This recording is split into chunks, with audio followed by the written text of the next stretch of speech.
Hello everyone, I'm very glad that you listened to my story. Please give me a follow and like the video if you enjoyed it.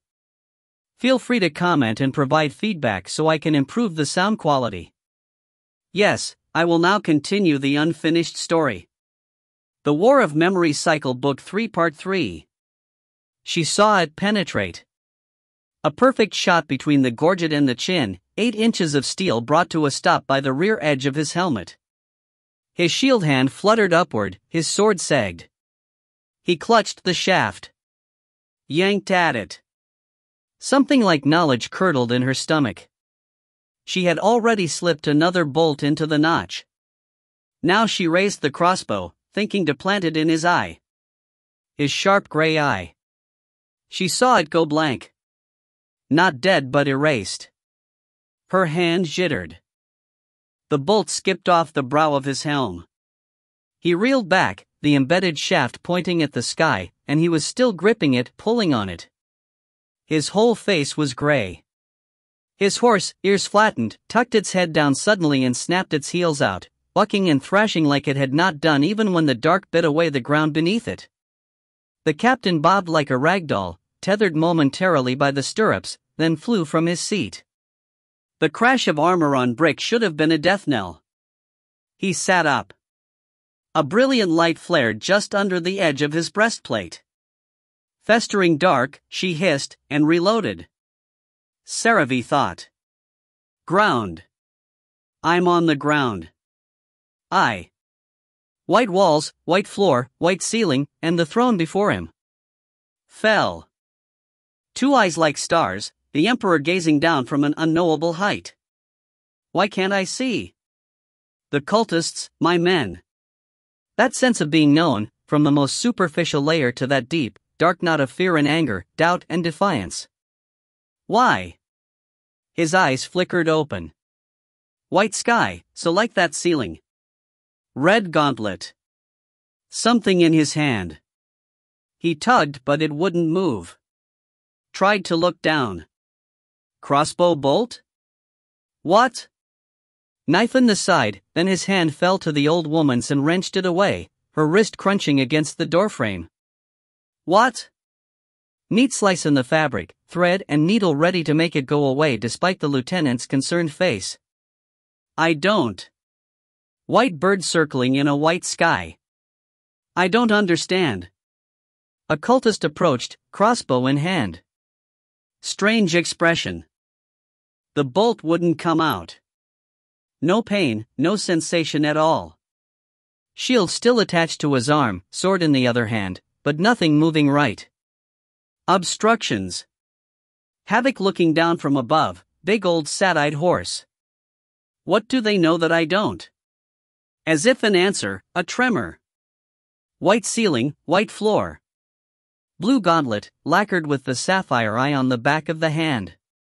Kneeling, making the phoenix sign, and the lights kindling below, the ground unfurling, reaching with ephemeral strands to take them all into its binding embrace, all the officers waiting here, the finest in this generation of the eye.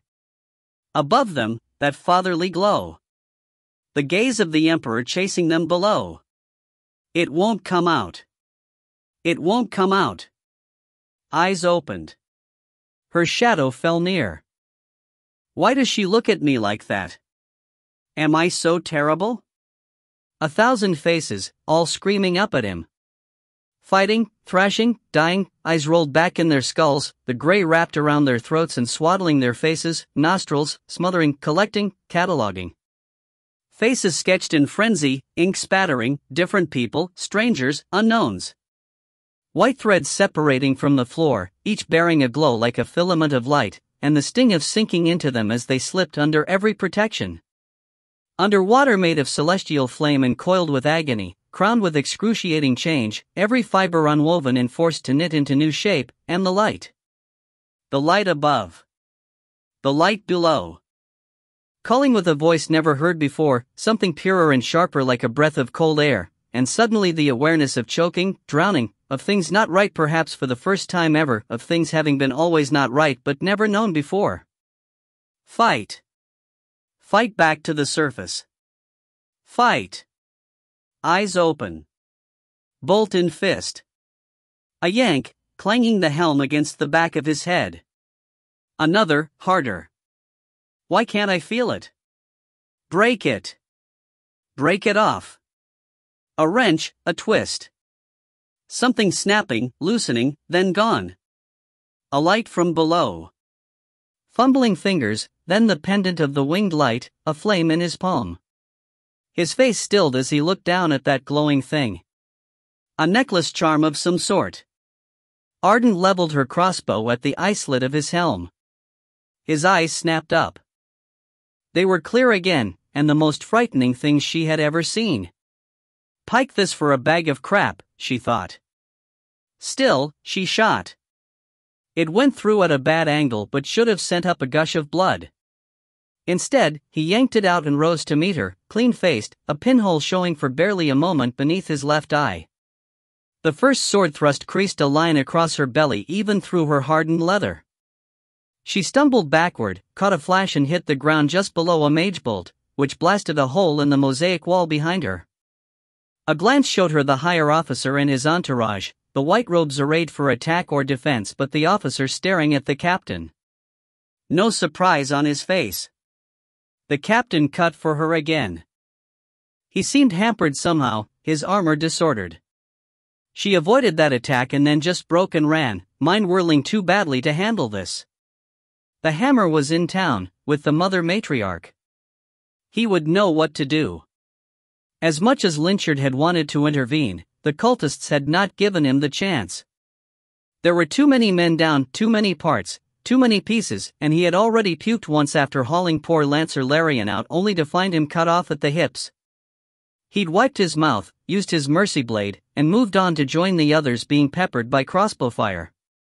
Somehow he'd found a shield. Held it now between the enemy and Lancer Cerritus, who was trying to tourniquet Vislin's missing leg with his belt. Lynchard could not look, could not listen to the slurred voice urging them to go. He had to keep sharp for alerts from his allies, and shout his own orders back. He was the sergeant, and Benson wasn't here. Saravi was down. He was the leader now. The horses were a frenzied mess. A quarter were dead, many others bloodied in weird patterns. The cultists did not target them, not that they had piking spared them, which made them something of a shield as they ran in circles or stumbled across the dark-bitten potholes. Stormfollower and Tazarun were both sheltering behind their steeds, having pulled them into block for the group. Lynchard wanted to laugh. It was ridiculous, half a platoon of lancers being cornered in a daylit street by a pack of shadow cult. But it was real. He had to remind himself of that. It was real, and the colonel and his mages were sitting back. He raised his shield against a new barrage. Heard someone curse. Felt an itch in his head, and realized he had been feeling it for some time, had been hearing a voice in the back of his mind but not registering it. Flaming fuck, Lynchard, respond. Scryer Mako. Not on the ear hook. Maybe she had tried, but switched to direct mental when she could not raise him. Under attack, he thought. No shit. What just happened to the captain? He was shot. I think he's having a massive mindquake. Do they have a piking mentalist? No, he was shot. Lynchard glanced quickly toward where the captain had gone down, and saw him up again, stumbling after a fleeing cultist. His heart jumped into his throat. He's not all right. You have to get him back here immediately, sent the scryer. I need to get us all back there immediately. Specialists are coming. Hold tight. Looking back, he saw more cultists retreating into the shadows from whence they had come. He didn't trust it, but once he could no longer see them, he dispatched able-bodied men to check on the fallen, see if any could be salvaged. The street looked like a giant had taken a tenderizing mallet to it. When no one shot at the salvagers, he did a quick head count. 3 corporals if Vislin survived. 10 others in various states of mangled and stunned. That made 7 dead or disappeared. From one instant of the dark. Shit. Fiery, festering shit. Now I know how Savad felt, down in that basement. Grab any horse you can, he shouted to the mobile men. Haul the injured on. We need to get them back. And where the slick piking tiles, we don't need to break any more necks today. Some moved quickly, some sluggish. Lynchard took a leaf from Saravi's practices and slapped the laggards on the back of the helm, pushing them into motion. It seemed to help. It was more difficult to shake the fog in his own head, like his old conditioning was trying but failing to take hold. Like his mind wanted to jettison all of this, but could not. He had no horse. She was dead, his beautiful Veda. Horribly, messily dead. How could this happen? How could they do this? Did they ask the same thing when they saw the crush? Sergeant. Sergeant. He looked up into a shadow and flinched, then realized it was one of his men ahorse. The lancer held out a hand, beckoned, and after a moment of blank idiocy, Lynchard forced his sword into its sheath and clasped the man's arm. The lancer hauled, and Lynchard heaved up behind him on the saddle, only realizing when he swung a leg over that he was missing a chunk of his left boot. He tried to curl his toes, and the nerves, as if just remembering they had been cut, set fire to his whole leg. With a curse, he clamped an arm around the lancer and gestured forward. The captain was leaning against his horse, forehead to the shoulder strap, one hand clutching the pendant at his neck. As they picked their way past, Lynchard said, "Sir?" Saravi looked up slightly. His face was pallid, almost gray, his eyes too wide. "Coming, I'm coming," he rasped, and waved them away. The horse gave them a weird look. "Go," Lynchard told the lancer, though he wanted the opposite. Even as they left the fancy tiles behind and passed through the wave of specialists heading up the hill, he could not turn his gaze from the captain and the colonel, unmoving. "So, do you remember, Captain?" Saravi stayed silent. His thoughts were a whirl of nonsense. Have you broken your psychic seal? So many pictures, faces, few with any meaning to him. The Cray Crone? Sapphire armor? Had it been some sort of waking nightmare, pulling pieces of his past together along with nonsensical illusions? He felt at his throat. No wound. Of course there was no wound. He had not been shot. He was lucky. Skilled. He had never taken an injury on the field. Never been sick. Did not sleep much. Only ate when he was reminded. Alcohol had no effect. He was special. No. Nothing happened. Nothing is wrong. He could feel the pressure behind his eyes trying to erase what he had seen, but new pieces kept bubbling up. The names and ranks of the soldiers with him in the palace. The emperor's sandals. The honeycomb heart, buzzing with trapped life. The light below. Thinking about it made his face ache, as if he had strained all its muscles in a deep grimace. But it was smooth under his fingertips. Soft. Featureless. In fear, he clenched his hand on the winged light pendant and the pressure washed away, defeated like the dementing properties of Vralek's stare. He breathed deeply through a thin mouth, out a narrow hooked nose. Pulled his helm off to run a hand over his short black hair.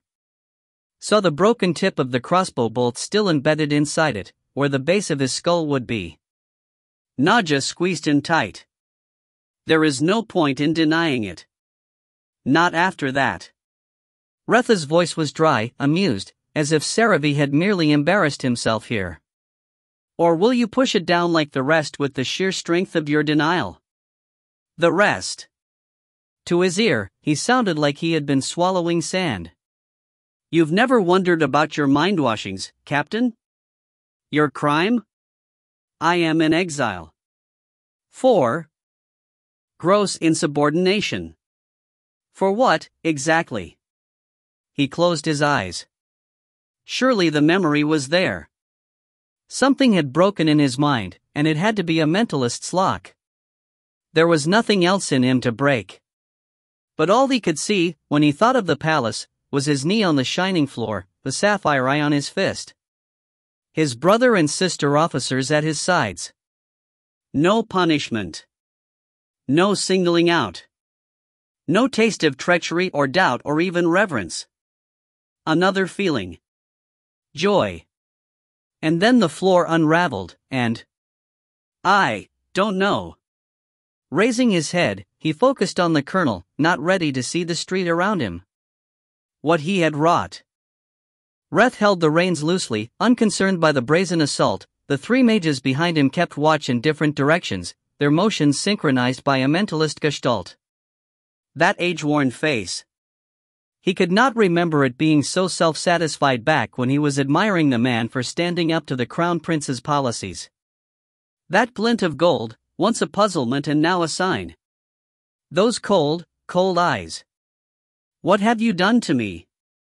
Reth barked a laugh. Me? My dear captain, I have had very little control of you. I was practically unaware of you until that slave incident. Imagine my surprise. I can't. I am having a hard time, or so I've heard.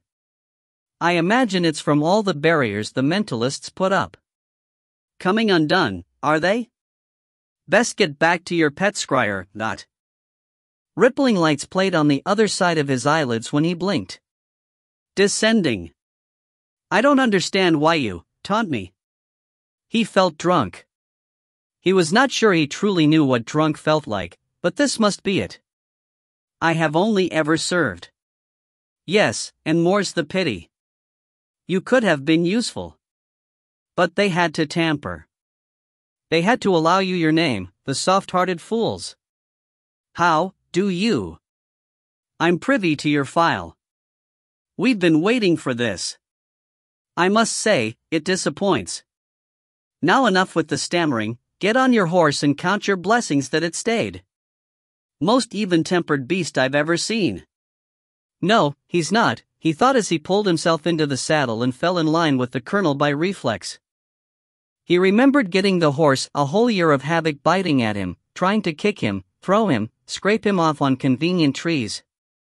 He had tried other horses but most would just stand stock still beneath him, as if paralyzed, and he hated to use spurs. He could not see the point in bloodying up a horse's sides when it likely had a reason not to move.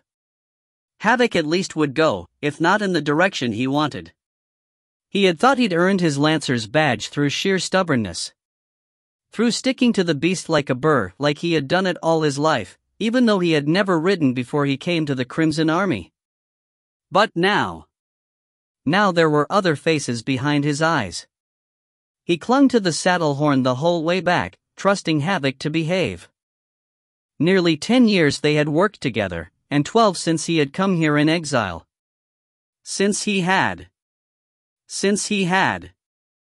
died. No. Absolutely not. The proof was his hands clamped before him, the weight of his armor on his shoulders, the gust of his breath.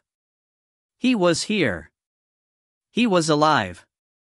Something had torn inside his mind, spilling forth delusions, but he would not cater to them. He needed the scryer to stitch him up, and then he would find a solution to this cult problem, to Baller. All would be well. The stables loomed. He slid from Havoc automatically and was surprised to be caught by Houndmaster Lieutenant Vralik.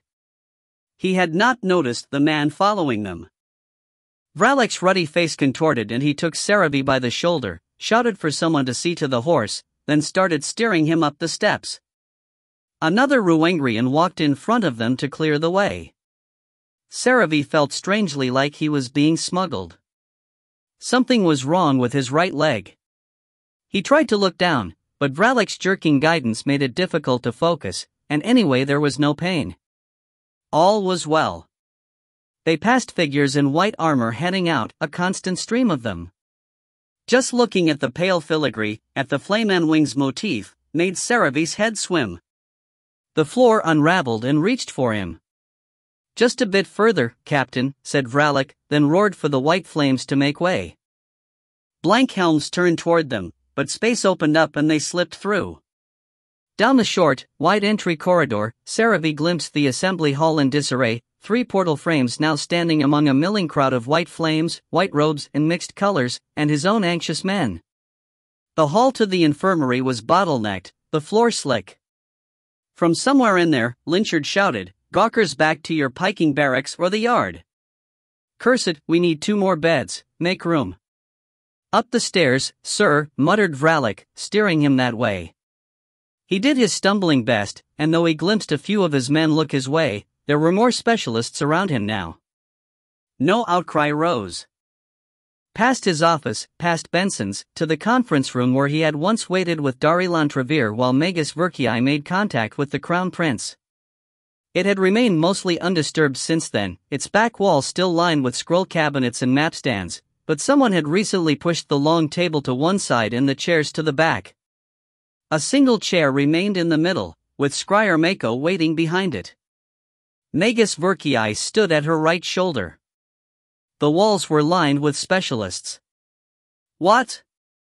said Saravi, then winced at the weakness of his voice. Scryer Mako's gaze ran from his head down to his feet, then fixed on his right leg. He saw her hands fist under her elbows, her arms were crossed defensively, heart-shaped face a mask. "Sit, Captain," she said in a tone that brooked no argument. Vralik helped him to the chair. He could not fathom the Ruangrian's solicitousness, but when he slumped down and stretched his legs out, he saw the problem. The shin and thigh guards were dented inward to a degree that indicated broken bones. He should not be walking. He felt nothing. The world shook, or was it his eyes playing tricks again? Someone was saying something. He could not focus. The floorboards peeled up around him like furling petals, then settled again. Vralik's face swelled, pinched, lengthened to a fever dream. "Do it now," he heard the Houndmaster say. Hands clasped his head, thumbs tucked just behind his ears. A force pulled him back against the chair, bound his arms down. He did not struggle, too dizzy to try. She tilted his head back to meet her eyes. And he was falling, and... Chapter 20, Revelation. The Palace. His blue-clad knee, the sapphire eye on his fist. Lifting his head slightly, he saw the base of the dais, the first few steps. Booted feet there, in the red and yellow and blue of the 3 armies. Further up, the slippered feet of a pair of mages or courtiers, one set black, one white. Then the edge of the throne. He could feel the Emperor's stare like sunlight on his brow. From the corners of his eyes he glimpsed others kneeling, men and women in sapphire uniform, dimly familiar. All of an age, more or less. Low 20s, prime of life. "I am pleased to see so many distinguished and capable volunteers," came a voice from on high. It sent a rapturous shudder down his spine, like Cortine's blessing but stronger. The voice of his master, his god. There was a casualness to it, an indolent sort of authority that he might have scorned if not for its source.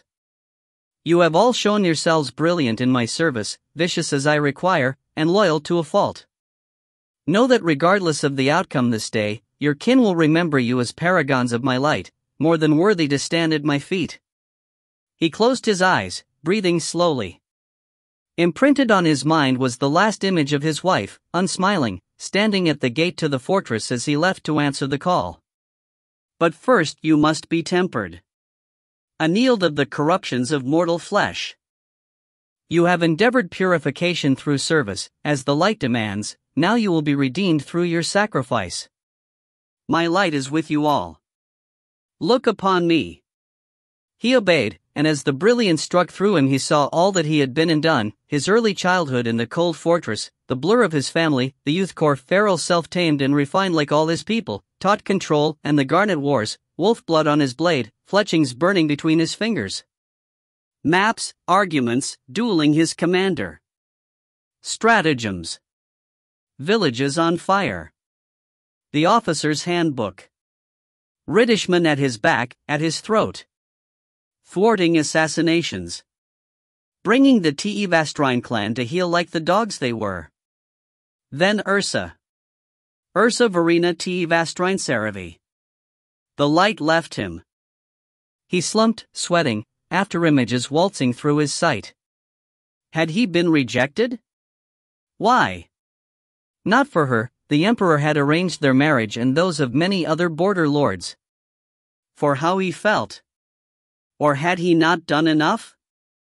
I am satisfied, said the emperor. Now you shall be reborn. Beneath him, the floor unraveled, its filaments twining around his unresisting arms, around his shoulders, his neck, reaching to caress his dazed face.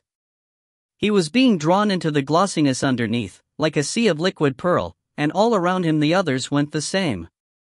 It seeped beneath his uniform, lapped at his chest, his chin. Flowed into his mouth and nose, sealed his eyes shut. Fear flickered inside him like a diver caught on a rock, but the light was everywhere. The light was all. He need only yield. Sinking, sinking. Pulled. He opened his eyes a crack, wanting to see. He always wanted to see. Shapes passed in the radiance, amorphous and soft, like a crowd of opaque bubbles in opalescent liquid. No, not bubbles. A head there, hairless, an arm, smooth as a baby's.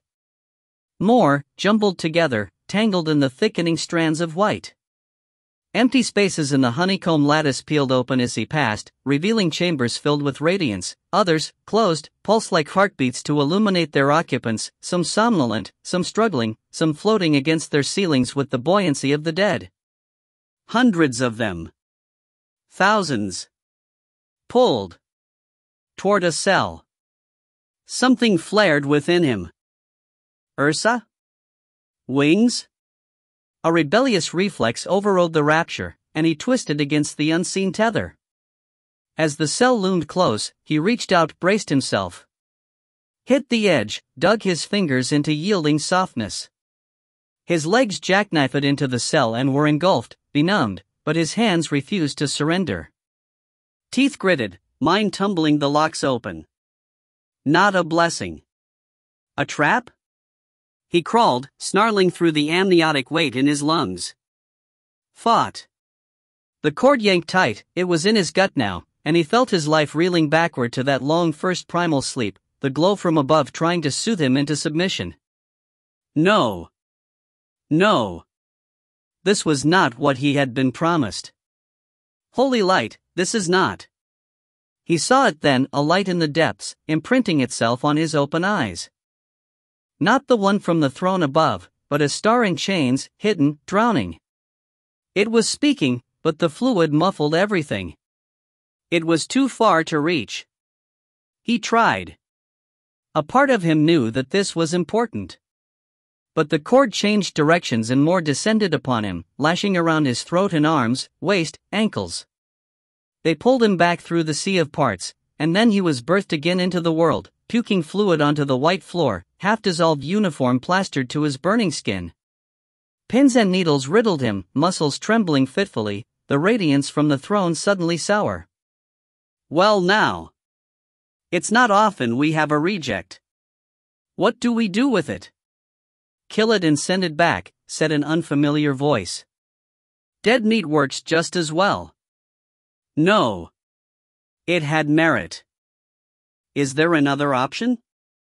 General Demetri, the longtime head of the Sapphire Eye.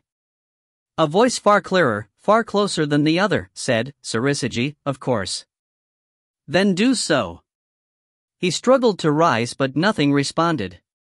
The fluid kept leaking from his mouth as if it had replaced his insides. No matter how much he coughed up, there was always more. Something was coming, the faint slap of bare feet on hard floor, incongruous in this place. A gritty hand on his neck, thick tendrils wrapping around his throat. More on his shoulders, ribs. It lifted him with ease, twisted him to look up at it. Briefly it wore a man's face, one he had sketched in his papers. When? But then it was a gray mass, its self-molding bulk pressing to him. Enfolding him. For a second time, tendrils forced into the corners of his mouth, into his sinuses, not slick and warm but rasping, abrading, and the spaces his coughing had emptied now filled with pain. Lights danced and smeared across his vision as it bent him, as its knobby head sprouted a furs of black hair, a blade-like nose, gray eyes. No. You don't get to take my face. You don't get to win. I will not allow. He grasped at the face, the mask. Dug fingers in with spiteful fervor. I am the hunter. I am the hunter and I will not be eaten. Like an echo, he felt nails cut into his cheek, his fingers doubling, some fading, others growing stronger. His twinned eyes locked on each other, mirrored into endless gray infinity, one set of pupils expanding as the other shrank. Not be eaten. No breath left. The light from below, fading. The gap widening, too far for anything but wings to cross. Sank it, guide my flight. A leap. A strike. Black pin spots, no, black talons lashing out, hooking into clay-like flesh. Digging deep, drawing feathers away from the dead meat to fill the new home. Sharp beak tearing away resistance until there was one, just one, inside the shell. His eyes cleared, and he took a heaving breath, overwhelmed by the sudden rush of senses. In his hands were blue scraps, empty clothes. He raised his head. From the steps of the dais, his 6 masters stared. The old Crimson General, before Crown Prince Ile-Rien, the previous Gold General before Lind. Sapphire General Demetri, much younger than now. The white-robed old man. The black-robed younger one. The Emperor, as surprised as the others. Well. What now? He blinked, and the steps were empty, the black-robed man lounging on the throne in the Emperor's place. But he was not in black now. He wore blue, a shade off from the sapphire's color and with silver trimmings, his scarred right brow arched in mild interest. Who, he started, then recognized the man. Inquisitor Archmagus Ankhelan. Correct. There was something preternatural about him, not his face or frame but just the sense of his being, as if a great energy lurked within. Despite his formal attire, he was barefoot, his skin almost the color of the throne. It's taking you long enough. Saravi looked around slowly. The throne room was empty, lifeless. What is this? A splinter. And a degrading one, I fear. He did not expect this to go on for 12 years. Me. External, actual me. Then you are? Just a piece. Once we've spoken, I'll be gone. Straightening, Saravi tried gather his thoughts. What he had just seen and felt, struggled through. That was a memory. The one the mentalists suppressed. They did more than that, said Ankhelan, but yes. Your eventful visit to the palace. I wasn't a prisoner. He closed his eyes briefly. Fragments swirled just beneath the surface, bits of memory released along with that singular experience, and he sieved through them, trying to put the past back together. There was a summons for staunch loyalists. Ambitious soldiers seeking the next level of service to the light. The mage nodded. This was before we perfected the white flame armor. We were prototyping. It required a certain amount of will on the part of the subjects, a certain strength. Many answered the call, but only a few were selected. And I. You were a prime candidate. But you experienced something in the depths, something that unnerved the Emperor himself, though he covered it. I did not want your experience to be lost. So I proposed the Sarissigi Endalar, the body mimic. The gray monster. He thought he should be shaking, but his hands were steady, his voice calm. In his mind's eye he saw Weshker's terrified face, clay-smeared. Saw the nub manifest his own features, as if sculpted by invisible hands. It remembers more clearly than a body thief. It tried to take you, but it failed. Ankhelan regarded him with an unreadable expression, then rose and descended the steps, blue robe bright against the unrelieved white. No, he said gently as he came to a halt at arm's reach. No, I'm afraid not. Saravi closed his hand into a fist. It felt real. Then what? It killed you. Devoured you, as it was meant to. His eyes were cold and clear, direct. But it could not swallow. Even though you were dead, you still fought, and I saw your soul force the Sarisiges essence out and take its place. They wanted to destroy you then, but I thought you were interesting. Saravi choked on nothing. The chasm, the leap. I called to Sanket. Your people's spirit? Then he favored you, I suppose. I know your sword still claims you. He gestured down, and Saravi saw his family's heirloom sword on the floor between them, the eagle's head pommel staring up at him. Even though you don't follow him, perhaps he thought you deserved more than to be eaten by a lying god. The light is. Ankelan held up a hand. I don't wish to argue. Nor do I have much time. Speak your questions while you can. What interest do you have in me? Smiling sharply, the mage said, none, really. You were a curiosity, a soul that ate its killer. But I could not replicate you. It was a matter of will, or Sanket, or whatever you saw in the depths. Not something I could orchestrate. So I let you go, as a sort of long-term stability test. Fixed your form, gave you a voice and some extra autonomy. He gestured towards Saravi's chest, where the winged star pendant hung against his old uniform blues. Carefully, almost fearfully, Saravi reached up to touch it. It felt warm under his fingers. Then, it did not belong to my mother. No. We made you believe that, to explain it. And my family? They think you dead. My letters? Never sent. Why? Ankelan tilted his head slightly. They couldn't know. You couldn't know. It was for the best. Anyway, you've done well for my purposes, recent losses notwithstanding. Blaze Company will make a fine parting gift when the deed is done.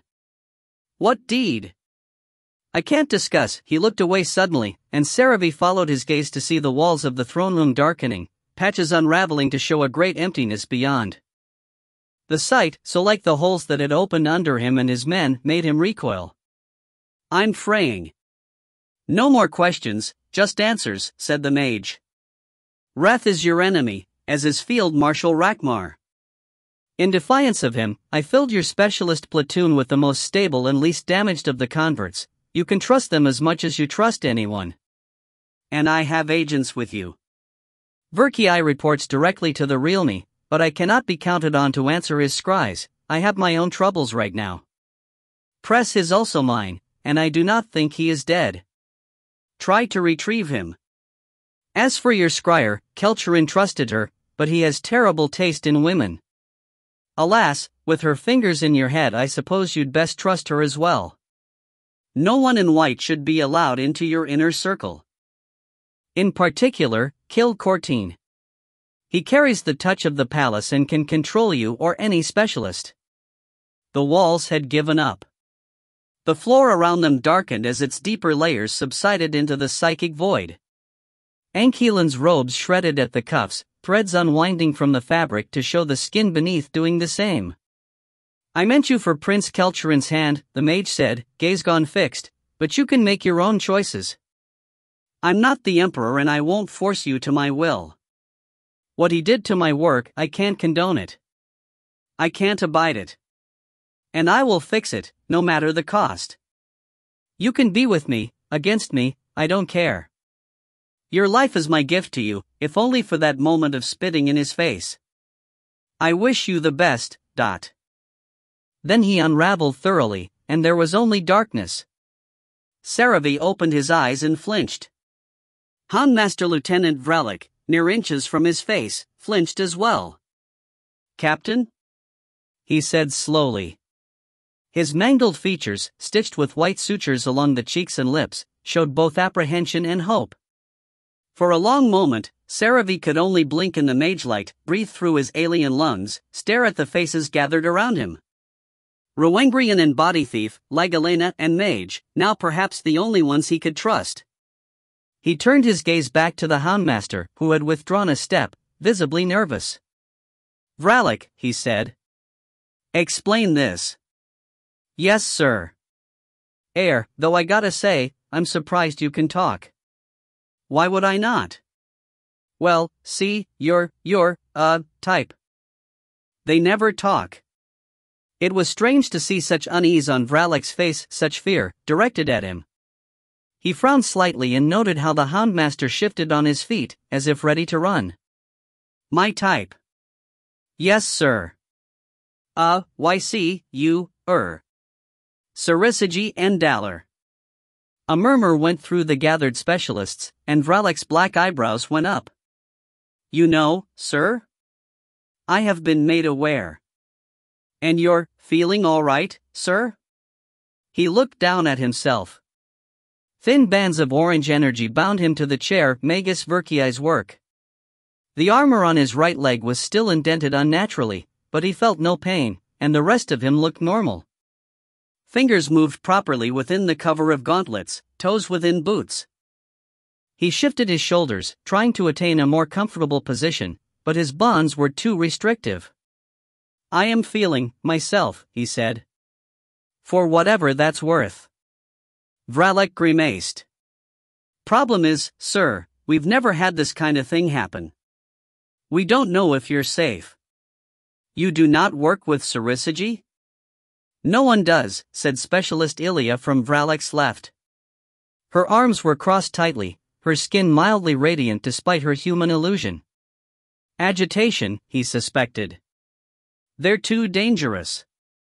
Our higher-ups send them after skilled targets, fighters, craftsfolk, mages sometimes, and they get assigned with us briefly to use their mimic skills or memories, but otherwise.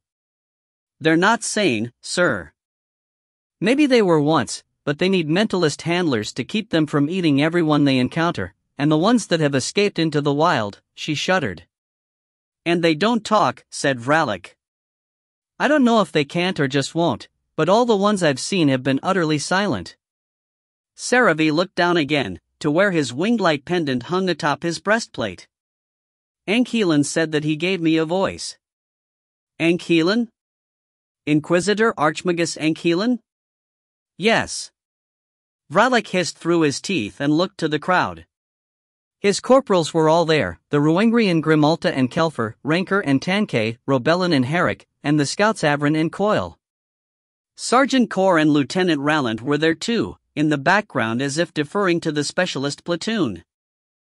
A lot of the lesser specialists were in attendance as well, almost all of the scouts, all the Lag-Elena, and Ile-Rien in various states of repair, their heavy features crimped by the same white sutures as Vralik's. A few nodded as if giving permission, and with another sigh, Vralik said, "Ankhelen. Well, that explains a bit. And I guess if he cleared you. Who is he to you?" "The Maker," said one of the other Lag-Elena, Niralda Carver. "The one who made it possible for us to be reborn." "Reborn in the palace?" The Saravi remembered the floor unraveling, the tendrils drawing him down. The figures in the cells, dreaming or dead. "We were changed.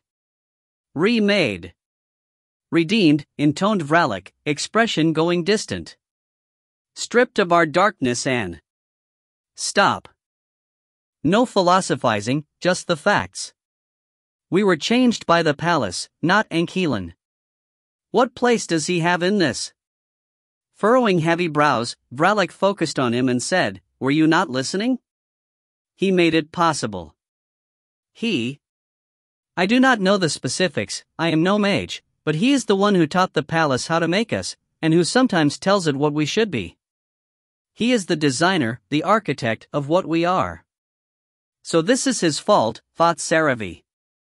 "He is like our father," Vralik continued, "but the palace, the light, the emperor, they are our mother. He contributed, but it is their flesh that reshaped us, their glorious blood in our veins. Their presence still pervades us. It is what resonates in us when the priests give their blessings, and when they stitch our wounds." He brushed 2 fingers along the sutures in his cheek and shuddered slightly, eyes glazing. Saravi's skin crawled. Part of him was surprised that it could crawl, but the rest was angry about the visible influence of those threads. The manipulation. He had not appreciated being brought to his knees when he thought it was the true touch of the light, but to see Cortine's work and know it was the cause. "Did you know what I was?" he said. Vralik grunted and let his hand fall, heavy shoulders rising in a shrug. "We knew you were something and that you weren't aware of it. We thought you were maybe a prototype. The maker is always trying new things. Sarissagi don't have a definite scent like the rest of us, so you could have been anything." "Maybe just a man," said Specialist Ile-Rien. "We debated it a bit. I thought I'd try you out, but you didn't want to play." He remembered Ile-Rien lounging on his bed, a finger hooked in the cleft of her half-unbuttoned uniform jacket. "Ah. The way you resisted my dominance and her lure, though," said Vralik, "we knew you had to be one of us. But no, we couldn't say what. Why was this done to us? What do they gain?" "Gain?" Saravi gestured vaguely. "The Emperor. Ankhelen. The light itself. What do they gain by this? Why would they? Are you questioning the will of the light, Captain?" That was a dangerous tone, but Saravi narrowed his eyes in response, undaunted. "Yes. I am. I see the value in our talents, but I also saw the dead. Those honeycomb walls, stretching out to infinity. Few can bear the full gaze of the light, Captain." Then why? His mouth went dry. All the prisoners he had sent on to the palace. It seems wasteful. If so many cannot bear it. "It takes sacrifices to make champions," Vralik growled. Shaking his head, Saravi tried to find the words to explain the sick feeling in his chest, but Ile-Rien spoke first. "We're not champions," she sneered. "The hounds and the Ile-Rien." "My hounds are champions," said Vralik defensively. She rolled her faceted eyes. "Your hounds are rejects. That's the point of the hounds. Strong enough to survive but too weak of will to transcend. Needing a master, needing constant supervision, unable to speak or think on their own." "The hounds are people?" interjected Saravi. "Were people. Just hounds now. And the Ile-Rien, they're made up of spare parts, big fleshy conglomerates. Everyone who dies in conversion gets squeezed into one. And there are tons of them. I used to serve on the northern front, against Krovachenka, and they're all deployed there. Thousands upon thousands. I fought them," rumbled Vralik, still bristling but somewhat subdued. "Before I was captured, converted, I fought the Empire alongside my kin. Such horrors I had never seen before nor since, but I know them now as splendors, because the light created them. The palace horked them out like hairballs, Vralik. Don't fool yourself." The Houndmaster bared his teeth at the Lagalena, who stood unmoved. Behind them, the other specialists shifted on their feet, murmuring uneasily. At his back, Saravi could sense Skriar Mako's tension, hear Magus Verkiai's grinding teeth. He didn't know how to feel about this. Didn't want to feel. It was too new, too great, too nightmarish. He wanted to pull denial over himself like a blanket, or have the Skriar erase it all. But he had duties. Obligations. Strangely enough, this clarified a few. "Lieutenant Vralik, will you still follow me?" he said. Vralik looked to him, blinking. "Of course. You're the captain. No matter where I lead? I have already submitted to you. You need not ask again. And the rest of you?" he said, scanning the gathered specialists. Ile-Rien shrugged, but it seemed more of a "why not" than a sign of indifference, and the other Lagalena followed suit. The scouts looked at each other, some nodding, some apparently reserving judgment. The great mass of Ile-Rien looked to Vralik, who chuckled and said, "These are my pack as much as any hounds could be. Where I go, they will follow." The two Senraka made no motion. Saravi noted that, but filed it away for later. Then if you would unbind me, Magus, Scryer, we should all get back to work. There is the darkness under the horses. The screaming men. He had forgotten. How could he have forgotten? There is, Pikes, let me up. Have we retrieved everyone? Do we know who's missing? Where is Lieutenant Benson? Lynchard? Magus, take these bonds off immediately. I need to hear the full reports. And Colonel Rath, where has he gone? A faint feminine snort came from behind, then Scryer Mako said, Yep. That's him. Might as well unleash him on the world. The bonds snapped away. He lurched up from the chair immediately and almost fell, his right leg bent by its battered armor. Not looking, he yanked at the buckles and kicked off the dented plates, then stood straight. The specialists divided before him. We'll speak more later, he told Vralik and Ilya curtly, but for now we have the cult to handle. All else can wait. Yes, sir, they said. And he stalked out, with his team at his heels. Interesting, said the colonel's voice in his head. Keep following him, watching him. The High Templar wants to know anything he says about Archmagus Ankelin. Anything he does. Rallant did not respond, but obeyed. Sergeant. Sergeant, I need you with me. Lynchard looked up from Vislin's face, chalk-white, to Lieutenant Benson in the doorway, and shook his head mutely.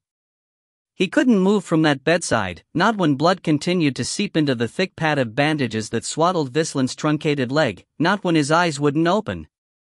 Just a moment, Lieutenant, said Medic Shirala as she bustled up on Vislin's other side. Looking across him at Lynchard, she said, sit him up just a bit, thank you, and he did, his arm around the man's waist, shoulder against his back. Shirala had a cup and a spoon in hand, and used them to dribble a little bit of liquid into Vislin's slack mouth. He seemed to swallow. Lynchard wanted to be heartened. All around them, the beds were full, with extra cots pulled out of storage and crammed into the limited space. Lynchard couldn't tear his eyes from Vislin. If he did, and saw all the other injured lancers, he would scream. Only this little task helped. Vislin had lost his right leg from mid-thigh down. It had taken 2 tourniquets to dam the blood loss, and even now Medic Shirala refused to say if he would survive. He'd been unconscious since he was hoisted onto the back of a horse. Storm followers, Lynchard had heard, and there were so many others who needed help. Sergeant. Benson snapped again. Sir, I can't. I can't, he managed. Vislin rested limp against his shoulder. I need to be here. You need to be with the rest of the men. Report what happened. Rally them. Rally? Lynchard looked up to see the tension on Benson's round face, the clench of his jaw beneath his dark beard, and realized that the lieutenant was scared too. He'd never been much of a commander, and now he was. A jolt went through him. Where's the captain? Upstairs with the specialists, and who knows what in Pike's name they're doing. Nobody down here has a clue. I need you. He looked down at Vislin's face. They'd spent so much time shouting at each other, so much time separated by ranks. He'd hoped that they could be friends after their split, but that had never really manifested. And now. Sergeant. He glanced to Shirala, who nodded reassuringly. He laid Vislin back down. Then, reluctant, limping, he followed Benson's vigorous beckon into the assembly hall. It was packed, men on the stairs and in the corridors and at the bunkroom doors and filling the floor space, leaving only a thin circle around the inactive portal frames. Lynchard wondered what they had heard. What the surviving lancers had told them. The place had been a bundle of nerves ever since the Potter's Row disaster, but this was something else entirely. Benson pushed through the crowd and mounted the stairs to the middle landing, motioning insistently for Lynchard to join him. When Lynchard tried to fall into place behind him, Benson said, "No. Stand forward. Talk." "Pike it, you jumped up supply clerk," he thought, but then Benson slapped his lieutenant's fledge into Lynchard's hand. Lynchard took a breath, then faced the men. "First of all, where in Pike's name are the colonel's soldiers?" "They all ran out when we got the call," said Lieutenant Arlen near the back. "Haven't seen hide nor hair of them since. Messenger Courtine neither." "Do we have anyone posted on watch?" "Couple scouts on the roof with Tanbolthine. Archers at the windows." "You haven't been on the hook, Dot?" He found it in his belt pouch, where he'd stuck it when the voices started overwhelming him, and slid it back on. "No, thanks." "Any other incidents?" "Not that we've heard of, not since you lot returned." "All right. So." He closed his eyes, the scene imprinted on his mind, the ruined street, the fallen horses. "We were ambushed. They set up some kind of trap like at Potter's Row, only it didn't even need shadows, it just ate the street.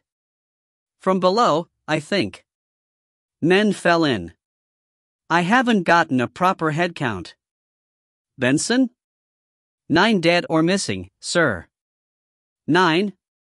He remembered 7. Lancer Valern bled out before the medic could stabilize him. Corporal Redsky was bringing up the rear. Got shot in the back. 9. Almost a full section, a quarter of the platoon. And the 11 survivors confined to the infirmary, several crippled. It could have been worse. Rallan's platoon lost twice that number. That's not comforting. Right. Well, we can't get it together. We can't act on this until the colonel returns. All we can do is stay alert, stay in here, keep the wards up. Get the medic anything she needs. And no smoking today, you understand." An agitated murmur ran through the crowd. Rashi took the edge off of bad nerves, but it slowed reactions and caused hallucinations near arcane fields, which, due to the wards, was every inch of this place. Lynchard made a shushing motion and they quieted. "No one will be jumping at shapes and sparkles, you hear me? Everyone armed, everyone in armor even when you rest. All our service personnel have piked off, so we don't let anyone in who's not us or the colonel's men." "How about the militia? They were being sent off, right?"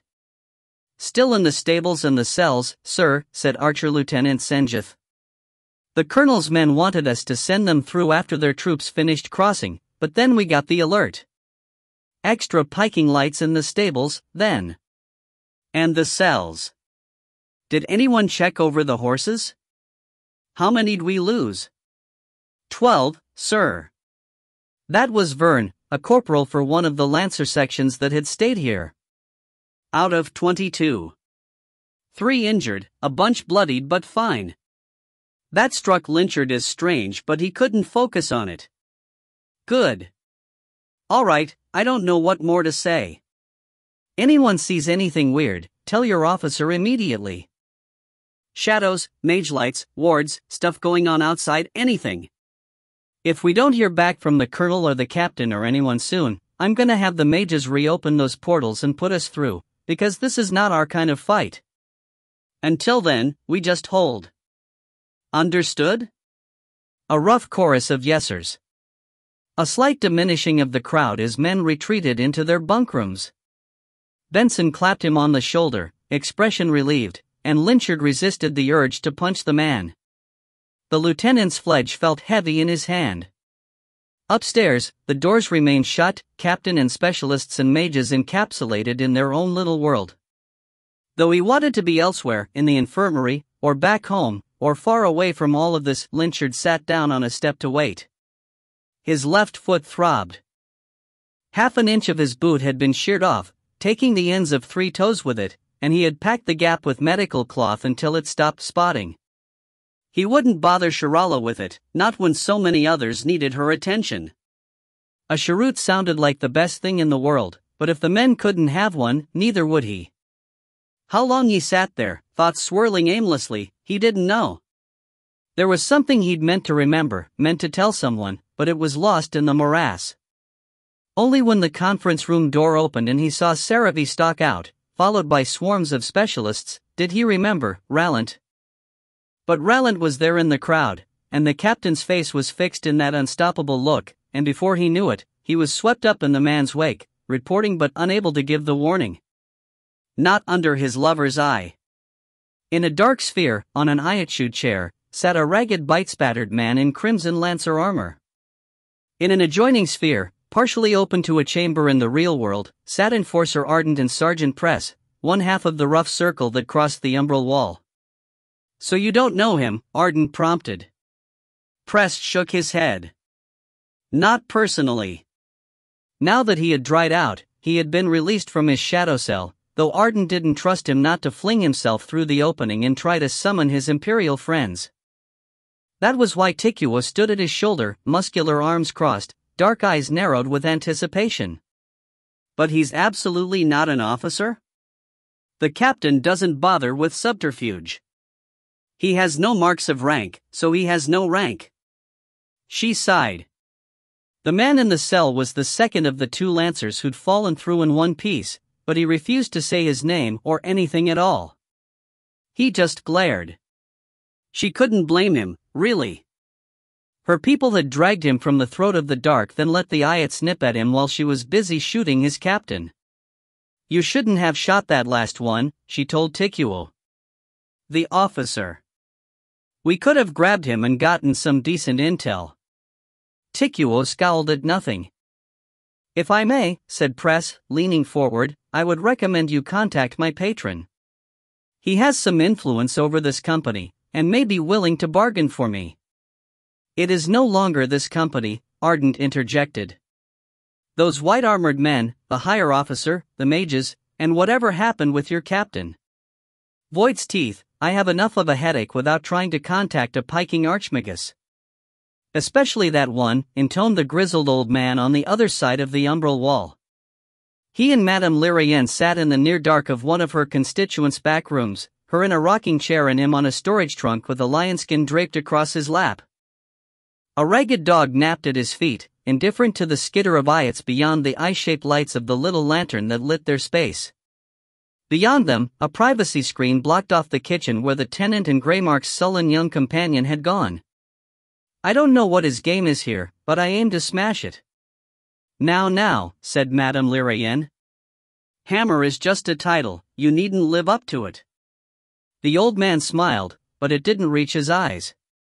He was Gwydrain Greymark, and despite the deep-etched lines on his face, Ardent knew him for an immortal. He had the same clear, hard gaze as the older Ianshariel. "Then let me contact my Gestalt," said Press. "Perhaps I can bring them to you." Tikuo snarled, "Do we look like idiots?" Ardent held up a hand to quiet him.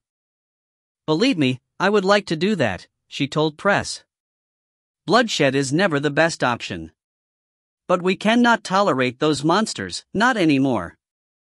If there can be no bargain, there will be no mercy." "So we can kill him, then?" said Tikuo, gesturing toward the soldier in the chair. "No. The monsters and any who would defend them, but none who surrender." "But Commander, he didn't." "No, Tikuo." He glared at her over Press's shoulder and she considered cycling him back to the spindle. He was too close to the city, and took things too personally. But she needed his knowledge, his familiarity with the remaining carry of Bakai. They would not take it well if she dismissed him. "Softer," she said, "the human soldiers are no different from our street-level agents. They obey their leaders. So we remove those leaders and teach the soldiers better." "That one's barely an Imperial, if I see him right," said Gwydrain. "Looks Avaranian. And the first was a Jernizan. If they won't talk, it's because you've got them crammed in a dark hole. We can't let them out. The mentalist will find them." "I know, Enforcer. I'm not criticizing." Ardent forced herself to exhale, to be calm.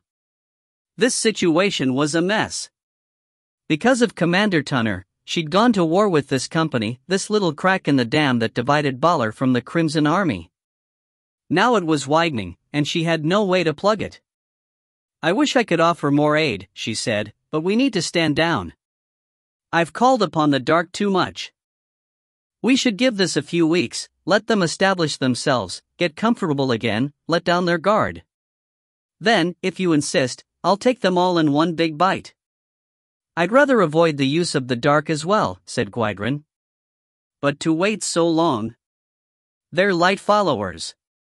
What will they dare do over midwinter? True. So we minister to our own? Said Madame Ile-Rien. Move them away from the Imperial's headquarters? More people are leaving every day. I hate to see them displaced in this season, but if the Imperial presence keeps building... I can't offer passage through the Shadow Realm, too dangerous, said Ardent. But I can talk to the leadership in Taradzur for you. The refugees from last year have mostly been absorbed into the populace, so they may have space again, and resources. At the least, they could send a few mages, make some portals so your people can escape. Ile-Rien nodded. It would be appreciated. Baller has been the most compliant of the city-states. Our people have nowhere to run that is not more fully in the Crimson's fist. We bide our time, then? Said Gwydion. Watch, listen. I suppose I can restrain myself. They can't hide forever, muttered Tikuo. Ardent nodded to both of them. It was for the best. The more time they had before the dam broke, the fewer it would drown. It was just a matter of time. Looking out from the roof of the South Central Infirmary, Wesker could almost count the campfires in the slave section. That sprawling tent city should have contained 15,000 slaves, but it had been winnowed visibly since his last time up this high, that brief moment with Saneva before he and Blaze Company had headed out the gates. Maybe half the tents had collapsed from disuse. The active areas were crowded as the remaining slaves sought camaraderie en masse, but even as he watched, a platoon of soldiers moved toward one of those gatherings, accompanied by hounds in white robes. He wondered what would happen. Resistance? Mentalist and specialist control? He had seen the slaves being led through the streets toward the mage's district but never gotten close, too uncertain and guilty about his own status as a free man. Wesker! Called a faint voice from below, and he grimaced. Already she'd found him. He was never alone. When Neris wasn't there, it was Pendriel, but usually it was both. At first he'd enjoyed it, the companionship, the protection and, yes, the sex, but it just didn't stop. For 7 days, he'd had nary a moment to himself, and he'd discovered how much he disliked sustained attention. Yeah. He called down, because otherwise she'd climb up. He could catch a few more moments alone, maybe, before he absolutely had to return to his job. Which was another thing that boggled his mind.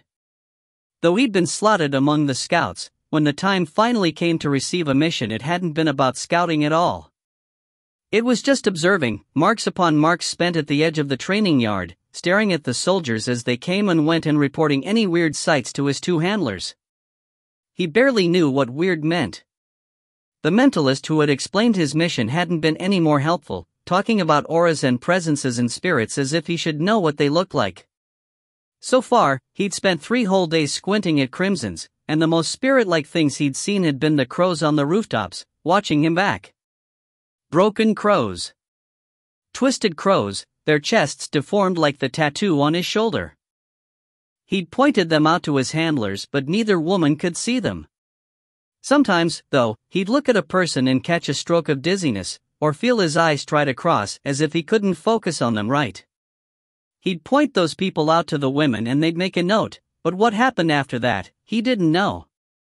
Nor did he know what had happened to Saneva. After their disastrous last encounter, he'd avoided the women's district like the plague. He'd even climbed up a different infirmary, needing the vantage but not daring to visit the place they'd shared. She'd be all right. She was a survivor, more so than him. As long as he kept Neris and Pendriel away from her, everything would be fine. Wesker! Came a second voice, and he realized they were both down there, waiting. With deep reluctance, he swung a leg over the edge and felt with his foot for the gap in the brick wall. The climb was easy enough now that he was in practice again, and somehow this kind of danger had never scared him like the danger inherent in other people. A wall was just a wall, it held no spike toward him, and couldn't ambush him while he slept. The instant his feet touched the ground, Nerys had him by the ear. "I turn away for one moment and you're gone?" she barked, fair face twisted with anger. He quailed. "I had to pull Pendriel from her business, had to bother a piking houndmaster." Am sorry, he said. "I just needed to get a breath." Her scowl didn't lessen, but she released him. "You shouldn't run from us. It's not wise." "I know. We've been summoned, . Eh? What?" She took his arm, he didn't resist. "The field marshal wants a word," she said, starting a brisk walk.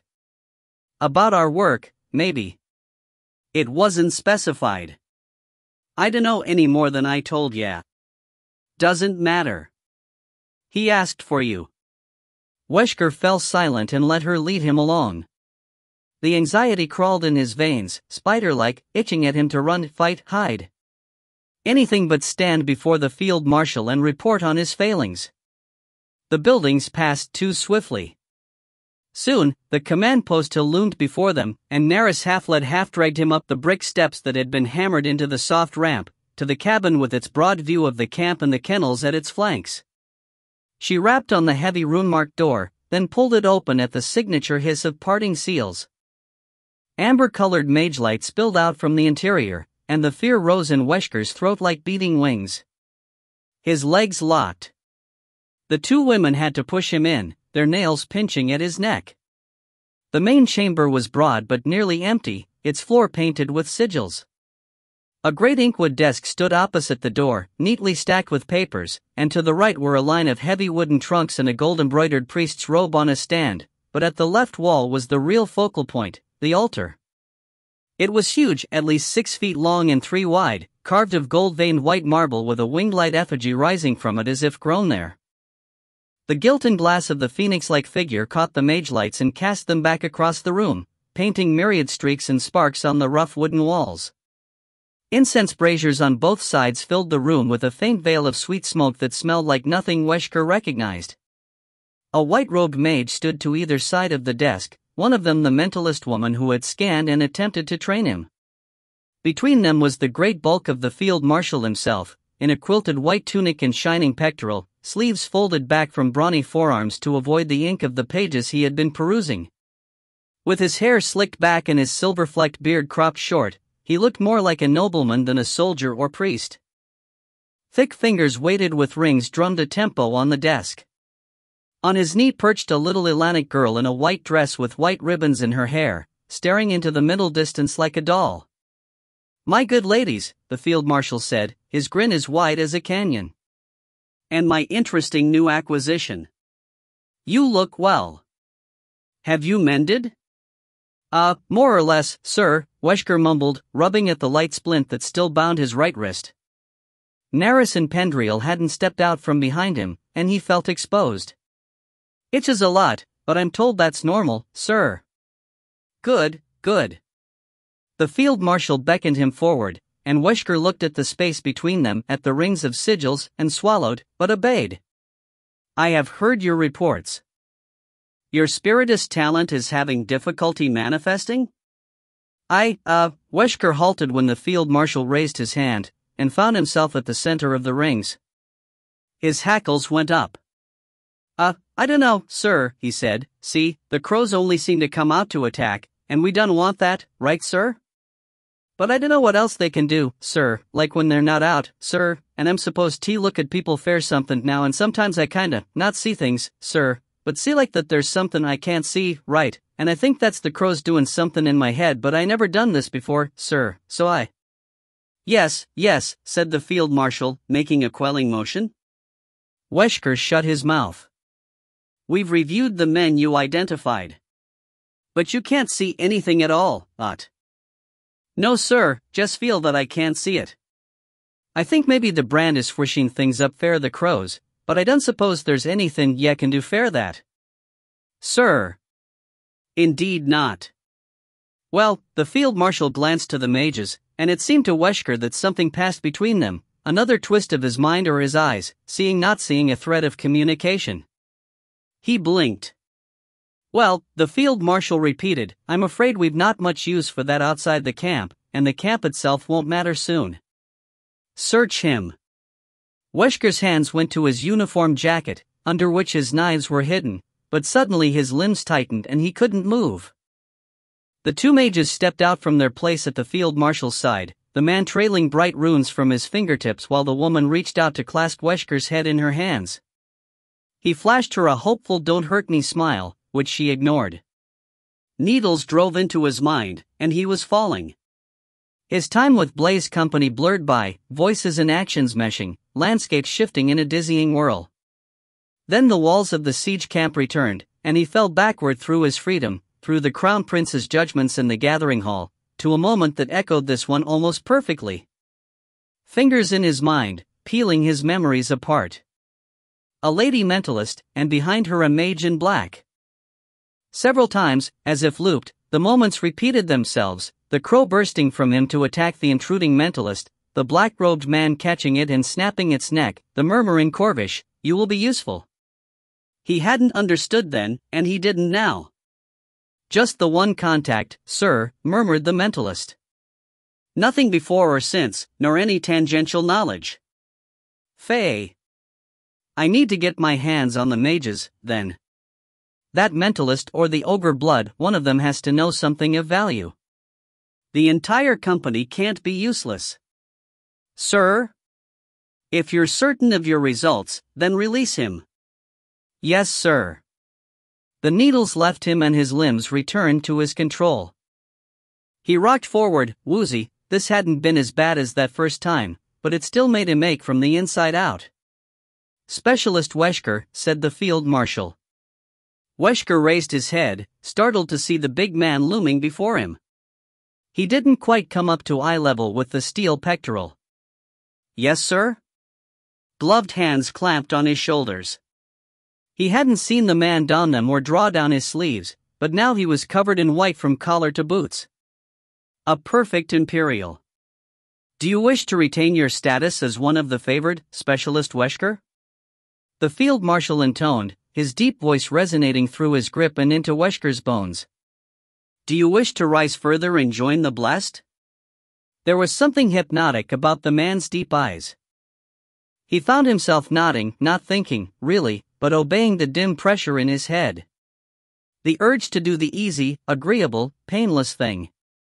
Your dark spirits cannot be divided from you, I fear, and so you can never bask in the full gaze of the light. But you may still be purified. We will cage this darkness so that it taints only the least portion of your soul, and purify the rest. Are you prepared? Wesker mumbled something, he wasn't sure what.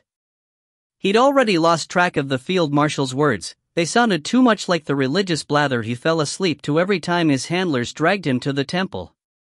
It wasn't that he didn't believe, it just didn't seem to matter. The light and dark were too big and too removed from his messy little life for him to care.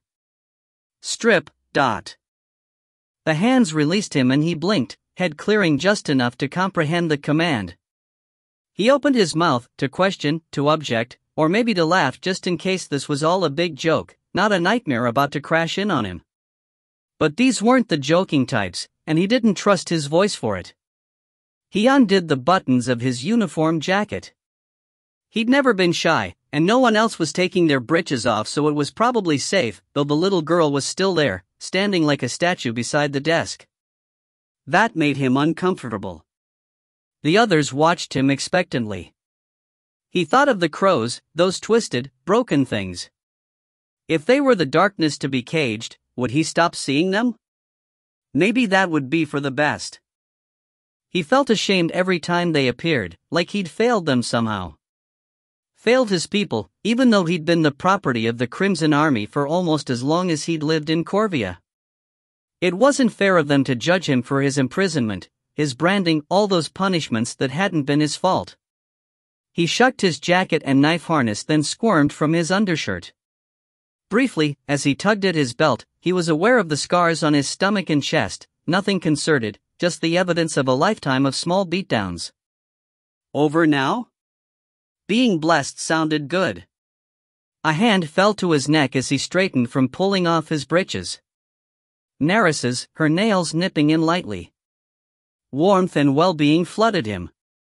He tugged at his loin wrap. Just a moment. His hands stilled.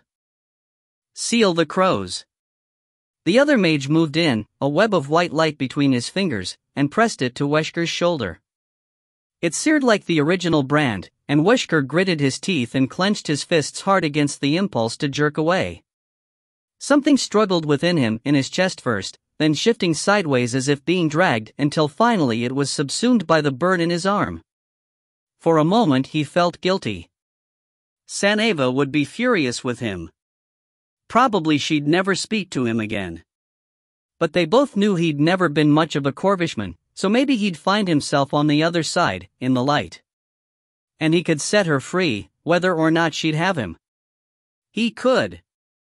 Finish disrobing, face the altar and kneel. He did so, fixing his gaze on the altar.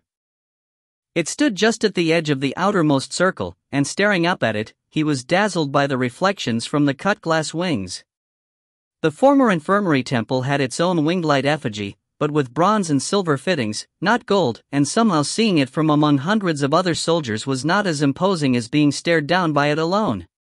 He wondered if it was true that the light could see out through the radiant glass, or that words spoken to the effigy were taken straight to its ears. His heart thrilled a little, skin prickling with nervous sweat. Will it like me? Heavy treads moved in behind him.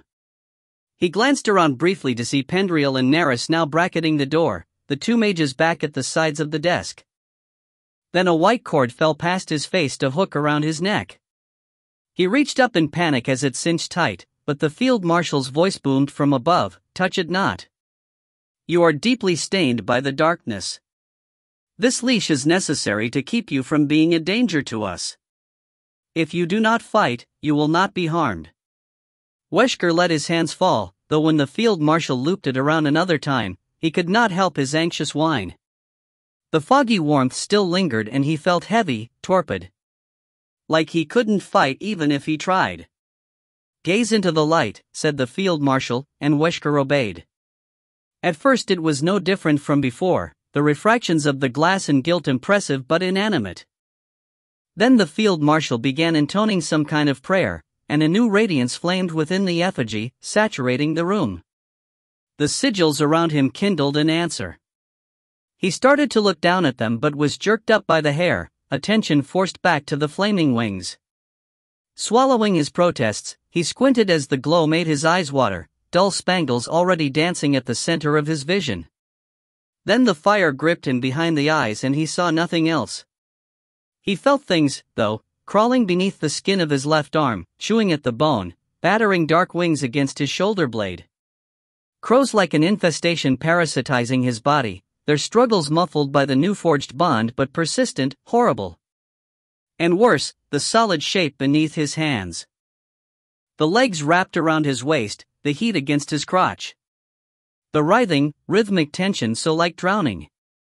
A line of fire tightened around his throat, and he felt himself being pulled away. He tried to grip the shape, and felt flesh squeeze from between his fingers like clay, a too familiar sensation that shot terror up his back. The legs were roots now, dragging at him, the heat going cold and dark and hungry, and as he was hauled up by the neck he managed to look down. Her eyes black holes, her skin a pale varnish over rotten wood, breasts like mushroom caps breathing spores, the copper vines of her hair splayed across a black expanse of grave dirt and bones. No. Sanava's not like that. I don't know what this is, I don't understand. Then he was yanked from her, and felt all those dark things recoiling into his flesh, hiding from the light in the only place they could. Black water filled his mouth and nostrils, welling up from deep inside. It tasted of grief and loneliness and fear. The cord tightened again, cutting off its rise. Stars danced in his eyes. "You see? The darkness brings only suffering," said a voice close to his ear. "These bestial desires, the demands of the wicked spirits, the rot and ruin that comes to all flesh, they exist because we give in to our weakness. We serve the wants of our bodies and are tainted by them, rather than transcending these wretched vessels and becoming one with our master. You feel it, yes? The corruption in your soul, the degradation of your true self. His skin felt afire, pain striating his scalp, and the dark things writhed and clawed and kicked in his throat and belly, roots cramping his guts and gripping hard around his heart. It hurts, it hurts. Ah, my high priestess, the voice intoned, and he focused enough to see a figure within the flames, pale, translucent, the radiance of the winged light shining straight through it as it reached out with bright hands. He tried to rise to it, but the rod woman hung heavy inside him and the crows thrashed in the cage of his arm as if they could turn him away. A fiery hand clamped on the back of his neck, lifting him, pushing him forward. We are not born darkened, the voice said. As children, we are drawn to the light, enraptured by it. Our eyes are open to its vast glory. Yet there is a taint within all of us, for we come from tainted flesh, and if we do not fight to free ourselves from it, we can never join with the light. You are not unsalvageable. You have lain with a dark woman, but this is not strange, for women are, by nature, dark. There is a hole within them, and as they mature, it grows until it hollows them out, leaving them vessels for corruption. All who lay with them are infected by it, and all they birth are tainted. Even those who have been purified can fall to their wiles. That is why we do this. The poison must be drawn and the desire ended. You cannot stand before our master's eye, and so you must expel your taint the way it came in, to fling it into the furnace of a purified vessel, a burning crucible. This will make you worthy of our purpose. Brought close, he saw the translucent shape no longer above him but on level, saw the hands reach out. Felt them on his face. Small. Remembered the little girl. No. No, no. His knee hit something solid. Marble. His hand fell from hovering near the cord, caught the edge of the altar, then slid to find a bare leg, one his fingers could nearly close around. One that twitched at his touch, transmitting fear. Planting his palms on the stone, he tried to push away, thinking, no, no, no, no, no. The grip on his neck clenched, thick fingers digging into the muscle. At the same time, the cord contracted. Everything was fire. Do not recoil, but embrace the light through her, came the voice like thunder. This is for the good of your soul. Neris. I've already dosed him twice, sir, but he's been inoculated, came a fainter voice. It just won't stick. Give him another. And you, mage, help him. I will not have fear, keep him in the dark. The itch that had been hidden by the fire came to the fore, crawling along the base of his skull. He tried to fight it, but it was like being dragged through wet sand, nothing to grip, all the world slipping through his fingers as his body turned traitor. In desperation he scrabbled at the dark things he could still feel inside, and felt them redouble their struggles. His left arm was his. Embrace the light, growled the voice, too close, or else be cleansed in death. His heart quailed. Since being pulled from the ashes of his village, he had always been a coward, compliant and skittish and weak. But this... Then needles sank into his shoulder, injecting molten lava to his veins, and he lost himself entirely. A hand trailed down his chest to direct the flow down to where the darkness had collected, aching to escape. That part in him still said no, no, but he could not speak, and the nails bit in again, and the vice on his neck forced him forward, and there was the little shape beneath him. A haven, a blessing, glorious and bright. And when they joined, he shattered. There were times, after that, when someone tried to wake him but he refused. There was a blanket and a bed beneath him, and he wrapped himself in that pitiful armor and curled into a knot. His throat felt raw, his neck grooved by the white cord, and when his hand quested timorously downward he found himself sticky. He wanted his knives so badly that he could feel them in his hands, but their phantom blades could not pierce his skin. And so he stayed where he was, silent and whipcord tight. But Neris wouldn't go. The field marshal is not satisfied, she said. He is unsure if you have been fully cleansed. I'm to make sure the bonds on your dark riders don't leak, to stress test them, so to speak. Don't worry. I've been purified myself, though not enough to be a vessel. You should enjoy it while you can. Once your purification is verified, you'll be cut. He wanted to drown, to disappear, but no matter how perfectly he imagined it, he could not make the air flee his lungs. He could not get away. And when she dug him from the blankets, her nails piercing through every layer he had woven around himself, he was too broken to resist.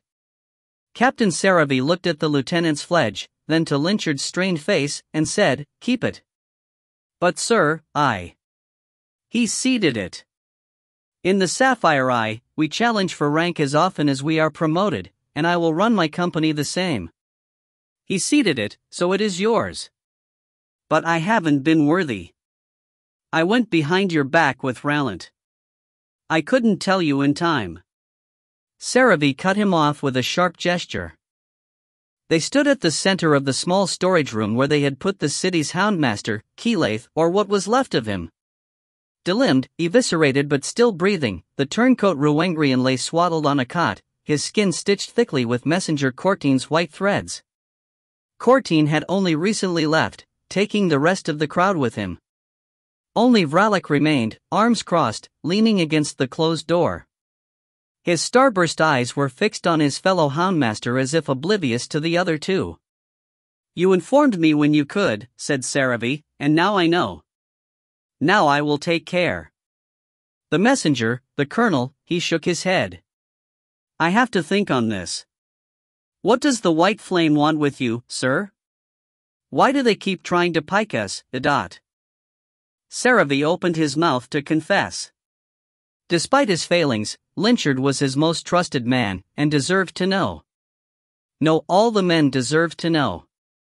Secrets and lies were his commander's ways, not his. But he could barely credit it, no matter the evidence, and morale was bad enough already. It could wait. "They are not trying to pike us, Lieutenant. They are doing their jobs." Lynchard scowled. "What piking jobs are those?" "Courtine is trying to steal our injured away, you heard him." "Converting them at the palace? What's that supposed to mean?" "The unraveling floor." "It is not my place to speculate." "We won't let him, right? I know he's a priest, but it is not for us to choose. I don't like this. We must focus on the cultist threat, Lieutenant, not our own side, On the cot, Keyleth chuckled wetly. His once handsome face had been ravaged as much by the loss of his illusion pendant as from Vralik's claws, cheeks deformed by chitinous plates, long hair stippled with fine needle-like spines. "The threat is all from your side," he gargled. "You are not like them, Captain. You would not still have me if you were. I see the marks of my maker upon you. Your masters are not his friends, nor yours." Lynchard looked to him questioningly, but Saravi said nothing. He already knew that Keyleth had been assigned here by Prince Ile-Rien, the former Crimson General. That he was also entangled with this Ankhelen was no surprise. But what any of it meant, or what he should do about it? A change was coming. He felt it. He feared it. And he had no idea how to react. "You have no more to say?" He addressed Keyleth. The houndmaster sneered. "I did my job. Didn't ask about the city's other factions, because what did I care? And I haven't had orders in months. If you want to blame the Maker for your problems, or the prince, or the city, or the cult, go ahead. But I think it'd be wiser to look at the bastards behind you, before it's too late." "It already is," thought Saravi grimly. Chapter 21, Snakes. Finriden by day was no different than by night. When Lark stepped out from the inn in the Ragged Hen, to judge by the shabby-looking Garto on the sign, the streets were just as full. A troupe of musicians held the center of the plaza, with dancers in modesty bands and body paint performing an elaborate mock battle. One side was green, their scales striped with sweat, the other orangey-brown with faux tails strapped to their backsides. An old man in a camp chair intoned a slow oration in a dialect she could not follow. they had quite an audience, some mouthing the words. Daylight also picked out the self-segregation of the populace. The shops and stalls bore distinct markers of allegiance, cloth banners hanging from windows or handcart bars, used as display blankets, or worn as shawls, in a wide number of patterns and sigils that Lark guessed to indicate clans. As she drifted through the plaza, she noticed the same marks on many of the shoppers, who moved together in loose packs and crowded rivals away from the stalls they visited. Some gave her sidelong looks as she passed, but seemed largely indifferent, even making room if necessary. Toward each other, they were not so hospitable. In one glance, she saw two pairs of packs facing off at different stalls, their outer ranks of leather-clad sword-bearers and wolf dogs standing guard over the colorfully dressed adults and children in the center, their leaders snarling insults. Smaller altercations stippled the crowd, always between clanfolk. She shook her head. It reminded her of the street gangs in Felon before she'd left, except that instead of small roving groups among a greater mass of unaffiliated shoppers, nearly the whole of the populace moved in these squads. The few outlanders were ignored, but nowhere did Lark see an unescorted clanwoman, or clan men moving in less than a trio. She couldn't imagine living like that, but then, the entire Imperial East made little sense to her. The sooner she left it behind, the better. Scanning the painted walls led her back to the shadow mark, and she made a mental note of where it pointed. First, though, she wanted to get her other business out of the way, pawning the fake jewelry, buying the pilgrim's gear, checking for caravans. The temptation to just run off with the shadow folk would be too high if she went straight there. And, of course, there was the fear. It had gnawed at her all night. Even after a wash and a decent meal, and with an actual though tiny bed beneath her, she hadn't been able to close her eyes without tensing up. Were there Imperial agents outside the door? Were those goblin fingers scratching at the walls? What would she find when she got home, beside ashes and corpses? She almost didn't want to know, but she had an obligation to her Kai, and she had shirked it for too long. It didn't matter what the Shadowbloods said, they didn't speak for the Unbloods. Kair had chosen her as his successor specifically to keep them from taking over, and if it meant she'd have to fight them for control. Well, after this disastrous excursion, she had enough anger to take on the world. Plus a few new tricks and tools. Her orange robe wasn't rumpled, even though she'd slept in it, just a little bit of wool sent through its silver embroidery freshened it up like a wash. She had refilled its defensive runes as well, and by the way the Finrod folk deferred to her, she supposed she looked like a proper circle mage. She had no real plan to pursue magic, not least because the Ayates hated it, but she enjoyed the role and the new knowledge.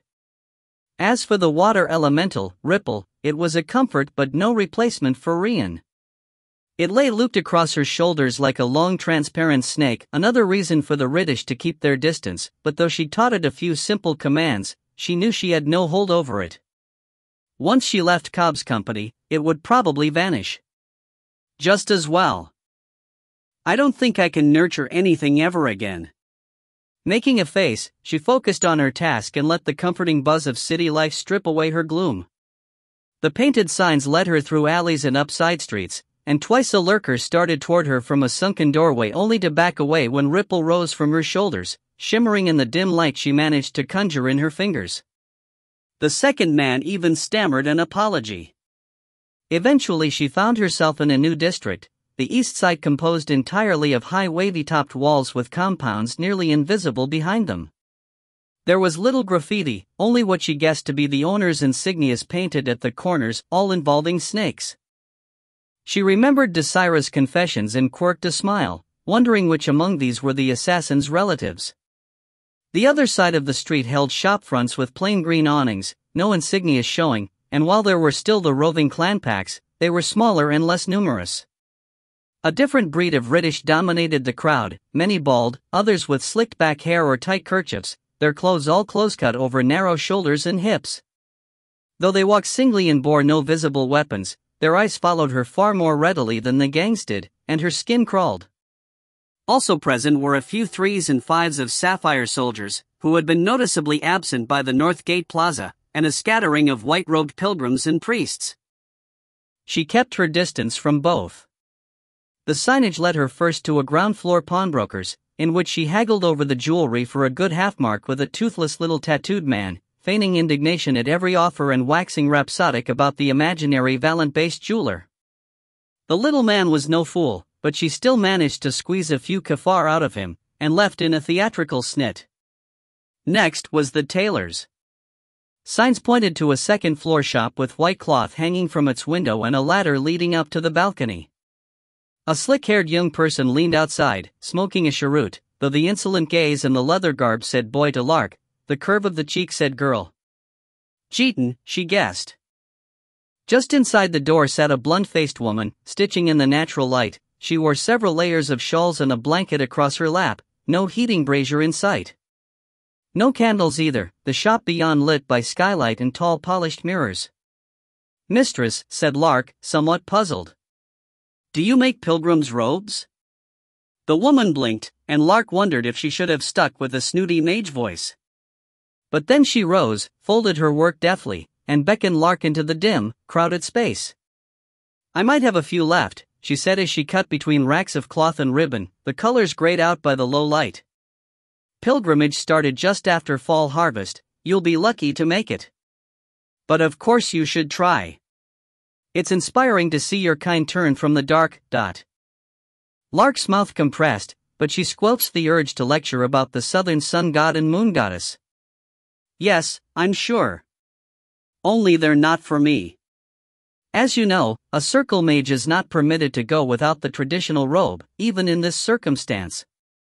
She hoped that was true. I have attendants though. 2 men about this tall, and 1 for a woman about. Man or woman doesn't matter, said the seamstress.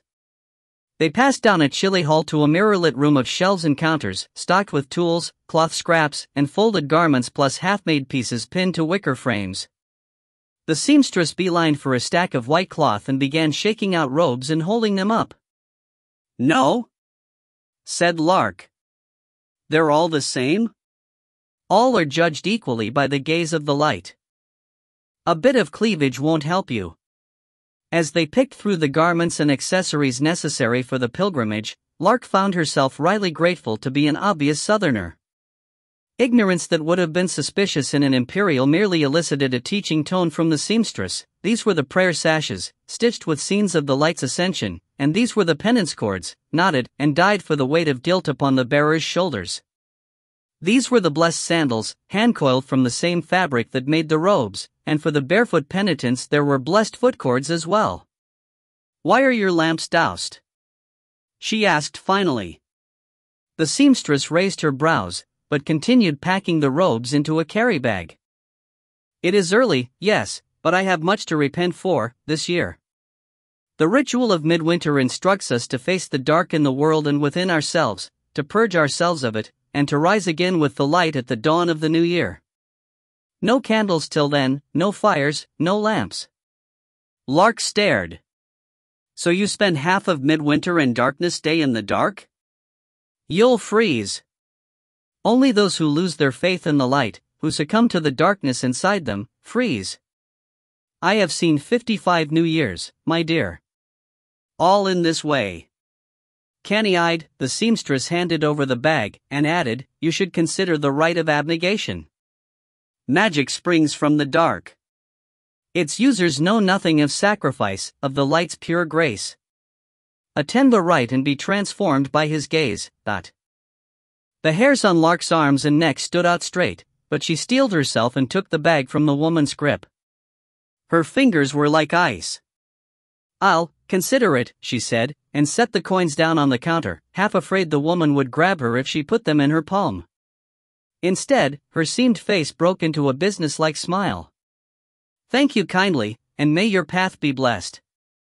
Yours too, Lark managed, and took to her heels. Cobb sat on one end of the narrow bed, Fiora on the other. Down below, Arik was still snoozing, or at least making faint wheezing noises to convince them he was. Despite the chill air that seeped through the slit by the roof, they had not managed to come closer than this. The arrowhead glittered on the blanket between them. At her request, Cobb had managed to pull Fiora into the mentalist impression with him, but she had gleaned no more from it than he had. They'd needed to hold hands for it, though, and now he couldn't even look at her. "So what does this mean for us?" she said. He sighed. "Well, we know they hate each other. We know vaguely where Ile-Rien is." He took their remaining vor from the deflated coin pouch and set it on the bed, behind the arrowhead. "This'll be him, and the arrowhead is the throne. This the prince, a bronze rocker, which he placed on the far side of the arrowhead. And this're the other people. Mages and the like. A scattering of brass and AR. In the memory," she said. "No doubt things will change, dot. Yeah, but all the important people concentrate in this area around the throne, or over here where the mages are. So those are the two places we need to worry about. What about the guards?" He made a face. Jared hadn't really pinpointed those, too caught up in the drama near the dais. "Let's pretend the bed's the throne room. The guards be along the walls, right? Pretty far. If we got up to the throne area before someone noticed us, the guards never reach us in time, especially if there's pilgrims in the way." "Alright, but how do we make sure we get that far?" "I could use some of the Guardian's powers, maybe. There's a herd mind that affects all of us. I could use that to move us to the front of the crowd without making a commotion." "But won't they notice you, dot? Don't have to bring up the antlers if I don't want to."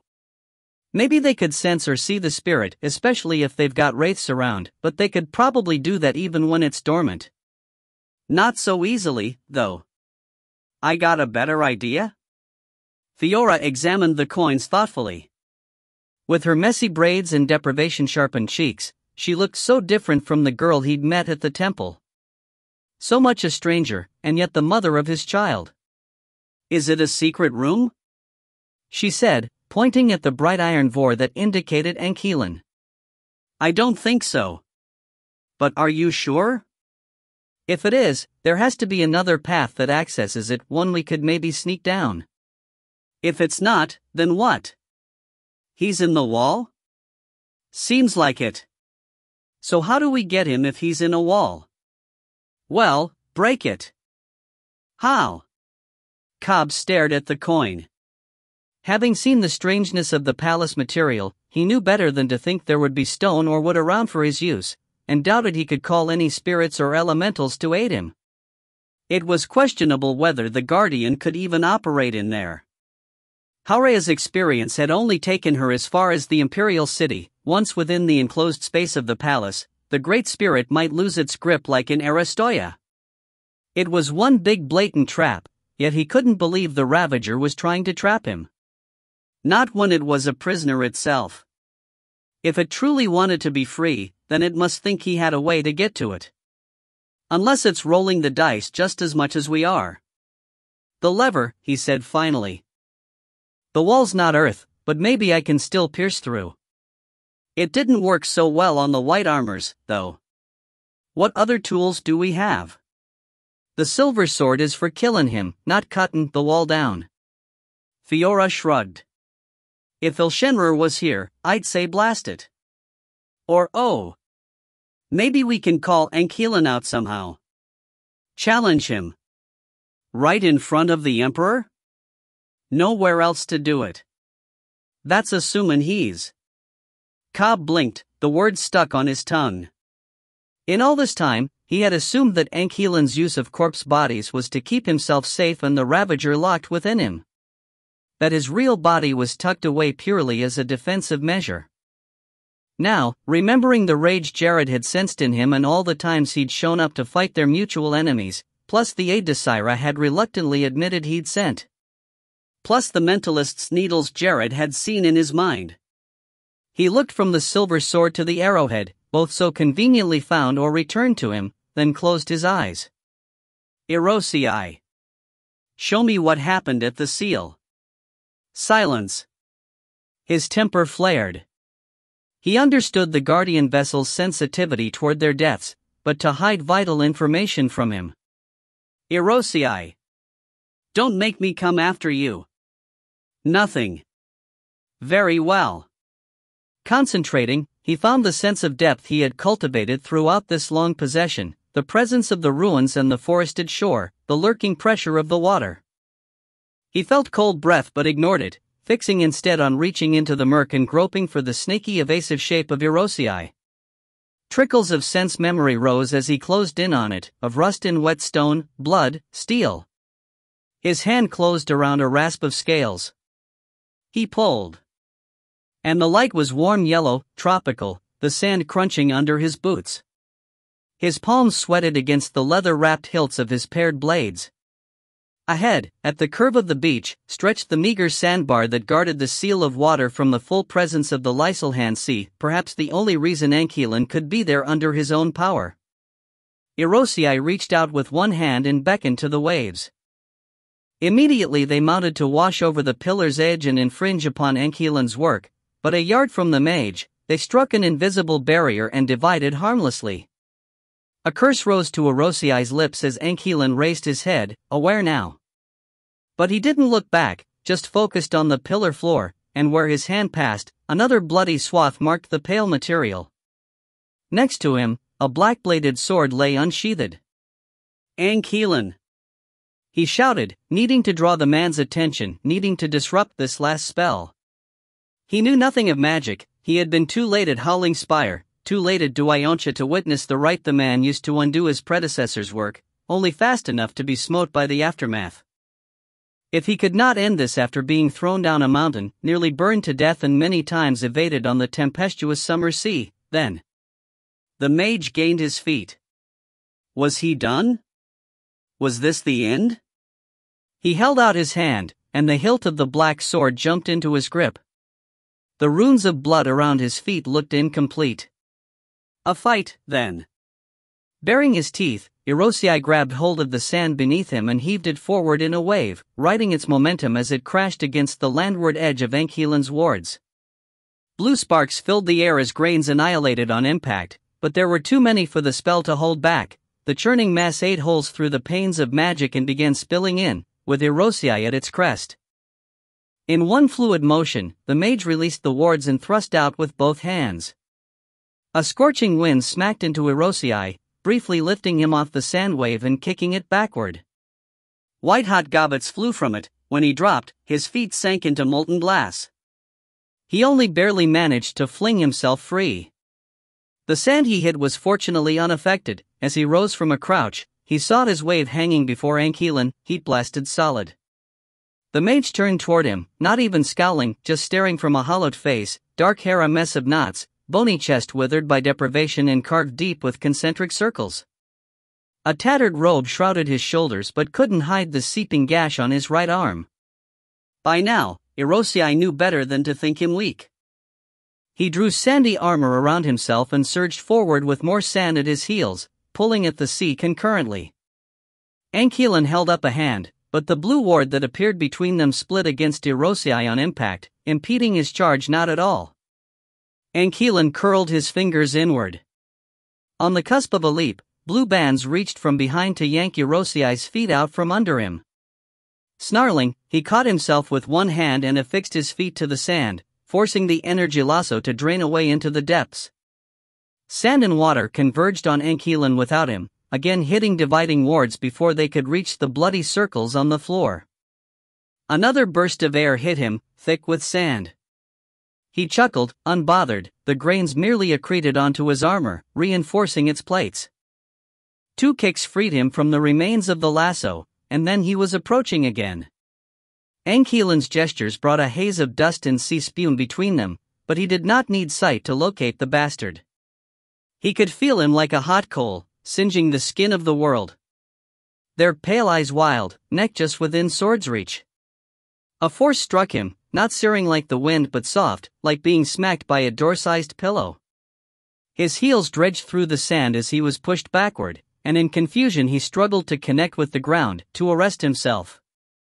It was there, he felt it, but spikes of agony pierced him at the neck, the wrists, the shins and ankles, thighs and belly. Still held by the force, he looked down to see glassy patches spreading across his armor, each centered on a red spot, a blood-stained sand grain. Raising his gaze, he realized that the ground around the pillar was stippled with such spots, most dry to inconspicuous brown. Ankeelan's bloody hand smoldered as he made another pushing gesture, and Irosei slid further back, his connection with the earth fraying. The sand he'd gathered became a prison as it fused, and he couldn't shed it. The glass encasement tightened further. In moments, the sand beneath his feet had glassed, and his connection broke completely. The needles of pain became anchors. Vitreous cords drew him down and bound him flat, more glass flowing to cover all but his face. He struggled uselessly, spitting imprecations. Somehow the heat didn't touch his skin, but all his hairs were fused into it, making each twitch a ridiculous agony. Throughout it, Ankeelan stood in place, gashed arm blooming with smoke instead of blood, a dull glow emanating from the wound. "Quit fighting," he rasped. "I'll let you up once I'm done." For a moment, Irosei couldn't formulate a response, too surprised and furious to think straight. Then he spat, "Let me up? I will kill you. Don't you know what you're doing? You've tried to kill me many times. It's always the same. First the armor, then the fists or staff, or sword, or claws. You're so afraid to shift that the mage shook his head. I've no time for this. Just stay quiet. It will be over soon."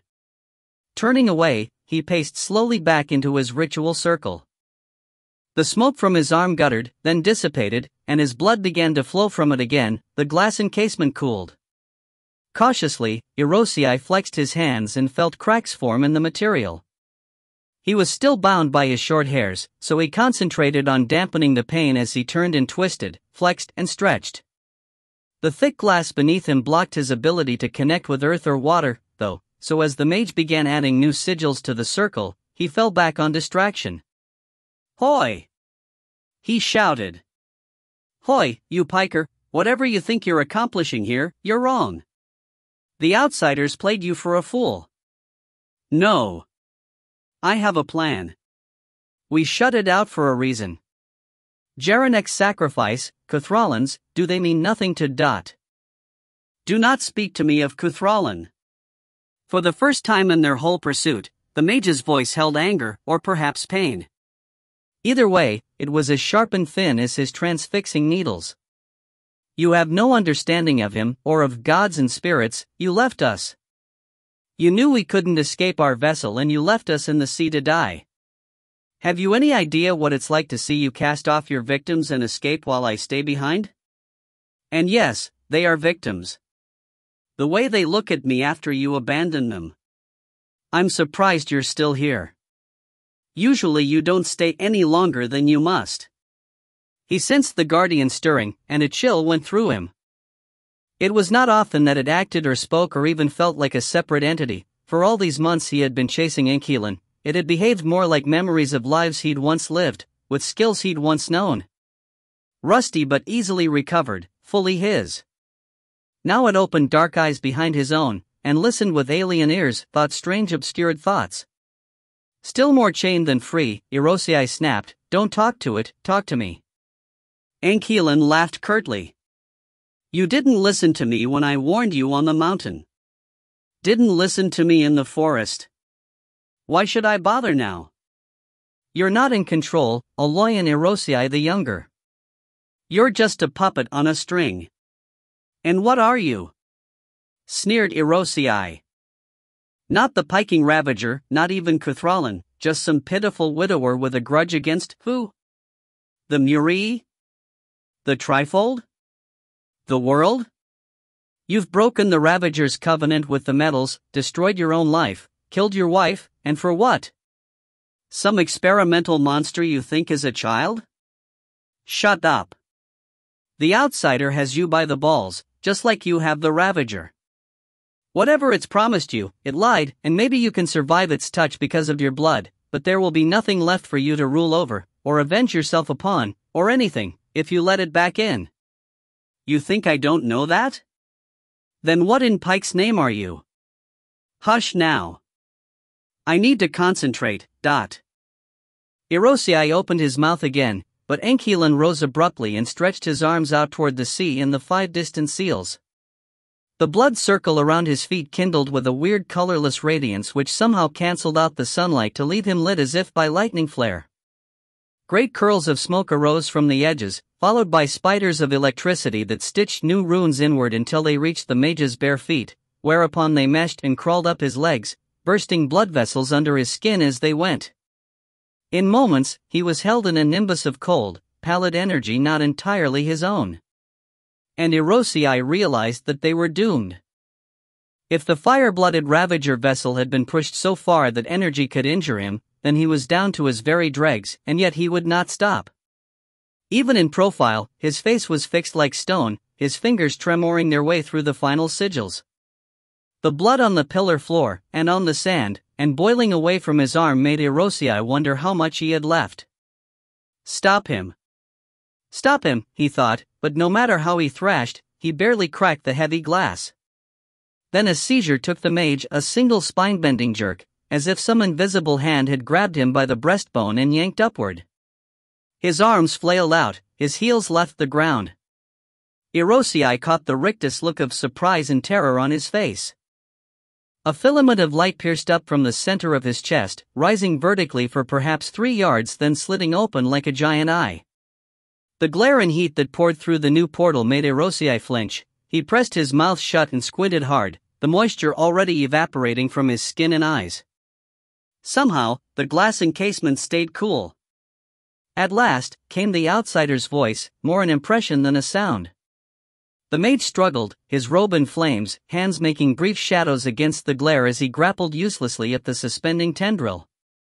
Let me down, he rasped. Perhaps the entity examined him, or looked around. Erosii sensed motion, but it was hard to extrapolate when all he could see was a shapeless blob of light that washed out the entirety of the beach. The seals are not open, it noted in a toneless manner that nevertheless expressed disappointment. Sure they are. No. They have not been removed, merely pushed askew. About 2 inches. The mage's mouth twitched in a valiant attempt at a smirk. Still counts as open. We had a deal, Shadaxi. I require entry. You have it. You just don't have the reins. I do.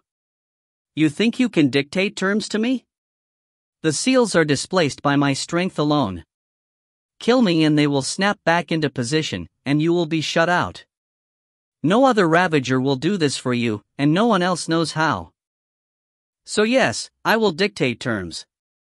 The incandescent tendril holding Enkilen aloft eased slightly, allowing him to stand on his own. For a moment it seemed he might fail at that, but managed to stabilize by planting the black sword point down on the pillar floor. It was all that remained of his garb and gear, the rest just soot on bruising skin. Dry as dust, the outsider intoned, and what do you desire now? I take back my original request, said Enkilen. It was spoken in haste. In madness, perhaps.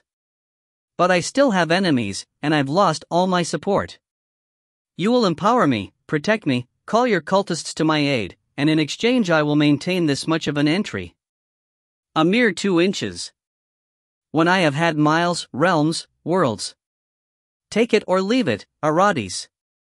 Oh, I will take it. But you, Shadaxi.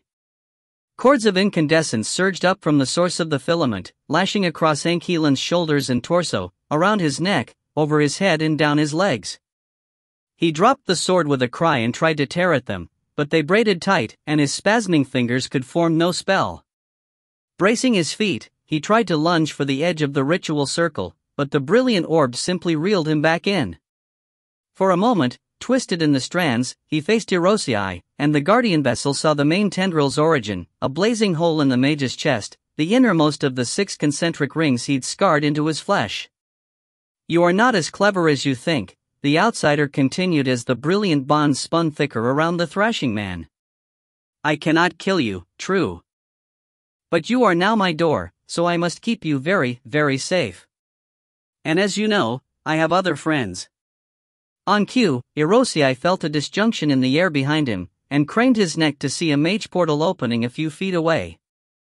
After images obscured his view of its makers, all he got was an overwhelming impression of white as first one, then many figures rustled by.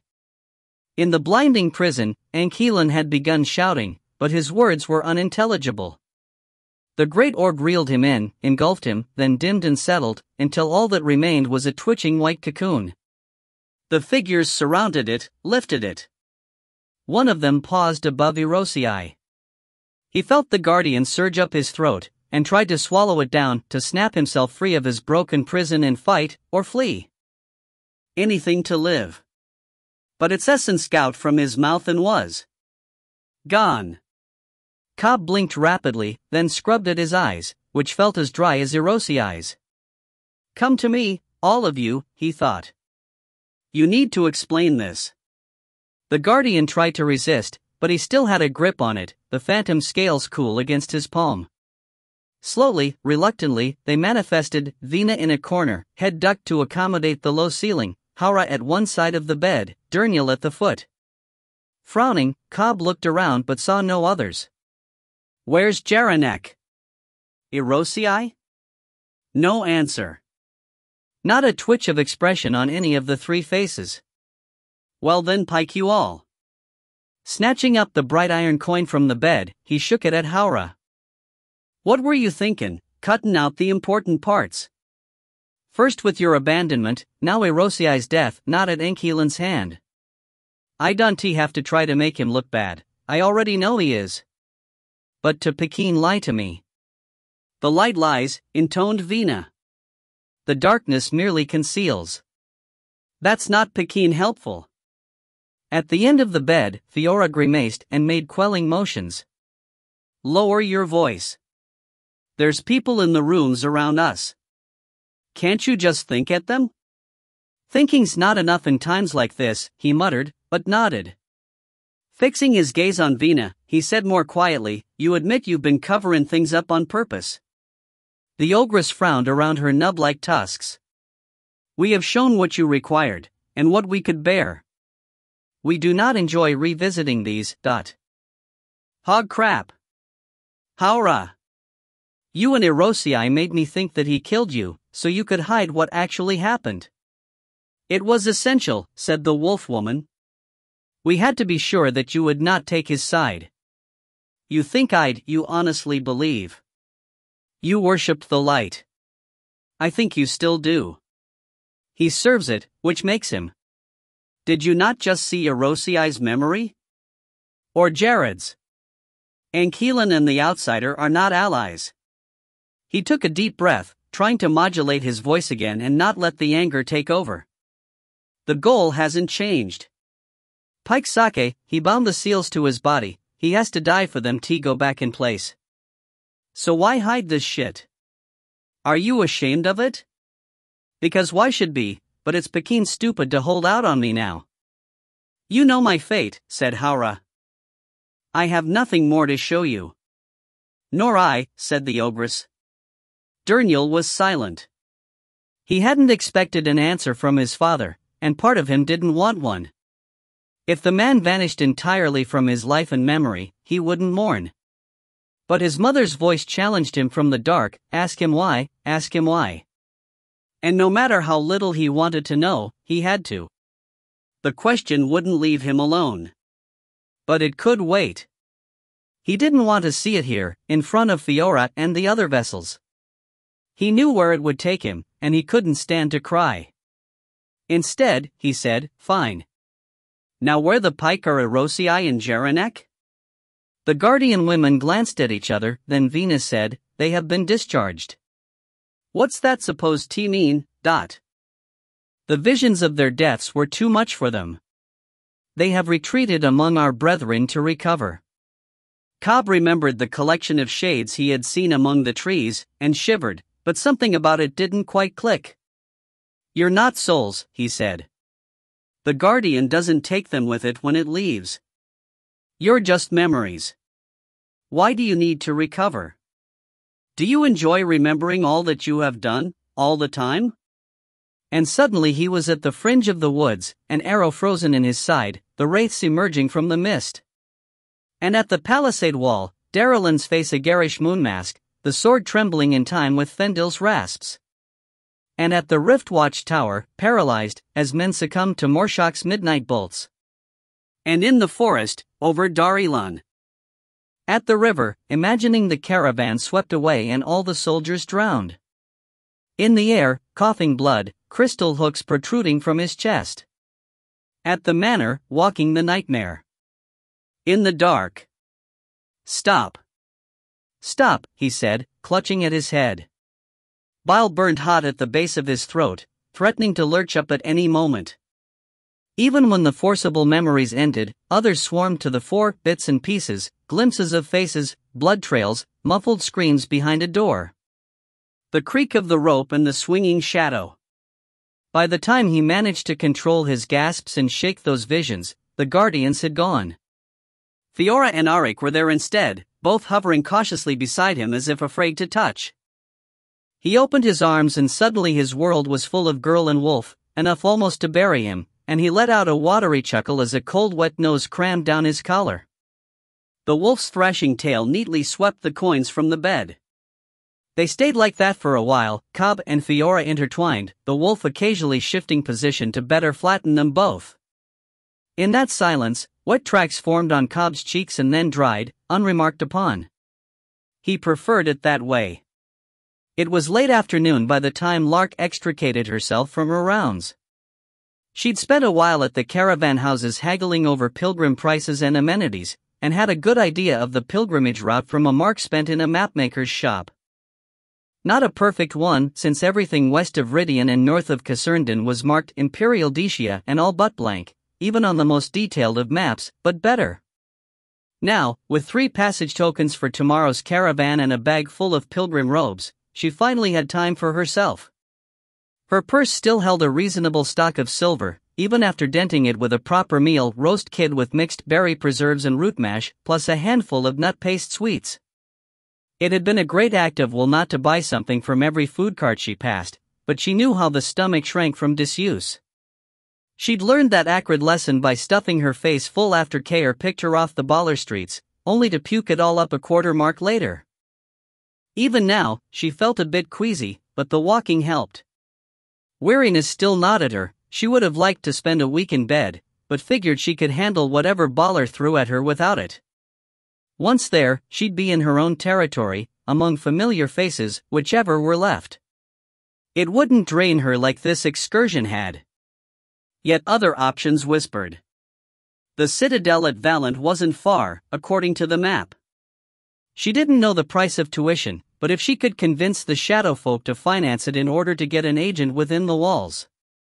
Or she could grab another caravan token and buy another pilgrim's robe. Go with her friends on their insane quest. Pike that, she thought, but a thread of guilt accompanied it. Those 3 were inexperienced, sheltered outcasts.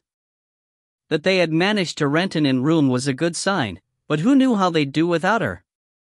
Could go as far as Caserndon. It's just a 2-day trip.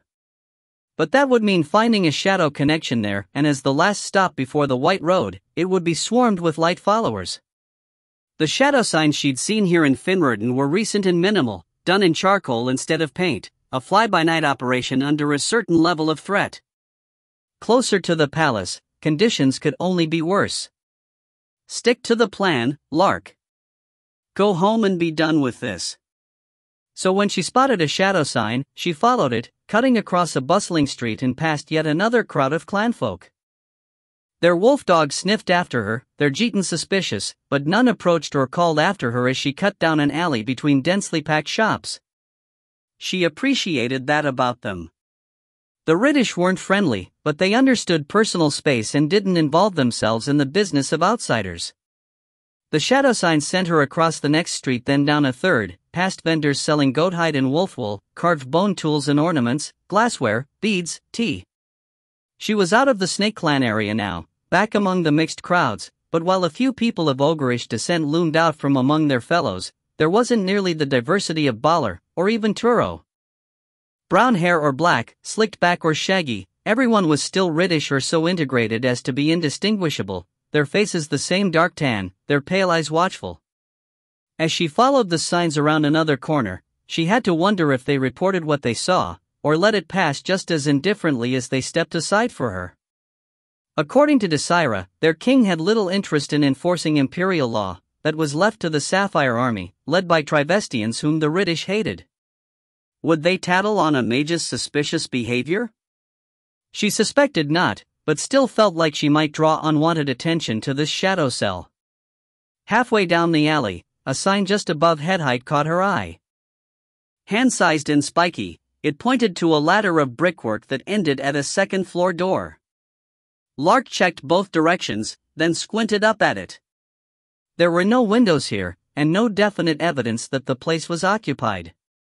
A sudden fear took her. What if this was a trap? For who? All those shadow folk far from home, roaming around in imperial territory with neither knowledge nor contacts? Ha!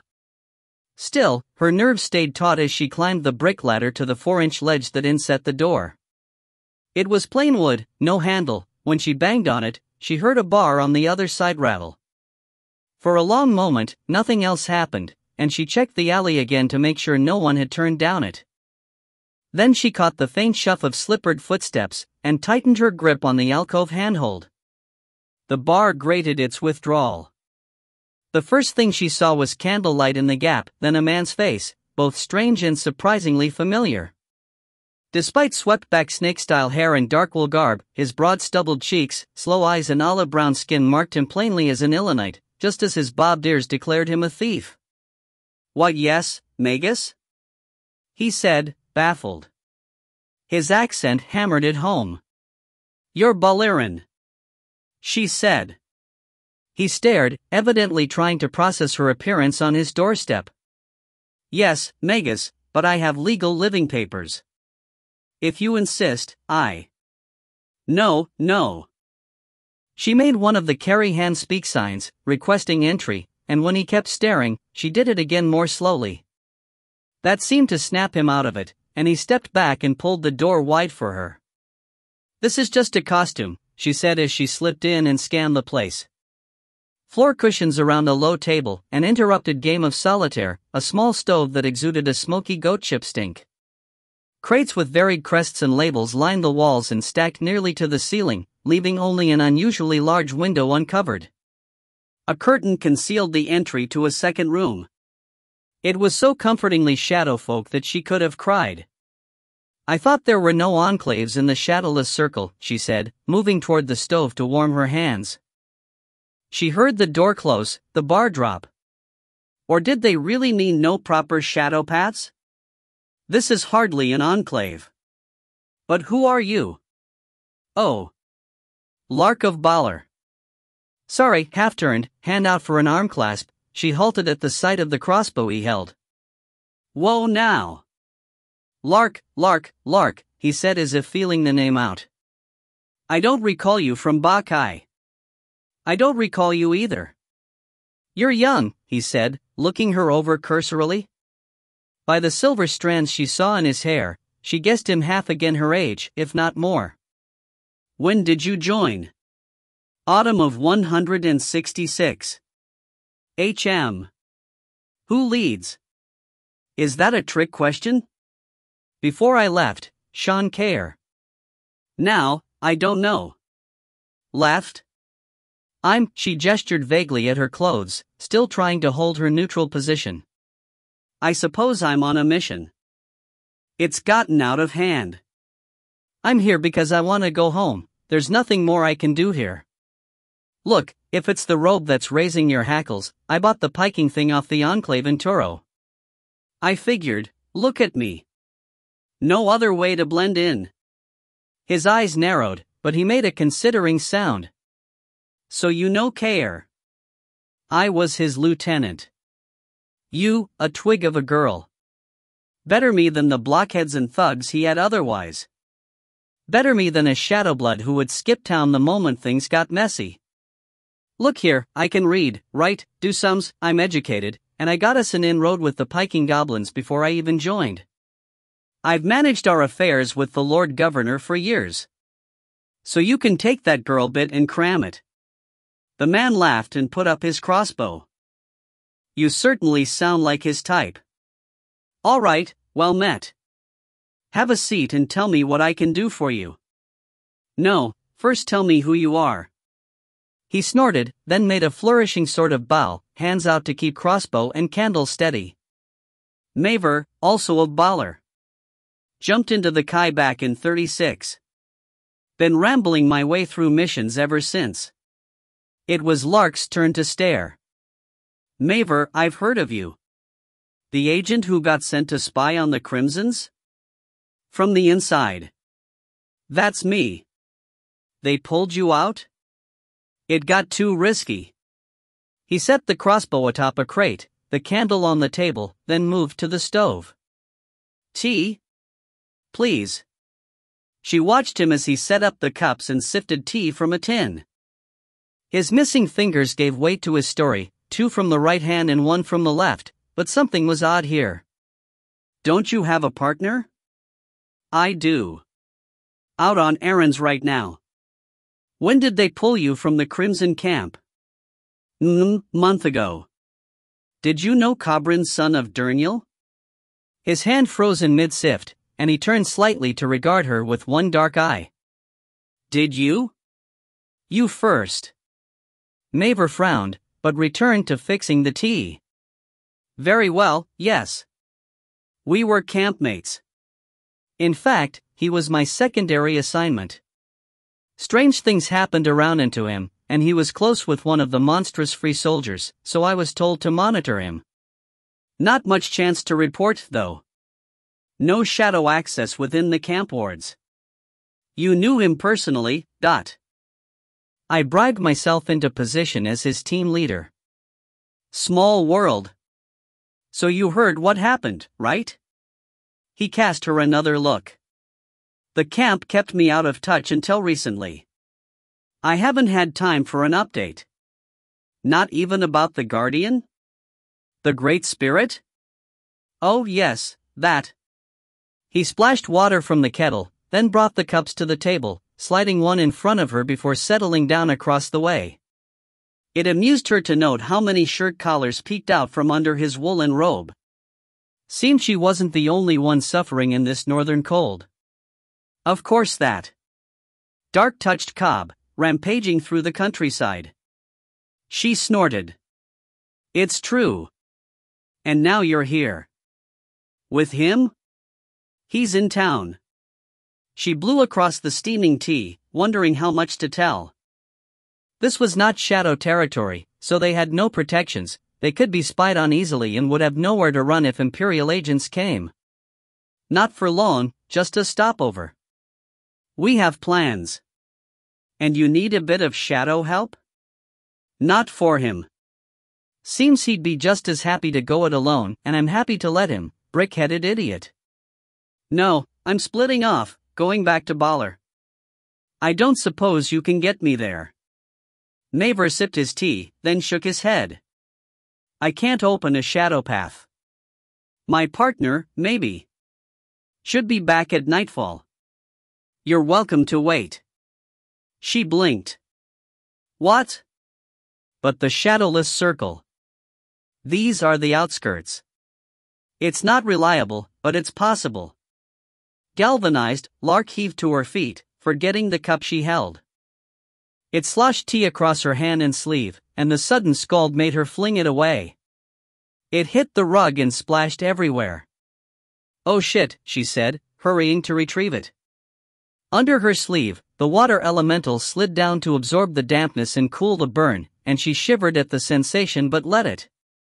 Pikes, that was stupid. I'm sorry.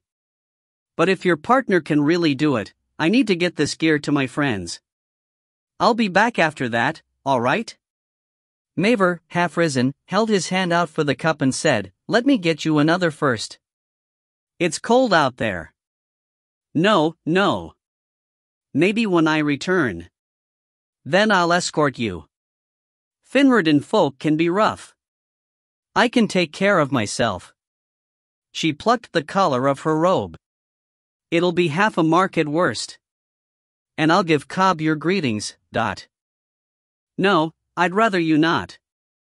Now he was on his feet fully, and Lark grabbed up her carry bag, suddenly unnerved by the light in his eyes. His tone was even, but there was something. He turned away before she could identify it, shoulders slumping under his rough garb.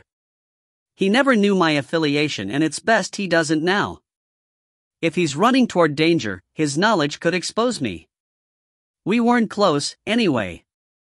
Well, if you insist, she said, thinking it noble but a bit silly. Men and their feelings. Hopefully this will be over soon.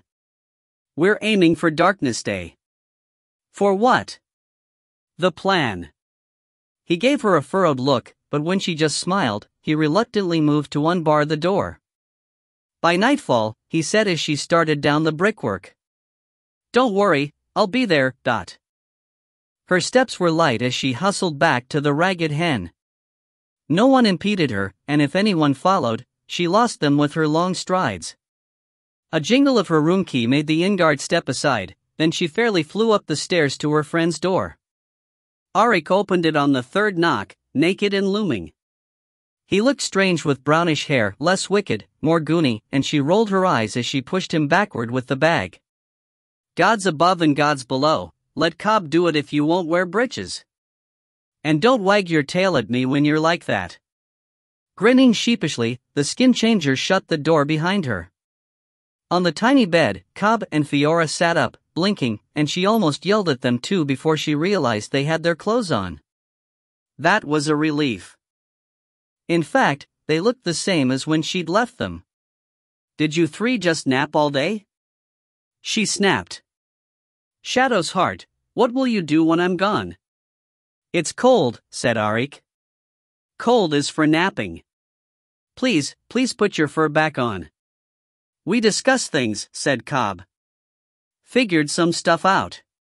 He sounded defensive, but she was pleased to see his arm around Fiora. Perhaps they'd survive this. Well, good, she said, and began unpacking the bag. I hope you figured out how to act like a normal person, because I won't be prompting you anymore. I've found a way home. And I booked passage for the three of you to Casernden here.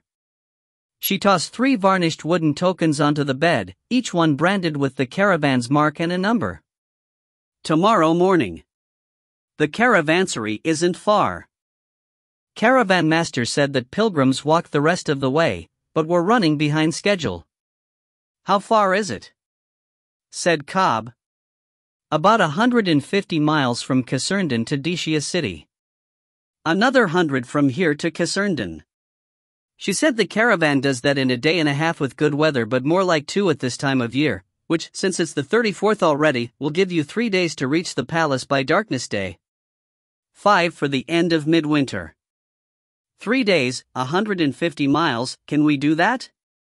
Said Fiora, looking to Cobb. We must have done something similar to get through the desert. Yes, but he can't put his antlers up in public. Lark extracted a larger robe and tossed it to Cobb. Has to be wearing this, and remember, the whole point of pretending to be pilgrims is to sneak in. The 3 of you can't go running off, you have to clump up with other pilgrims. Surely they'll be walking quickly to make it in time. Who knows how these people think? I was told that once they're on the White Road, they don't stop until they reach Dishia City, not to eat or sleep or even to piss, but that could be propaganda. Anyway, it's coming up on piking midwinter. Unless it's some grueling test of stamina and frostbite, there must be way stations. This is all we get to wear? Said Cobb. She tossed him a sash and a penance cord, the latter solid black. Footwear is optional. Apparently a lot of them go barefoot. What about the swords? Lark shook out an embroidered cloth and presented it along with a white cord. Offering wrap. Make something up about bringing them to the palace to be cleansed or blessed or whatever, tie them up with this, and no one will question it. Your staff looks fine. Money? She glowered at him, but pulled out her pouch and quickly divided her earnings. It pained her to let the silver kafar go, but the beads were Cobb's work, so he deserved them. That should keep you well. No taxes on pilgrims, so don't let anyone bilk you. Now if you'll excuse me, I'm headed back to where I won't freeze to death on the road. Pikes, woman, I know you don't like me, but at least take a hug with you. Cobb extricated himself from his girlfriend and edged past the wolf to enfold Lark in his arms. She considered resisting. She was still angry with him, almost blindingly so, but this might be the last time they saw each other. So she squeezed her arms around his ribs and gave him a peck on the chin, since that was all she could reach anymore. Stupid, she told him. The three of you against the world. Once you've brought down the Empire, look me up and baller, eh? Yeah, he murmured, breath warm on her braids. I'm sorry for everything, Not your fault. Give Ankelan a kick in the teeth for me. Course. Hoy, let me get in there, said Fiora, trying to wedge an arm between them. Cobb hooked her in for a group hug, and a moment later Arik added in too. That was far too much naked wolfman for Lark's tastes, or, apparently, anyone else's, and after a bit of a struggle and some choice insults, they separated. Straightening her robe, Lark said, if you see Desira again, tell her she can meet me in Baller too. Luck be with you. And you, said Fiora. Cobb just nodded, the look in his eyes as sad as she'd ever seen it. She wondered, for a moment, if she had been too hard on him. Expected too much. But she couldn't stay. So she walked out the door. The trek back to Mavor's apartment felt strangely weighty. She dawdled a bit at the stalls, unsure if what she was experiencing was regret or freedom, apprehension or resignation. The urge came again to just flee, to disregard Mavor's offer and book her own passage out of Finreden. Get lost in the world. Cut all ties. But she owed Ile-Rien and the rest of Bakai more than that. She had to go home. Mavor was waiting for her, and had the door open before she was halfway up the bricks. She tried to pay attention to his questions, tried to give polite but non-committal answers, but could not take her eyes from the window, from the daylight slowly draining from the sky. Soon, Mavor's partner would arrive, and she would be on her way to Baller. She did not notice the aftertaste in the tea until her third or fourth cup. By then, the Samarlet had already taken effect, the world sneering around her, and she tried to say why? But the words would not come. The water elemental sleeping under her robe could not help. He approached as she sank to the floor, reaching out to pluck the cup from her sagging hand, and she glimpsed the black bracer his sleeve had hidden. And then she was gone. Fida. Nightfall. Detached from its body, the body thief that had most recently called itself Desira listened from the top of an inkwood cabinet as the Lord Magistrate and his aide went through the day's reports. In bracer form, with its tiny hooks operating as legs and its marrowspike tucked up into its black interior, it could have been mistaken for a broad centipede or a wide-bodied spider, but was sufficiently stealthy to keep from being noticed at all. Now, though, it considered showing itself, if only to be malicious. It recognized the magistrate by his voice and scent, and remembered the grip of his hands back when they had been strong instead of palsied. It also remembered slamming him face first into a wall while wearing the skin of his best friend. Remembered how he'd screamed, and how it had laughed. The aide was a much younger man, and seemed fit enough to keep up with Cobb and the others. Considering how battered the Desira body was, it would only be wise to take him over and, of course, finish things with the magistrate. But the thought of Cobb soured that plan. Soured everything, really. It couldn't say that it had ever enjoyed what it did, but there had been a certain satisfaction in their cries. In the look of mortal terror in their eyes, in the disbelieving drop of their jaws as their trusted ones turned on them, in the flinching and shying it saw them perform for months after each attack. The acts themselves had been surprisingly hollow, making it wonder why men even pursued such so-called pleasure. Perhaps it wasn't made for manhood after all. Perhaps it had only ever been a monster. That hadn't bothered it before. There was no one around it cared to impress or befriend, no one whose opinion mattered. But now, it wanted to drop down upon the two. To destroy them, one for his actions in the past and the other for his misfortune of choosing this employer. But Cobb was out there somewhere, perhaps worrying, perhaps mourning. It wanted to be worthy of that. So it hunched in place and listened as the men discussed the reports. Most were dull business and civic material, and it recognized few of the given names. Even some of the clan names were new, and the honorifics ever shifting. Finally came the watchtower reports. Disturbances along the tundra beacon line, perhaps indicating a start to the winter raids from Krovachenka, a few pings along the desert line, but nothing of interest, a continuing white flame presence in the desert, the sapphires ordered to keep away. A few rumors about what they were seeking, but no solid information. No mention of Cobb or his friends. As the aide began to pack up, the body thief rubbed its hooks together thoughtfully. This was the capital of Ile-Rien, and the Lord Magistrate a close associate of the king. If he and the sapphires were out of the loop, then the only locals who would know what was going on were the watchtower mages, and the body thief dared not approach them. Likewise, even if it could find a white flame agent, it dared not approach. They were immune to its influence. The aide left, and for a brief time the magistrate was alone. Though the body thief had no eyes, its upper surface was light-sensitive, allowing it to track the man's movements around the room. Fretful pacing gave way to a long pause at the window, and it allowed itself to wonder what he saw.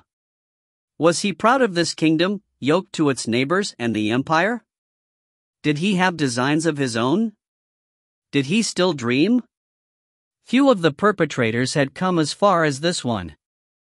Most were dead, some were hermits now, holed up in filthy little dens, afraid to let anyone get close. 2 or 3 had families, grandchildren, and while the urge to eradicate their lineage still gnawed at the body thief, it had thus far refrained. Raping a man while in the body of his best friend was one thing. Taking over his wife to kill his grandchildren. No. There were limits. Once he had left, it crept free of the cabinet and scuttled across the wall to the window ledge. It was much easier to operate the latch and lever from this side. To break in, it had needed to bore a hole at the top with its marrowspike and let down a thread, never comfortable, as it was basically a sticky exposed nerve. Out the cracked window and down the fortress wall it went, senses alert for patrols below. The government compound was well guarded but not particularly well warded. Because of Ile-Rien's secessionist leanings, the empire put limits on the number of mages allowed to serve the king in clans. The rest were remanded to the Sapphire Army or simply stayed in Valent, pretending to be apolitical. It took some skittering and a few close calls with the guard dogs, but soon the body thief was beyond the outer wall and following its call markers through the city's alleys and byways. Once, a grig alighted on it and tried to bite, but it stung the obnoxious vermin bird with its spike. Its essence tasted of dust and sewage. Finally, the last marker loomed. It scrambled up to the open window and paused there on the sill, hunched, listening. The room beyond was dark, no sound but a sleeper's faint breathing. A short leap took it to the bed, its hooks hitching easily on the blanket. Again it paused, for there was danger in disengagement, not just from those who might stumble upon the helpless, soulless shell, but... Red light kindled, then leapt toward it. The body thief was prepared, and hopped back as Syrindis sliced a glowing line through the air. For a moment the blade remained extended, quivering in the hand it was tied to, but then reluctantly dipped in recognition of its master. Untrusting, the body thief skirted its reach to approach the other side of the body. Finding its proper arm, it clamped on, the marrowspike extending from its center to push through the gray circle in the arm and seat itself home. Threads extended, re-engaged.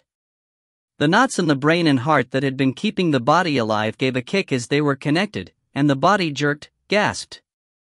Senses returned, sight, hearing, taste. A metallic taste in the back of her throat. Syrindis irritated throbbing. The ache in her calf, where the branch she had phased into was gone but not forgotten. Licking dry lips, she sat up slowly in the dark. It had been a wasted effort, so all she could do now was fall back to the original plan, kiss Erndon. If her friends were alive and free, they'd be headed there, if not, she had nowhere better to be. She could walk her vengeance to the palace personally. A caravan would be too slow, and she had too little coinage to bribe a mage for a portal. Steal a horse, then, they were rare in the east, but as the British capital, Thida had its share. Race down the road to Casernden, and pray that she found them in time. She grimaced and flexed her hands slowly, the threads still seating themselves in her fingers. It felt abhorrent to rely on luck, but what else did she have? No contacts left in this land, no other friends, only enemies and relatives to whom she was a stranger. There was a tea-neighboring compound somewhere in this city, but she would never approach it. She hadn't done so in 45 years. They hadn't come to her aid when she was imprisoned. They hadn't been there in the palace. In fact, the only people who had shown her any kindness in those horrific days when even her sisters turned against her had been. She blinked. Had been 3 women dressed like trifolders. She remembered them standing at the bars, 2 in armor and 1 in a long dress, severe of face yet bright of eye. Remembered wondering how they had gotten in, and why they had no escort, why they were in Imperial Light territory at all. "We can help you," the woman in the dress had said. "We can avenge you," had echoed the one in plate. And the youngest, in chainmail, had smiled and added, "Give us your vow and we will slaughter all who oppose you." She remembered refusing, though she couldn't recall why. Perhaps it had been the baby kicking in her belly, or the simple weight of her experiences. She'd closed her eyes, and when she'd opened them again, the women were gone. For the longest time, she'd thought it had been a dream. Now, here in the dark, with the moonlight slanting in, she realized what had been gnawing at her since the moment she cracked open Fiora's holy book. Those women had given her the same exact chill, the same frisson up the spine as had the girl's harsh prayers. She didn't know who they were, but they weren't the trifold. She had to get back to Cobb. Lark's return to consciousness centered first on the strain in her shoulders, and then on the realization that her wrists were bound back and trussed to her ankles. There was padding under her, but it did not alleviate the ache or the fear. Neither did the voices. "There's no way we can turn her and not have it be noticed," said one she recognized as Maver, though his accent was gone. Maver plus body thief, it seemed. "The Guardian is aware of us, so." "An incubation, then." The new voice was reedy, almost fluting, and not distinctly male or female. "I plant the seed and we step back, wait for it to take over." Look, if this was a typical situation, I'd say yes. Absolutely. But the experience of our brethren says that he can sense us keenly. Do you think he couldn't sense a seed? If it is dormant, it's still there. No, we can't be ambitious now. We need to play it safe and report her capture as ordered. Get the mentalists to pry their location from her. You would give up our advantage? Are you kidding me? There's no way I'm getting near the Guardian, and you can't think you can take him. All we can do is turn her over. Pa! And get a pat on the head while our superiors reap the reward? That's the way it works, Kylene. A musical sigh, a clicking like hard heels on the floorboards. A papery rustle, like 2 huge sheets being rubbed together. It agitates me. Well, don't take it out on me. A job is a job, and we Piking succeeded. In part.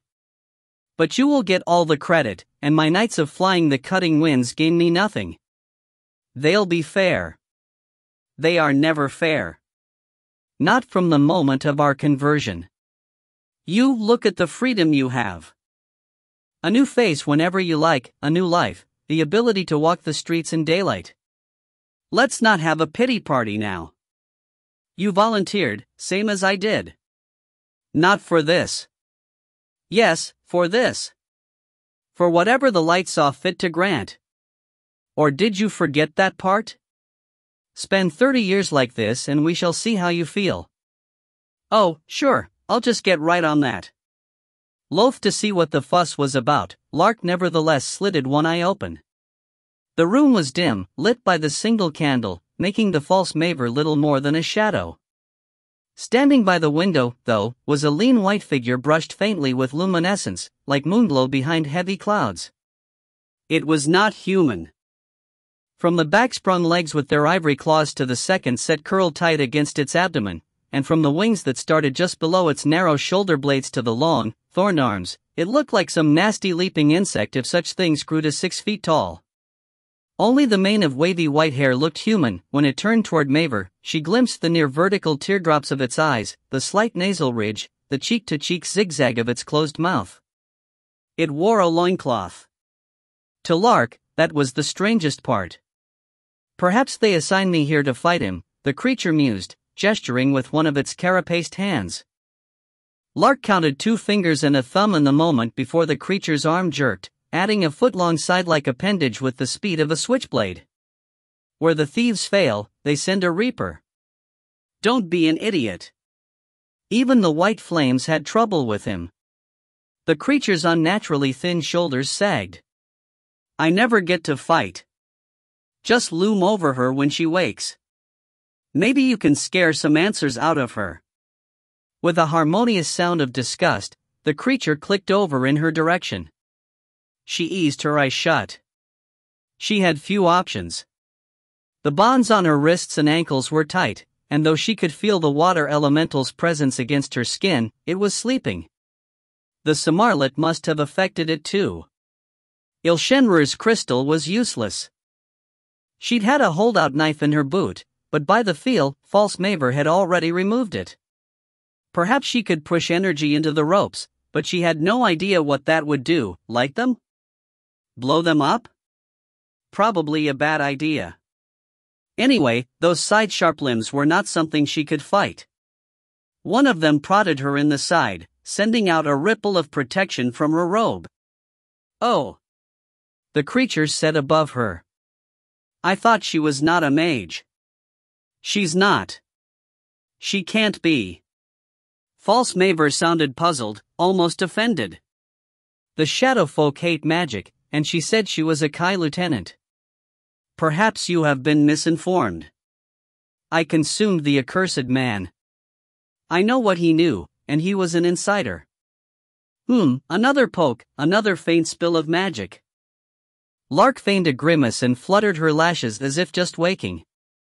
She heard a creak of sinews, felt a sudden faint warmth, and opened her eyes to find the scythe creature's bizarre face barely inches away.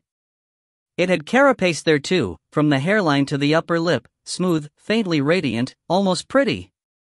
The eyes bore long marks that looked like vertical pupils, but were actually just darker spots in the pale hexwork. A twist of slightly pinkish material gave it the illusion of a lower lip, but as she watched, the pink unfurled into 2 tiny grasping limbs and the creature's maw opened into corrugated darkness. She stared, then said slowly, "What are those extra bits for?" The creature's head tilted, but the black spots in its eyes stayed fixed on her. What, Dot? Your little mouth fingers. Are you certain you do not wish to scream? She did. Oh, she very much did. But there was no point, so she said, "No, thanks. They look like they'd be useful to pick your teeth, only you don't seem to have teeth." The creature swiveled its head almost the whole way around to stare at Maver, whom she glimpsed past its shoulder, trying to hold a straight face. Is the shadow cult normally this, accepting? It said. They see some strange things, said Maver dryly. Lark almost smiled, because it was true. There were the Ayats and the Iron Shariel of Orechtka, the stranger things in the shadows, and their allies, goblins, elementals, skin changers, other faiths. Coupled with what she had seen at Cobb's side, this creature's face was peculiar but not inherently forbidding. But it meant an end, for her. She felt weirdly calm. Perhaps it was the lingering lassitude of the Samarlet, or perhaps the effect of Rian's death, but the thing inside her that had been vacillating between possibilities for a future and moody reflection on the past now stuck at not giving a shit. She had been tricked. Trapped. She was going to be dragged into imperial custody to confess and die. There was no need to make it easy for them. Would one of you untie my legs, please? She said. This is undignified. You're not here for dignity, said False Maver. No? Then why? I know you were listening. I saw your breathing change. Lark smirked. Whoever he really was, false Maver was at least competent. The creature he had called Kylene still crouched over her with what she supposed would be a puzzled expression if its face could change. It kept tilting its head back and forth, staring at her body. She hoped it was looking at the robe. Fine. I recognize why I'm here. But why are you? She said. You don't seem to like it. I hate being around humans, said Kylene. If not for its comment about 30 years of service, she would have pegged it as an adolescent. Job is a job, said false Maver.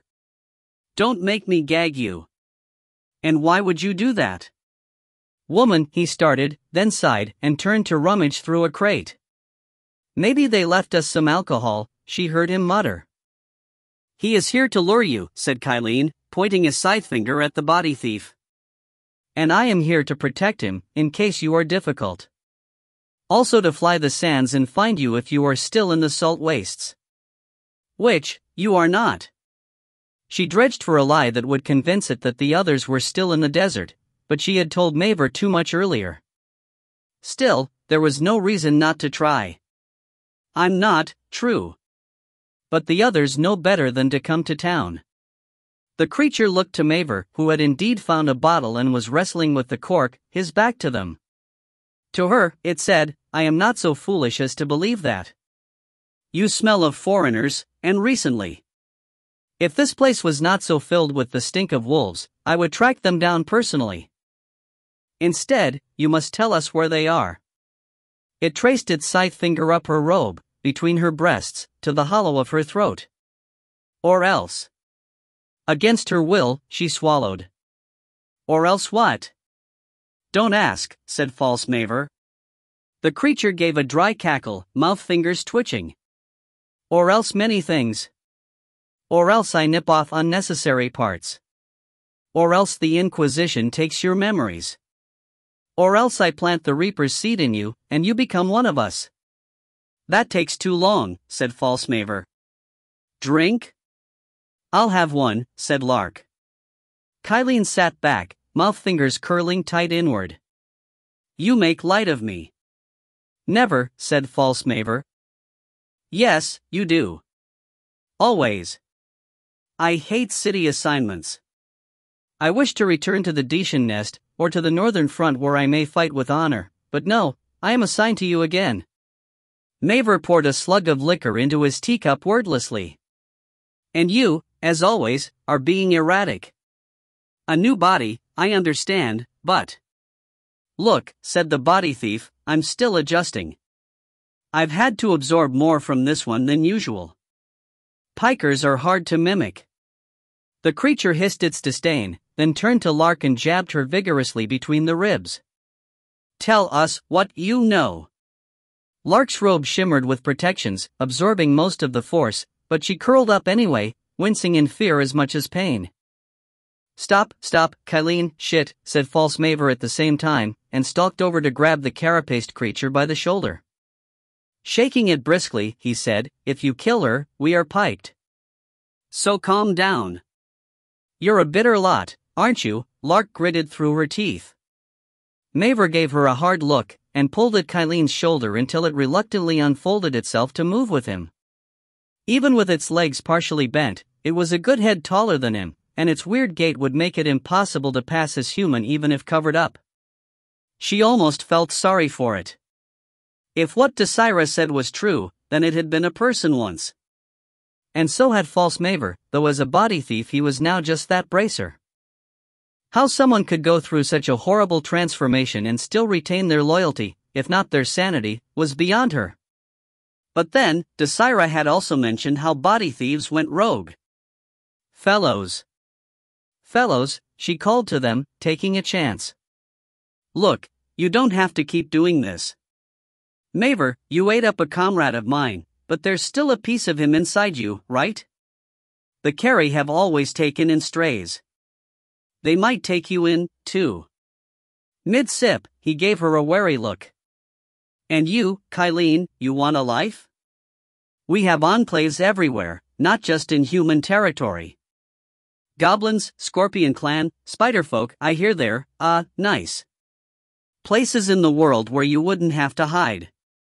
If you help me, we'll help you.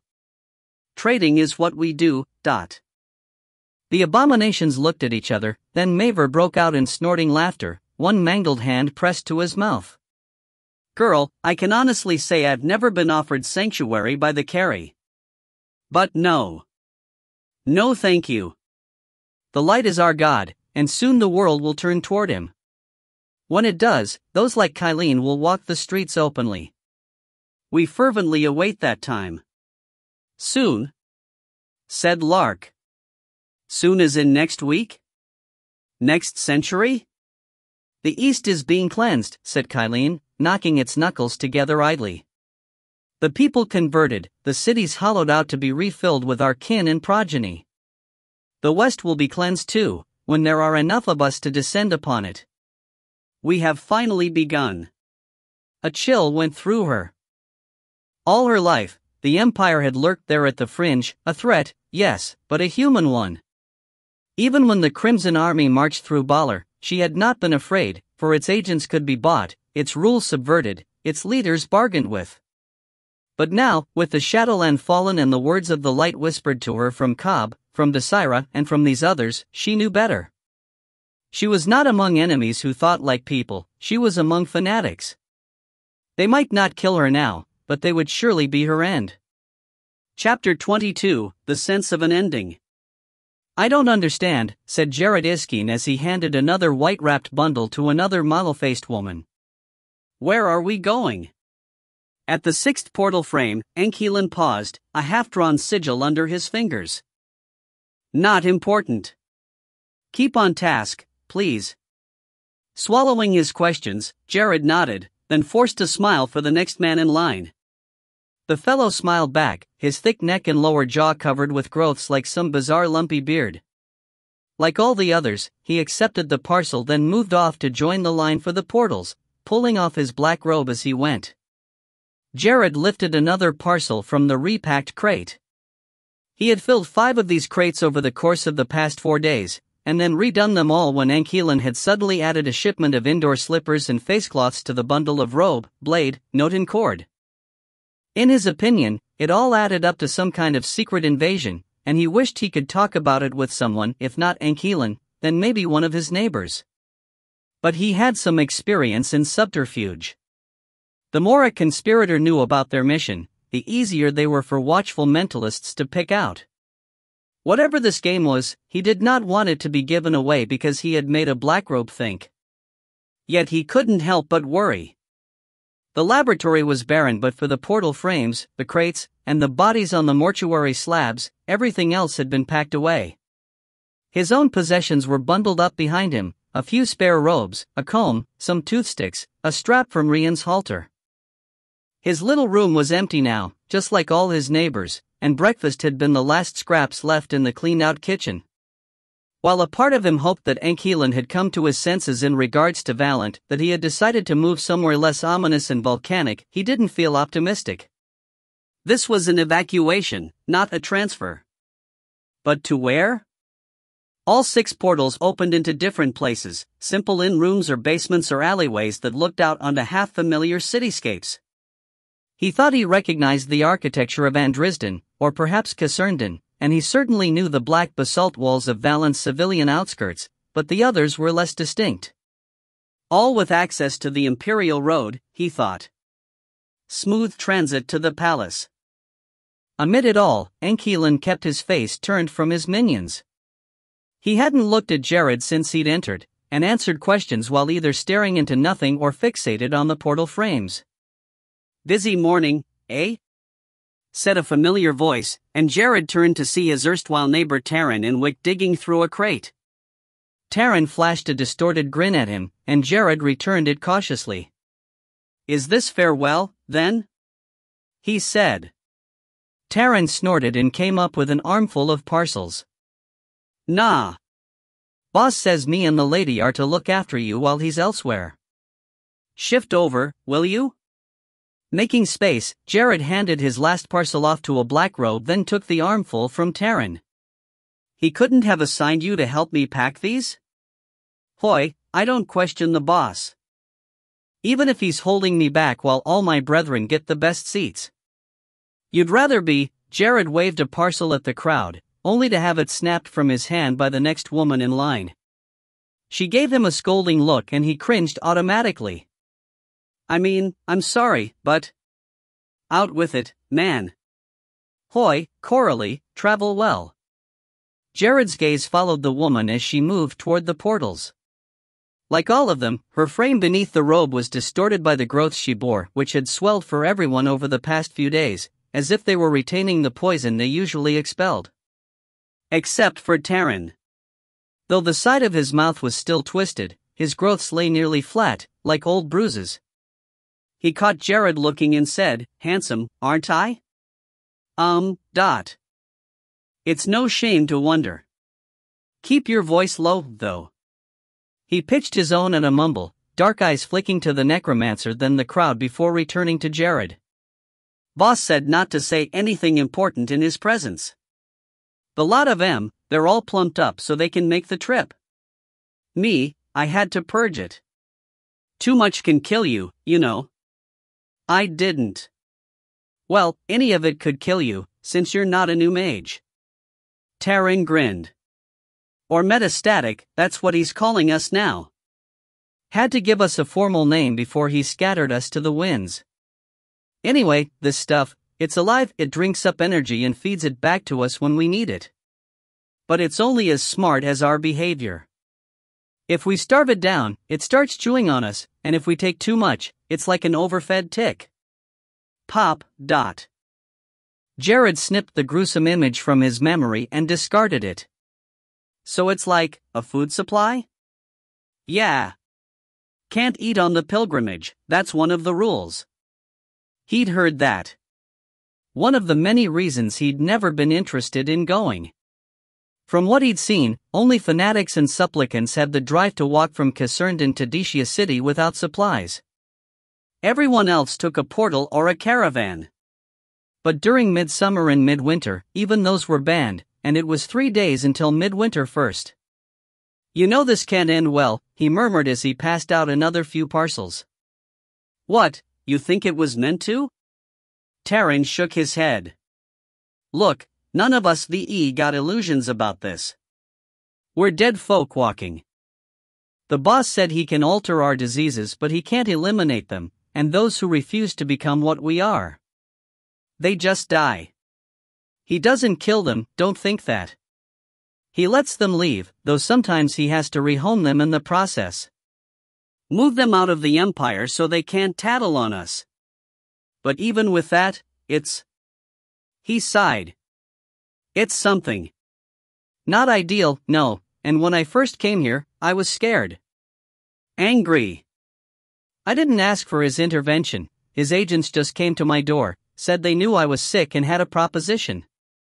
But I thought about it, and I accepted it, so now I'm following through. Jared grimaced, uncomfortable. Taryn's words reminded him too much of his own state when he'd finally met Ankelan. Terrified, blinded by pain and ready to die, then suddenly rescued, but with conditions. So you always knew? Someday the summons would come? Yeah. Part of his terms. And this's been better than coughing my lungs up in front of my family.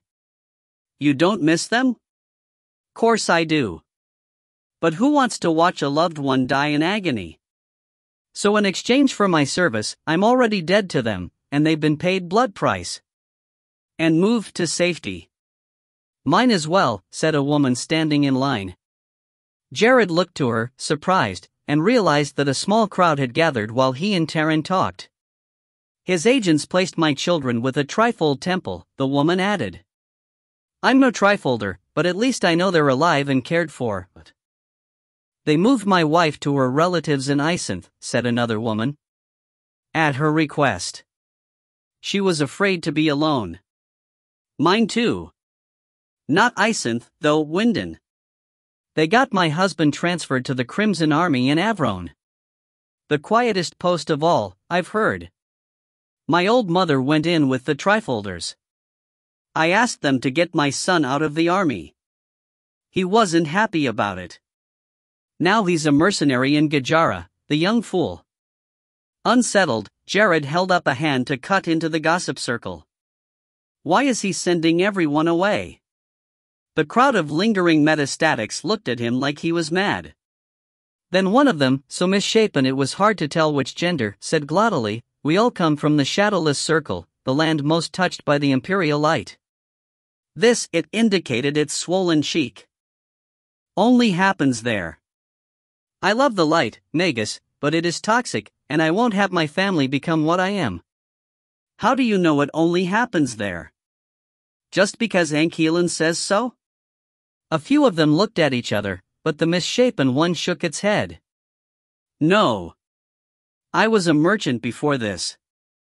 I traveled widely, and knew many people. It is not quite legal to know. When I fell ill, I sought all forms of healing, medicine, knowledge. The Trifolders could do nothing but ease the pain. The shadow folk knew of the epidemic and considered its source the Dacian swamp. No medicine worked, though the light priests promised the pilgrimage would. So I called upon families of those who had gone on the pilgrimage. Far more had died or disappeared than had returned, and those who did return, I met a few. They were healthy. Vividly, almost radiantly so. But their relatives told me that they had changed. Some spoke of it as praiseworthy, blessed, but there was fear too. Soon after, some of the families took the pilgrimage en masse. I don't know what became of them. I do, thought Jared. It sickened him to revisit that memory. What had happened to those women, the bearman, and all the petitioners, he could not bear to consider, but he remembered the plagues from his histories, and the closing of Dacia's gates, and could not suppress a shudder. Was this illness some kind of hook that the palace used to drag in victims? How big is this shadowless circle? He said aloud. The misshapen one shrugged. Measurements vary, but the last I heard, it stretched from Thyda in the east to Fort Kroll in the west, and from Kassernden to the Volskjek foothills. Jared pictured it in his mind. If the imperial city was at the center, then the circle included several Riddish cities, a great big patch of northern Amandan, and all of Daranwi in Dacia. More than 1 million people lived in Daranwi alone, and he had no idea how many might dwell in the affected area north of the Dacian swamp, in hostile Krovichenka. You know the wraiths keep chasing us farm folk north, said Terran in Wick. Around them, the crowd had become an audience, a few at the fringes grabbing parcels from the crates and moving on, but most listening, their swollen features thoughtful. They have since the fire season when all the coastal cities burned. Cantarin, Silverton, Turo, they tried to open their gates to us, but there were too many refugees, and then there was Dacia City, making its offers. I remember my mother talking about that. How we were going to go there, but had to stop in Kassernden when my father got too sick. So we bought some land there from some other folk who were going on the pilgrimage. It was supposed to be safe, but still the wraiths came sometimes to snatch people away. Jared just shook his head. All his life, he had lived in Varens County, situated a stone's throw from the wraith-infested Forest of Mists, but until Cobb's appearance he had never seen one. Meanwhile, Kassernden stood hundreds of miles from the forest or any other source of wraiths, and yet was harassed by them. We all know who the enemy is, said Terran darkly. If this gives us a chance to strike back, then I'm glad for it, no matter what it costs me. A murmur of agreement went through the crowd, broken a moment later when Ankelan snapped, "No dawdling." Jared glanced over to see him opening a new portal in the sixth frame, candlelit brickwork visible on the other side. Amid a flurry of parcels, goodbyes and handclasps, the gathering dispersed, leaving a line of stragglers. One flung herself bodily at Terran, nearly toppling him into a crate, and Jared stared scandalized until it occurred to him to clear his throat. The woman released her liplock and unwrapped her legs from Terran's waist, smoothed her black robe and dimpled at Jared, offering a fist. Widma Renier. Terran beamed behind her. Jared Iskeen, he said, cautiously tapping her knuckles with his. I've heard a bit about you. So you're staying behind with us? She wrinkled her nose, pert in a well-tanned and unmarred face, her metastatic marks beginning beneath one ear to trail down that side of her neck like fungal scales. That I am. I don't mind it, but with everyone else on the march. Jared nodded, though he really didn't understand, and together the three of them emptied the crates of parcels. Soon enough, the last one was distributed and the last white-garbed agents crossed over, and Ile-Rien closed down the portals. Then he turned and beckoned. Jared grabbed up his bundle and saw that Taran and Widma both had their own. As they fell in at Ile-Rien's heels, the necromancer said, "I've laid up some provisions for you.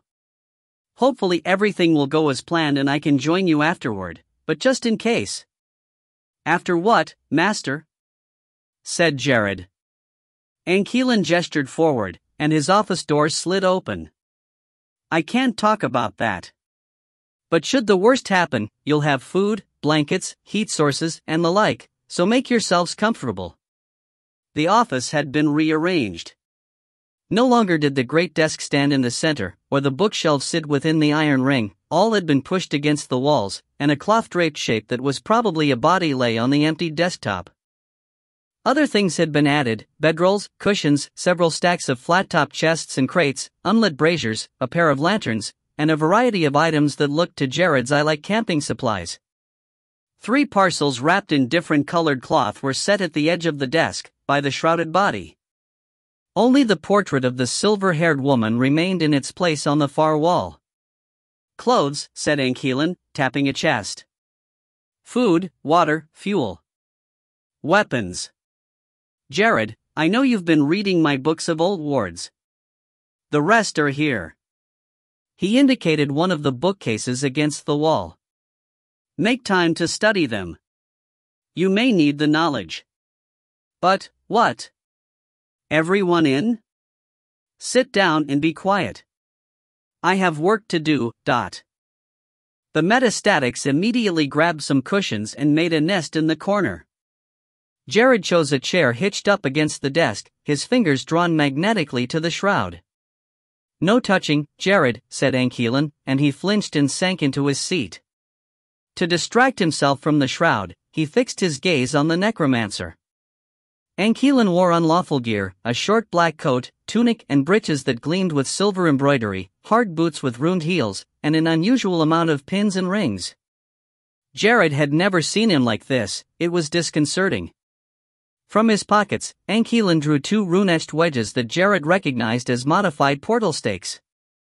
He stepped into the still-open doorway and drove first one, then the other into the inner edge of the frame, penetrating the obsidian like soft clay. Then he pulled 2 more stakes out and jammed them into the top of the frame, then 2 more into the floor. Stepping back, he began to weave energy between them. Why place a portal there when he has half a dozen frames? Jared wondered. The necromancer's clawing and pushing gestures were unusual for opening a passage, and as he sent them in all directions, it seemed to Jared that he was casting portal strands into the chamber itself rather than focusing them on the stakes. Then the sigils on the walls lit up, followed by a seismic shock. Jared grabbed at the desk, eyes wide. He had felt mild tremors down here before, but this one came with a muffled crack of stressed rock. No fissures showed on the walls, no dust sifted down from the ceiling, but the bowls of the braziers rattled and the stacked crates seemed to sway. Another tremor struck as soon as the first one died. "What's going on?" he said, trying to hold down his panic.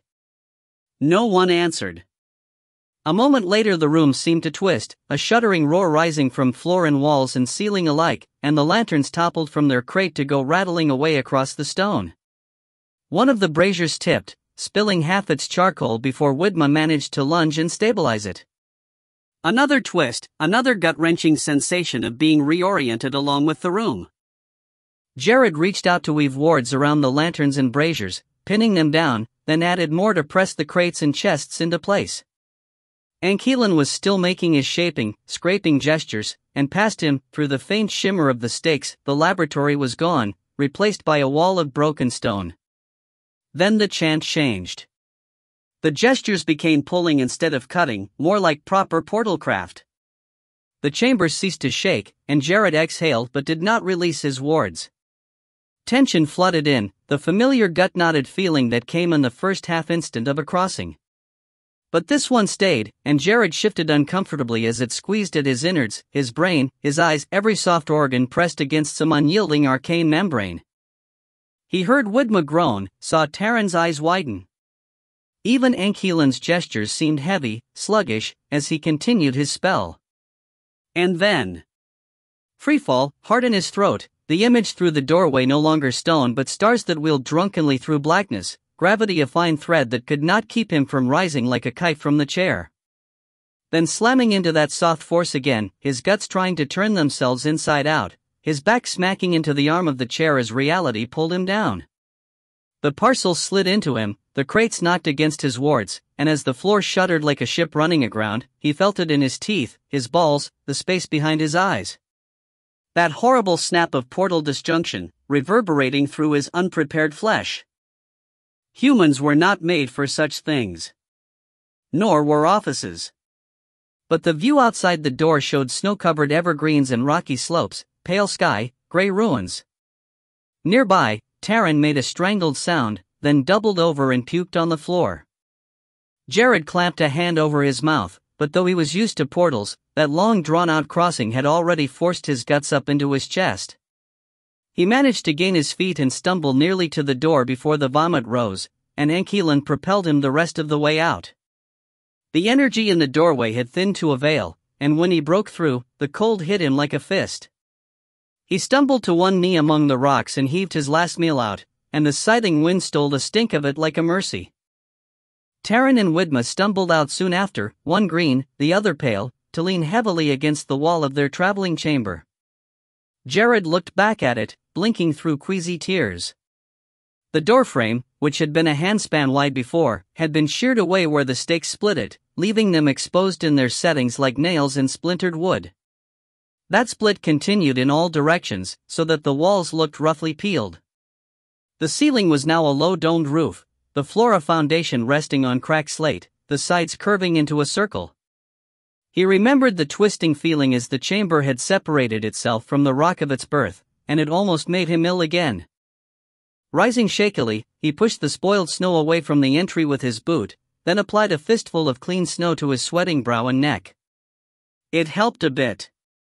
Beyond, old ruins stretched toward a high cliff with a notch of stairs running up it. Evergreens stood thick at the top, disguising anything beyond. The sky was occluded, the forest silent in all directions.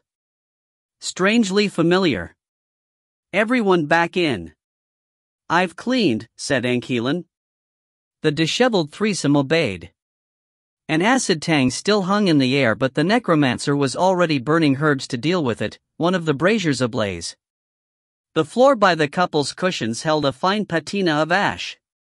Once they had all slouched back into their places, Ankeelan gestured toward the entry with his burning herb bundle and said, "So, I'm sure you're wondering why we're here. This is not a refuge of mine, but close enough. The locals will help you if I don't return, just remember to drop my name frequently. Would that I could leave you in his city, but..." "Wait," said Jared, struck by a memory of the scrying mirror. "This looks like where we were tracking Cobb and his friends. Before you returned with that arrow in you. The Garnet Mountains. My old home." The necromancer gestured vaguely toward where the cliff would be. "Don't go up there. It's in ruins now, unstable, and one of my enemies has been here recently. He might return, but he shouldn't be able to bother you. Just don't leave the chamber unless necessary." "Who is he?" "God of nightmares. Vicious brat. But you're a mentalist. I've been told it's possible to block him out with your talents, so keep those mind shields up on everyone." Jared nodded. "And I need you to reset your sanctuary spell to here. Immediately. If I'm not back in 4 days, abandon this place. There's a portal frame in that bottom chest with some preset destinations, so just set it up and go." "Understood?" Jared nodded again, more slowly. Ankeelan favored him with a crooked smile. He had been distant since the start of this, but now he moved close and in his features Jared read wryness and worry, excitement, and fear. "If I don't return, all my books are yours," he said. "All my trinkets, my tools. Some are still in storage, and I've left notes on how to get them out. Anything you're not willing to take, destroy. This chamber won't move without me, and its protections won't last forever. You too," he said, looking to the metastatics, "you help and guard him. Obey him as if he were me." "Yes, boss." "What are you going to do?" said Jared, at a loss. He had never sought power, only comfort, and then only enough to suit his needs. The thought of all the tools and materials Ankeelan must have packed away made his head swim. Ankeelan's smile turned a shade warmer. "Don't be concerned. Just prepare. You're sensible. I trust you'll keep your head down and your wits together. Soon, your enemies will no longer exist, and if you can hide from mine, you'll live long and well." His mouth went dry. "My enemies? The gold mages? What are you going to do, Dot?" "One more thing," said Ankeelan, and retrieved the parcels from the desk. He pitched the gray-wrapped one to Taryn, the violet to Widma, then handed the green one to Jared. "A few personal selections. Didn't want you to have to rummage through my trinkets in a panic should you fall under threat." At Ankeelan's nod, Jared undid the cords keeping the parcel together. The outside layer was a winter-weight robe stitched subtly with silver thread, its runes so neat and tiny that Jared had to squint to decipher them. But his hands knew the shape of their energies, layer upon layer of regenerating wards, the magic already infused into the threads to maintain themselves rather than leech from Jared. Enchantments against cold, against heat, and a few unfamiliar sigils at the collar, Geshvan writing. Within, a set of silver armbands covered in more Geshvan runes, which felt to his senses like an absorption ward and event. A notebook. A ring of keys. And a long knife in a sheath, enough energy humming within its amber hilt to kill a team of draft hogs. He looked up at Ankeelan, overwhelmed, and the necromancer smiled slightly. "Take care of yourself. I'm for the war." "Wait," said Jared, rising. He still had so many questions, and these changes clenched an anxious fist around his heart. Under Ankeelan's pale gaze, he tried to fit his thoughts together, but the first thing that came out was, "We don't even have a door. The barrier there will keep out trouble. If you must, you can put up an opaque field." "You know how?" "Yes." "Good. Sanctuary." Mouth half open, hand half raised, Jared stared into the empty spot where Ankeelan had been. He almost couldn't believe it. "Not one for long goodbyes, our maker," said Taryn. Beyond the doorframe, the evergreens bowed their heads to the mountain wind. Within, it was warm and there was food and drink and work to be done. Jared's lips shaped the sanctuary spell, but even if he declared it, he would go to his master's suite in Valant, not to the underground complex. He had never trusted Ankeelan enough to reset it. He'll return. How can he not? Yet in his heart, Jared Iskeen wasn't so sure. Ankeelan reappeared at his tether point in the laboratory and immediately removed the spell. It felt strange to be unbound after such a long time, but it was necessary. The other spells on the walls, ceiling, and floor had already been drained away, either into his reservoir or back into the magma pool. Only the cooling runes remained active to keep the great number of bodies in good repair. He scanned their ranks as he moved to the deactivated portal frames.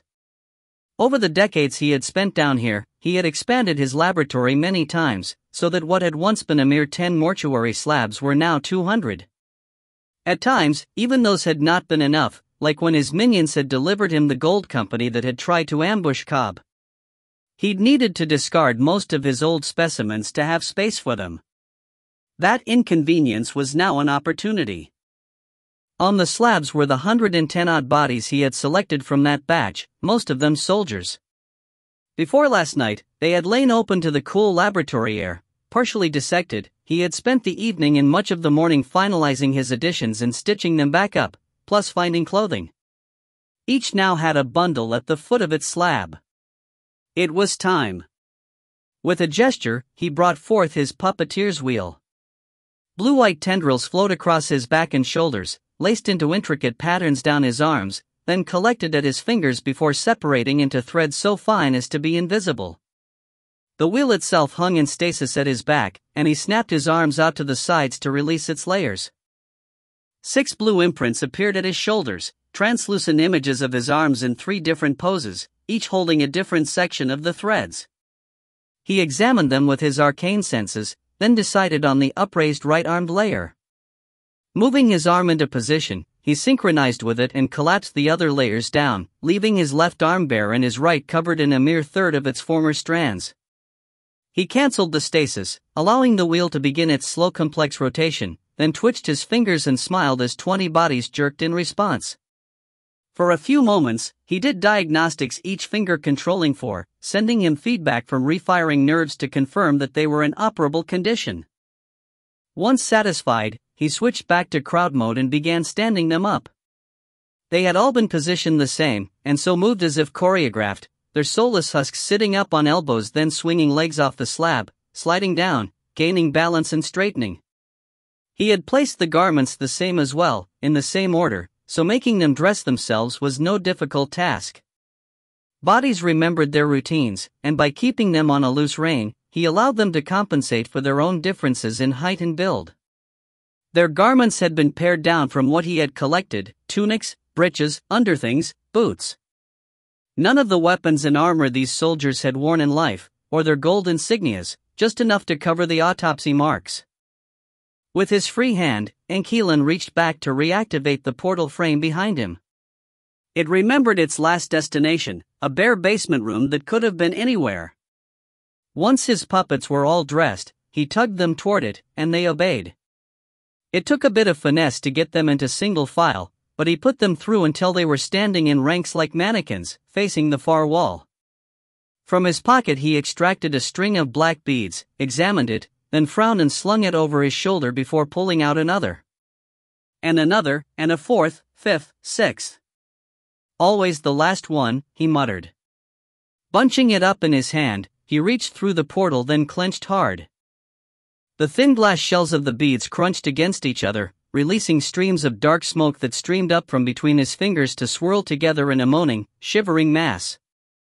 A twitch of the wheel made them separate, and they shot down the threads to seek their bodies. As the first corpse began to cough, its thread shuddering with the confusion of its reseated soul, Ile-Rien loosed them all. He wanted to watch, to see how well his spells had worked, but he couldn't afford such vanity. More coughed, and one lifted its head as if to look toward him, so he popped the portal.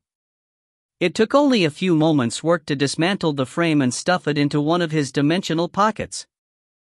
Then he triggered another arm of the puppeteer's wheel, pulled another subset of the gold company to its feet, and delivered it to a destination of its own. And so for the 3rd, and the 4th, and the 5th. Lastly, the lower left hand. He paused to dismantle the final portal frame first. It wouldn't be necessary.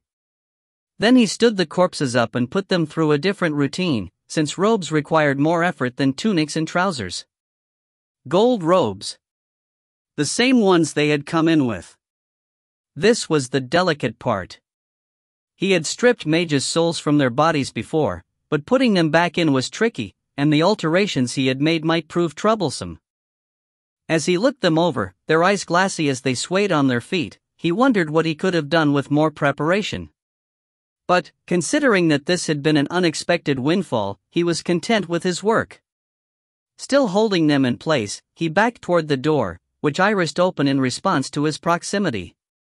A last glance showed him the laboratory bared to its bones, his office a mess of torn black rock, the casting chamber scoured clean. With his free hand he snapped the last spells, and the cooling runes went out, their faint ambient light dimming to nothing. In darkness lit only by his crackling wheel, he stepped across the threshold and released the last threads, crushing the last beads at the same time.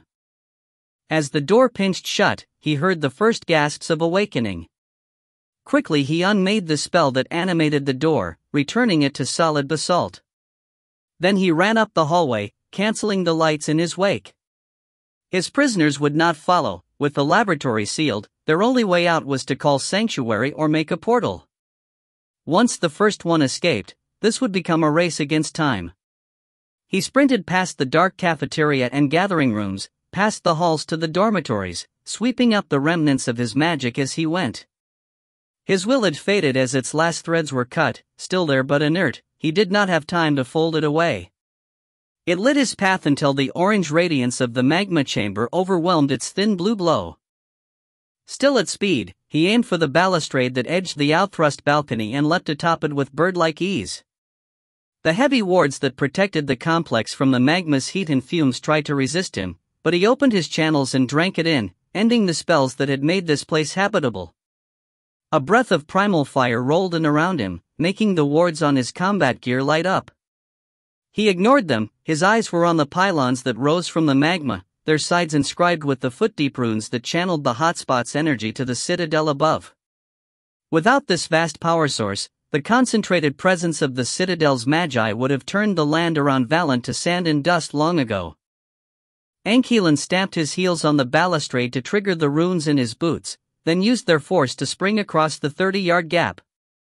Thin ward wings snapped out at the top of the arc to let him glide, and he landed near the pylon's peak, where a huge shard of pinkish wraith crystal protruded from the shaped stone. He had stolen it from fallen Ile-Rien Delora in the Corvish forest, along with many others, some of which were now tucked beneath his minions' robes, fused into their daggers. Bracing his feet, he pulled at the crystal, drawing off its heat and light to empower his efforts. His gloves smoldered even through their wards, and by the time he managed to free the crystal from its setting, several silver threads had vaporized. He balanced it at the edge of the pylon for a moment, wanting to keep it but aware he couldn't fit a 2-foot-wide object through the opening of his dimensional pocket. "Pike it," he muttered, and pushed it off to tumble into the magma. Just removing it would be good enough. Quicker now, he did the same to the other 5, his leaps taking him further and further from the balcony. He had cut all of the sensory spells that had allowed him to track people through the complex, so did not know if the gold mages were here or gone, but prudence said, bet on gone and tailor your behavior appropriately. No time, no time. With the crystals removed, the equilibrium between magma pool and citadel began to shift. How this would play out naturally, he did not know, and a part of him itched to step back and observe. But he had more to do, so much more. As the depowered pylons began to sink into the magma, he sketched a door in the air and said the words, his portal anchor rings lighting up as they connected to the frame in his upstairs office. The air around him shimmered, clarified, and he stepped on through. In the glow of bobbing mage lights, the remaining gold robes argued. Some of their brethren had called sanctuary as soon as their eyes opened. Others had done so since, too unnerved by their surroundings to try to figure them out. Now there were only 4, and Riska was determined that they all go as soon as possible. "But we need to understand what happened to us," said Voller, a hefty young man who had been pasty even before this. Though his deep-set eyes were frantic, he kept looking toward the slabs, not the blank doorless walls like the others. "It doesn't matter," said Ainla, his short friend. "We had a mission and we have to report back, not start a new investigation." "You're not even curious?" said Pharaohs, the most militant one. He kept clapping his hip as if expecting to find his sword there, but like all their gear, it was gone. "The rest of those pissing cowards I understand, but I thought you had some grit, Ainla." "Don't try to taunt him into this," said Riska, crossing her arms tightly. "We don't know how long it's been, and I have no scrying tools. Wherever we are, we won't figure it out from the inside." Pharaoh scowled and gestured around. Someone was obviously active here. Examining the place could give us the clues we need to find the perpetrator. We can always come back. "I don't know," said Voller. "This place feels unstable." "What if we can't?" "I'd punch you out and port you with me if you weren't the equivalent of 3, Ainla muttered at him. Voller looked wounded. "Look, I'll leave a tracer," said Riska. "If our captor is gone, then they can't erase it. If they're not, then, just as well that we fled. The 4 of us can." "What, Pharaohs? Do what the 12 of us did, and get knocked out again?" Those black-robed bastards won't get the drop on me twice. Riska uncrossed her arms and reached out to give his a squeeze. And what if they're not here? What if they've gone on to attack our people elsewhere? We leave a trace, we check in at the Hawk's Pride, then we come back with reinforcements. All right? He glared at her, but in the mage light he looked as pale and worn as the others. Finally his shoulders sagged, and he nodded. Drop the trace, then. She did, a dollop of energy on a fine thread that would connect to her no matter how far she traveled, the haphazard cousin of a scrying stone. It felt strange, heavier than usual, her magic flowing less smoothly, but she attributed that to whatever she had gone through here. Then, though Valar and Pharos hesitated, they all called sanctuary. The disjunction was easy to take. Before becoming a gold combat mage, Riska had been a scryer. Still, to find her room at the Hawk's Pride dark and dusty, the bed covered in death offerings and half her books missing, was a shock. To be presumed dead meant she had lost quite some time. A week? A month? She strode out into the common space, where soft radiance showed her empty couches, a table scattered with cards and cups, an untended pot boiling over on the heatstone. Doors stood open into the others' bedrooms, and the door to the hall as well, through which she caught the low murmur of a crowd. Of course. The others had returned first, so there was a commotion going on. Just at the threshold, a wave of nausea went through her, and she caught hold of the doorframe, wincing. It felt like a hot hand inside her chest, kneading her innards. Voices rose in the distance, a clamor of surprise. There came a low, dull thud like something heavy being dropped on a rug. The following shockwave flung her to the floor. She bounced, rolled with the suddenly heaving ground, and curled up tight as bottles and furniture and books went tumbling with her. It was over in mere moments, but when she staggered to her feet she saw the cracks in the plastered walls, the dust sifting down, and heard the screams. Stumbling, weak-legged and with that hot iron drag in her gut, she made it to the hallway, past the other dormitory suites, and out to the cold courtyard that fringed the Hawk's Pride. The sky rained fire. No, not fire, she realized as another dull whump sounded from the far side of the great central tower, one of its spires exploding into multicolored debris, the pieces falling like meteors to blast holes in the far courtyard. Magic. Burning spellwork. Arcane shrapnel. Holy light, we're under attack. She staggered forward, the hot fist now actively trying to drag her to earth. From the gates of the tower, gold mages streamed out to join the dormitory crowds, and the buttressing casting chambers had also opened to disgorge their occupants. All was a cacophony of screams and orders, wards blinking to life rapidly among the rattled crowd. Some mages fled for the compound's gates, but others stood their ground or tried to organize in defense. Against what, she could not see. Are the enemies inside? A sudden chill, a sudden tension in the air, and half the crowd cast wards. The chamber beneath the water buttress disintegrated in a wave of sound and heat and force, scything down nearby mages and smacking Riska to the cobbles. Curiously, she barely felt it, and as her vision cleared she saw broken pieces of buttress and walls raining down from above. Ears ringing, she raised her arms in feeble defense and looked around. More mages cowered or lay still than those that dared rise, and though the Hawk's Pride still had 5 more supports, it suddenly seemed fragile, its crown spouting smoke and arcane flames. The gold archmagi lived in those towers, she realized. And 2 of the 6 were gone. Another rumble, and the entire crowd cringed, but it was deeper underground. The courtyard shivered, clinging pieces of the water buttress dropping onto the bodies strewn beneath it. Riska tried to rise, but the heat would not let her. It seemed to sap the strength from her limbs, the warmth from the churned-up air around her. Beneath her hands, threads of frost expanded across the stone. Someone was shouting her name. She turned her head slowly, trying to see through the rushing field of robes, and caught a glimpse of Pharos, stripped to the waist, gold robe balled up in his hands. Radiance pulsed out from the Y-shaped stitchwork down his chest. She opened her mouth to call or perhaps scream, but then the radiance lit him up from the inside, showing his bones for the instant before he detonated. The blast swept the courtyard again, shards of pavings like a rain of arrows on the crowd, and then came another low whump from below, another shudder of the earth. And she remembered the master knot of the gold weave down there in its grand chamber. All those protections, all that pent-up magic, and the first place an archmagus would take a subordinate who had returned with such a wild tale. A faint glow caught her eyes.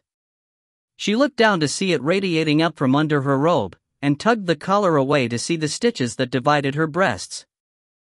Carefully, dreamily, she prodded herself through the robe and felt rivets under her skin, a fine split in her sternum, and something metallic bolted behind it. It made no sense. She had felt fine when she woke. Not even achy. But then the heat rose, and as her skin charred away before her eyes, as the cobbles cracked with cold, all their energy drawn into her to power the object in her chest, she realized she had been dead all along. Anquilin dropped into his chair and made the opening gesture. Psyche or Archmagus Kisvar came through immediately, trailed by a grey-robed woman and a plainclothed man. "I demand an explanation," he said, jabbing a finger at the plainclothed man. His headcloth was disarrayed, his pointy beard fairly bristling with anger, and in his other hand he clutched a long dagger with a pommel shaped like a star. Anquilin was glad to see it, it removed one of his concerns. "For what?" he said calmly. "These people burst into my office, claiming to be from you, and demanded that I come with them. Not only did they breach my wards, but this one does not even wear the robes. He is a criminal. And yet here you are. Your command of the Inquisition does not make you my master." Kisvar waved the blade in his direction, then seemed to notice Anquilin's own non-regulation attire. His eyes widened, desert brown face twisting with shock. You are a criminal too." Anquilin stood to forestall him. Arguments later, Kisvar. "I have to. I insist that you explain yourself right now, and submit to. Introduce you to. Your great light whose laws you have broken, and your new subordinates. The council, of course." "What?" Anquilin gestured to the grey-robed woman and the man. "Your new subordinates. Inquisitor Carneth, my former lieutenant, and Agent Arendry, my former spymaster. Now yours." Both inclined their heads to Kisvar, who stared. "I realize this comes as a surprise," Anquilin continued. "Consider it an early midwinter gift. As of this instant, you lead the Inquisition, provided you can hold it together." "Provided what in blazes is going on?" Anquilin pulled open the top left drawer, removed the wooden case that nearly filled it, and set it in the middle of the desk. Flipping the latch, he opened it to show the Inquisitor Archmagus chain of station, which he had hardly ever worn, plus the wristbands and scrying stones that had given him access to every twist of the psyche or weave. "Yours now, all of it. Take it. Take them." He nodded at his former minions. "They've already been briefed. You'll have to suss out their loyalties yourself, but I'm sure you expect that." Looking dazed, the blade now hanging from his hand, Kisvar drifted closer to run his fingers along the treasures in the case. The cabochon stones on the monitoring wristband glimmered faintly in response. "You are retiring?" he said, examining Anquilin's face. "No, you would not simply step down. All that talk of revolution that you and Salandry spout. Something like that. Suffice to say that I have no further use for the Inquisition. But to put it in my hands, you know that I still think of Pudras as my home. Maybe that's for the best. But I can't jaw about this forever. Take it." Yes. I humbly accept." Anquilin sank back into his seat and watched as Kisvar considered case and blade. When he finally tucked the star-pummeled dagger away, Anquilin said, "Another thing. In celebration of your new position, you should take a vacation from the Citadel. Maybe go visit the Inquisition's headquarters, find yourself a nice suite for a new home. Oh, and take your students with you. All of them." Horror dawned across Kisvar's face. "All of them?" he echoed. And their friends, lovers, dorm mates. Call it an educational outing. But do it now. For a moment the horror remained, and Ankelan wondered if that little taste of foreknowledge was too much. He had never confided in Kisvar, and could not afford a fight now. But then the Psycheer's expression hardened, and he leaned forward to pin Ankelan with his stare. I will not oppose you. Not in this. But once you have finished your nasty game. All the shackles are off, Ankelan said, raising his hands. Yes. Of course. Kisvar gave him another long look, and Ankelan suppressed the urge to blow a kiss or throw a paperweight at him. In the back of his mind, the time candle kept burning. At last, Kisvar straightened and gave him a curt nod. I will require a great number of portals for this educational excursion. And I do not know where the Inquisition lairs Sadat. You have a stone for it now, said Ankelan, indicating the case, but even better, Snowfoot is waiting. Give her my regards. Drakisa is with you? Kisvar's face showed all shock, disappointment, anger, yearning. Ankelan sighed.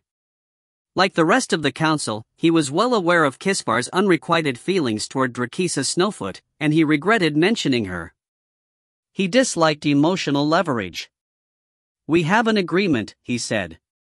Once this is over, I have no hold on her. Expression firming to one of thought, Kisvar nodded slowly. Then he turned away, no doubt already reaching out to his top students mentally. Ankelan gestured the door open. The dissemination of the new order and the excursion would be swift, which meant he would have to be the same. To Karnath and Arendry's last nods, he returned a wave. They had served him ably, but he had no regrets. As soon as the door sealed, he sprang up and started shoving books, papers and sculptures into his dimensional pockets. This was it. The last breath of peace. His energy students had already been alerted, though not to the truth, what with his eavesdroppers. But now that he had kicked over the first tile, the rest of the pieces would begin to fall, and the shape of the game would soon be clear. He grinned. The best part came next. Chapter 23, War Mage. The doors to the council chamber swung open with their usual hiss of magic, but Ankelan neither paused in his work nor turned to face them. Just when out in the middle of our conversation, he heard Warder Archmagus Cassafar say, I've never had that happen before. Scrying frames don't just stop. And I couldn't re-engage it. Perhaps these problems are related, said Summoner Archmagus Salandry. My servitors became agitated about half a mark ago, and the sanitation staff leader came up to complain about the janitorial slimes at the same time. Half a mark. That sounds right. Ankelan. What are you doing? Came Artificer Archmagus Veryl's sharp voice. This time he did glance back, though only briefly. His three co-counselors stood within the iron ring, the great double doors swinging shut behind them, Farcry in her usual ladylike style of dress, bountiful and puzzled, Salandry's blade of a face already sharpened by suspicion, Veryl pulling a short-hafted hammer from behind her back, her wiry burn-scarred arms tight with the intent to fight. He smiled. This? He said, indicating the judgment circle he had pulled up from the floor. It stood on edge before him, its layer of gold slowly peeling away from the iron beneath. The silver and copper circles were still in place among the dark jade tiles, but their enchantments had been stripped. I thought it would be a shame to leave this behind, what with the cost of gold these days, but it seems my contractors shorted me when they made it. Barely a fingernail's width. Your what? Said Veryl, advancing upon him. The hammer, her clenched face and short-shorn hair reminded him, as ever, of Gwygryn Greymark, and he struggled to keep his face straight. He had no doubt that she would hit him if he laughed. You thief, you put that back. Were we summoned just by your tampering? Consider this a council meeting. For what? Said Salandry, following on Veryl's heels like a coterie in pursuit of a barrel. As always, he wore his short-sleeved robe, forearms bedecked with slave buns. Like curse you, Ankelan, are you up to something? Without me? Hung unsaid in the air. Anchilan smirked. He had led the summoner along like all the ambitious counselors before him, encouraging them, aiding them, feeding off their experiments, then prompting them into self-destruction. The upheaval was often immense, but the emperor found his vendetta against the circle to be amusing, and so allowed it. This time, it was too late for such fun. He would have liked to put Salandry at the head of an army of elementals before breaking their chains en masse, but bigger plans required his attention. Me? Up to something? Throne forbid, he said lightly. No, I'm simply retrieving what is mine. You put that down right now. Veril demanded, pointing at him with the hammer. She had halted at the edge of the copper ring, and he knew she sensed its inactivity. Her eyes kept trying to flick down at it, but her wariness would not let her look. Wise. Yours, you idiot stripling? It was placed by the great architect Riven long before you were born. No, I let one of my Magus candidates do it. Seems that was foolish. She stared. Perhaps she was getting the idea. The last inch of gold peeled away from the iron ring and he let the latter drop, folding up the former into a neat quarter circle. Into a coat pocket it went, the extra-dimensional space tugging it from his grip. What are you trying to say? That you're Rivent? Hazarded Far Cry. And the warder takes the prize. That's impossible. The necromancer, Veril grated. It was you. Far Cry shot the older woman a look of shock, but Veril never broke her stare. Behind them, Salandry's fingers moved subtly, his aquiline face fixed in concentration, and Anchilan saw the fine strands of his slaver's bonds being tugged. He was summoning his servitors. Anchilan pretended not to notice. Instead he swept a deep bow to the women, fingers brushing the silver circle in which he stood. At your service, for all your murderous needs. But you've been here for years, said Far Cry, aghast. Decades. I remember seeing you in classes when we were students. Did you? Oh no, you killed the original Anchilan, you took his body. She looked so distraught that he was almost touched. They had crossed paths in a few wards and energies classes back in the day, her as a young woman, him retaking the courses for the 4th or 5th time and struggling to fake bare adequacy. They had been no more than acquaintances, but apparently she remembered him fondly. Then again, she looked upon everyone fondly. She was a nice person. I've always been Anchilan, he said. And Rivent. And others. I didn't replace them. They were me. Veril stared at him in disgust and disbelief. She was not old enough to have been Rivent's student, he had died nearly 80 years ago, but was certainly of an age to be trained in his techniques, to have heard him praised to the rafters. To consider him the bedrock of last century's artificing. The greatest mage of his generation. Such accolades came easy when you cheated. You lie, said Veril. You could not possibly be Rivent. I've seen you fumble with artificing, holy light, I watched you come up through the ranks. You have no aptitude for this, and you are barely competent in wards. He gestured at the walls and their protective runes dimmed, obeying the hand that had shaped them. Veril's eyes widened. She knew as well as any artificer that the Citadel's base wards were tied to Rivent's signature. Only Rivent could manipulate them, and any adjustments or extra layers of protection had to be done on plaster over the original stone. Though it had always frustrated the artificing community, they accepted it as practical. After all, Rivent was dead, his protections therefore tamper-proof. No, she whispered. Then, with conviction, no. You cannot have his signature. I can see yours, and it is nothing like the one on the walls. You may have learned some shabby illusion, but... Do you think I'd just waltz in here with the same visible signature as no, enough? Anchilan shook his head. It had been entertaining to see the horror on their faces, but now it was getting nitpicky. I'm not here to teach. I'm here to clean house. You think to threaten us, you static-brained cretin? You think to take over? Behind Veril, Salandry smirked. He was still summoning, Ankeelan's monitoring spells thrummed, telling him of the gathering mob of elementals outside the door. The art pieces Salandry had set on display had already separated into their component servitors, a small army awaiting orders. Ankeelan realized that Salandry thought their deal was still on. So he tipped the man a wink and said, "Not alone." Then he reached out and broke the ward that held the doors. They swung open to slam against the walls of the entry notch, and both women startled.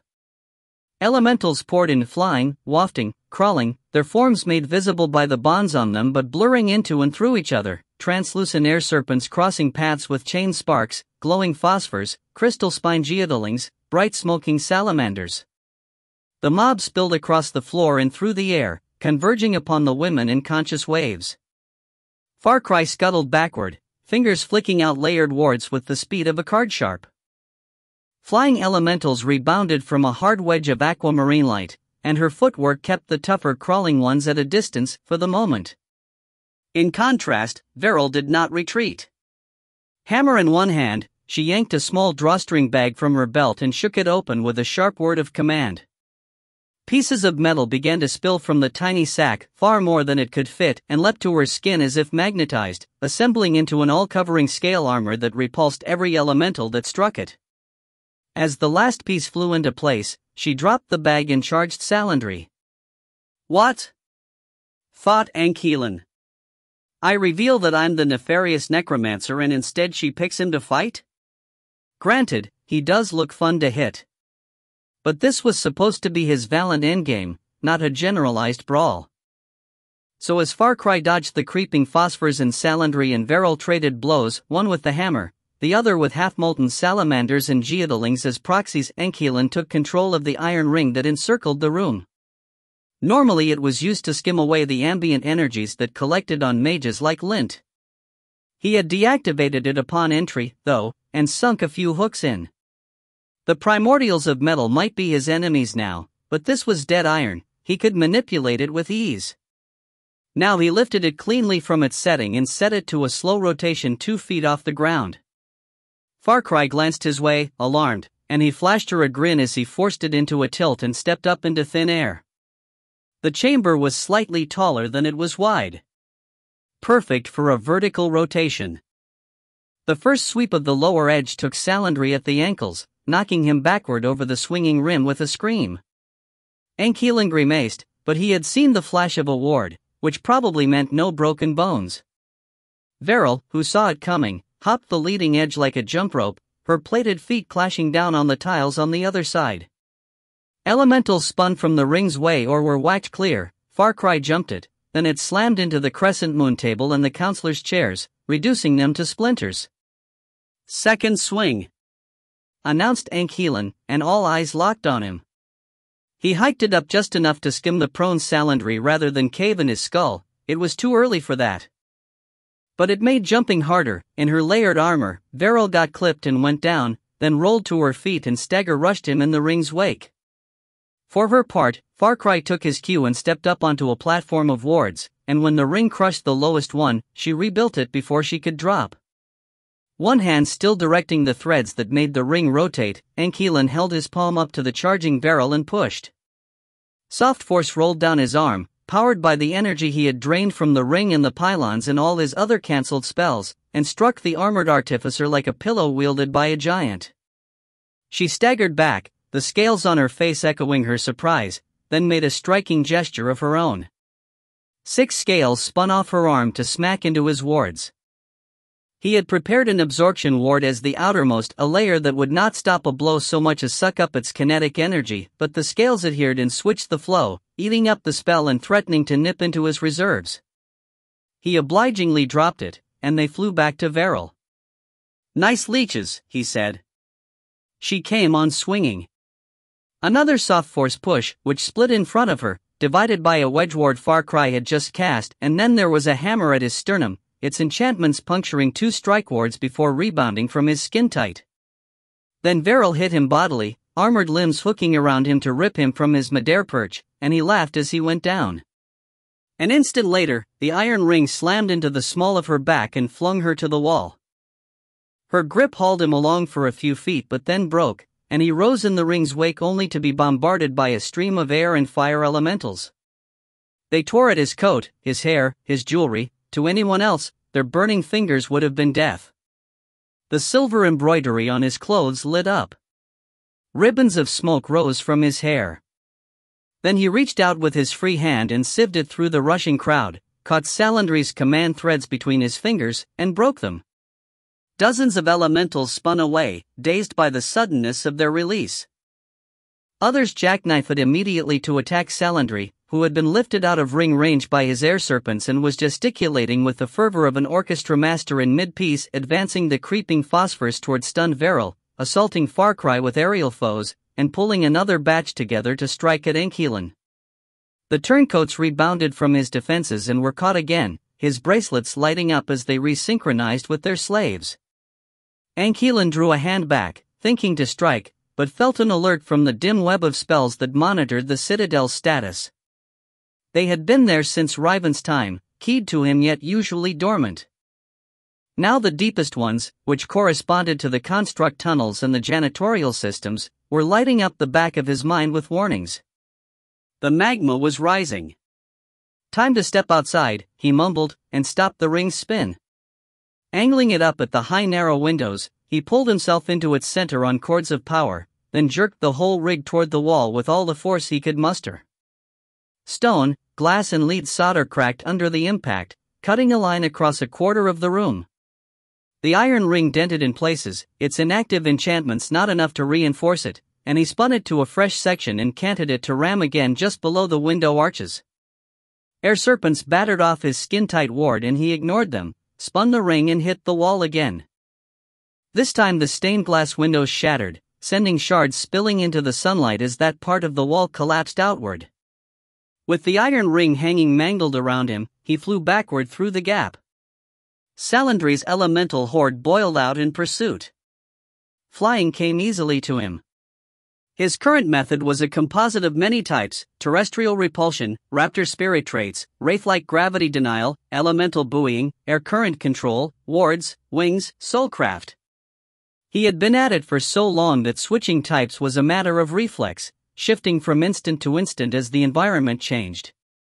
And so he did not need spells or gestures or more than an instant's warning to dodge the 3 artificing constructs that tried to spear him from the sky. He swung the crimped ring about in response, barely missing the trailing one. There were 3 in total, all bright metal and sailcloth and crystalline shock batteries, their carapaces covered in reflective eyes, actually scrying mirrors linked to their operators in the artificing labs. He had seen them in flight before, and even now admired their grace and precision. Veril had done much to advance the artificing discipline. He would be sorry to kill her. Well, sorry-ish. The constructs had long saw-edged blades at both ends. They scythed through the air as the constructs banked, then came in for another shot. He flipped the ring up at the last moment, batting one into the sky with a crunch of delicate machinery, and dropped out of the center at the same time. The remaining 2 cut a scissor path over his head, barely missing each other, and took their distance while the falling one struggled to glide. Are the blades new? He shouted toward the broken wall. There was fighting still going on in there. He could see the flare of salamanders and phosphors, hear the clash of metal and stone. The lack of attention irritated him, and he regretted giving Salandry the wink. That stupid man had decided they were starting the revolution and then had thrown elementals at him. Oh well. I suppose I did hit him first. But destroying a few constructs was not his idea of a good fight. As he evaded another pass, he glanced down at the citadel he had raised from dust. Most classes were over for the year, the population perhaps a third of what it usually was, but the balconies were full of staring faces, and the bridges and catwalks and spiral stairs were crowded. No construct palanquins moved, only foot traffic, walking swiftly or running. And there were portals open everywhere. He smiled. Snowfoot and Kisvar were doing their jobs. In the depths, where no one had bothered to whitewash the black rock and no windows opened, he sensed the boiling. The magma would make quick work of the earth globs, root filters and janitorial slimes that dealt with the effluvia of the city. He would have pitied them, but most elementals felt no pain, only wood, and he and wood were not friends. Soon the service summoners and greenhouse artificers would be rushing up the stairs, trying to escape. Soon the warders whose spells blocked the sewage stink from the rest of the citadel would feel their work fray and dissolve. Soon the smoke would rise to clear the balconies of gawkers. Soon they would all run. He beat another construct from the sky with the ring, still waiting on his council enemies. More constructs were approaching from below, their silver backs reflecting the sun, and he thought about how he had planned to gas this place in its sleep. Shunt water into the magma chamber and dissolve it under pressure, build up the volatiles, then seep them into the vents and ducts that webbed the entire citadel. Perhaps half a century ago, he would have done it. He had certainly planned for it when he raised this place over the magma pool. Its whole structure anticipated it, the narrow passages behind the walls, the fine network of drains and tunnels and reservoirs, the airtight seals that kept the towers temperate throughout the year. All were made to trap the occupants, to fill the rooms with poison, to gather the silent circle into its supposed place of power and exterminate it in one sweep. He wasn't sure, exactly, what had changed his mind. He still felt the rage. 400 years had not dimmed it one speck. They and their ilk had hounded him, killed his friends and relatives, and ultimately betrayed this land, siding with Ile-Rien over Ruin in that ancient, devastating war. He had fought them as hard as he could, those hypocritical bastards. Those liars and murderers, purported to be above such politics yet willingly chaining themselves to a throne. Only the names had changed. Ile-Rien and Ruin were both gone, but the silent circle now huddled under the wing of the risen phoenix, and though it had split from the Inquisition, it taught the same blinkered view of history. Heroic mages, wicked spirits and cults, invaders who civilized those they conquered. Yet he hadn't lied when he'd told Jared of his time as a student. From the moment he set foot inside the citadel at Daracus, the rage had been balanced by wonder, by the sense of a whole new world opening up before him. Screw the politics, there was art too, and wisdom, and literature, mathematics, systems, symbology, all unpacked and argued at length by people as fervently in love with magic as him. For a mage trained via brief apprenticeship and violent self-study, for a man who still felt like a boy, lost, unmoored, uncultured, it had been like a punch in the gut. This was why the Circle thought themselves superior. Because, in many ways, they were. Perhaps, if he hadn't been bound to the Emperor, he would have surrendered to his intellect and been subsumed into the way of the Circle. Perhaps he would have been happy. But Aradis was always there. Demanding. Reminding. And every time he was pulled from his studies to see the grander imperial pattern, the rage swelled up again. Nothing had changed. For 100 years and these people still repeated the mistakes of their ancestors, antagonized the world around them, and believed all would be well as long as they meant well. He'd tried crippling them. Stealing knowledge, erasing it. Killing innovators who would have given the empire an edge on its neighbors. Fomenting and crushing internal conflicts to keep the organization in line. It wasn't enough. The Emperor had kept him on too short of a leash to really quash the Circle's advancement, and though they were handicapped in comparison to mages of the Gajeran and Yazadran schools, they could still hold their own. And as his plans had faltered, so had his focus. What could have been a revenge for the ages was now a shoddy victim of the game he played with the Emperor. He wanted to enjoy this. He needed to. Yet, looking down upon the scurrying ignorant masses, he felt nothing. Shake it off. It's not over. Anything could happen. Trying to trick himself back into the mood, he focused on the distant people. They were escaping him, and he liked that. As much as he yearned to chase and kill, he also appreciated the clever, the tenacious, the pragmatic. The survivors. And sometimes it hurt to see someone die, like a fist around his windpipe. He didn't know why. He was about to wave to some gawkers when a new torrent of air serpents knocked him into a spin. Easily corrected, but he lost his grip on the iron ring, which dropped out of reach and punched through the dome ward of a balcony 6 floors down, scattering students in all directions. "Sorry!" he shouted. Then a flying rock phosphor splattered against the side of his head. Aggravated, he detached the ward that it had hit, its radiant fronds expanding across the pane like quicktime moss. As Salandry emerged from the hole in the wall, he flung it back. Unsurprisingly, Salandry was surrounded by aerial servitors, which brushed aside the hapless phosphor before it could get close. They were less effective against the bolt of blue-black energy Anchilan flung in its shadow, and 3 serpents screamed their teakettle death knells as it rent them apart. Then it glanced off an aquamarine ward Farkry's work and Anchilan wondered what he had missed. "So you've switched sides?" he said as Salandry flew toward him on borrowed wings. The summoner's face twisted incredulously. He was coated in his own armor now, a shell of rock and ropey vine that reminded Anchilan of the Guardian, except not as impressive. Only his face remained uncovered, because if there was one thing Trivestians could not do, it was to place something between their eyes and the world. "What?" he said, pausing to hover amid his cloud of servitors. More were rising from below, either summoned from his chambers or belonging to his students, whom Anchilan could see ascending toward the fray, their bracelets glinting with power. He wondered where his own students were. Through the portals, if they were sensible, but the energies discipline did not attract sensible people. Far cry. "Did you make a deal with her behind my back, Dot? You just tried to kill us all." "Yes, but so did you. It was a miscommunication between myself and my servitors."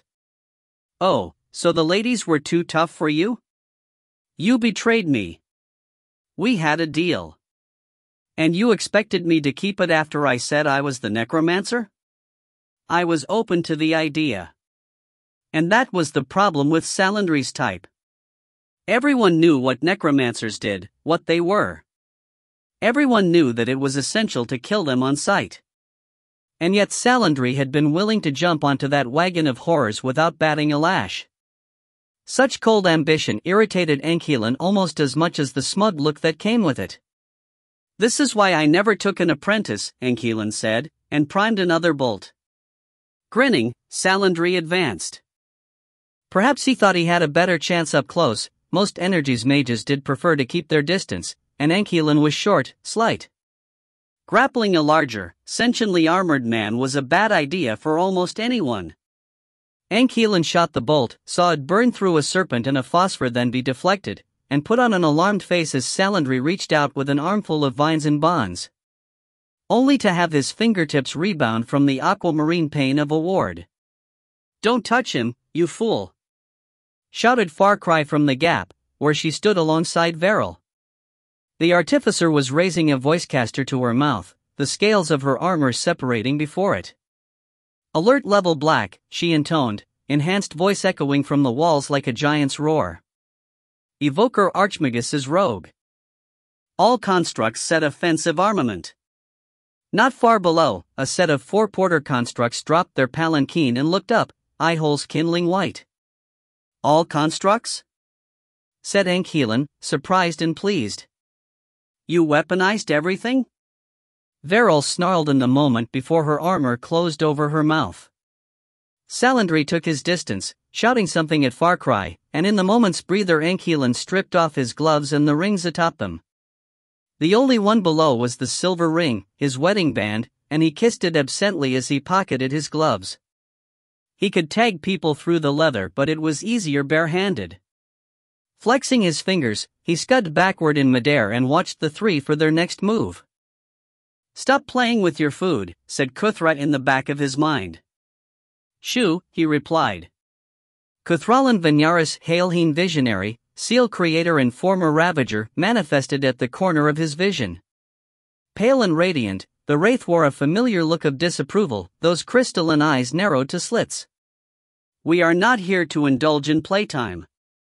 Speak for yourself. These are not apprentices. If you continue to take this lightly." "What, they'll hurt me?"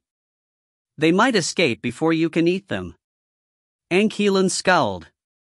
It was a valid concern, but he hated it when Kuthra decided to pop up and teach him things. He had been stuck with the arrogant wraith for 4 centuries, and though it had been impressive back in the day, now it was just an egg. The remnants of a great entity stuck in a body it did not own and could not control.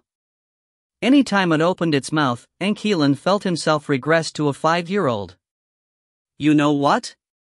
Fine," he muttered, fixing his gaze on the other counselors. They were gathering their own resources, Salandry summoning more elementals, Veril adding scales to herself that ranged from fingernail to palm-sized, plus blades that fitted all along her back, Farcry standing in the gap of the wall as she spun wards between her team and Enkilan. Deal with her first, he thought, and activated one of the hooks he'd set while waiting for them. Within the chamber, the silver circle popped from its setting and rose aloft. He saw her squint. She was watching with energy vision, trying to decipher his behavior. With his battle gear and arrays on, he imagined he was blinding, and wondered if she would figure it out before it hit her. A gleam from below. Ascending constructs. He yanked the hook again and saw the silver circle fill the gap behind her. It slammed into her wards at the same time the constructs hit him. These were smaller, fist-sized or bird-sized, and the sudden pummeling from several angles pushed him sideways and up as his garments and skin tights flared in response. He blew off the outermost layer to knock them back and tried to stabilize, still feeling the hook in his hand, glimpsing Farcry a step or two forward, rebuilding her wards. Another yank and the silver circle smacked her again, forcing her onto a platform of wards over thin air. Then the piking things swarmed him, and he let go of the hook to bat them away with hard pains of force. Constructs veered and spun and shattered, and one took a hit to its shock battery and detonated. Metal shrapnel peppered his arm and sizzled off his face ward. Insufficient venting. He shouted at Veril. She gave him the pike hand. He supposed this was not the time for critique. Then came another swarm, plus the big ones, plus air serpents carrying salamanders and mistlings into the fray, and he felt a solid ward pop up against his back. Farcry trying to box him in with all the servitors. Fighting summoners and artificers was annoying. He briefly skimmed his options. Learning every arcane discipline gave him too many choices sometimes. If necessary, he could even use Kuthra's probability sight to gauge the future and then run through this fight like an obstacle course. It wasn't challenging that way. It wasn't fun. But it was efficient. Instead, he reached out in the simplest way, snatching up the broken pieces of the construct and whirling them into the next, and then the next, and onward until he stood within a gyre of shrapnel. It tore apart the ward that blocked him and scattered the elementals, which were too delicate to provide resistance against bronze and steel. The silver ring came to his call as well, sweeping in to create a whirring barrier with him at its center. "Get this done," said Kuthra. He sighed. They were still coming after him, Salandry regathering his elementals, Farcry casting defenses, Veril attempting to close. She had wings now, made of runed blades that reflected his glaring aura, and a host of at least 24 constructs. It didn't matter. Those she sent close were torn apart by the gyre, and when she reached out with her energies to attempt to disrupt it, he sent a surge at her. Metal, magic, charged air. She was ready for the first two, but the third caught her wings and buffeted her backward, unsteady in the sky. He turned his eye to the other two and saw that Farcry still stood on thin air, held aloft by wards. Her face was fixed in concentration, formed so thickly coated in wards that it was like looking at her through wavy glass. Her platform was not so protected. Reaching out, he carved through it with a whip of glass and grit and steel, and she fell. Wingless. Jared is fond of her, came an unbidden thought. He reached impulsively, shedding part of his gyre to extend a hand of soft force beneath her. His phantom fingers caught, and he saw her sit up, shaken and confused, on a palm of energy 100 feet below. Then Veril was coming at him again, driving an arrow of force before her, and he couldn't spare Farcry the attention. So he let go. Hooked to the haphazard student subweave that had formed in response to this crisis, Psyche or Archmagus Kisvar saw Farcry fall. Pinpointing her trajectory, he opened his eyes and reached out. She reacted to his thought and their spells clasped in midair, her wards slowing her, his cord guiding her in. Behind him, he heard Drakisa Snowfoot's faint sound of question. She was on the other side of her portal and could not see what was happening. "What is this?" said Far Cry as she landed on the balcony. Part of the tower of the Inner Eye, it currently played host to half a dozen portals. Students, teachers and Magian residents streamed in from the walkways, carrying bags and pets and weapons and looking frazzled or terrified. Snowfoot's scryers sent them through with professional speed. "An evacuation," said Snowfoot. "Come on, quickly." Far Cry shook her head. Her dark hair was disarrayed, her sleeves spotted with blood, but she gave the portals a scathing glance, then looked up to where the battle still raged. "No, we have to fight. He's the necromancer." "Casa, you crazy woman, we'll discuss this later. Just come. Van and Carrion are up there. It's their choice. No one is making them stay." Far Cry turned slowly to look at them. Kisvar tried to project a sense of calm, but by the widening of her dark eyes, it didn't work. "You too," she said. "Don't tell me you're aligned with him." "We're getting out of here before he brings down the house," said Snowfoot tartly. "We must safeguard our lives, and those of our students," said Kisvar in support. "There is more at work here than a single mad mage, and dot. Is that the Inquisitor Archmagus Mark?" He clapped his hand over the gold pectoral with its crossed swords and I, regretting taking it from its case. Ankelan had rarely worn it, but they all knew what it looked like. "Ah. He bought you with the Inquisition?" No. He gifted me with." From below came a sound like cracking ice, loud enough to halt every mage in their tracks. A moment later, a wave of heat hit, gusting robes around legs and tearing leaves from the potted plants, smacking the midwinter festival banners upward. Cinders flickered past the edge of the balcony, borne up on a noxious wind. Then came the smoke, black and thick. "The treatment level wards," Far Cry said distantly, face gone pale. "Come on, get in here," snapped Snowfoot. "Both of you, dot." Instead of obeying, Far Cry stepped toward the rails. "How many people are still in the Citadel?" Kisvar blinked, then sent the question to the subweave and waited as his students cast their own thoughts out, an overlapping effort that swiftly collated all remaining magi. 1,606. About a quarter of the resident population. "And you want me to leave?" He made a wait gesture to Snowfoot and moved after Far Cry. He understood her feelings, the fear and concern she projected matched his own worry for his students. Too many were still out there. "Evacuate," he sent to the subweave as Far Cry began raising wards around the balcony. The smoke came thicker and thicker, laden with the stench of a burning cesspit, and he covered his face with his bell-shaped sleeve and sent again. "All of you. Get out." Most confirmed, but some, the brave ones, the fools, were on the move, hunting minds crippled by fear or trapped. He wanted to force the imperative of escape upon them, and with his new Inquisitor Archmagus mantle he had the legal authority to do so. But he couldn't. Not in the face of their determination. The Inquisition might advocate psychic dominance, but he'd never agreed with it. As its leader, he would see it change. For now, that meant supporting and guiding his students in their missions of mercy, even as smoke blotted out the sky.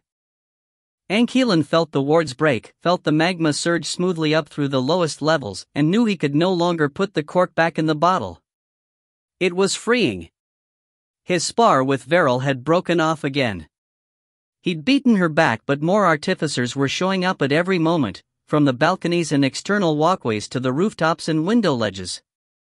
Constructs clogged the air and clad the towers, climbers, gliders, leapers, made of stone and metal and wood, resin, and glass. Shock batteried, direct powered, and a few unpowered ones like razor kites circling above his head. And there were summoners aplenty, hands raised to orchestrate their elemental minions. They seemed to be concentrating on sweeping the sky free of debris, a wise move, taking his toys away and keeping their bonds out of his reach. He still had plenty of shrapnel in his central gyre, but no targets in range. Strategy had replaced the brute force tactics of the earlier fight. They were waiting for him to move. If they stay cautious, we could be here until the citadel boils over, and I won't get to watch any of it. Someone has to be stupid. It might as well be me. With a theatrical stutter, he retracted his energy as if it had suddenly run out, packing it so tight around him that it blended in with his aura. The silver ring ceased spinning and dropped away, and as the sheets of shrapnel began to fall, he saw his enemies react, not the archmagi, but the enthusiastic youngbloods that made up most of the crowd. That was perfect. First came a rain of mudlings and rock crawlers, wiping out the last of the shrapnel and battering his body wards. In their wake followed hundreds of flying constructs, air serpents, wisps, and mistlings. He let them rip him from his aerial perch and spin him like a toy, adding to their roil with his own energies until they were a dense, seething mob. In the press, only a few servitors could actually reach him, their lack of progress against his wards invisible to his enemies outside. The constant blur and toss and jerk of their assault made it impossible to gesture or reorient himself, but it didn't matter. His mind was not in that battered puppet, his focus could not be broken. Lost in the torrent, he searched for a certain signature. Salandry's. It was there, the fool, locked around an air serpent. Anchilan lashed after it. The fine gleaming cord of its tether caught in his fingers, and the elemental jerked toward him. A dozen others battered through his last ward and tore at his clothes, snatching away buttons and hairpins, but he was resolute.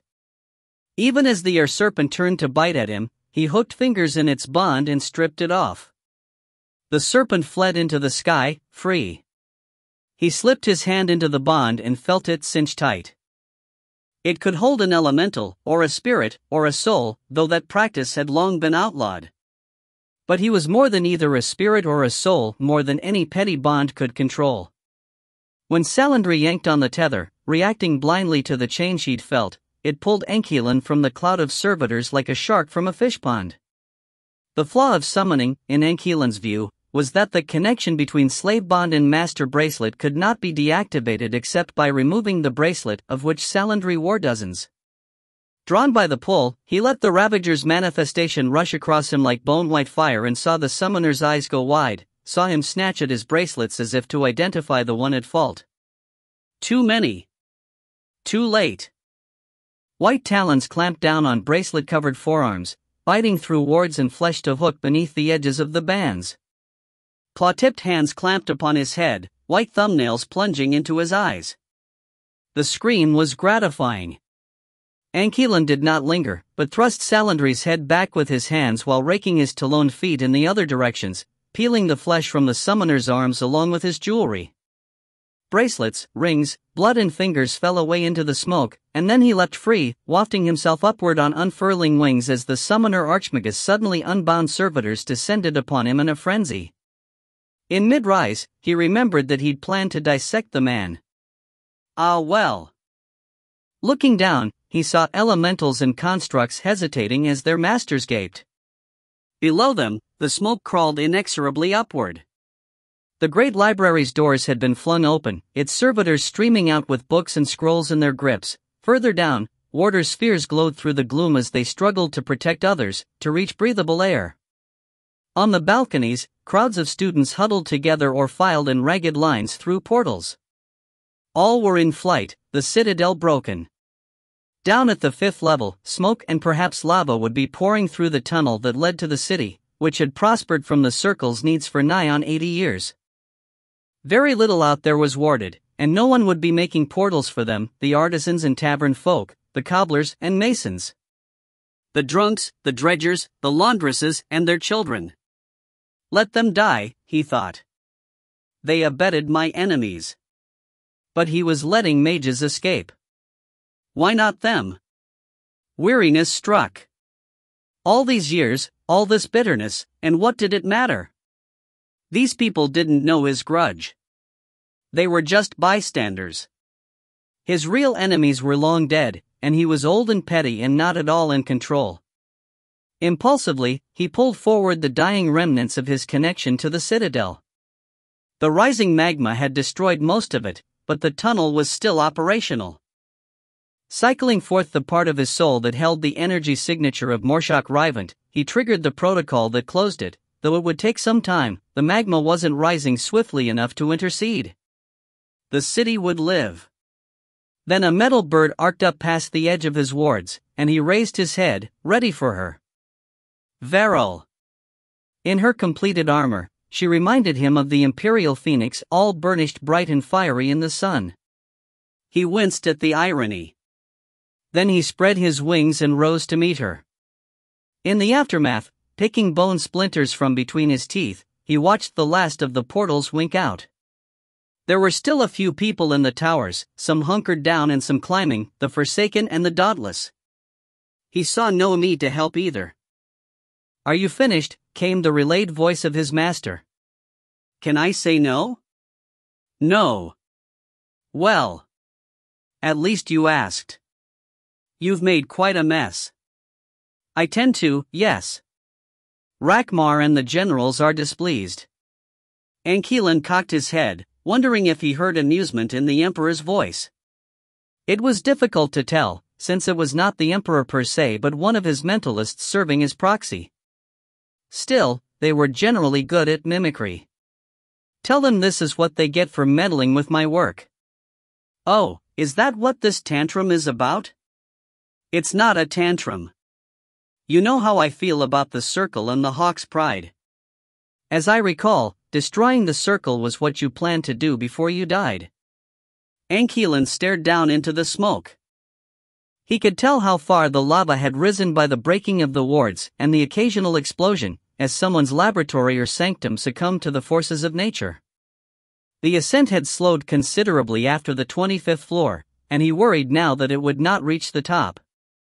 Would not fill all these chambers, imprison all these labs and classrooms and dormitories beneath its molten mass, to perhaps be excavated someday by better people.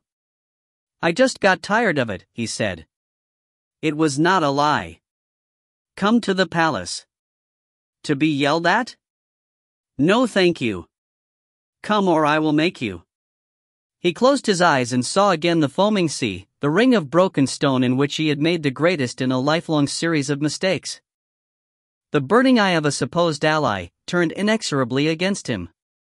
With a sigh, he rose and said, "Fine, but don't expect me to be civil." "I would never." And that, yes, that was amusement. And that was why he would win. Part 6. Alethea. Chapter 24, Reactionaries. Lark's captors roused her before dawn.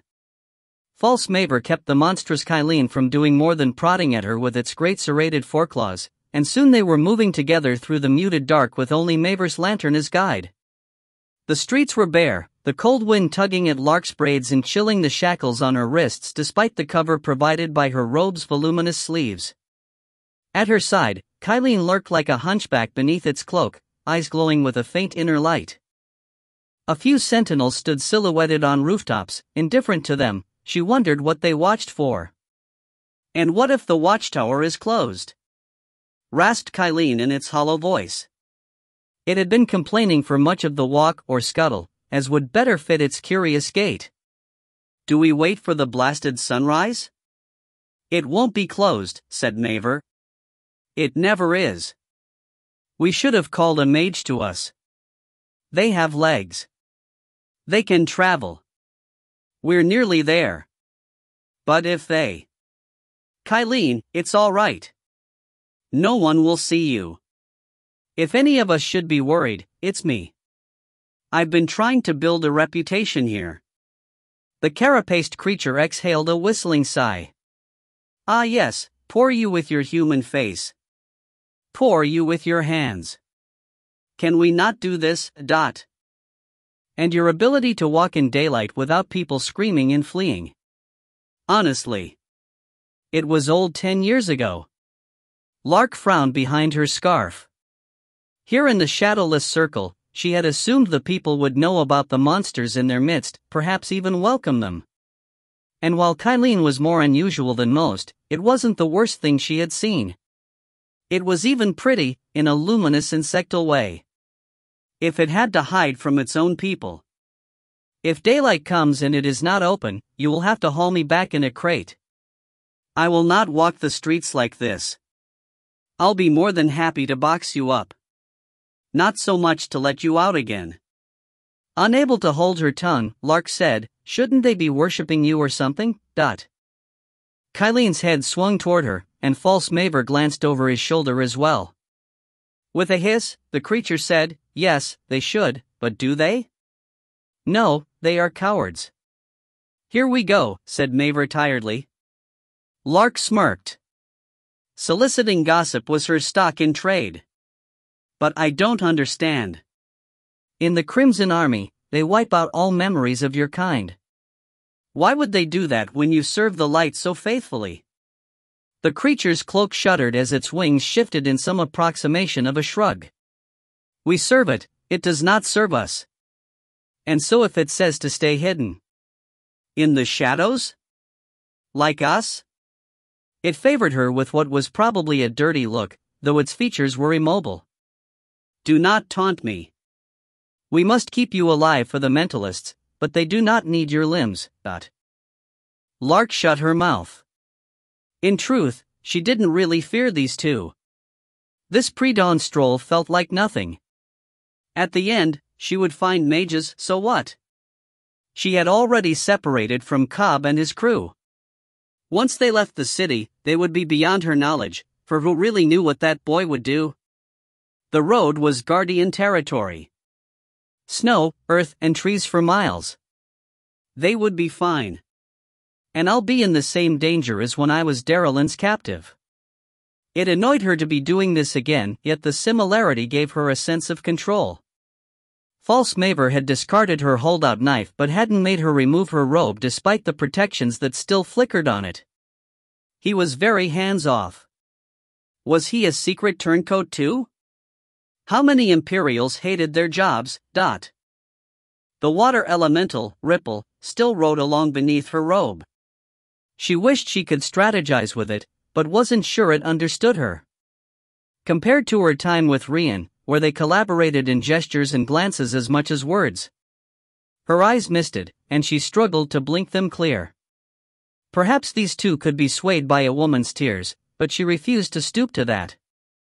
It was her mother's tactic. The sky had gone a vague lavender by the time they reached the watchtower. At 4 stories high, it loomed over the Riddish side of the city but could not hold a candle to the struts and spires of the Trivestians, and its spot at the center of the converging districts made it seem like a stepping stone between styles. Beyond, the sandstone fortress stood glowering in the dim light, its arrow slits like myriad eyes.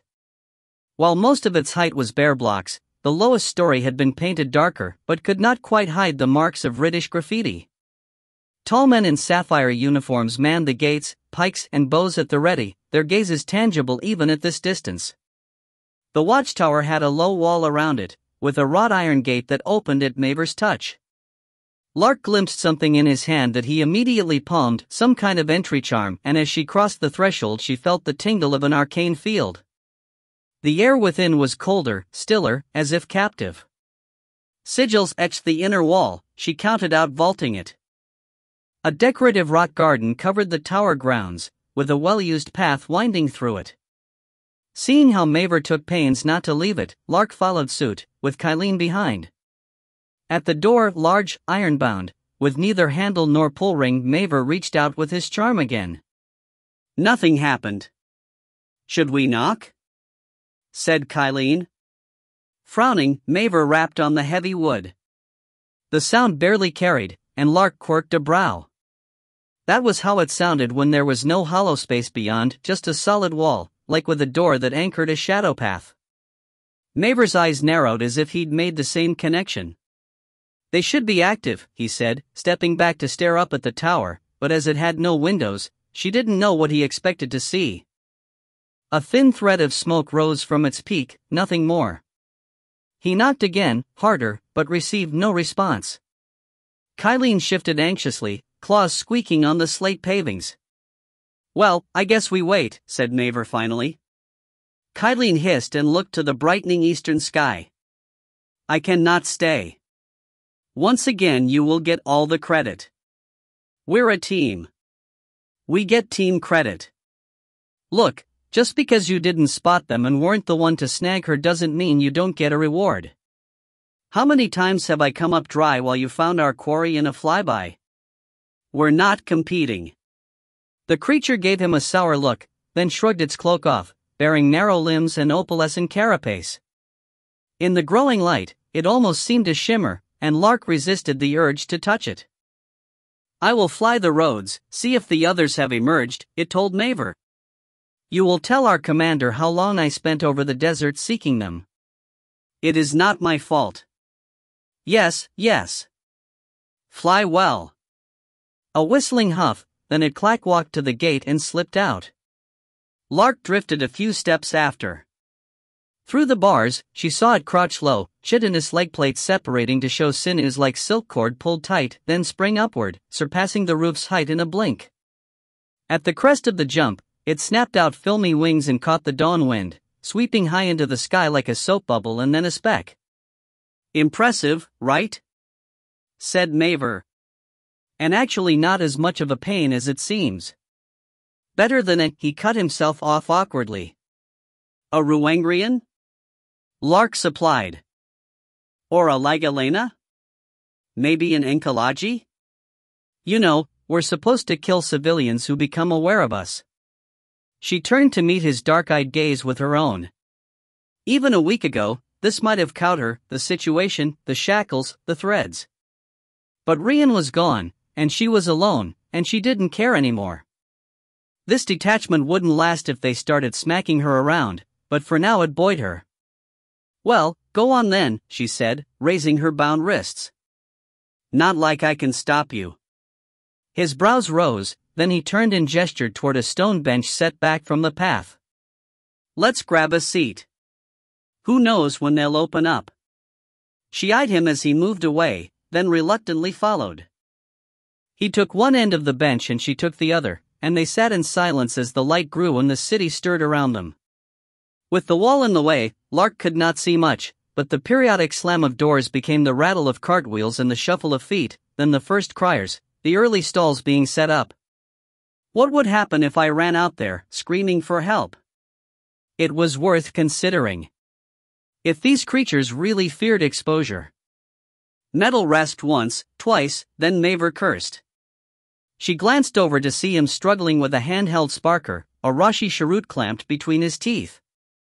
On his next try, it slipped from his mangled grip and hit the ground. Part of her wanted to laugh, but the frustration on his face forestalled it. She bent to retrieve the sparker instead. Need some help? He gave her a sharp look, then sighed and held out the cheroot. Used to having all my fingers. So far, this is not my favorite assignment.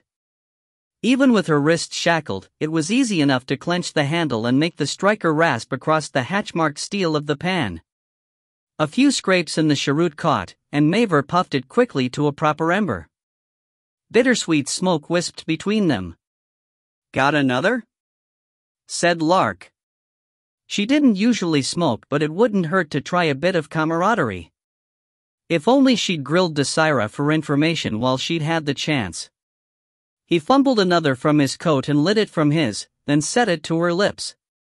The smoke tingled along the roof of her mouth, down her throat and through her lungs, dulling the edges of her nerves. Above, the sky seemed to shift in shade, becoming slightly blue. Looking down, she saw a faint radiance from the runes on her robe. Ha! I'm not hallucinating after all. You've never seen magic through the Rashi lens? No, just heard rumors. Magic isn't part of my lifestyle. This is just a disguise. When I was with the Crimson, the magic was so thick around us that they had to ban Rashi. So many spells all tangled up together, he trailed off with a laugh and she considered him sidelong. Except for the bracer, there was nothing to mark him as an imperial monster, no grayish scars, no golden teardrop. Just shabby workman's clothes and an Ilanic complexion nearly as out of place here as hers was. But it wasn't you in the Crimson camp, she said. That was the real Maver. Right? His expression shuddered immediately. Rising, he stalked to the tower door, and she winced at her misstep. If he drifted into thinking of himself as Maver, if she treated him like Maver, then maybe she could use him. No answer came to his charm or his brisk knock, and as he slumped back onto the bench, she said, "Do you remember me?" He took another drag from his cheroot, then shook his head. "Never met you." Carrion and Maver communicated when they could, but inside the wards, it was impossible. "And you knew Cobb well?" Maver did.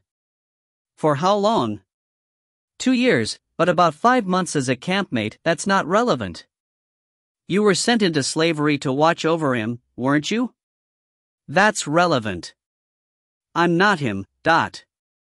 She knew she shouldn't push, but curiosity got the better of her. "Then who are you?" False Maver's face twisted, and he eyed his cheroot. He seemed to want to be angry, but the herb had a way of preventing that. Lark hadn't taken more than the first drag of hers. "Enkalaji," he said. "That's not a who, that's a what." "It's all that matters." "No, it's not. Look, I have a friend who's the same as you, but she remembers who she was. She remembers why she became herself." "Is that your problem? Did you forget?" His eyes narrowed, and her chest tightened. But he just shrugged and looked toward the tower. "Wasn't important enough to remember." "What, your identity wasn't?" "I volunteered," he said quietly. "I had nothing. This hasn't been what I expected, but it's a purpose." "Not everyone has that." "A purpose? Killing and changing people? Why not just go into the army?" "Couldn't." "Why not?" Oh, Lark stared at his face. "Are you a girl?" "I'm not anything." "My friend is a guy in a girl's body, sort of." "I'm not anything." He exhaled a gray cloud. "They say when you're converted, you become the type closest to how you feel.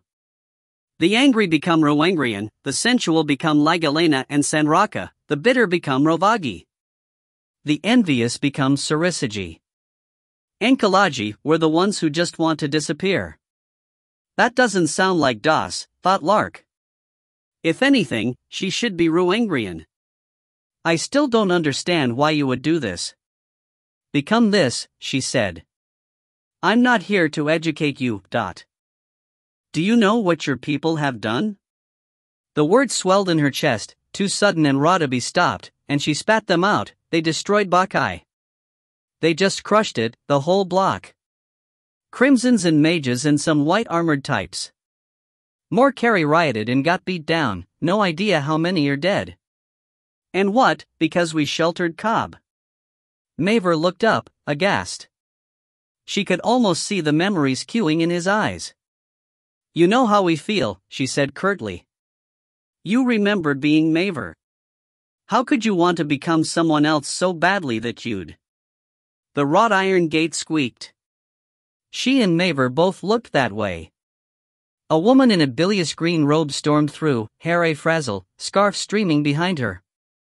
2 men followed in her wake, also robed, one soot-streaked and the other half-armored in steel scales with no visible underpinnings. All were Riddish, and cast Lark only brief looks. They didn't seem to notice Maver. The female mage hammered her fist on the door, waited, then kicked it several times. No response came, and the half-armored man grabbed her wrist before she could start pounding again. They conversed quietly, and she crossed her arms, lip trembling. Lark traded a glance with Maver, who grimaced and curled his fingers into a weird shape. It took her a moment to recognize it as a shadow sign, truncated by his missing fingers. "Yours." She bugged her eyes at him, not sure what to think, and he jerked his chin at the mages. "Morgui's balls," she thought, then stubbed out her cheroot and made sure her sleeves still covered her shackles before calling out, "We've been trying for a while." The soot-stained man glanced to them and grimaced, indicating the tower. "Is this normal?" "It's been years for me." "I just got here," said Lark. "What, just now?" Well, her mind raced through answers. Where was she expected to be, as a silent circle mage? Was it wrong to live in a city instead of the citadel, or to travel by cart instead of portal? And why did they look so roughed up? No, I was on an expedition in the desert. I've been lodging here, got back last night.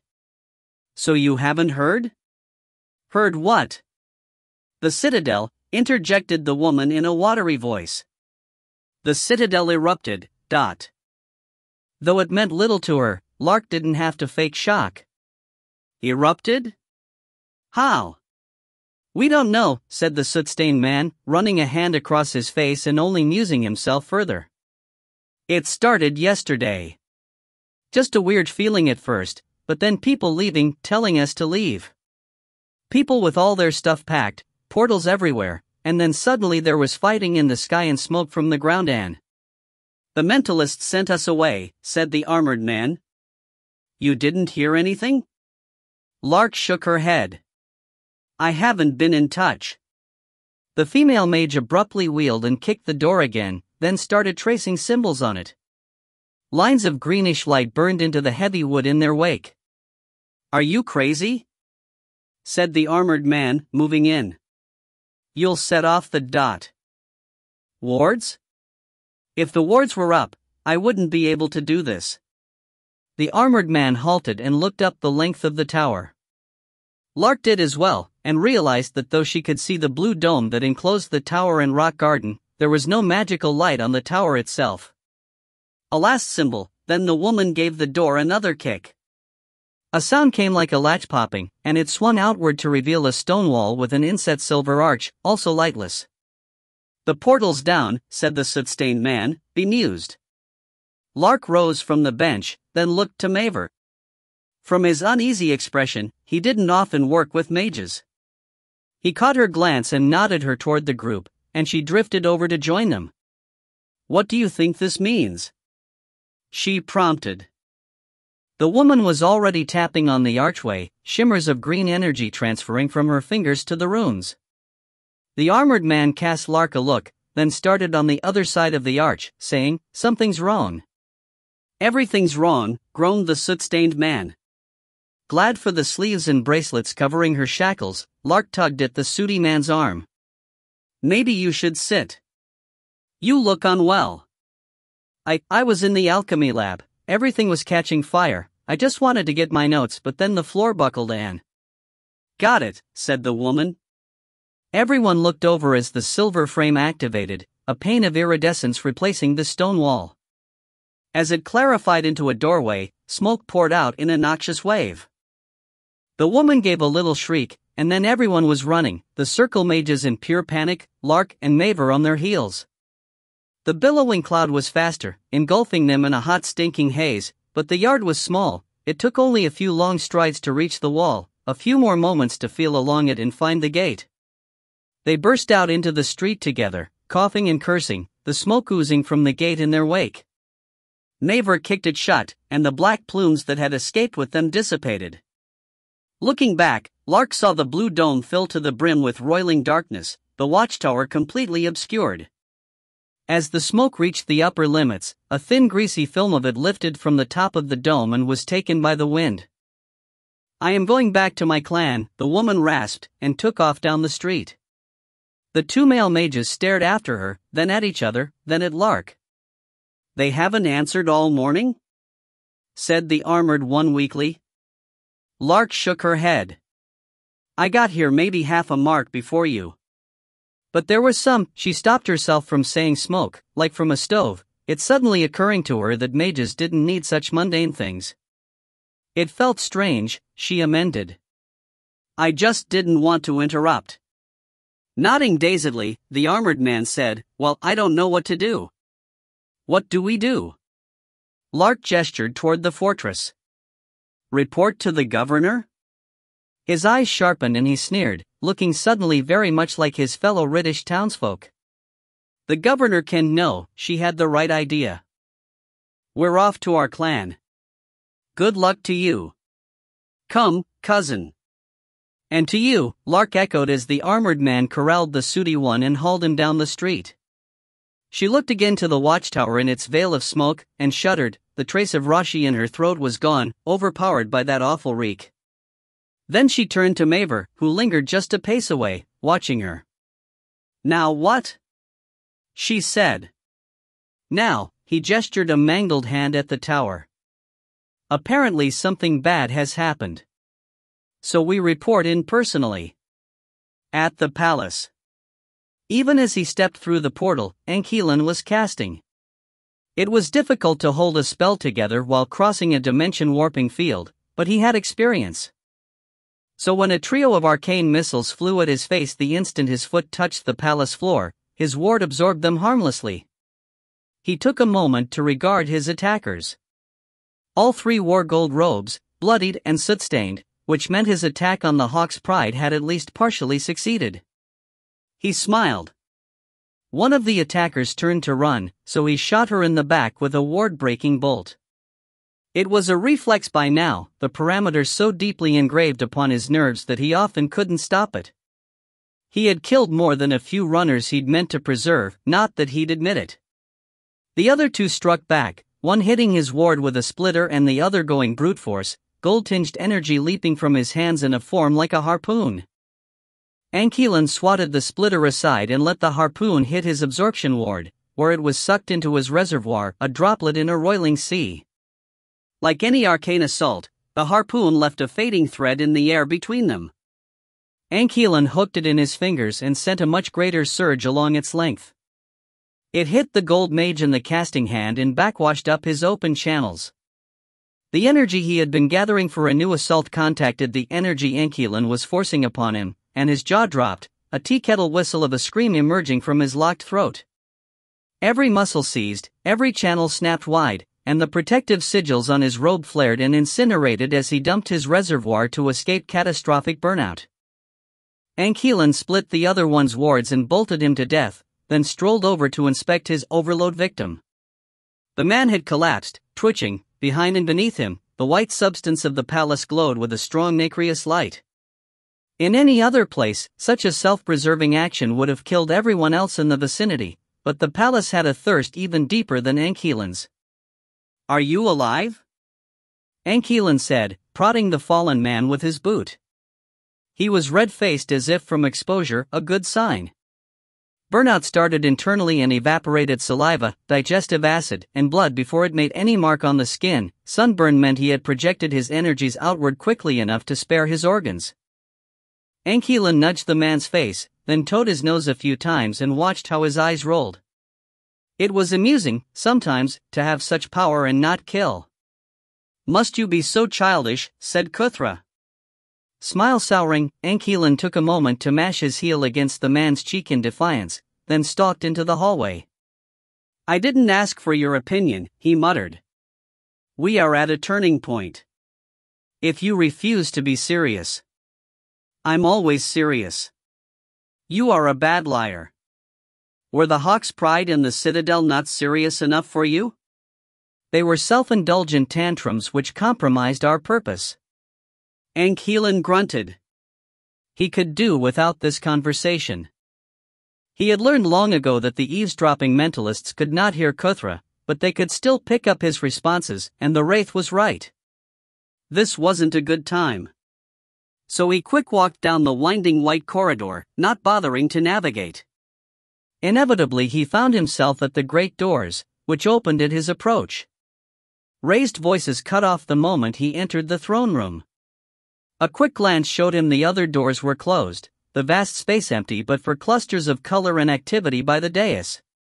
He could barely imagine how packed it must be in the antechambers. This close to the midwinter festival, there would be tens of thousands of pilgrims within Dishia City, all awaiting their chance to bask in the glory of the risen phoenix. If not for the Emperor's complete control of the palace, the most fanatical would probably have snuck in already. As he neared the dais, he took in the tableau, gold General Lind and 6 gold mages being restrained by white flame soldiers, sapphire General Demetri in his armor for once, standing with arms crossed a few paces from the golds and backed by a score of his own soldiers, Field Marshal Rakmar halfway up the dais, speaking to Lord Chancellor Kernahan on his higher step. The emperor and empress were on their thrones, and Crown Prince Ile-Rien stood among the white flames that lined the walls, his helm off and his face clenched. Choosing to gamble, Ile-Rien cancelled his remaining wards. It was wiser to take a few lumps right now than to start a real fight. "No one from Valent?" he said as he strolled up. "I'd hoped for a warmer welcome. I feel unloved." "You piking lunatic!" shouted Gold General Lind, 3 white flames not quite sufficient to keep him from taking a step forward. The golden teardrop above his gorget was twitching on its chain, its enchantment stressed by his rage. "You blew up half my city. I was nowhere near the place. Oh, you might want to clean up the portal room. The Hawk's pride has fallen. Half the plaza has collapsed into the arena. Every single one of my watchtowers is damaged, some completely leveled." "Mine as well," said Sapphire General Demetri, his voice like a chilled blade against Lin's hot rage. "Every watchtower connected to the gold weave has been disabled." Ile-Rien smirked. "Well, that's what happens when a major weave knot explodes. Cascade failures can be quite spectacular." "You rigged this!" Lin shrieked. "You attacked my army, my homeland. Technically it attacked itself. Don't try to deny this, you little shit. I didn't build the gold weave. I didn't build any of the weaves, you all know that I'm mind-blind. I have no access to them except by proxy, and I certainly don't know enough about them to rig anything." "You exploited it then. You knew it was explosive, and you. Anything is explosive if you apply enough energy. I will kill you. Our glorious emperor might not approve." Seething, General Lind nevertheless eased back so that the white flames no longer needed to grapple him, and glanced to the dais. Ile-Rien did not. He knew he would have to deal with the emperor's attention soon, and did not wish to be sidetracked too early. By the look on Lin's face, he was right. "Don't think this is over," the Gold General hissed. "You're in his good graces now, but we all know how treacherous you are. Your games will end one day, and then." Ile-Rien reached a bare hand toward him and laughed as he recoiled. The white flames around him did the same, their blank helms swiveling to follow the necromancer's fingers. "You'll come for me?" said Ile-Rien. "Are you sure?" Scowling, General Lin took another step back. He was a Senraka beneath his illusion, not Ile-Rien's personal work but still vulnerable to his power. And well aware of it. "We will," barked one of the gold mages. Ile-Rien took their measure in a glance, 3 men and 3 women, one wearing the mantle of a gold army archmagus. Not Mythian, who had commanded the gold weave. He supposed she was dead in the rubble. The mantled one was the speaker, a reedy wind with soot in his beard and a nervy ferocity to his voice. "You're the new head of the golds?" said Ile-Rien. The man puffed up. "I am Archmagus. Don't care." "Why?" "My advice? Quit the army. All of you. Go back to your families while you still can." "Are you threatening?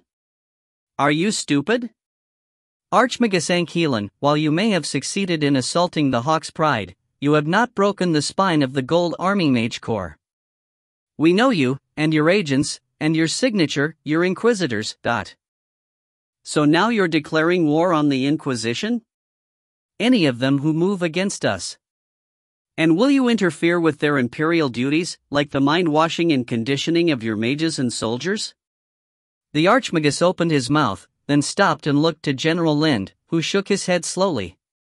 The lawful duties," the mage stumbled, then rallied. "I demand that you resign from the post of Inquisitor Archmagus immediately. You have committed a crime against the Gold Army and cannot remain in a position of such authority." Ile-Rien spread his hands and smiled. "Done.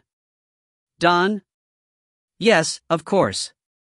I agree with you completely." Then, the wind blinked rapidly. "Then I demand that you hand over the badges and tools of your office to me, to be held in trust while we select a replacement.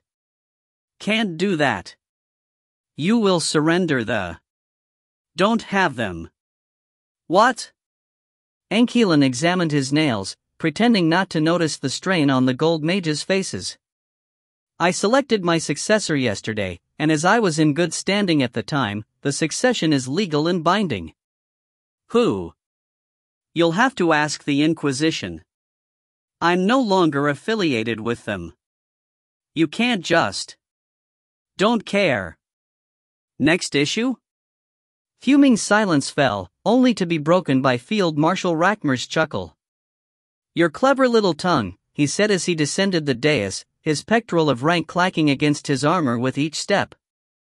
He was in full regalia for once, the white enameled breastplate of his position crossed by the broad red sash of his crimson command and adorned by the mantles, badges, fledges and medals of his campaigns. Among them, the white cord of the High Templar hung plain and pure, its ends nearly brushing the floor. Anquilin wanted to reach out and strangle him with it, but as the field marshal reached his level and advanced upon him, he found himself drawing back. I'm not intimidated, he told himself. I'm being cautious. But the way the field marshal's grin broadened within the black forest of his beard told Anquilin that he was fooling no one. In defiance, he planted his feet and squared his shoulders beneath his somewhat tattered coat, forcing his hands down to his sides as fists.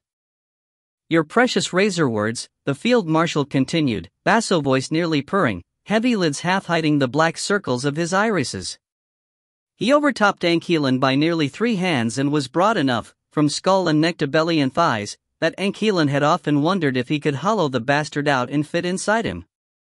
Yet it was not Rackmer's size that bothered him.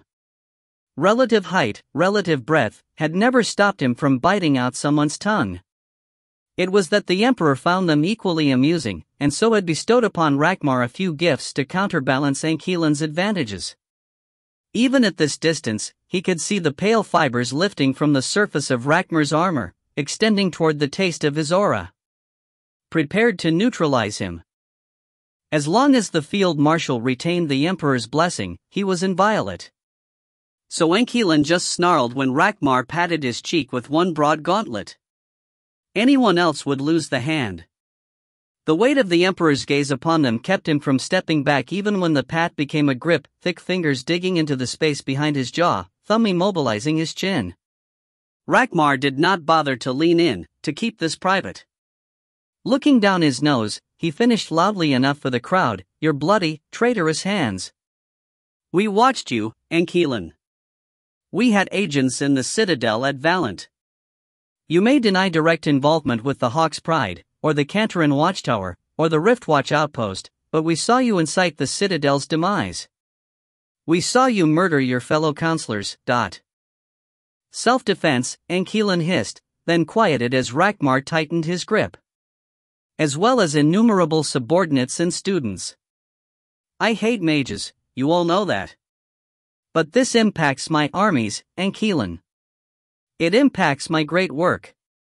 Where am I to find replacements for my burnouts now? You have scattered the circle to the winds. Perhaps you would like me to employ Ile-Rien. Anquilin attempted a smirk. Good luck with that. The gauntlet clenched tighter, making that side of his jaw creak in its socket. I have never trusted you, and wisely, continued Rackmar. I have organized my own arcane coterie, and so I do not need to waste energy on being angry with you. And I know where your projects are. You've put quite some effort into Blaze Company, yes. Anquilin made sure to wince, just slightly, around the eyes. This corpse was under his full control, all its little ticks and tells, all the illusions of life. He had played this game so long that most took his theatrics, his rants, his tantrums as if they were real. Rackmer's teeth flashed white between leathery lips, his voice thrumming with intensity. Yes. Your hidden crown card, your agents within my army. Your influences all over their transfer orders, did you think I would not see? Perhaps you could fool the crown prince, but whatever this nascent insurrection is, I will crush it. I have already slated the army for conversion. The entire region, slaves, civilians, soldiers, it makes no difference to me. But Blaze Company, I will annihilate, that. From behind Rakmar came a sharpened hail, Kelcherins.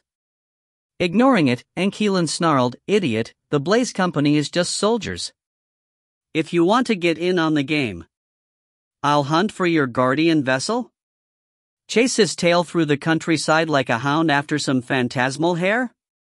He is a distraction, a bit of bait you've dangled before me. And I've taken a few bites, my clever friend. But you can't hide your true purpose. Which is the armies. My command. You want it for yourself. Ankelan could have laughed. Instead he sneered and yanked from Rakmar's grip. How dare you? Accusing me of treason without a shred of evidence. You have all but admitted to attacking the Hawk's Pride and the Citadel. That's not treason, but. How is that not treason? Screamed Gold General Lind, once more surging forward only to be restrained by the white flames. By the look on Rakmar's face, he was considering rescinding the restraining order. Ankelan smirked, knowing it would boil Lind's blood further. By law, the Silent Circle is an independent, self-governing body neither affiliated with nor controlled by the Empire. Its members take contracts with us, but this does not make them citizens. In fact, membership within the Circle supersedes citizenship. This is why Silent Circle Magi must identify themselves visibly at all times. As a subsidiary of the Circle, the mages of the Hawk's Pride were the same. For a moment, the generals just stared at him. Then Rakmar said, so your argument is that you attacked non-Imperials? Yes. The most I am legally responsible for is the destruction of leased Imperial property. Well, and some collateral damage if the plaza did fall into. His view spun, and it took an instant for his body-controlling spells to register that he was falling. He corrected the issue halfway down, catching himself on one hand and one knee, and recognized a residual feeling of impact on his cheek and jaw. Then Rakmar kicked his arm out from under him, following it up with a plated toe straight into the space beneath the sternum. Ankelan collapsed back, air fleeing his lungs in a cough. A heavy boot came to rest on his chest, and as he looked up the length of the leg, he stifled a smile, amused at how he had been putting his foot in someone else's face just a sliver of a mark ago. Above him, Rakmar looked not at all amused, one hand twitching toward the hilt of his ceremonial sword. You scum, he growled, silvered brows like storm clouds over the dark pits of his eyes. Do you know how disruptive this is to my war? Once the Serpent Empire hears of your escapades, and they will swarm the camp at Kenrodi. I have barely begun transitioning the troops. You threaten our expansion, our mission to bring the light to the benighted, and you think to call upon legality to save you? Are we not governed by laws? Ankelan rasped. It was hard to get enough air to speak properly with Rakmar's weight on him. The god of law is dead, and rightfully so. Rakmar dug his heel in deeper, and Ankelan affected a squirm to keep him happy. We are not ancient Altaera, shackled to a god of restriction and compromise. Our God is the risen light who shines above all others, the clarifier, the eradicator, and we are bound solely by his will. Your words and your wiles mean nothing. The only judgment is that of the throne. Ankelan just stared. He had never known how to respond to zealotry. But Rakmar was no longer looking at him, his gaze had turned to the Emperor, as if awaiting a command. With great reluctance, Ankelan looked as well. Most holy risen Phoenix Emperor Arades IV smiled down upon his warring servants with clear fondness, his eyes pale but not luminous. Were this body still alive, Ankelan would have exhaled with relief. An amused emperor was a complacent emperor. Still, as Kuthra had said, this was a turning point. Anything could happen. Your Imperial Majesty, Rakmar intoned, this judgment belongs to you. I accuse this man, your advisor and archmagus, of willful disobedience, interference with military operations, terrorism, destruction of imperial property, and intended treason. He defends by claiming some hog crap exemption due to the rule of law. I ask you to condemn him for the viperous traitor he has always been, the scheming, backstabbing, manipulative. The emperor raised his hand and Rakmar went instantly silent. Shadaxi. Have you anything further to say for yourself? First, may I cease being stepped on? A flick of pale fingers, and Rakmar reluctantly retracted his boot. Ankelan scrambled up, brushed himself off, straightened his coat, then forced himself to look the emperor in the eye. Arades, he said directly, knowing it would piss off Rakmar. You and I have been sparring for ages. I fail to see how this incident is any different from the usual collateral damage. Therefore, it should garner no more punishment than the usual. A slap on the wrist? Said the emperor, steepling his fingers. He had not changed from Ankelan's last visit, still in the plain robe and circlet, his hair perhaps a bit tousled. Playful but restrained, not manic as he sometimes got. His eyes, though, were piercing. If that is what you decide. As I recall, the trail of destruction is usually restricted to the acts of our armies. In which case, I've done less than usual. Oh. My gamepiece cob could have devastated several major cities by now. Your forces certainly haven't stopped him. And yet the only assaults have been on non-imperial targets. Therein is the problem, Shadaxi. You attack these places, not your game piece. What am I to think of that? I told you. I was tired of them. The emperor's eyes hooded. That was bad. Shadaxi. Do you recall the deal we made, long ago? I think upon it constantly. Do you remember who it was you wished revenge upon? The Trifold, the Silent Circle, the Ile-Rien Empire, the Muri, the world. Yes, of course. Is it a group that you have just decidedly blown up? I don't see how that's relevant. Shadaxi, we agreed that for the game to remain enjoyable to both of us, we had to operate within certain rules. Indirect involvement was the first, but second was to not attempt goals that did not pertain to the current game. Yes. Tell me, how are the Hawk's Pride and the Citadel relevant to your little guardian friend's escapades? Ankelan hung his head. That is what I thought. I do not care that the Silent Circle does not legally belong to me. What I care about is that we had a deal, and you have violated it. Again. Mustering some extra ire, Ankelan looked up at the emperor with the well-rehearsed glare of a petulant child and said, I hate them. You know that. I always have, always will. I thought your studies were going well. My studies were boring. He flailed his arms and caught Rakmar staring at him from the side.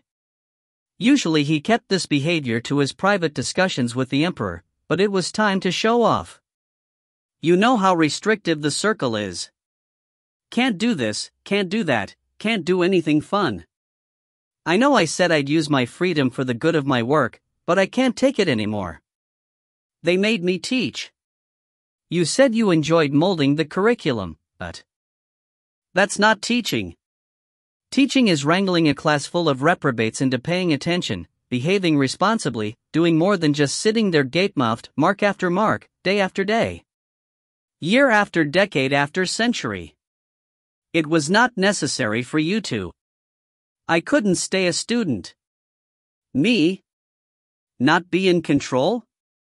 But I thought it would be fun, lording it over the energy's discipline. Instead there's paperwork. Written exams. Practicums. Office time. I could amend the records any way we wanted, but that wouldn't keep me from actually having to interact with people. So you blew it up. Yes. And the Hawk's Pride? I hate them too. The emperor braced his head in his hands, massaging at his brow as if it could banish the lunacy. You could have resigned. Well, I figured. While I was there. You would just destroy everything. You know me, Arades. I have to penalize you. But why? Again, he saw Rakmar scowl, and considered upping the melodrama of his whine.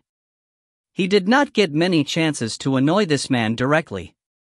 Veracity and long-term planning took precedence though, so he restrained himself.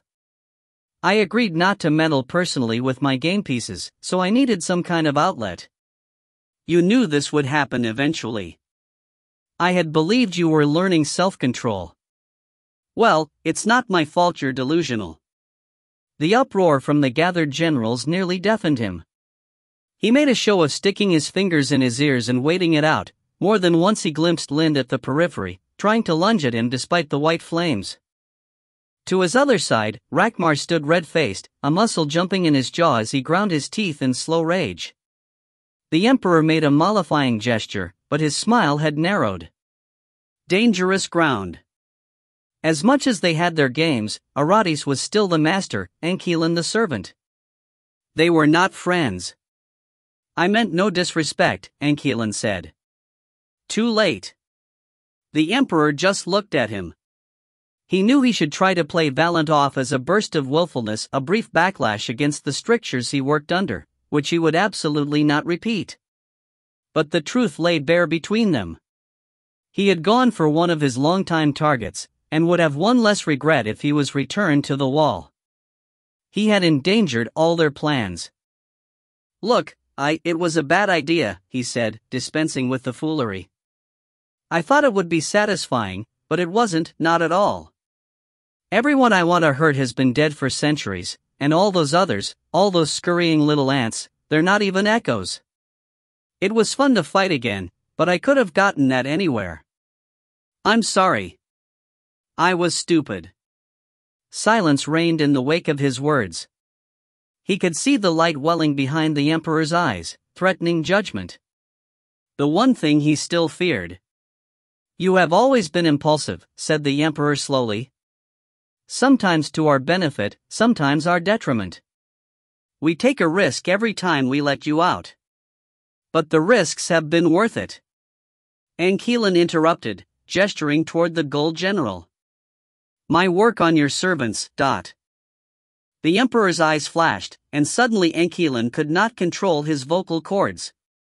His awareness of his body shrank to 2 bright pin spots.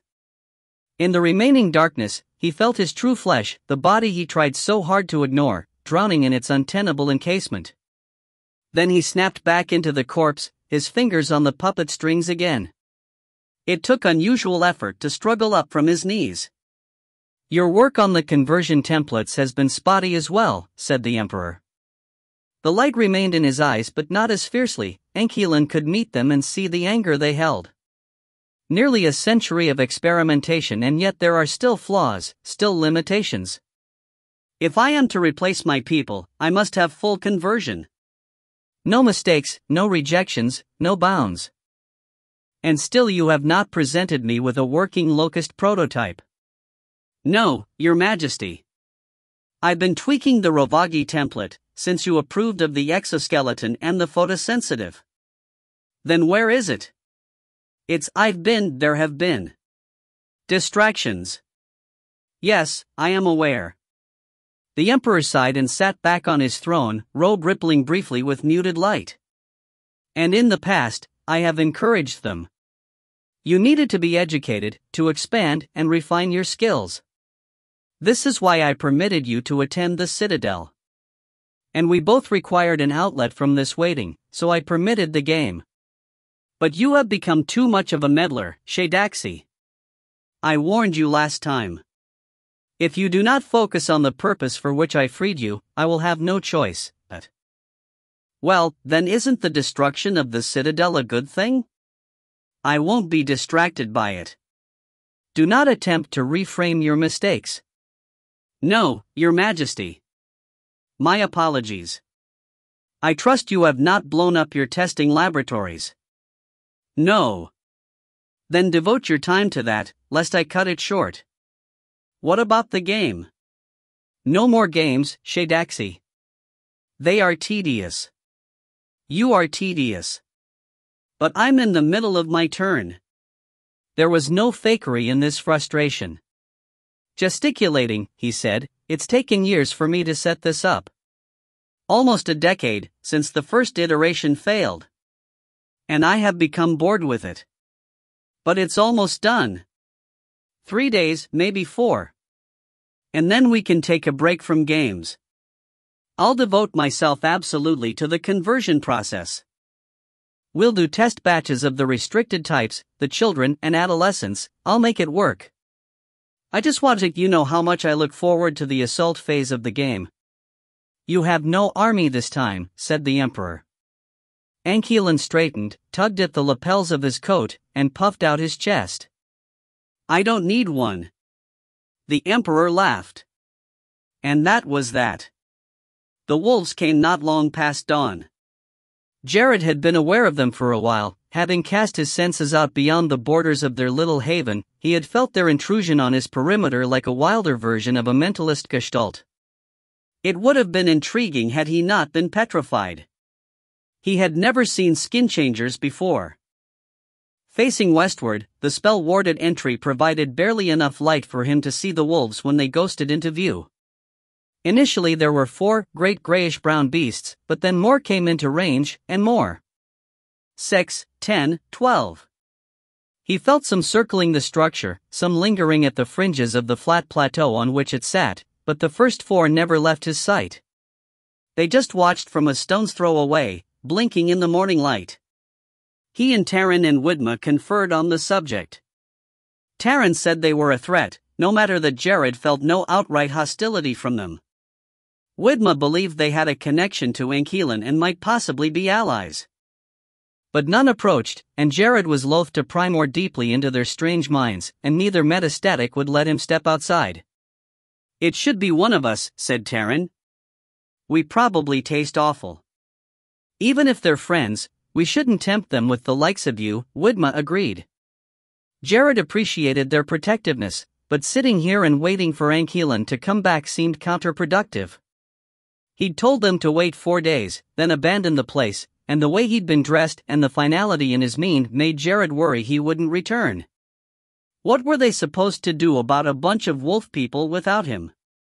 Under their unnerving stares, he and Widma played black and white. They used coins instead of stones, tin and copper, and a piece of parchment for a board, for Anquilin hadn't provided them with anything better. Not that Jared had seen, anyway. He was still too nervous to go rummaging about in drawers. Taryn napped.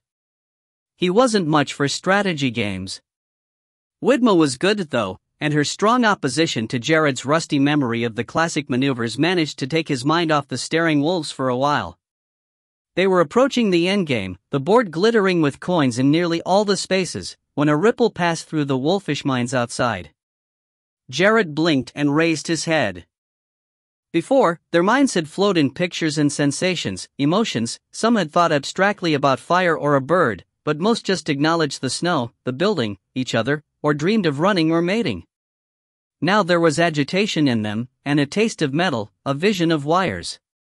He looked out the door to see them retreating through the snow, ears tucked back, gazes fixed somewhere to the side of the chamber. I think we have another visitor, he said softly. Widma nodded and reached over to shake her lover. A snort, some protests, a group smoothing of robes, and they were on their feet, staring at the archway in anticipation. Jared felt no other minds in the vicinity, but the skin changers kept reacting as if something was there, which chilled him. Not for the first time, he realized just how out of his depth he was beyond civilization's walls. The wolves had retreated nearly into the ruins by the time he heard the crunch of snow. Footfalls, slow, methodical, approaching from around the side of the chamber. He told himself to breathe. This place was protected by Anquilin's magic. Nothing could harm him. Then a metallic figure stepped into view. It had a humanoid shape, if vaguely. The right number of limbs, and something resembling a head.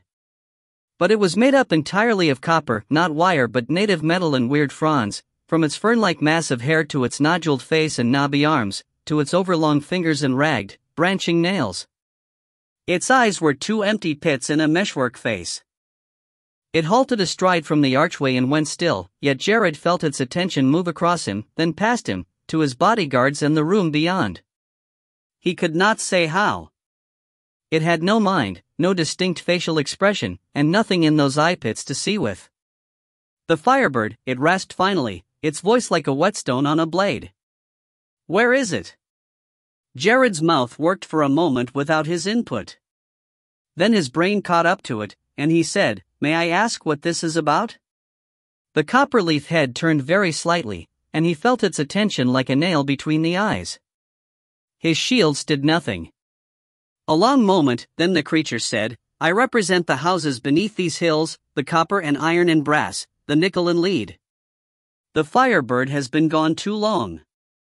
Where is it? The creature could only mean Ile-Rien, but Jared had not been warned of this. Behind him, Taran and Widma were just as tense, just as confused. "You are a metal elemental?" Jared hazarded. It did not respond, just stared at him with its empty pits. He dared not turn from it, but in his mind's eye he saw the painting that hung on the wall behind him. The silver-haired woman, Ile-Rien's Murray wife. A metal elemental too, or so he'd gathered, though how one went about marrying something like that, he couldn't fathom. But if he'd done so, then perhaps this was his ally too? "Did you know him before?" Or his wife? "Jessamine of the House of Silver," it intoned, and twitched its head in something approximating a nod. "Where is the Firebird?" "He's otherwise occupied. I don't know when he'll be back, and I don't think he was expecting you. Do you want to leave a message for him?" For a long moment, the copper creature neither responded nor moved. Then it said, "What is its plan?" "I'm sorry, I'm not privy to. The Firebird requires our aid. The white roots have spread too far. How does it desire that we aid it? What is its plan?" Jared chewed his lip. It didn't feel right to divulge information to this strange entity, but Ile-Rien was obviously a spiritist, and just as obviously sympathetic toward metalfolk. If Jared was supposed to be his proxy here. "I don't know much." "I'm sorry," he said, watching it closely for a reaction. "Anything that he's planned is happening far away from here, so unless you have some way to join him, Where?" "The palace, I think. The Imperial City." "When?" "The Midwinter Festival." "Maybe. I'm not sure." "Why?" Jared squinted at the thing. It had not changed expression at all, not even moving its false lips. Its voice came from somewhere down the hollow column of its throat, the rest more like a husk than a body. And yet it was undeniably metallic, so he didn't fear that it was some wraith in hiding, or any kind of scry. No artificer's work was this weirdly natural. "Honestly, I don't know," he said. "He doesn't confide in me. I can make an educated guess, but all I have is pieces. And I don't know how to reach him. I can probably open a portal to the palace. The frame had to have at least one preset that went there, but he told me to stay, or run if he didn't return. If you have another way of getting there." The creature said nothing, and Jared had the uncomfortable feeling that he'd overstepped his bounds. Ile-Rien had never told him to stay silent, but perhaps it was because he'd thought it was obvious. Treason at the highest level, and perhaps an assassination attempt. Perhaps a civil war. Then the copper creature jerked its head slightly, its leaf-like lips moving into a strange facsimile of a smile. "The houses beneath the hills thank you, human. We will seek the Firebird on our own." And it turned, and strode from view. He felt its retreat through the minds of the wolves, their hackles slowly settling. Exhaling through his teeth, he looked to Taran and Widma, but their faces held the same bemusement. "It couldn't hurt, right?" he said. No one answered. Chapter 25, Shaken. In Cobb's opinion, walking would get them to Caserndon faster than the hog-drawn caravan they rode. But walking would mean breaking from the herd, being a 3-person group instead of a 60-person wagon train, and thus being under scrutiny from the blue-coated soldiers who patrolled the Finruden-Caserndon road. There had been unusually few at the exit gate this morning, just a handful of harried-looking Riddishmen checking manifests and travel papers before shooing people out. But now the road buzzed with them, riding back and forth on 10 sky horses like messengers, and Cobb wondered if they had realized he was here. That he had entered civilized territory again and they had missed him. He kept the hood of his pilgrim's robe drawn up and his scarf wrapped around to obscure his face, even though it made him feel stifled. It was for the best, though. No one else had the Guardian's resistance to cold, and the morning had settled a veil of snow over the Riddish hills so fine that it could be taken for fog until its grains stung the eyes. His fellow travelers were bundled up just as heavily, and at his side both Fiora and Auric shivered in the chill. They had been assigned space in one of the middle wagons along with half a dozen other pilgrims, but by mutual agreement had moved to the porch-like ledge outside the back door. Being cooped up in a creaking, bench-walled space with 4 coughing elders, a hefty clubfoot woman and a vague-eyed young man was not their idea of comfortable travel. "Do you think the weather will cut into our time?" said Fiora, half leaning on him. He tightened his arm around her waist. They had been like this since Lark left, in contact but not connected really, their discussions always about the trip. He wanted to talk about the baby, but the potential for a misstep was prohibitive, and no one needed to hear them fight. "Dunno," he mumbled. "What if we miss it? Darkness Day. It's fine. Not like the palace is going anywhere. Going in during the Darkness Day celebration just feels right, though. You know? Like it's supposed to happen. Destined. I wouldn't go that far, Dot." "No?" She tilted her head to look up at him, the white scarf loose around her chin and her cheeks reddened by the cold, and he found himself leaning in as if drawn, as if her lips had a gravity of their own. To be hip to hip like this but unable to do anything, say anything. "It's not destined," he murmured. "It's just convenient." She wrinkled her nose. "I wouldn't say planning to walk 150 miles in 3 days is convenient." "Well, it's better than doing this in the summer. Do you feel more powerful than when we started? I mean, the dark parts of the year are supposed to be better for you." He looked away to find the draft hog of the next wagon gazing at him with adoring black eyes. With his feet dangling off the ground, he couldn't feel its life force, but certainly felt its attention. He was just glad he had figured out how to mute the Guardian's aura enough to keep every animal in a league's radius from crawling into his lap. "Hard to tell," he said. "It's only been a couple weeks since I was unbound, and with everything happenin', I feel more in control, I guess. Mostly." Fiora pursed her lips. "So you don't have any sort of impending victory feeling?" "I've got a colony of moths in my gut." "That's nerves." "I know. And I don't think I'd have nerves if I was destined to win." "So you think we'll lose?"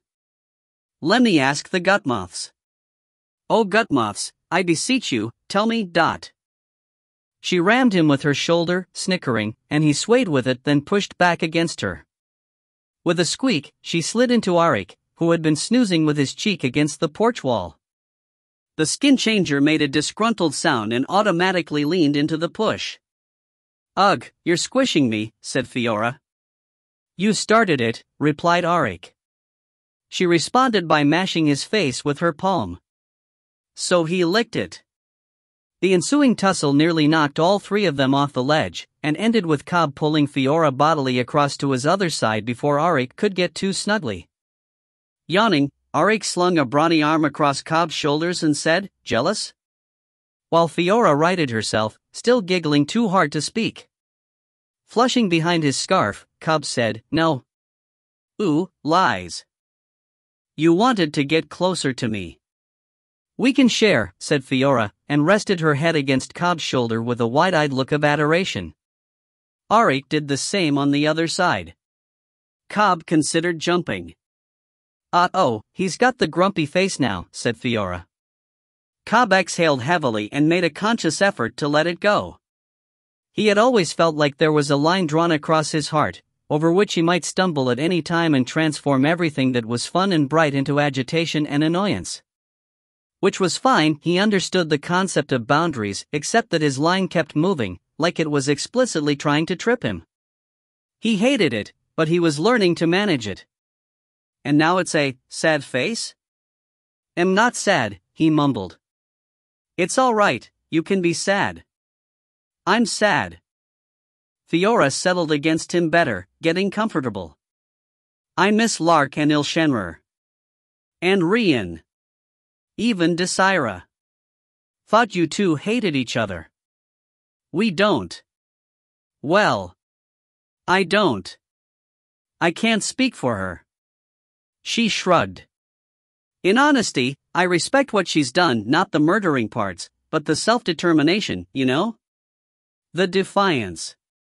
It's impressive.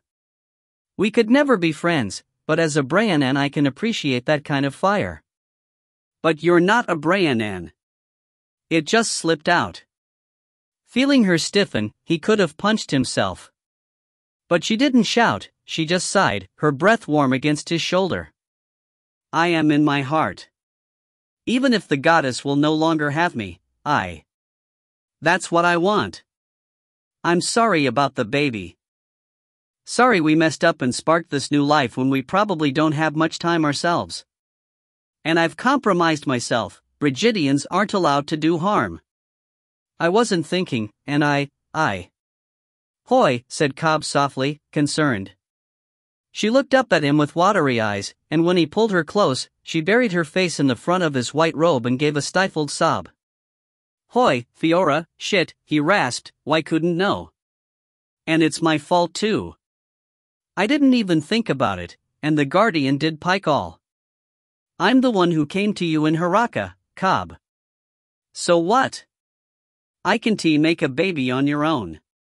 But nothing. I was into it too. Maybe I didn't think we were close enough to make the first move, but I was happy enough when Y did. And I know it's been patchy since. There's just so much going on in my head, it's hard to concentrate on the real world like I'm not allowed to. I have to deal with Ankelan first, and then, if there is a then. She nodded slightly. You're right. The mission first. I have a duty to my former order.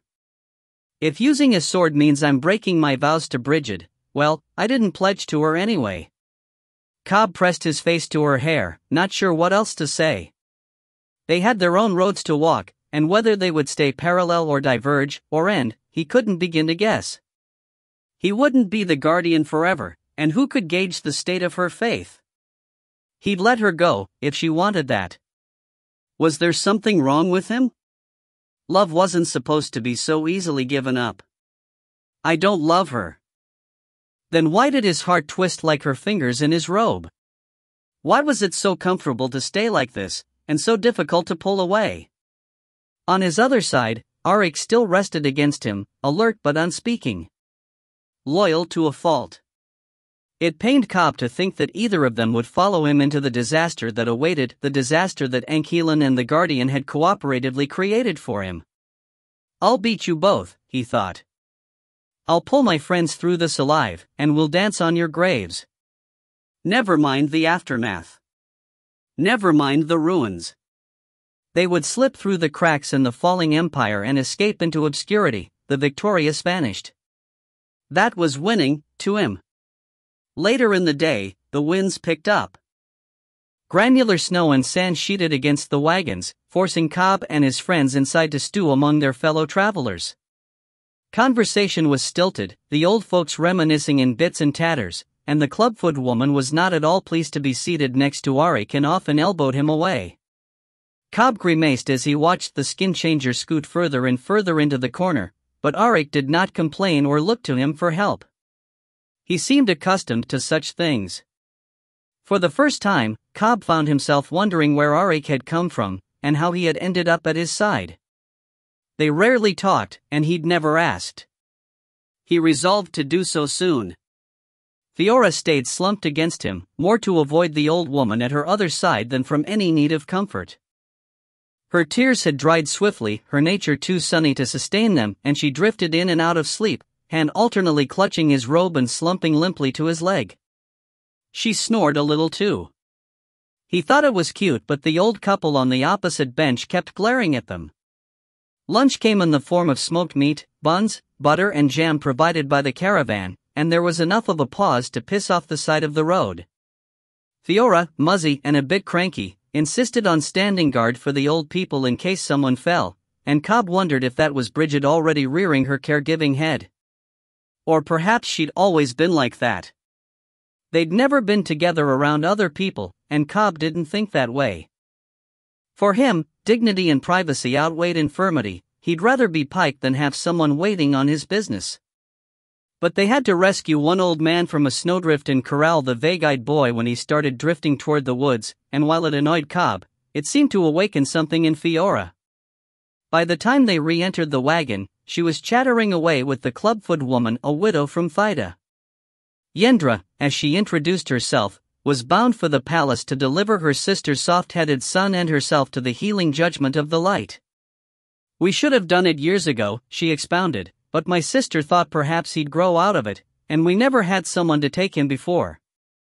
With my husband gone to bones now, I've no further responsibilities toward my clan. Cobb saw Fiora sit forward, eyes bright with the urge to argue, so he covered her with, "How'll the light fix him?"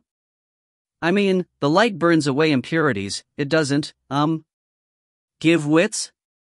said Yendra, then chuckled and clapped her placid nephew's shoulder. "No, it won't make you clever or pretty or strong. Not on its own. You have to be worthy of the change. The light burns away the bad to clarify the good, and this boy has plenty of good. Soon he'll be as he always should have been." In his mind's eye, he saw the throne room open up to swallow Amalacrae and her kin, and his throat tightened. "It fixes people?" "Of course, child. What did you think? I'm not here for fixin'. Not sure about." He looked around at the older folks, dimly aware of a baseline of pain and illness from all of them. The old man at the end of his bench was asleep again, jaw hanging open and a half-chewed samarlet leaf stuck to his lower lip. The others ate gingerly from age-spotted fingers, their bodies brittle and bird-like beneath their robes. None had escorts, and he couldn't recall the faces of those who had brought them to the wagon this morning. They're so briefly and then gone. "Well, not everything can be fixed," said Yendra matter-of-factly. Crossing her meaty arms over her chest, she surveyed their companions and said, "You must not be from a clan that requires this. Yours do cremation?" He blinked. No. Sky burial, . Her eyes narrowed, and she grunted something in the Ridvan dialect that the Guardian translated as accursed birdfuckers. Then she said, "The way to the light ain't through the sky. It's through the palace. When our elders are too weak to be of use, they take the pilgrimage to bask in the undiluted radiance of the light and shed their bodies like ash. Your folk leave them trapped in their corpses, waiting for the birds to peck them free. That's not how it is. Souls escape immediately, birds just eat the meat." But Cobb knew better than to start that argument. He almost wished Lark was there to witness him not sticking his foot in his mouth. "I didn't know that," he said instead. "So what about you?" She gestured to her twisted foot. "I've been destined for this since birth, my boy. My mother was too soft-hearted to send me off as a child, and I was useful enough for looking after the babies once I was older. Even got wed, just had to take care not to catch. But now I've got the flutter in my heart, the aches in my bones, and someone has to take Kyrene to the light. If it clarifies him, he can make it home on his own." "You're going there to die?" said Fiora. Yendra gave her a pitying look. "I'm going to pledge myself. I've already set my affairs in order. My life from now on is at the command of the light and our emperor. And what about yours? Why do you bear swords on the pilgrimage?" Cobb reached automatically to touch the wrapped-up pair of weapons stashed behind them on the bench. "We're going to get them blessed. To be prepared to fight the darkness if it rises up." "Are you a soldier?" "Yes." "And you, my dear?" She looked Fiora over critically. "You're a sturdy girl. You want to fight too? Fiora lifted her chin. More than anything. A shame you're a mandic you are, yes? If you were British, you could have declared yourself a man. Or are the Amandic militias allowing women now? Any hand is welcome in a crisis. True enough. I wish you the best. For a moment, Fiora looked startled. Then she smiled ruefully and inclined her head. Thank you. And an eye for you. Most kind. The silence that followed was almost comfortable, the road beneath the wagon smooth enough to lull them toward sleep. Cobb rested his head against the wall and stared into nothing, trying not to think. Trying just to relax for this peculiar stretch of peace. He knew it would be brief. The caravan halted in the early evening. Snow still gusted down from the hills to the north, so instead of setting up bedding within the wagons, the caravan owners had most of the passengers move into the shelter they had reached. Cobb and his friends declined. It was not a large building, though it was built more like an inn than the open-plan shelter they had found in the wilds of Amandan. The caravan master seemed happy enough to let them stay in their wagon with its little stove. Yendra, her nephew, and the elders all disembarked, though not without a knowing look from the big woman. I wonder if she thinks we're all together, murmured Fiora as they waited for the last pilgrim to climb down. Well, we are. No, I mean together. Cobb glanced to Arik, who gave him a flirty look and an eyebrow waggle that could not have been more exaggerated. Irritation rose, then abruptly deflated, and he found the nerve to say wryly, "We have been sleeping together." The way Fiora beamed at him made him feel like a dog who had learned a trick. The two of them wrapped up in blankets provided by the caravan master, while Arik shucked his gear and begged off of dinner in order to go hunting. Cobb watched his tail disappear into the white with only a thread of worry. By now, he knew the feeling of Arik's essence well enough to find him across any distance, and was sure that if he let the Guardian's aura flare, the skin changer could find him too. After he locked the door, he and Fiora made good use of their time alone. The wind slackened on the second day, though snow kept falling as if sifted through a sieve. The trio sat outside as much as possible, more comfortable with the muted blankness of the world than the presence of the others. They went long periods without talking, just watching the hills decline in the north and the inkwood forest scroll by, thickening and then thinning into slimmer, crooked-spined trees. The Dacian swamp, Fiora murmured once, as the wagon clattered across a bridge over a frozen stream. The land beyond just looked like forest to Cobb, though a forest full of trees bent nearly double by their load of snow. When he squinted, however, he could see ice beneath the white, and telltale hummocks rising here and there. To the southeast, the hills mounted toward the Trivestian tableland. The carter on the next wagon pointed out that on a clear day they could see Valent, standing at the border between the Amandic plains and the hill country, but this was not such a day. Around mid-morning, a cry went up from the lead wagon, Kiserndan. Cobb leaned out from the ledge to squint ahead, but saw only sunglare on snow.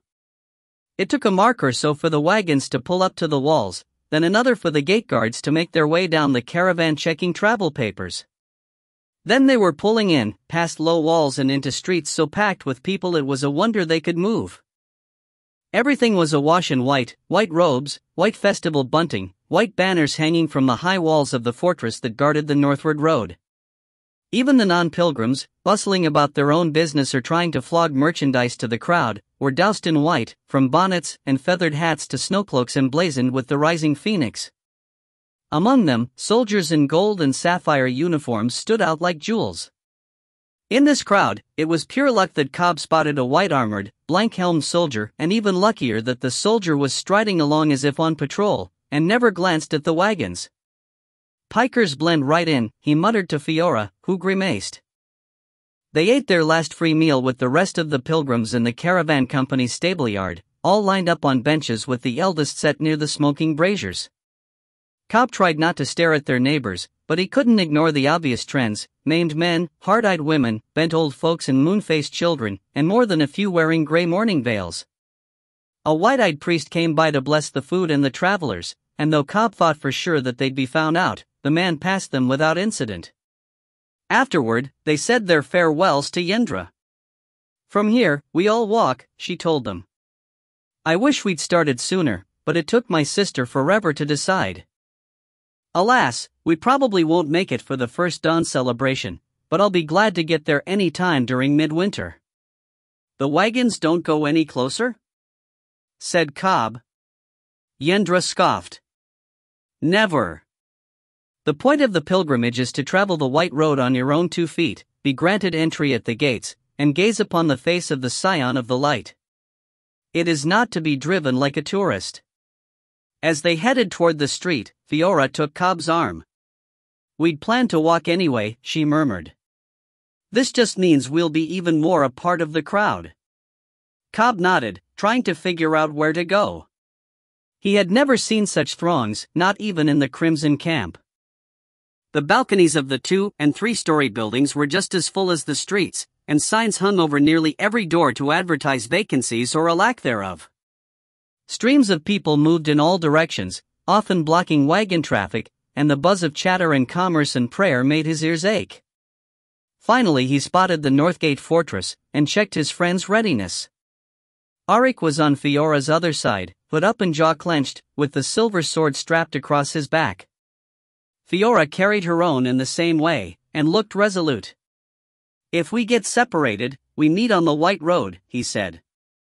Move clear of the mob and wait somewhere visible. All right. Do you think we need anything? Supplies? Said Fiora.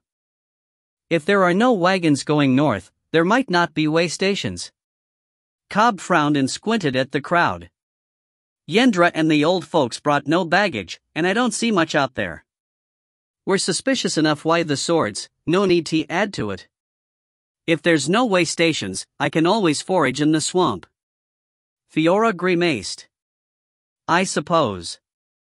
I'd still like to have something for emergencies. Me too, but... Yeah. Suspicious.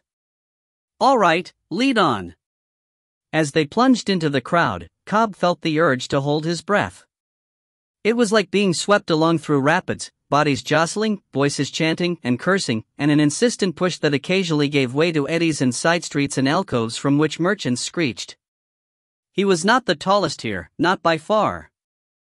Men and women with ogreish heritage forded the crowd, trailed by opportunists, while rugged shaggy folk with dun-brown skin drifted like buoys in the current as if too shy to use force.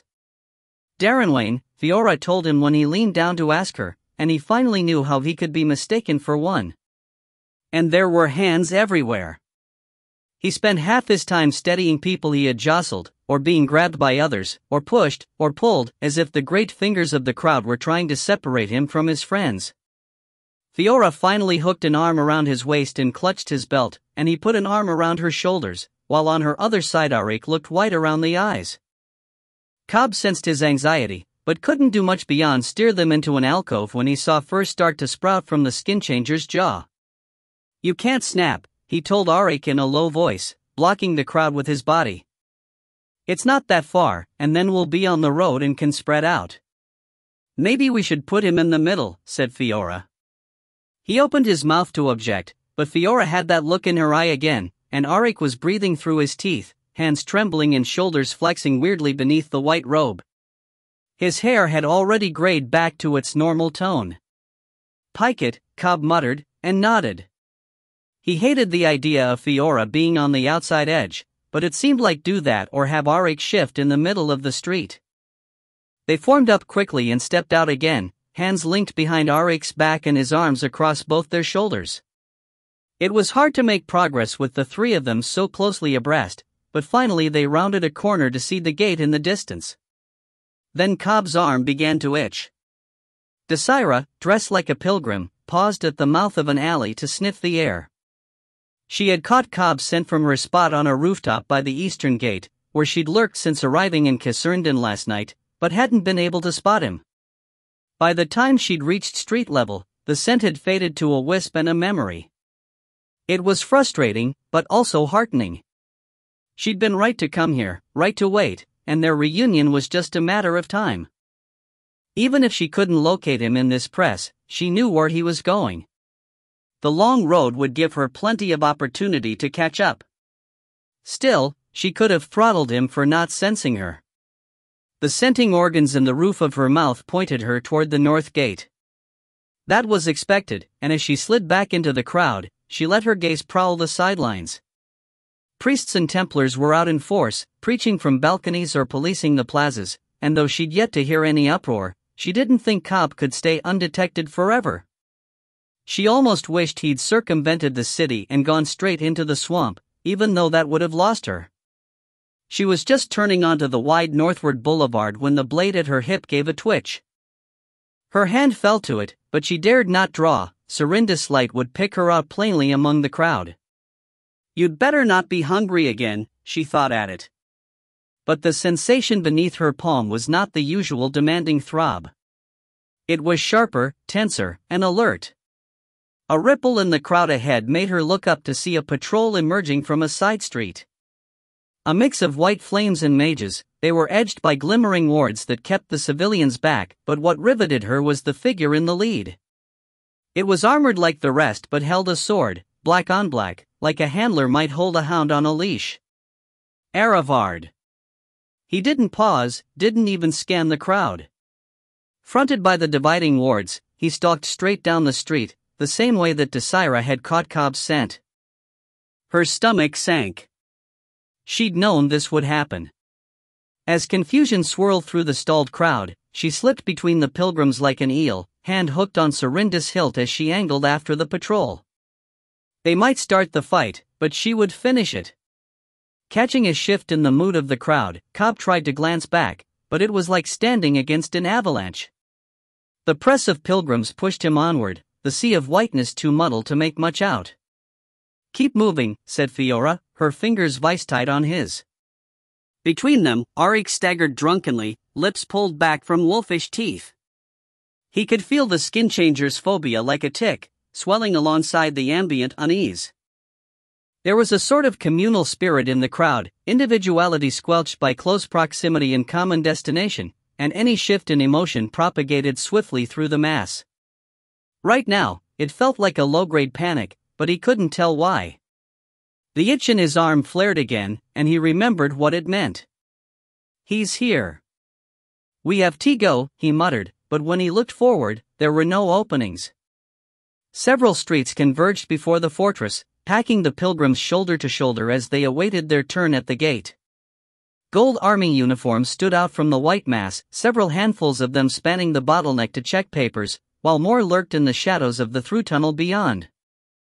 On the parapet above stood dozens of archers in sapphire uniforms, watching the crowd with keen eyes. Forcing a path through would defeat the purpose of their disguises. But as the sting in his arm grew, Kade knew he was about to be unmasked anyway. You two go on ahead, he hissed, pulling his hand free of Fiora's. She made a sound somewhere between alarm and anger and tried to grab after him, but he slipped Arik's arm and left the skin changer's whole weight on her shoulders. With their eyes boring into his back, he used the tectonic lever as a staff to divide the pilgrims behind him, who blared or cursed but gave way to his bullying. Soon he reached the edge, where the buildings formed high banks above this human river, their ground floor windows and doors shuttered tight and business relegated to the balconies above. There were no recesses big enough to provide him shelter, so he pressed his spine to the bricks and tried to read the crowd. The line on his arm hurt worse with each moment. There were people swaying aside from a cross-current, stumbling, their fear radiating out through those they bumped. White armor, white helms turned directly toward him, and at the lead like a ship's prow, a dead black sword. He was all but pinned to the bricks. There had to be an alley nearby, but he couldn't see it, and as the crowd surged sideways toward him to escape that sword, he felt himself squeezed by its fear. Pain lanced through his arm, making his fingers spasm, but worse were the memories. In Riftward, Morshak had panicked a crowd less than a tenth this size and sown terrible destruction. He opened his mouth to call for a halt, a different venue, perhaps even to surrender. They couldn't do this here. But the crowd peeled back from Arivard's path, and he was charging. Kade readied the lever and bared his teeth. The stag's bellow of the Guardian's rage rang out over the crowd noise like a trumpet. Fiora winced, knowing they'd lost their chance to go unnoticed. At her side, Auric straightened, his hair puffing up under his hood. His nails, clutching her shoulder, became claws at the instant the Guardian's shade-like aura hit them. "Don't," she hissed. They still had more than a block to go before the gate. The skin changer's jaw clenched. She sympathized. It was equally difficult not to draw her sword and wade into battle. But the press of people toward the gate had intensified, and it was only Auric's sheltering bulk that kept her from being swept away or squashed. They had to do as Cobb said, and trust that he could. A tangle of desert brush burst diagonally out through the crowd at the center of the Guardian aura, thorny branches expanding in instants far past their natural reach. Just as swiftly, they fell away in blackening swaths. Fiora glimpsed antlers and the lash of a black blade, and her heart lurched into her throat. That blade cut right into him at Akariti. The Guardian can't stop it. I have to do something. Brigid, if I'm yours now. No. I'm not done with my sword. Brea Aranine, hear me, she rasped. And felt an answer. Eravard's first slash nearly took Cobb in the neck, but the bellow set him back on his heels and the thorns battered him away. It was just a moment's reprieve, but it gave Cobb a chance to tow his clogs off. The street felt wrong under his feet, but he had no time to contemplate it. The black sword's rot consumed the thorns faster than they could grow, and he had little enough to work with, just the material he'd used to disguise the lever. He forced out another bank of brush, but a single slash was all it took for the rot to grip them, and then Eravard was at him again. He bellowed once more, feeling the Guardian's mantle settle solidly on his shoulders. Never before had he accessed the full weight of it. He'd seen what it did to Darilan and thus avoided using it around Desira. But under that faceless white armor, Eravard was an abomination too, and by the way he staggered, he felt it. Cobb thrust the chisel end of the lever into his opponent's side with all his strength. White lightning flared beneath the center of the blow, scattering away through the armor like a pulse through veins. Eravard took another step back, but just to steady himself, nothing commensurate to the force Cobb had just exerted, then sliced in again with the black sword, driving Cobb into retreat. What in Pike's name is that stuff? Cobb thought. Can't sense it, or sense through it. Can't affect it. And it changes. He saw the bright cocoon wrapping around Ankelan, the white tendrils extending down toward him from the sky of his flying dream, the unraveling of the palace floor. Shit. And there were others pushing through the crowd beyond him, in the same white armor and in white robes and gold and sapphire gear. As Eravard took another step forward, Cobb slammed the chisel end of the staff into the pavings. They split like chalk, giving him contact with the packed earth beneath. A twist, and the slates beneath Eravard collapsed like a sinkhole, but he was already leaping, white boots leaving no sense of impact on the closer stones. Cobb skittered sideways and popped the next paving stone up between them fast enough to catch the advancing man in the shins, and as Eravard rocked forward, flailing for balance, he jabbed again, this time at the blank faceplate. The chisel end dug a bright furrow across it that closed like water. At the same moment, the black sword came up and gouged a chunk from the lever. Cobb felt the rot take hold, and gritted his teeth. Given a free moment, he knew he could shake the damaged part off, but he didn't have a moment. Eravard advanced as inexorably as ever, forcing him to circle away from the brick wall lest he be trapped in a corner, the rest of the Imperial soldiers positioning themselves around him. And now, suddenly, he became aware of the pilgrims.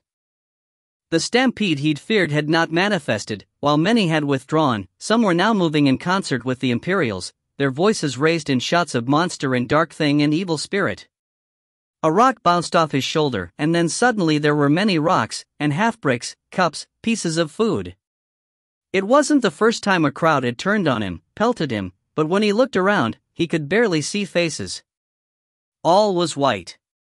A voice began a killing chant that suddenly every mouth echoed, and a scent swelled in the air, poison honey, like Lady Aenea's control.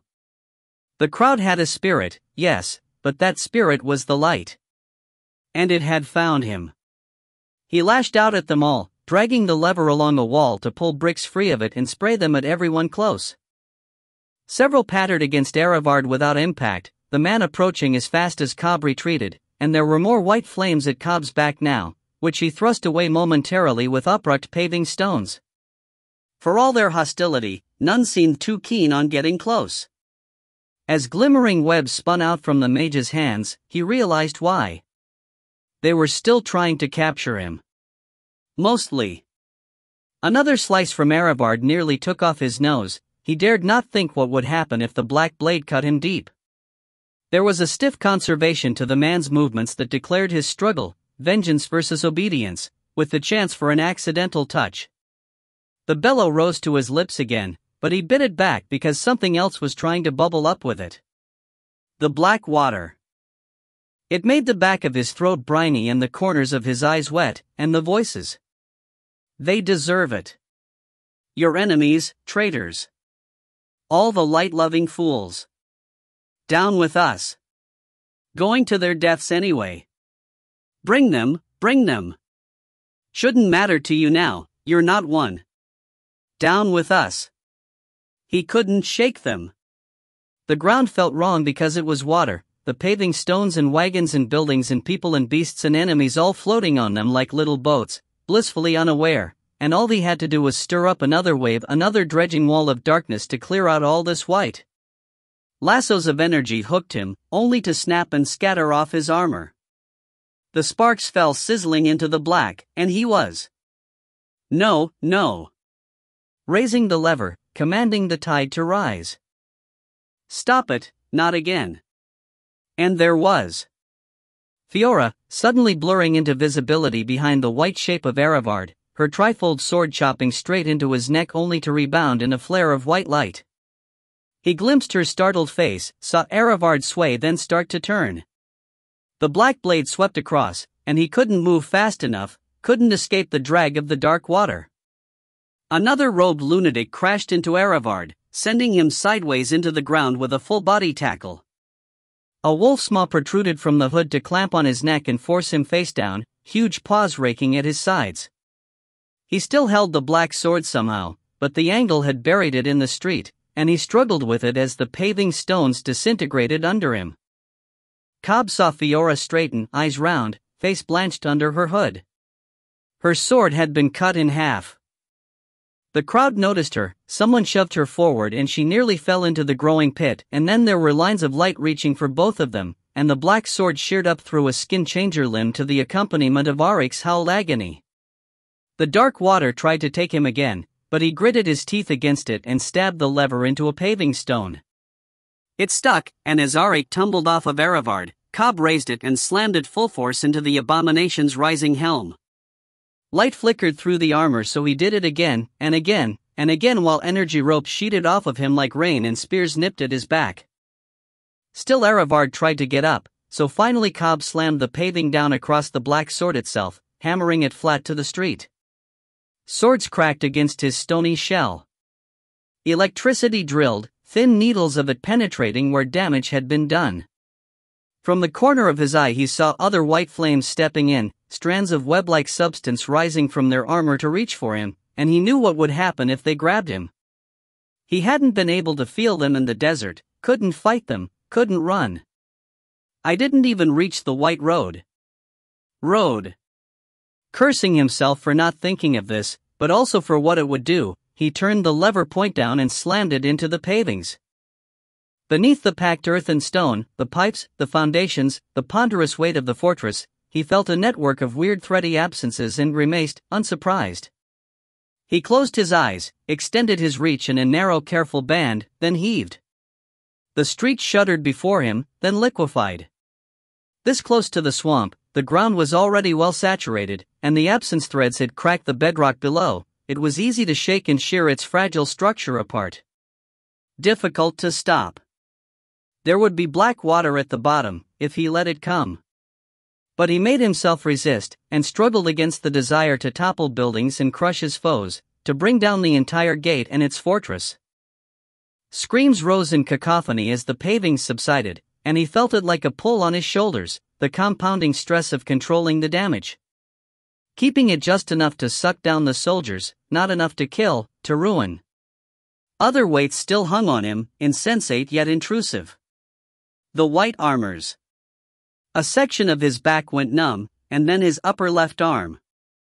His armor couldn't react to what it couldn't feel, and as the numbness spread, he felt it echoed in the ground below his feet, the absences tunneling toward him, ready to bind. He could only deal with so much at once. While clenched around the shaking street, he opened his eyes to check his options. And saw the white mass rising toward him from the subsided edge, too amorphous to be a hand but with its purpose clear. Woven of thick threads, it was nearly the size of a wagon, and his gut sank as he realized the arm that lifted it came from the absence in the bedrock. The white flame that clung to him hardly seemed important now. As the great hand reached out, he poured all his strength into the tectonic lever, desperate to stop it without losing control. Stone bucked upward.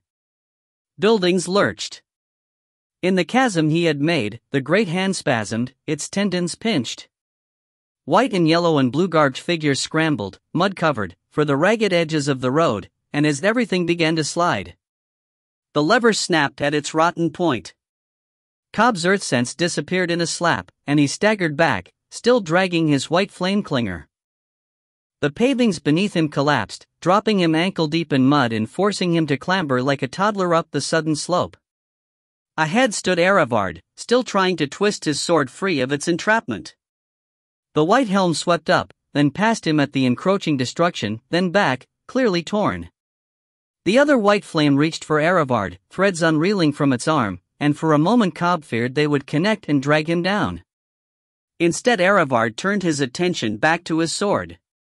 Even as the ground subsided around him, it seemed he would have it only one way. Further on, pilgrims fled wildly toward the gate. Two figures awaited him in the space between, Fiora still holding her half-sword, and Auric, fully shifted, mouth coated in blood and left arm not cut but torn away at the shoulder as if chewed. Another step, and Cobb got his feet under himself. The tectonic lever ached in his hand, its broken end still rotting. When he jabbed it at the clinging white flame, the soldier finally got the message and dropped off. Cobb didn't look back, just ran toward his friends, toward the stampede. Away from the cries, and the continued rumble and shudder of falling masonry. Though close enough to shank a white flame, Desira hesitated. She was too aghast at the tendrils rising from the pit to make her dagger move, or even to mind the pilgrims that battered her with their bodies as they fled. On the far side of the crumbling street, she saw Cobb running the opposite way, toward the gate. At his heels, another patch of ground subsided, pitching his closest pursuit into the mire. The soldiers and mages paid her no more attention than she paid them.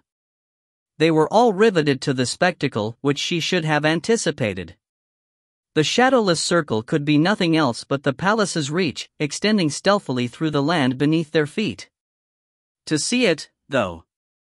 She hadn't been conditioned in years, but still she felt something like mind shock. Serindis burned in her hand, indifferent, but she couldn't peel her eyes from the tendrils. So much like the ones that had brought her down. Then, as suddenly as they had come, they retracted into the riven earth like worms fleeing the sun. As their tips disappeared, she regained enough of her senses to sheath the blade, and looked around to make sure no one had noted it. The ataxic stillness of the gawkers broke a moment after hers. One white flame wrenched up his blank faceplate and began shouting at the others, while the golds and sapphires separated into clumps, a few retching from aftershock. The building directly alongside the wrecked road had taken on a tilt, and as she watched, shaken occupants lurched from a side door to fall to the shattered alley pavings. In the pit, one of the fallen white flames was climbing, a black sword hitched to his back by the threads of his armor. She cursed under her breath. That was undoubtedly Eravard, and with half a block of wreckage in her way. Even if she hooked around through side streets, there was no way she'd intercept him before he reached Cobb. Still, she had to try. The pilgrims streaming from the side streets made it impossible for Cobb to keep track of his friends. He knew they were here. He'd seen Fiora toss away her broken sword and Auric shift to human right before the crowd engulfed them, but there was too much frenzy, too much herdmine fear for him to feel them. Likewise, it was impossible for the gate guards to stop them. The fortress came closer like a landmark along a river, and as the rapids of humanity pressed in on him, he was swept along into the dark tunnel, or the soldiers had plastered themselves against the walls to avoid being crushed. He half felt, half saw people fall, struggle, and be trodden down, and the shrieks of confusion and pain echoed off the walls, multiplying the crowd's panic all the more. He wanted to stop this. Wanted to help. But even when he felt cloth under his bare feet and then flesh, the crowd pushed at him too insistently to pause. He stumbled more than once and felt that pressure at his back, ready to roll right over him like an avalanche. Frantic faces surrounded him. He couldn't breathe. But there was a light ahead. The end of the tunnel. Blindly he groped within himself for the heard cadence. Hundreds of miles of travel had turned it into a reflex, but it was more difficult to push it outward, first to the tight ring of his neighbors, then expanding to theirs, and theirs, and theirs, until he felt his many shoulders scraping the walls of the tunnel, his many hearts thundering with animal terror. Slow, he told them. Raise your heads, breathe, separate. Aid the fallen. Find the pace. One by one, they fell in step with him. It was a strain to keep them all in tow. Some were healthy enough, but this last moment crowd held a high proportion of the old and brittle, the lame, the sick, and the dying. To keep the cadence, he had to strengthen them, and he didn't have much strength left. But there were Auric and Fiora, separate but alive, and his arm itched less now. He had no illusions about Eravard. The man would chase him to the palace itself, but for the moment he'd fallen behind. There were no blank spots among the crowd that could indicate a white-armored foe, so he allowed himself to concentrate on the cadence and let his other fears rest. They'd lost the element of surprise, but that didn't mean the plan had failed. There was still the swamp. It wouldn't be as easy as the road, but it might be faster. He could run as much as he liked, and then blend in with the crowd once they were closer to Deshia City. They just needed to get out of the tunnel.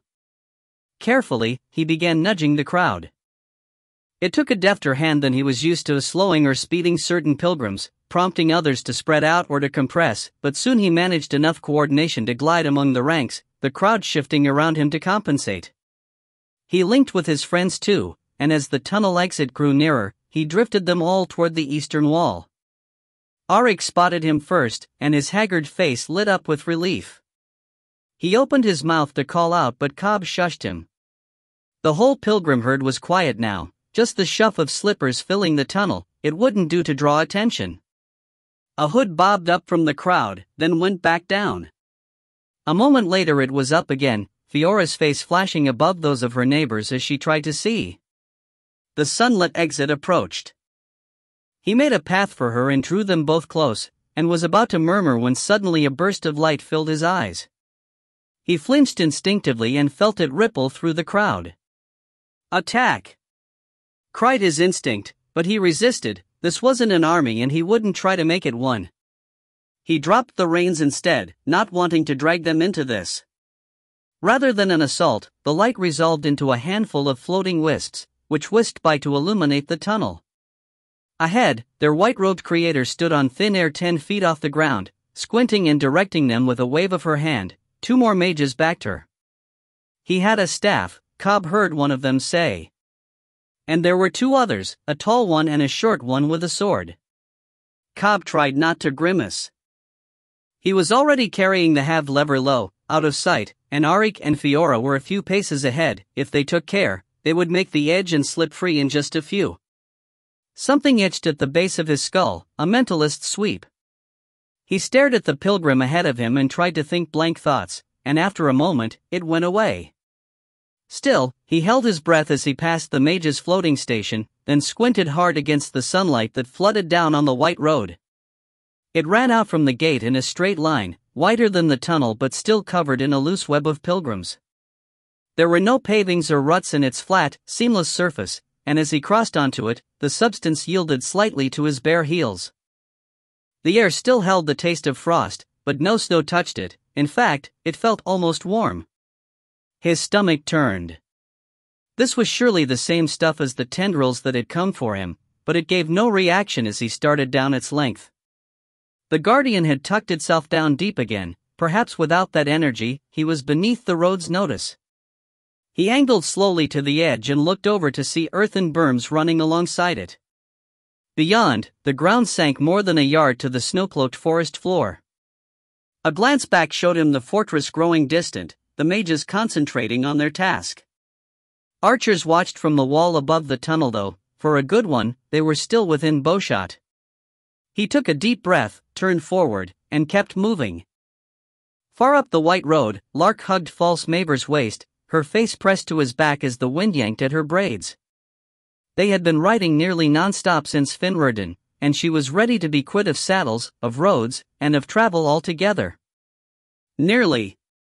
If she got the chance, she would ride this horse right back the way they'd come, but she doubted she'd be so lucky. Luck is for those who make it, Kare would say. And when she looked, she could see a few options. Mavor wore several daggers on his belt, clasped in their sheaths but still easy to reach, and she had Ripple. Maybe body thieves didn't need to breathe, but having an elemental crawl up your nose and down your throat was still a disorienting experience, she should know. But she couldn't convince her hands to move. For all her anger, she had no desire to stab this man, and even if she did, it wouldn't gain her freedom. She was too deep in the swamp now. With every hoofbeat, they passed another patch of pilgrims. The landscape beyond had gone from wintry forest to tepid mire, the ground first separating into hills and tufts and root networks and then subsiding to green water, with spidery white trees stretching out in all directions. The raised road never changed and only rarely branched out. Now it towered nearly 5 yards above the swamp, dividing it like a wall. She hadn't been able to see far down the branchings. Did people really live out here? Decia was supposed to be the center of imperial civilization, but there were no caravan shelters, no towns or villages, no citizens, just the endless ranks of pilgrims all trekking the same way. Not even animals. The climate was lukewarm, but she heard no birdsong, no chatter of tree dwellers, no insect buzz. Perhaps it was the road. The horse beneath her, a stolid taskguard in sapphire barding, had been peppy almost to the point of aggression when they'd swapped to it in Caserndon, but turned anxious and snappish once they passed the gate. She wished she could blame the road for her own lassitude, but she knew the truth. Her obligations to Bakai and to Cobb both tugged at her, but they were damaged beyond her skill to repair, while Mavor. There was something about him. About all the abominations and their broken-minded devotion to their faith. It frightened her, but she pitied them too, and wondered what she was missing.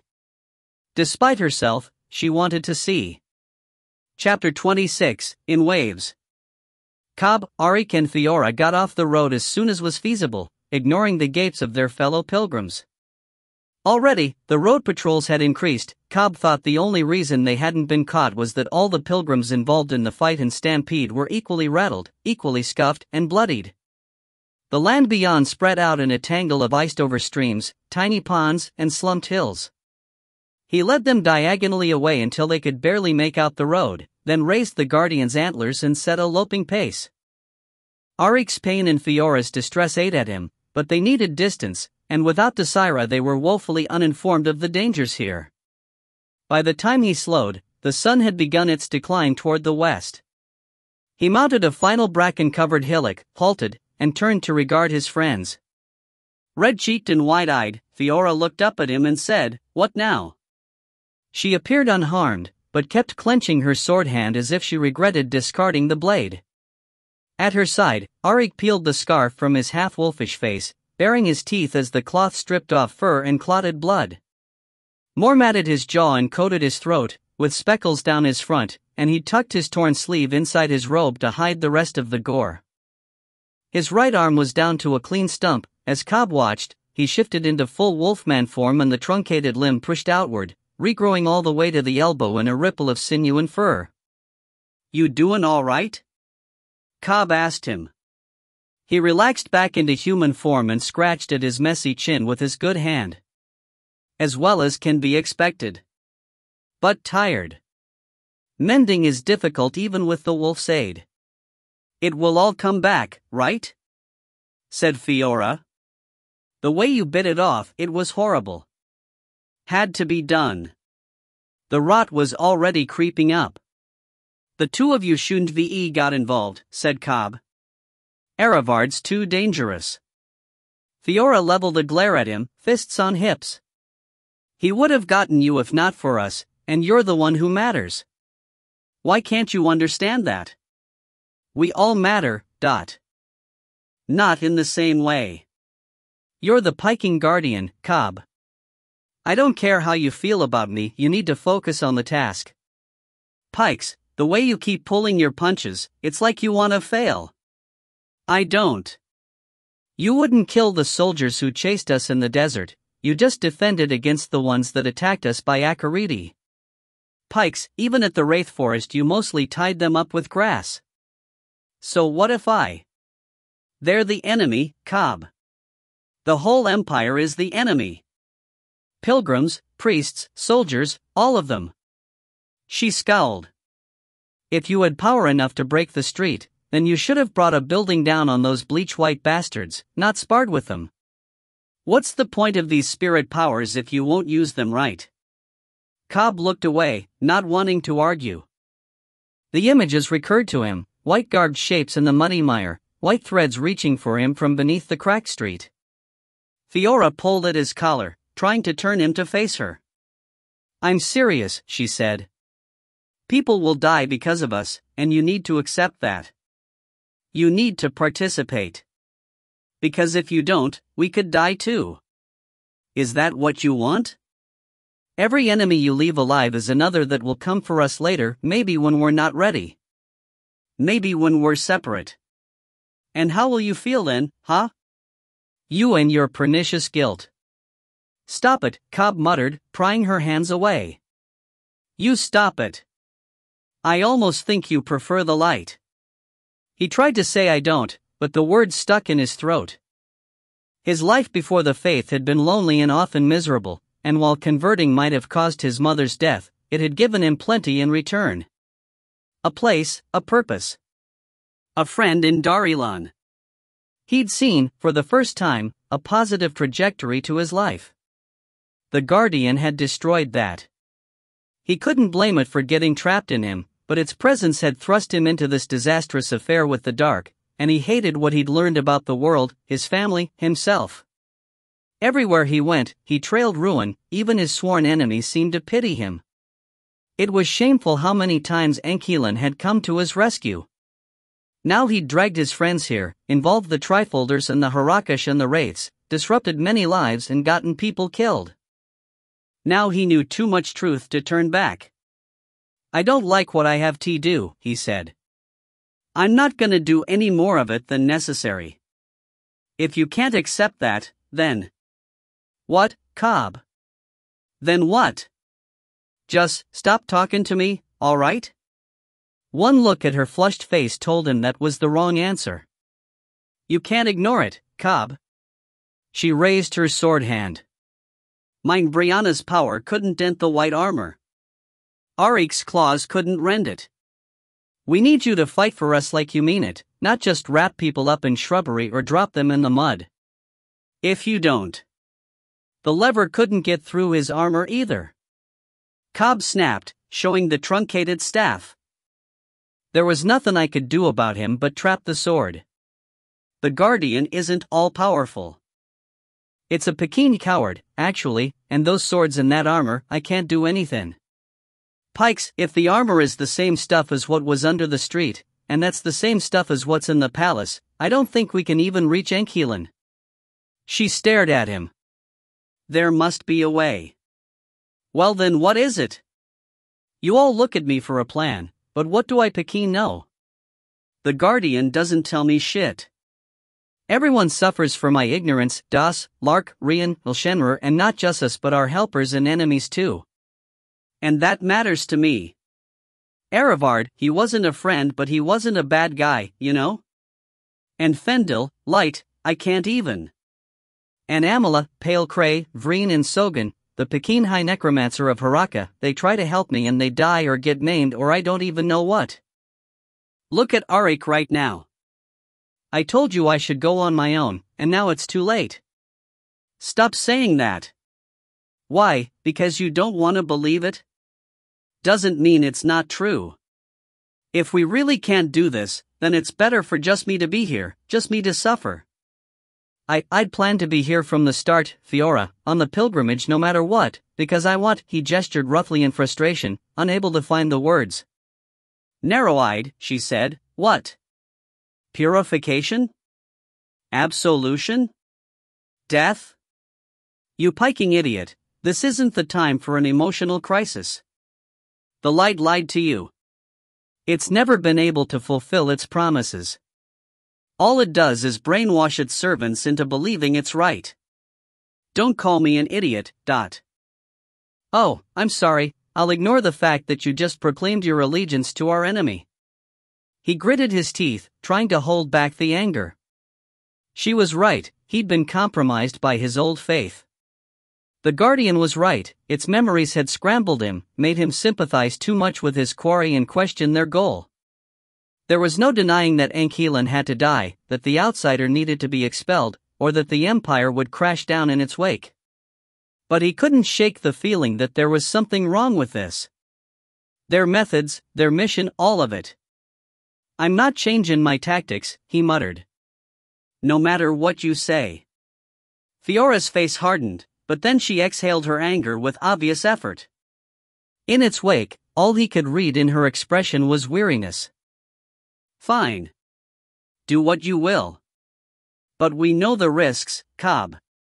You're not the only one prepared to die. So if you put yourself out there alone again. I can't talk about this, he snapped, and turned to start down the hill. Hands latched onto his robe, trying to drag him to a stop.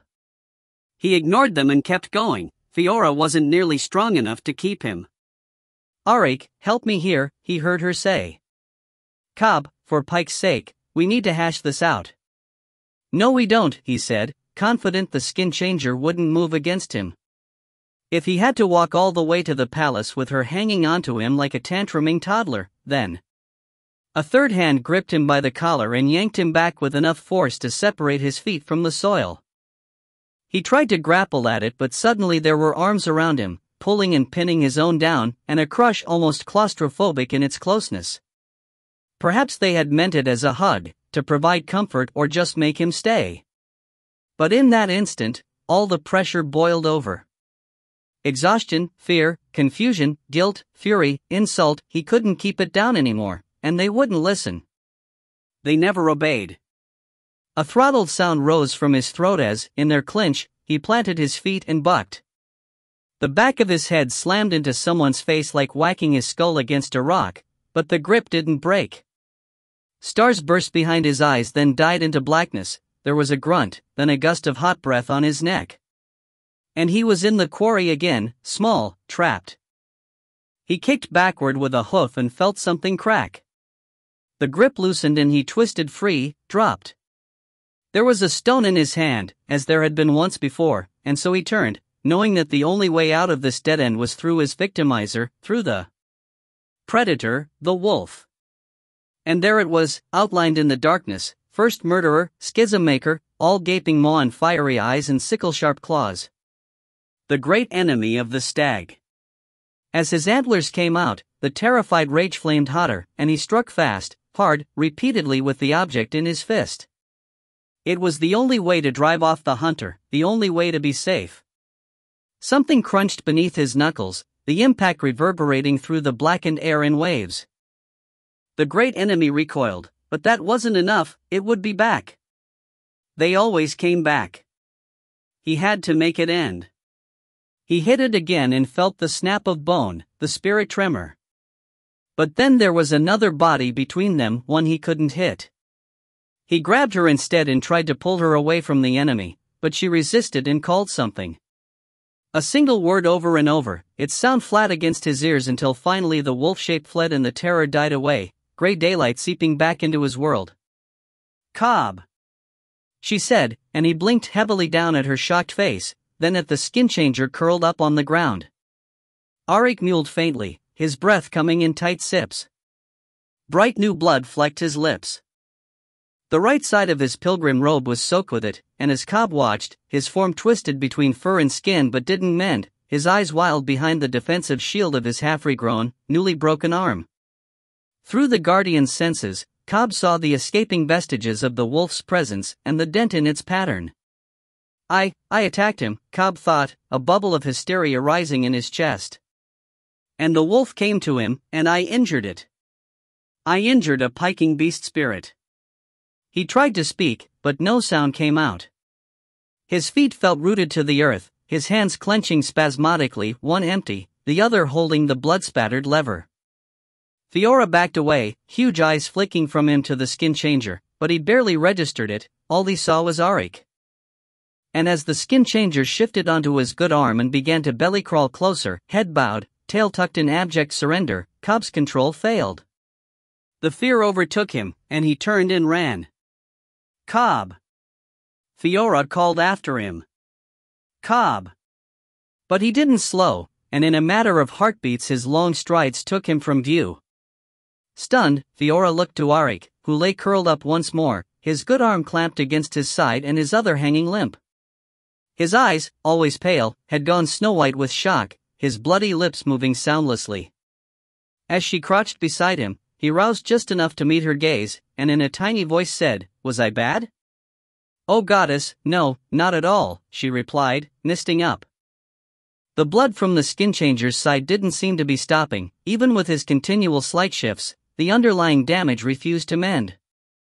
"Goddess," she reiterated, then reached under her robe for the holdout knife strapped to her thigh. It was all she had left of the gear she'd brought from Cantarin, even her prayer book was gone. "We're gonna have to bandage you up," she told him, and started cutting at his robe. "Cold," he said, pallid gaze fixed on her. She grimaced. With Cobb's flight, the cold tolerance he had provided was subsiding, and the chill nipped in at her ears and lips, her nose and fingers. She wore layers under her own robe, but Auric did not. He could freeze to death like this, especially with such blood loss. "Can you become a wolf?" she said. The skin changer whined low in his throat, but then screwed up his face in concentration. By painful degrees, his physique changed, the fur pushed out through the skin, the hands crimped short and became clawed, the jaw flexed and deformed. His legs finished first, then his good arm and face, leaving the bad arm to jerk and twist in its change as he groaned through a mouthful of bloodied fangs. Ribs and chest went last, and she was thankful they did not have to change much. Auric was as big a wolf as he was a man. As he lay there, struggling not to breathe too deeply, she cut the robe out from around him and folded it into padding, then pressed it to the seeping wound and started binding him up. "I think you've got a punctured lung," she told him as she worked. His fur was back to its natural pewter gray, but the quills had not regrown, letting her pack the cloth tight to the wound. "It doesn't sound that bad, though. I've heard it before, the soldiers always brought their wounded to us at the temple. Maybe you can just rest for a while, then shift the damage away when everything's calmed down?" He didn't answer, and she bit her lip as she tied the padding down. She was no medic, all she could do was guess. There wasn't even anywhere to go for help. "Goddess, Brigid," she started to pray, but then bit her tongue. As a pregnant woman, Fiora belonged to Brigid the healer, and certainly the goddess would guide her hands if she asked, or even infuse her with holy power. But she dared not call out, not when she had heard Brianna's voice in the fray. She had never wanted to be anything but a Briannan, never had any desire but to fight. If she squandered that brief blessing by calling upon another of the trifold, she might never get it back. "Oh goddess," she murmured, "Brea Aranine, please. If you've truly chosen me, you who walk the battlefields, can you not guide me? You must know how to help, at least a little. I don't want to give up on you or leave my sword behind. Broken or not, this is my life. Please." All stayed cold and silent. She tried again but choked on tears, as much for Auric as herself, that she could not be a good enough friend to him, that she could give up her mission, and that her mission would not bend enough to allow her this gift. She raised a hand to dash away the tears, and when she looked again, the whole bandage was red. Her heart leapt into her throat before she realized it wasn't blood but a change in the light, washing his fur and her robe and arms in the snowy hillside with a roseate radiance too bold and soon for sunset. Slowly, she turned toward its source. There upon a frozen stream not 10 strides away stood a woman as tall as an ogress, ringlet hair loose about her red-cloaked shoulders and each link in her chainmail radiating that ruby light. Her face was sharp, almost harsh, her jaw hash-marked with scars, and the blade in her hand bore the scuffs and chips of too much war, too little mending. Even from this distance, her eyes pierced into Fiora's heart, as stern as steel. "Brianna," she whispered. The vision flickered, the woman raising her head as if alerted. Then it vanished. Fiora lunged to her feet. "No, wait!" she called, casting about for any glimpse of the red light, but it was gone, and all was white. "Brianna! Goddess!" Her voice echoed back at her uselessly, and she winced. In this icy stillness, any noise traveled far, and she had their pursuers to think of, that bastard with the black sword and the innumerable Imperials on their heels. And I'm calling the wrong name. I'm a fool. Brea Aranine, my apologies. I beseech you. Red light painted the ice as the titanic woman re-emerged from nothingness, as if she had simply been invisible. Slowly, regally she strode toward the hill, and Fiora's heart thundered in her throat, her fingers tightening on the knife as if it was her sword and not a sign of her failure. In reverence she knelt and pressed its hilt to her brow, the narrow blade frosting with her breath. "Little sister," said the vision, "you need not kneel." Her voice was like the tolling of a great bell, low and resonant, with echoes that hung in the air for long moments after. "You are among my most favored, though you have crossed into the realm of my mistress." Rising, Fiora blushed as much from embarrassment as pride. "You honor me, sword maiden. I don't deserve. You pursue my work with tireless foot and eager blade, unlike so many," interjected the vision. "And so you have been chosen to wield my quiet skills, to see my wartime face. Has this not been clear to you?" Fiora struggled to keep her expression firm. She had called upon Brea Aranine's subtlety 3 times, at Aristoia by the sea, to catch Desira rummaging through her gear, and to assault Eravard, and had been answered. She shouldn't question the gift. "Yes, goddess. Yes. But what you ask now, for the knowledge of healing." The vision shook her head, her ringlets moving stiffly, and Fiora realized they were streaked with blood. "I am the daughter of battle. I cannot grant you what I do not possess." Fiora's eyes stung. "Could you? Perhaps could you intervene with," she hesitated, not wanting to say Bridget and invoke the mother into this fragile meeting. "The other on my behalf? I would not forsake you, goddess, but to save my friend." Again, the vision shook her head. "She is the mistress, and I the servant. Once she has granted you her power, I shall have no more claim upon you. But you're the trifold goddess. Surely there can be some agreement, some sharing? Our power has its own will, its own laws. We cannot go against them." Fiora wrung her hands around the knife's hilt, lip trembling. It felt like her heart was being torn in two. "If I become a Brigidian," she thought, "then I must do as Cobb said. I must flee to safety and let him and Arik face the palace on their own." "No. No. Goddess," she said, "I only ever wanted to serve you. If I cannot heal my friend, then please help me hide him. Cobb is becoming erratic. I don't know if he'll return for us, and I can't give up. If I must, I'll go to fight the Emperor alone." A smile creased the vision's tight lips. "I know you will. It is why I chose you. But my subtle blessing is for you and you alone, it cannot shelter your friends. You are no longer the shield, only the sword. Then lend me your sword arm, goddess." She caught up the silver sword, still wrapped tight, and raised it toward the radiant figure. "This is all that remains to me, and though I know it belongs to your eldest sister, I beg you, grant me the strength and skill to use it." That steely gaze turned to the sword and paused, as if seeing it for the first time. Then, slowly, the vision nodded. "You shall wield it as my own right hand, when it is time. Until then, little sister, be brave, remain true, and know that I am watching over you. In the next breath, she was gone, only the remnants of her voice still ringing among the trees. Fiora sank down on suddenly watery knees, clutching the sword to her chest, and stared at nothing, hardly able to contain the terror and joy that filled her. If Cobb did not return, then she would serve.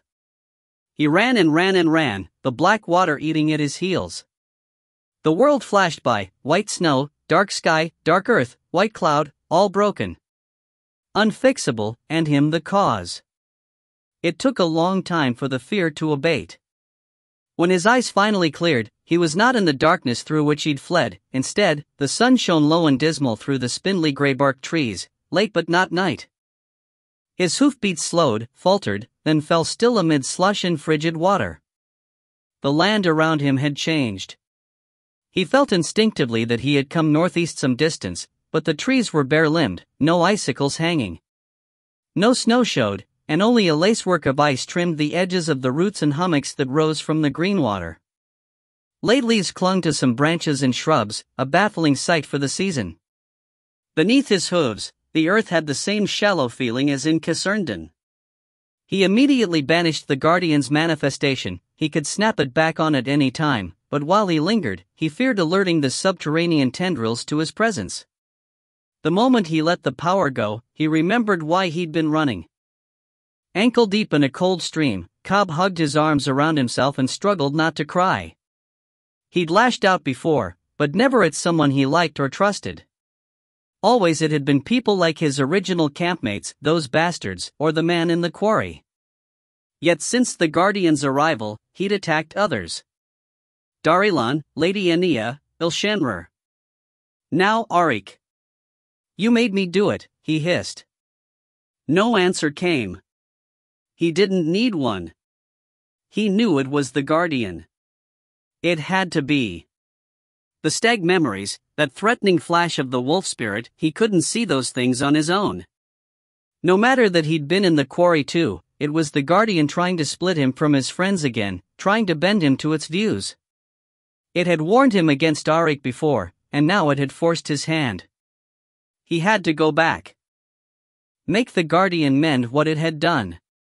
And then renounce it. Leave.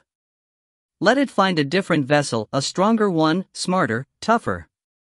Less crippled inside. Cede the silver sword to it and escape. It knows where to find Ankelan now, and how to kill him. We've done enough. But he'd come this far already. Could he trust another to do the deed, to enter the palace and end the threat without being misled or consumed? Can you trust yourself? Fiora wasn't wrong, you still love the light and fear the dark. Not without reason, but what will you do when you stand before the Emperor with that sword in your hands? Fight him? Or pledge your allegiance? Neither. This wasn't about the Emperor. It's not about Ankelan either. It's about you, and what you can bring yourself to do in defense of others. If that answer isn't kill, then turn back now. Cobb grimaced. He knew Desira too well to side with Fiora's kill-them-all perspective, and knew himself too well to think that all the Imperial Life followers had a clue what they were doing. If it became necessary to butcher his way to the throne, he didn't think he could do it, didn't even want to. Even the thought of calling the black water made his stomach curdle. If he did that, he hoped he'd drown himself with the rest of them. But if there was still a chance of sneaking in, of getting to the wall, Fiora would never turn back. Not even if he begged. So he couldn't let the Guardian go, couldn't flee. He had to finish this. Haura, he called softly. The wolf woman appeared on the mossy hummock before him, crouched and bristling, skin covered in deep brown fur. Her ears were cocked oddly, one toward him and the other to the side, and crescents of white scara gleamed around her bestial eyes. Alarmed, he looked around the swampy terrain but saw nothing amiss, just pale trees and reeds, lumpish landforms, still water. A dark figure at his back made his heart leap, but it was just his father standing among the bracken, seemed face a mask. Haura, we can mend what we did, right? Said Cobb, focusing on her even though it meant allowing his father to stay behind him. Ever since Ankelan's manor, when they had looked down on him as he hung from the broken boards, he'd known something was wrong with the guardians, but Durnil was the worst. The wolf woman nodded slowly, gaze on the swamp. If Ron will come, we can heal those wounds, but there are tensions between us. The wolf resents my presence within the guardian and its treatment of me during my time as vessel, and the guardian has never forgiven the wolf's actions. If Ron refuses to attend. But if I hurt the spirit, I hurt all wolves, right? Ron wouldn't stay away out of spite. She gave him a sad smile. We are family. We do much for spite. Shaking his head, Cobb started to speak, but broke off as he caught a faint sound from the swamp. A cry, or perhaps a wail. Hoy, he said, and glanced over to see Haura on her feet, ears perked. It came again, in strength, a rising siren of a howl, followed by half a dozen other voices, some harsh, some ragged, some sweet as song. In an instant, his armor was on, fur and scales crawling across his shoulders like living things. The stag fear came with it, shrilling wolves, but he grimaced and planted his hooves. If it was right, he wouldn't run, he deserved their anger. And maybe he could bargain with them. Call down Ron right here so he wouldn't have to see the blood on Arik's face when he returned. But suddenly Haura was before him, pushing at him, her head turned toward the howls. Go! Flee, she said, and the fur that covered her shoulders was stiff as needles, her eyes white-rimmed all the way around. He could feel the impression of her hands, but they had no force behind them. Haura, what? He began. Then he saw them, low shapes in the murk, bounding closer with each heartbeat, gray and white and dun and mud-flecked, some leaping from tussock to tussock while others charged straight through the shallow water. Unevenly sized, from slim and graceful to ungainly, to huge, and in their lead a grizzled half-human figure.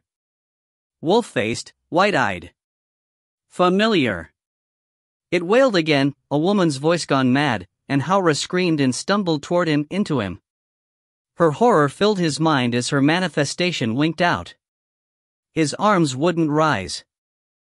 His legs were stuck in brace position, and as the leader surged forward he had time for all the details, the unkempt mane of graying brown hair, the rag-like garments, the bony mass on her back, the white filaments that stiffened her fur and lengthened her claws to daggers.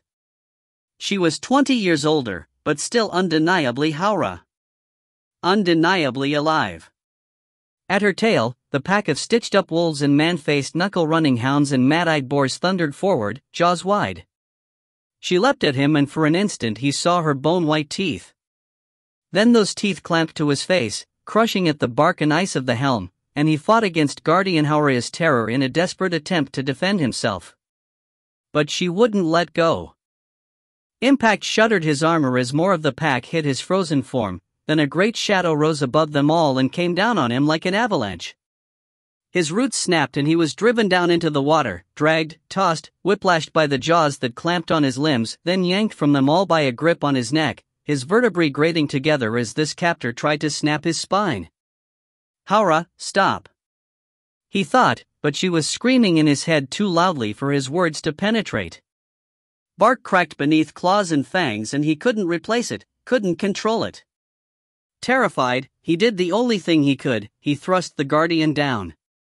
As its presence vanished, his limbs unlocked. For an instant he hung there in the grip of the wolf beast, armor disintegrating, 4 different sets of teeth on his legs, and then she dropped him. His back hit the mire, skull rebounding off a gnarled root, and the half-lever he'd managed to hold onto throughout everything jolted right out of his hand. Teeth punctured his calves, his heels, and... Halt, she growled. The jaws loosened slightly.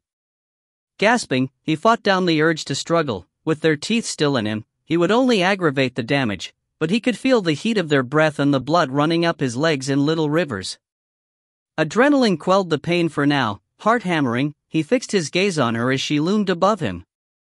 Little man, she rasped. You bear the guardian. Bring it back out so that I might tear it from you. I'd give it over, but it's not my choice.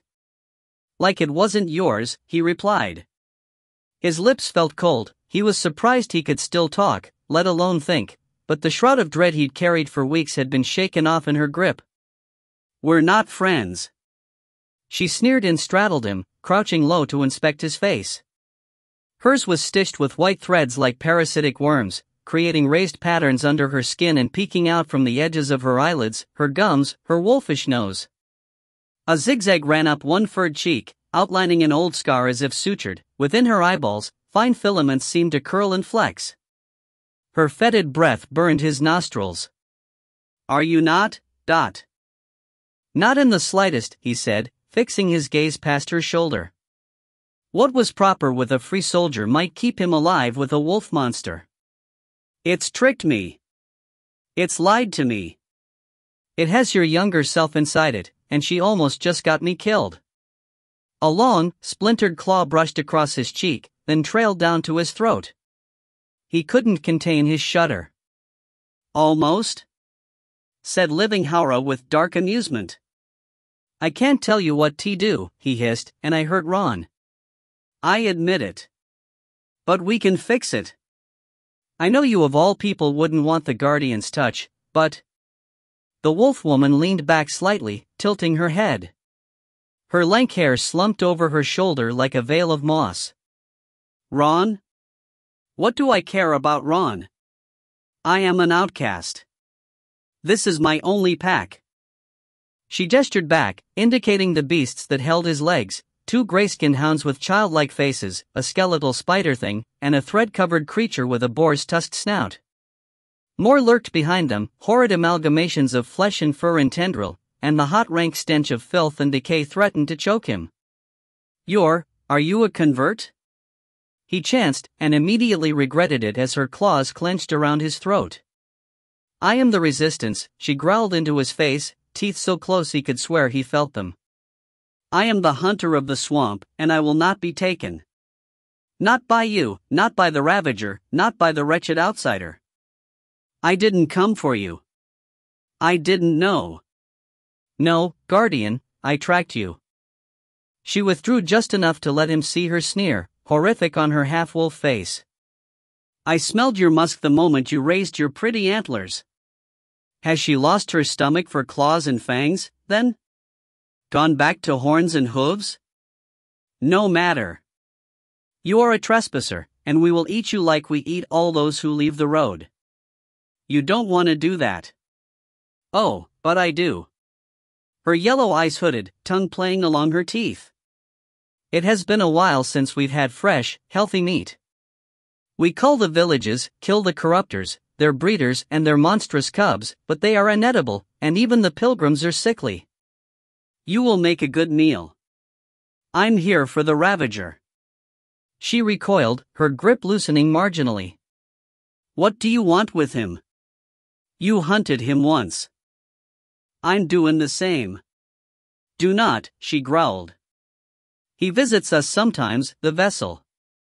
He warned me not to stay here, told me that the palace would catch me no matter where I ran, would eat me no matter how hard I fought. And he was right. He is always right." A grin split her lips, barely distinguishable from her sneer. "He said you would come, and that I should not kill you, no matter my desires." Cobb blinked. "What?" "He told me to tell you to give up the sword.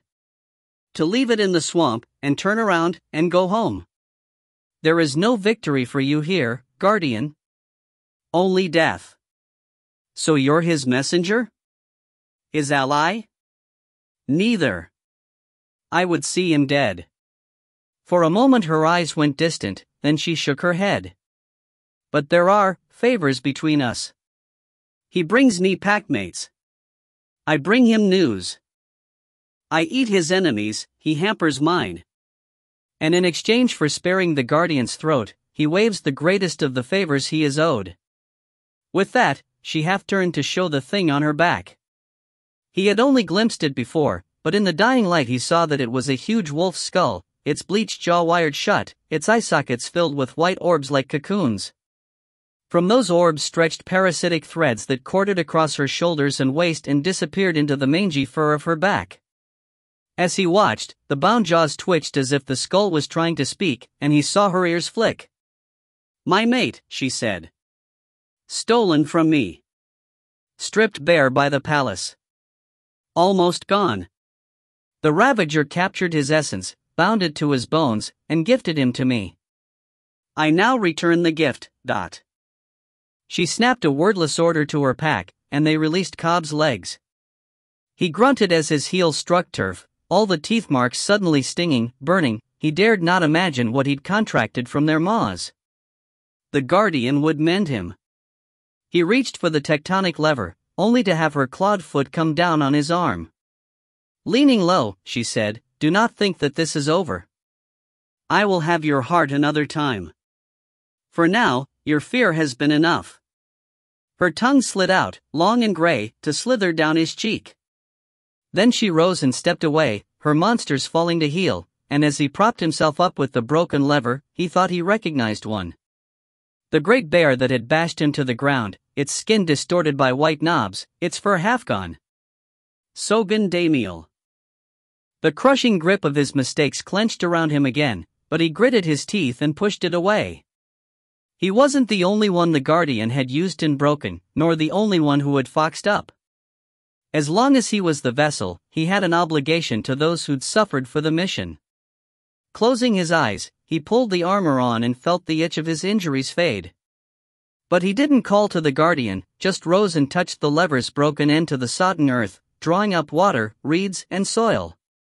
He had enough experience to shape a new lever on his own, with a core made from the old, good enough to fight with but incapable of its former destruction. He'd destroyed too much already.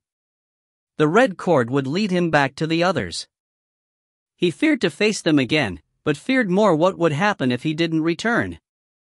As for Haura's message, they would have to talk. At the first hint of dusk, pale shapes flitted out from the white road and the city beyond, their membranous wings limned silver by the setting mother moon and gold by her bright child. Soundless, they alit at the crests of trees, then leapt again, catching on any convenient updraft in their expanding search. Glide and perch, 1,000 insectal eyes scrutinizing the moon-stained swamp like vultures seeking a kill. It was past midnight when Cobb found them. He forced himself to step into view quickly, not trusting his heart to keep from running away, and when Fiora rose with sword in hand, he almost let her hit him. Instead he called out, "Hoy, it's me," and she lowered the blade with a sound of relief. "How's Auric?" he said cautiously. He could feel the skin changer's pulse but also the miasma of pain around him, and its sickening spiritual echo. "Not good, but not terminal," Fiora responded. She didn't move to him, just sank into a crouch by the tree, averted, her eyes looked heavy, but swept the swamp with vigilance. He accepted that. Perhaps their relationship would rekindle in time, but for now it was done. Instead he knelt by the wolf, who slept heavily, muzzle crusted with dried blood and a further matting of it on the dead fronds beneath his mouth. His injured side hitched with each breath, the improvised padding speckled red. "Hasn't stopped bleeding?" Cobb whispered to Fiora, who shook her head. "He's got a fractured arm too," she said. "Hard to splint, since the rest of it's still growing back." Cobb nodded, swallowed his knot of emotions, and set his hands on the wolf's flank. Immediately he felt the torn muscle, shattered ribs and gashed, fluid-filled lung like they were his own. The foreleg throbbed more dully in his perception, cracked in several places but preliminarily fused. He grimaced, remembering the meaty feel of that first blow. Perhaps Ron had managed a moment to mend it before the rib strike had driven them apart. Concentrating, he reached out with his energy in the same way he'd set the cadence and blessed the hog women. As it cycled from him into Auric, he felt broken blood vessels pinch shut, bone splinters disintegrate or fuse, shredded flesh restitch. The land breathed strength into him to replace what he projected, and for a moment he felt a unity with the world like never before. Auric's paws twitched. One pale blue eye slitted open to fix on Cobb. The body beneath his hands seemed to swell and shiver, not an individual creature but a patch of flesh on the hide of a titanic wolf, with teeth like trees and shoulders like thorny hillsides. The vision vanished, and the wound in Auric's side split open again, blood spattering from his muzzle as he coughed. "Shit," said Cobb. It didn't take the Guardian's senses to tell him his work had been undone. "Why would you, Pekin spiteful thing?" I'm sorry, Ron.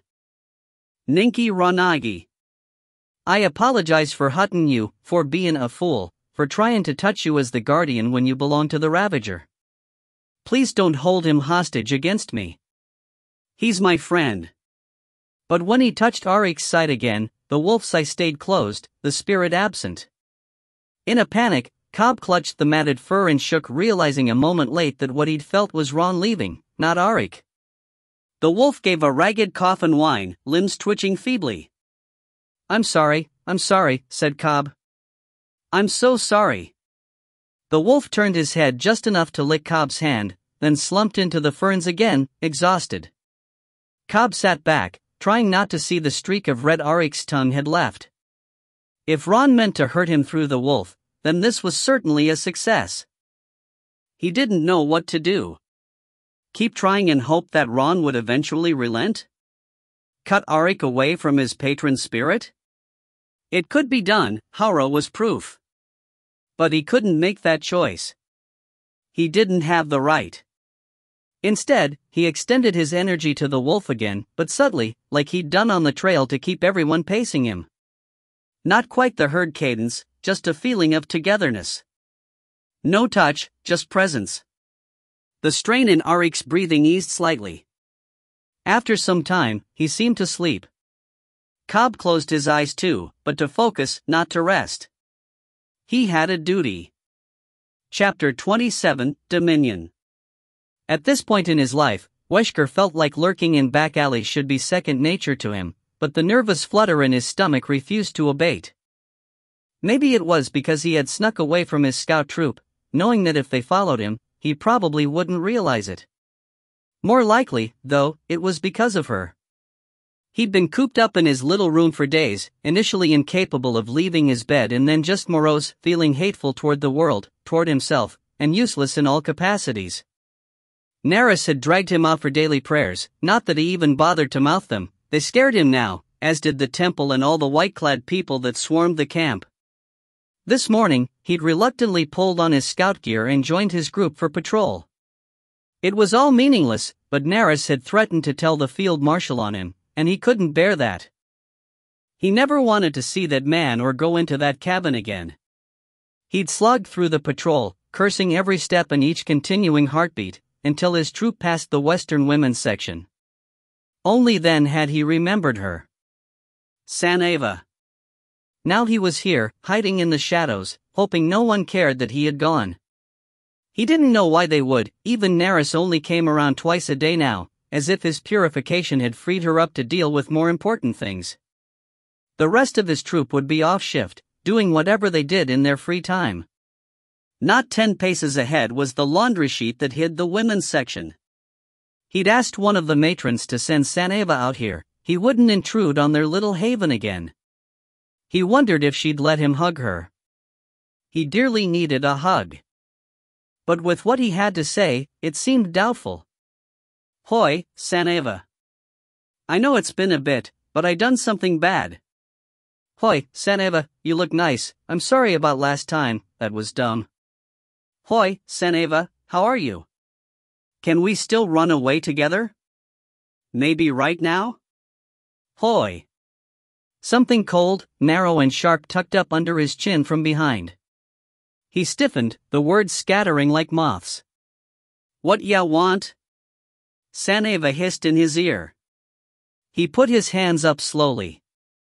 In retrospect, it was no surprise that she would come around the barracks and approach him from the back.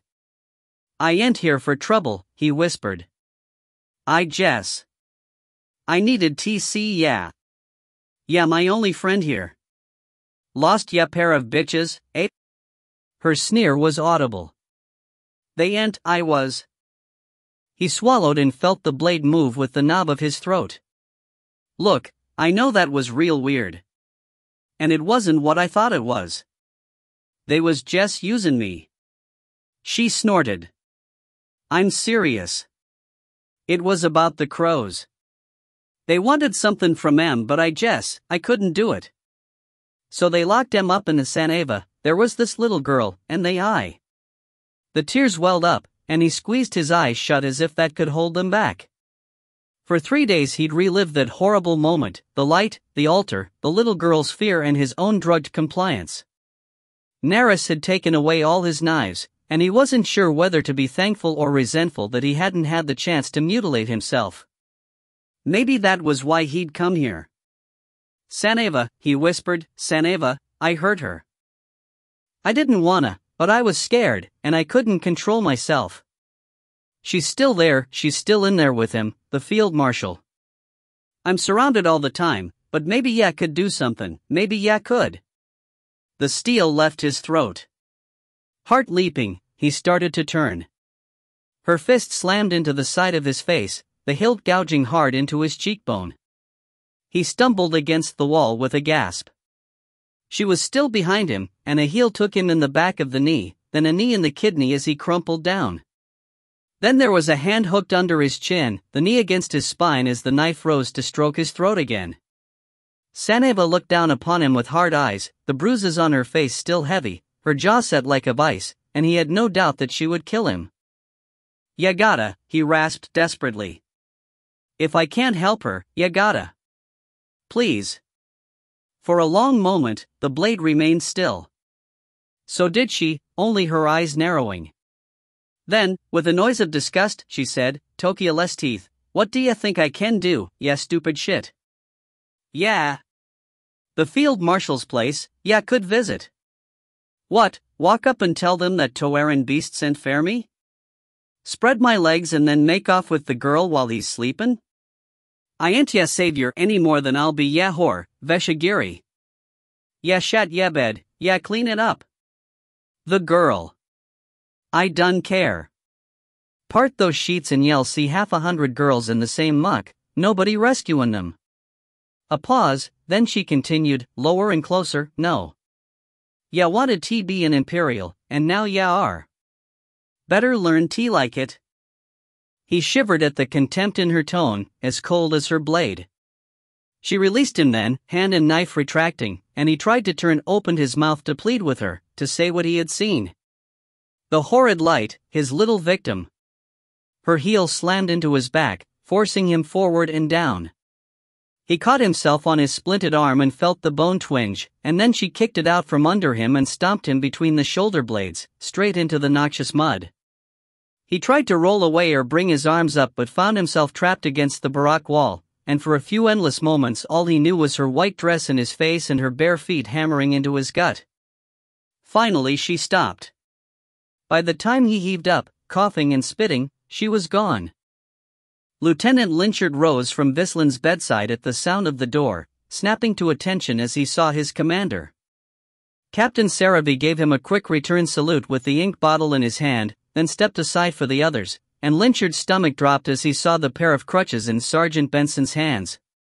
He looked down to Vislin, mouth open to object, but Vislin gave him the steely stare he had been delivering for the past 3 days, in between bouts of unconsciousness. The stare that said, "I've made my choice and you have no right to gainsay me." Lynchard looked to Medic Shirala for support, but she had already turned away to busy herself at the other end of the infirmary, shoulders stiff under her striped coat. No doubt she felt the empty stare of Messenger Courtine, who had accompanied the captain. "Corporal Cambriel Vislin," said the captain in a studied monotone, "I understand that you have considered the messenger's offer of white flame placement." "I have, sir," said Vislin. Lynchard could hardly bear to look at him. His color was good, his eyes clear, and he could almost seem recovered, sane, if not for the brittleness of his smile and the flatness of the bedsheets where his right leg should be. "I am also aware that you have been deemed fit enough to travel." "Yes, sir." "I am required to ask for your answer, then." Vislin did not hesitate. "I accept, sir," he said, sitting up on his elbows. "I accepted when it was first offered and I accept it now. Not all the badgering in the world can change my mind." Clenching his hands behind his back, Lynchard fixed his gaze on the messenger's face. Those horrible blank eyes, that satisfied smile. He wanted to grind it off with his whetstone. "You understand all that this entails, Corporal?" "I understand that it will mend me. I understand that I will be bound to service. I understand that I'm already in service to the Empire, so what does it piking matter? Just give me the papers.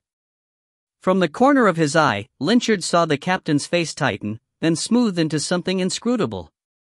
Then all I require is your signature upon the commission. Yes, please, finally. The captain moved to his bedside, opposite Lynchard, and presented the writing board with the parchment upon it, then the quill and ink. Vislin barely skimmed the document before dipping the quill and signing. I'll get this sealed, Sarabi said as he retook it, then paused a moment to regard Vislin before intoning, my congratulations on your new commission, Lieutenant Vislin. I expect that you shall be as successful within the White Flame as you have been within the Crimson Army. Some of the hostility faded from Vislin's demeanor, and he nodded. Thank you, sir. The portal is being opened, but you have a few moments yet. Come out when you are ready. The captain gestured to Benson, who leaned the crutches against the foot of the bed, then together the captain, sergeant, and messenger exited. The door clicked shut in their wake. Vislin struggled up and reached for the crutches. Lynchard caught his hand. What?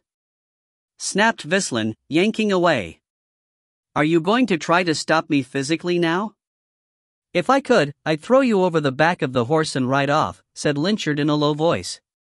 The medic wouldn't talk, and the rest of the infirmary was empty, the others either back on their feet, gone to the palace or dead, but there could always be eavesdroppers at the door. But I'm down a horse, and you've made your plans clear. That's right. I have. So will you quit being such a piking friend? Throne, Cambry, how can you expect me to? It's none of your business what I do with my life. His large eyes were narrowed to slits, baleful like Lynchard had never seen. Toss up all the roadblocks you want, whinge at the captain to delay this yet again, but it won't change anything. They have a solution to this. He gestured sharply to his lack of leg. So I'll take it, whatever it is. But what the specialist said. We're all headed to the palace eventually, Ile-Rien. I'd rather do it by choice. Lynchard swallowed his next words, the ones that went, I still care about you. They didn't matter, just like Vralek's terse description of the conversion process and the White Flame armor hadn't mattered. Vislin had always done exactly as he wished, and let nothing stop him. And the leg. He couldn't deny that Vislin had no other way to come back from that. If conversion or the White Flame armor could truly compensate for the loss, then it was selfish of him to try to hold Vislin back. Wasn't it? You could be discharged with honors and a stipend, he said, his last futile argument. You don't need to keep fighting. What would I do, sit around and feel sorry for myself? Take up knitting? Cambry. No. It's signed and sealed, Ile-Rien. I'm for the White Flame, and you're for your own duties, and apparently that piker Rallant. Who, by the way, has been to the palace too, or are you so piking dense you can't connect specialists with conversion? So worry about yourself. Lynchard stared, stung, but Vislin grabbed his crutches and slung his good leg off the bed, and as the other came free, its scabbed over end just barely protruding from the end of his undershorts, he had to look away. I'll get the door, he mumbled. I'm serious. That man is toxic. He's not. Look, first you argue that the palace is a good thing and now you're saying it makes people toxic? Oh no, I think he was born like that. Cambry. The palace just gave him power. So why shouldn't I have power, huh? Why shouldn't I have some piking power after I gave my leg, my life for this army? It's not. You have no authority over me, Ile-Rien. You couldn't handle me while we were together, so don't try to handle me now. Just get out of my way, Shoulders knotted, spine stiff, Lynchard pulled open the door. And found a startled John Melstorm follower on the other side, fist raised to knock. Lancer? He said as the younger man backed up. Sorry, sir, said Storm follower, belatedly straightening in salute. I didn't want to intrude. I just came to wish the corporal, lieutenant well. Lynchard exhaled through his teeth. Everyone had been offered the deal, the injured men to be given commissions into the White Flame, and all other Blaze Company given permission for reassignment to the palace, by order of Colonel Ref.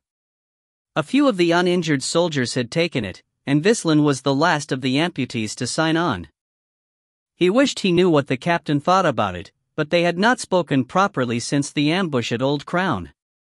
Having seen the man take 2 crossbow bolts to the head then pull them out like nothing, Lynchard was afraid to be around him. Afraid to ask. Was everyone in this company secretly a monster? Fine, he said, and stepped aside for Storm Follower, returning the salute without enthusiasm. Storm Follower dropped his own and started to edge past, but then backed out, followed a moment later by Vislin on his crutches. Sorry. Had to get out of there, said Vislin. In a loose tunic and undershorts, black hair a mess, eyes fervid, he looked like Lynchard remembered from their old trysts, and it hurt. Storm Follower, hoy. Haven't seen you since the ride. I'm told you brought me in. Ah, I was one of the few with a capable horse, sir. Just doing my job. Storm Follower looked edgy, and Lynchard caught him glancing up the corridor toward the assembly hall. Worried his Jernizan brethren would catch him in close proximity to an officer they had always derided? Plus another one who... Shit, he was right at the door, he must have heard. Oh, who am I kidding? I've spent the better part of 3 days at his bedside and everyone probably knows anyway. I'm no good with secrets. Well, thanks, said Vislin, and started to swing forward, but in the close quarters his stump clipped a crutch and he gave a gasp and sagged. Lynchard caught him around the middle before he could fall, slinging him upright, and saw Storm Follower blanch in discomfort. You should go back to bed, he told Vislin, ignoring the Jernizan. You're not ready. Shut up, just stop. Even if it kills me, it'll be better than this. All right? I don't want your pity. I'm not. I don't want it. Wrenching free, Vislin balanced precariously on one foot and one crutch before fumbling the other under his arm, then glared a hole through Storm Follower until the young man got out of his way. With a wrathful sound of effort, he surged forward on his crutches and got halfway up the hall, wobbled, caught himself, then kept going. Lynchard ground his teeth so hard he thought they might crack. I won't go after him. I won't. I won't. Sir? What? He shouted in Storm Follower's face. The young man leaned back, brows beetled over hazel eyes, then said, just curious. Why would it kill him? Isn't he going to serve your light? That was not the question he had been expecting, but it was still difficult to keep from redecorating the wall with Storm Follower's face. Lynchard took a deep breath, then another, then a third after the other two failed to make him calm. That one didn't work either, but he was already sick of this, sick of everything, so he just spat, piking idiot, him and all the rest. Sir? He thought to bite his tongue, but then realized it hardly mattered. They were surrounded by specialists. It changes people. The palace. All the so-called blessed, they used to be human like us, but now they're... He waved vaguely, unsure how to explain it. Corrupted, sir, Storm Follower supplied. No, no. Don't say that. Never say that to them. But they're... A lot about your empire is corrupt though, isn't it, sir? Storm Follower continued. The fellows and I, we don't get why your folks seem so surprised by it. What? Well... When we fought you on the border, we knew something was weird. We had a lot of mentalists and they said you didn't use any, but you all still moved in sync. I guess it was the Ligalena's doing, and don't get me wrong, there's some fascinating women. But watching it from the outside, it was like a horde of bugs coming to devour us, not caring what happened to them personally. Creepy. Lynchard eyed him. He had always known that Storm Follower and the other Jernizan were defectors from their land's army, but it had not registered until now that they might have clashed directly. "Why are you even here, storm follower?" The young man shrugged. "We're not at war anymore, and you need soldiers, so why not? There's nothing for me at home, no girl, no family support. I'm the 16th son, you know? I figured I'd come here, get some pay, find an imperial girl. Someone who could actually be mine. What, and live here? Become a citizen of this creepy place? Better than eating boot soup. Or being eaten. Whole border is bandit territory now, all the fellows who got let go from the army, and let me tell you, it's not pretty. Turning traitor's the best thing that ever happened to me, but if it's so bad there, I'd expect more of you here. Ha! Maybe the rest of them would come if they could suck in their pride. Me, I know pride won't feed me. You Eastern Shore folk may be piking degenerates, but at least you pay. Journeyman won't change. Better to eat among the dogs than starve among the rich, I say. Degenerates, eh? Look, I think it's piking disgusting, the two of you.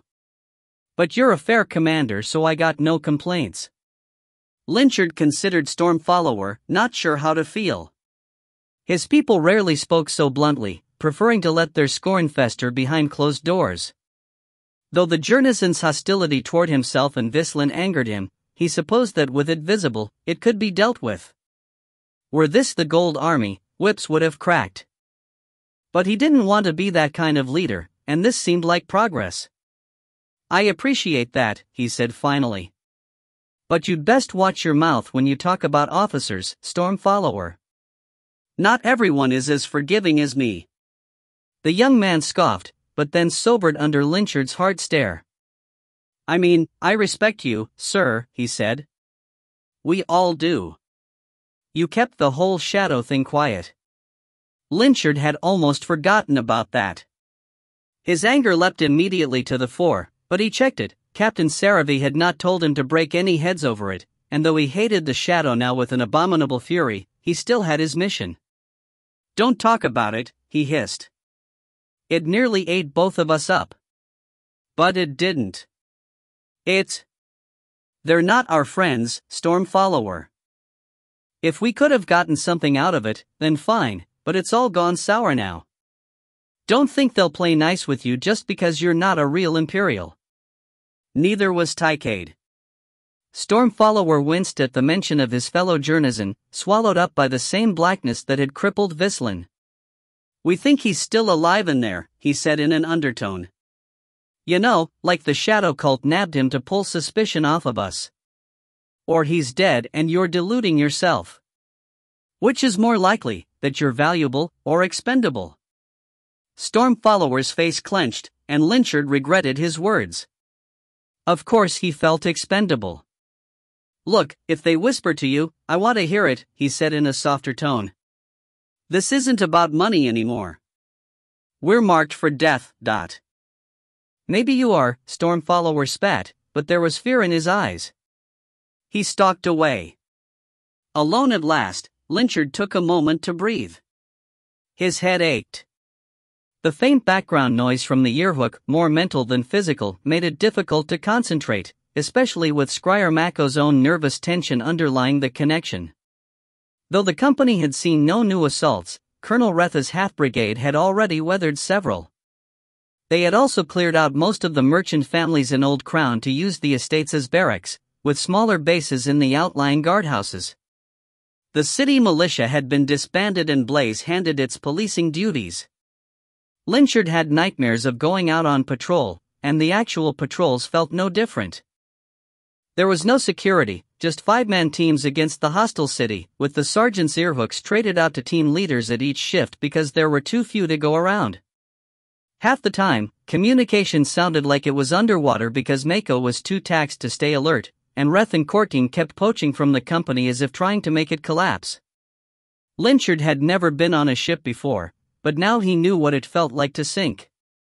Mustering his will, he strode up the corridor to the assembly hall, where the portal to the palace had just been opened. Through its shimmering surface, he glimpsed the luminous walls, and his heart hurt with the knowledge that they were not only alive but hungry. They chewed men up and spat out puppets, and Blaze Company had been sending victims through for weeks. And there was Vislin, crutching through the portal without a backward glance. And there was Rallant on the stairs, watching him, gorgeous and dangerous and troubling. A bad habit to fall back on. He was tempted to yield to Rallant's beckoning finger, to go derive some relief in whatever way possible. But with Captain Seravi's new strangeness and the company's precarious position, he did not have that luxury. So he smiled for Rallant's benefit, then turned away. There were orders to go over, horses to check on, soldiers to police. He was second in command, and he meant to act like it. "Are you sure this is wise, Captain?" said Lancer Serenel. "Without even telling anyone." Captain Seravi did not answer, and after a moment's silence, Serenel heaved up into his own saddle. Seravi tapped his heels against Havoc's flanks, and he and his 2 bodyguards rode out from the garrison stables into the bleak light. It had been drizzling all day, and the gutters ran like little rivers as they picked their way down the great hill of the city center. Seravi's earhook tingled, its faint white noise occasionally broken by status reports he barely registered. He wore it at all times now, for he did not need to sleep, though this did not keep him from feeling weary. His gaze skittered along the facades as they crossed from the Civic Wedge District into Upper Hook. The higher ground of Old Crown loomed above them, dropping shadows of garden walls and outbuildings upon the craftsmen's shops and homes below, the manors themselves hidden from view. This area was coveted for its proximity to the trade road that wiggled parallel to the river, but even here the doors were closed, shutters pulled tight. It was not the weather. For all its wintry glow, the day was tepid, the rain cool, and it lent the city an uncommon freshness. Nor was it Seravi's presence, he thought. He and his 2 bodyguards, Serenel and Garrison, could hardly be considered imposing after the swift devastation wrought upon the company 3 days ago. After that travesty, he expected to be pelted with rocks, not hidden from. But there were other men on the road, in livery as red as Seravi's but with the sword-beheading serpent blazon of Colonel Retha's seething brigade. Seravi had worn that once, back in his old company. Wearing only the sunburst of blaze had been a strange transition. Now it drew sneers from the seethers they passed. Retha's men moved on foot in bands of 10, oilcloaks and wide-brimmed hats shielding them from the elements, hands on sword hilts as their point men banged on every door. Seravi had observed them before. One man would have a paint pot, one a logbook, and they would take census of anyone who answered and mark the walls of those who did not. In the next few days, half a platoon would arrive with wagons and axes to haul away anything useful from the abandoned houses and destroy the rest. They had already gone through most of Lower Hook and Riverwatch, the districts closest to the trade road gates, prosperous but ill-protected. With at least 2,000 of his men in the city, Reth seemed disinclined to pay for their upkeep, which meant plunder. Firming his jaw, Seravi looked straight ahead as he caught the sound of door hinges and a querulous old voice. He had no authority to intercede. "Starting to feel like Felon here," Garrison muttered under his breath. That was a grim comparison, but so far untrue. Felon had fallen victim to a haggard, hungry, unruly Crimson Army being set upon the city by commanders who thought that would cow it. And it did, but once loosed from the reign, the horde of slave soldiers and ex-mercenaries and imperial rejects had proven impossible to bring back to heel. The riots had lasted weeks, with mentalists and probably Lagalena and Senraka the only reason the city did not burn. Seravi had been there in the chaos, one of Captain Tarrant's many lieutenants, struggling to control his horse and his platoon while civilians, slaves and soldiers clashed with bricks and bottles, swords and spears. He had gained a commendation by killing a mutinous fellow lieutenant before the man could murder Tarrant for banning their company from the looting. He still remembered pulling his mercy blade free of the man's armpit, red to the hilt, and the look of shock on both his captain's and comrades' faces. But that memory was blending with others now. Other acts of betrayal, other executions. Other faces in the mirror. Men, women. Several children. He had been trying to count them, and to sketch them when they rose to the fore, but one face flowed into another until all that came from his quill was a distorted tangle of eyes and lips and teeth. Apparently he was a Sarissagi Indaler, a body mimic, like the thing that had tried to eat specialist Wesker. Logically, then, these other faces were its victims, the people it had eaten before him. The Maker's message had indicated that he was not the original creature, that he had somehow overpowered it with the aid of the eagle Sanket, and that he had a voice given by his winged light pendant, and a shred of sanity because of his soul. But that did not make the faces go away, or the intrusive memories, or the new, strange feeling that he could change himself at any time. He did not appreciate temptation. Something in his heart balked any time he was offered something he hadn't asked for, hadn't earned. And even though it seemed he did not actually have a heart, he still felt that way when he thought about the Sarissagi abilities he had discovered. Shape-stealing, body control, no need for food or sleep or drink. Practical invulnerability. The tactician in him ticked over everything he could do with such resources. The moralist contemplated everything he could lose. But the truth was that he had already lost those things 13 years ago, along with his life, his family, and his flesh. All he had now was Ankhielan's reassurance that his soul was real. That he was not just another set of decaying memories trapped in clay, slowly being kneaded into the whole. With effort, he focused on the road again. Tomorrow was the start of the Midwinter Festival, and yet there was no sign of it, no bunting on the shop fronts, no banners at upstairs balconies or windows. Perhaps ballers celebrated differently, and it did not surprise him that the city would be hunkered down, but he worried that it heralded an attack. After all, Darkness Day was when the shadows were strongest. He hated this. After the Old Crown attack, he had pulled out his maps and sent his mages into the hollows below the garrison. The cellars, the sewers, and the remnants of the ancient city Baller had been built upon.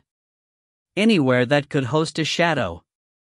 Some had long since collapsed and been filled in by earth and stone, but others stood strong despite the centuries, and the mages had done their best to fill those places with light. But they could not illuminate the entire city. Mounting even this much of a defense drained them. According to Scryer Mako, every ward stayed attached to its maker, sipping energy for its duration.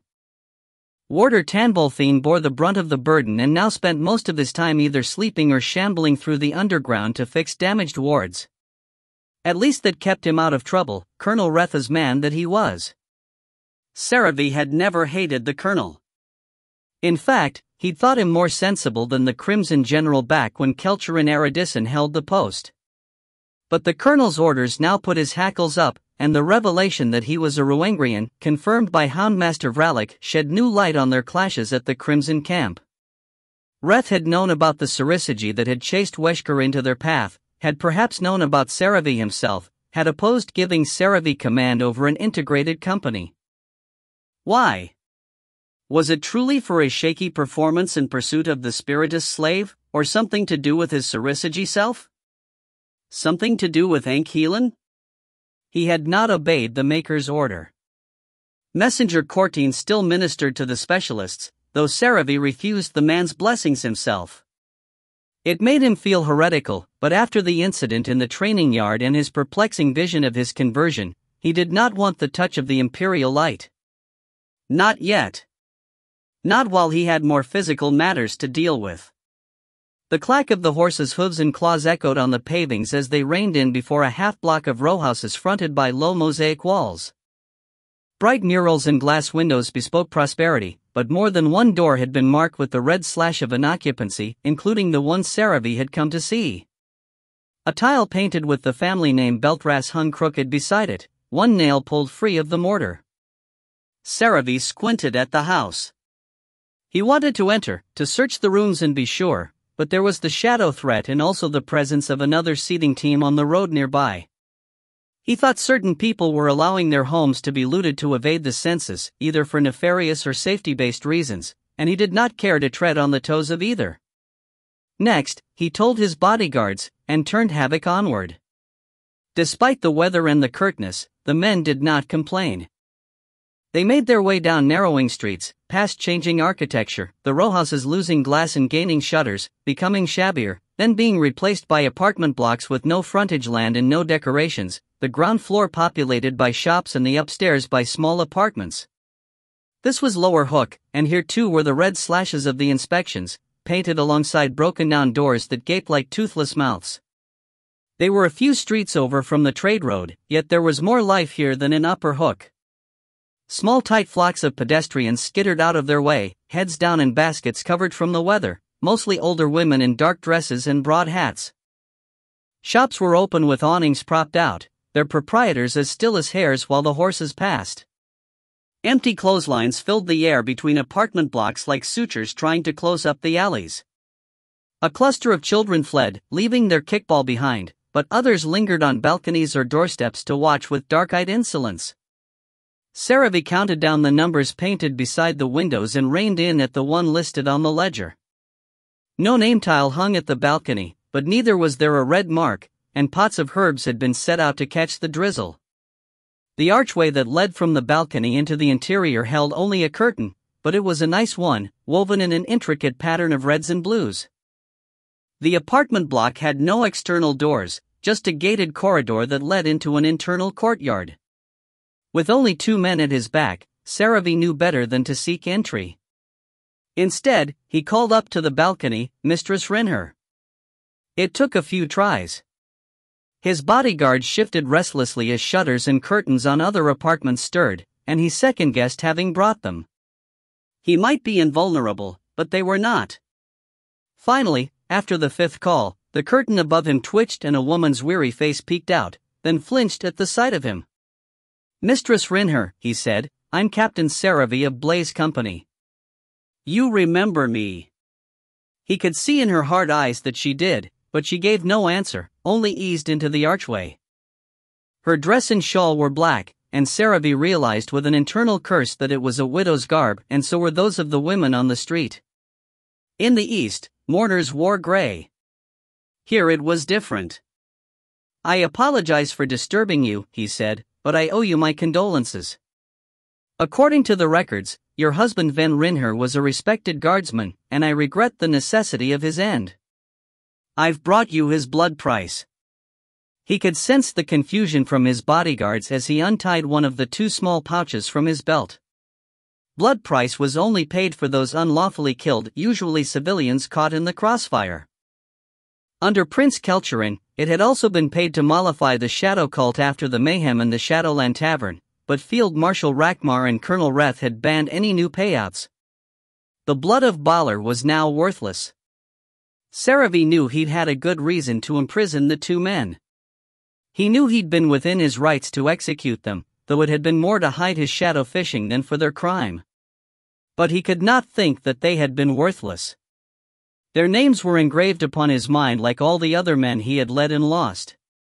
Like all the lives within him. He tossed the pouch in a high, easy arc and heard it hit the balcony floor with a chime of coinage. Mistress Rinher did not stir. "The Crimson Claw," he started, then thought twice and pulled his helmet off.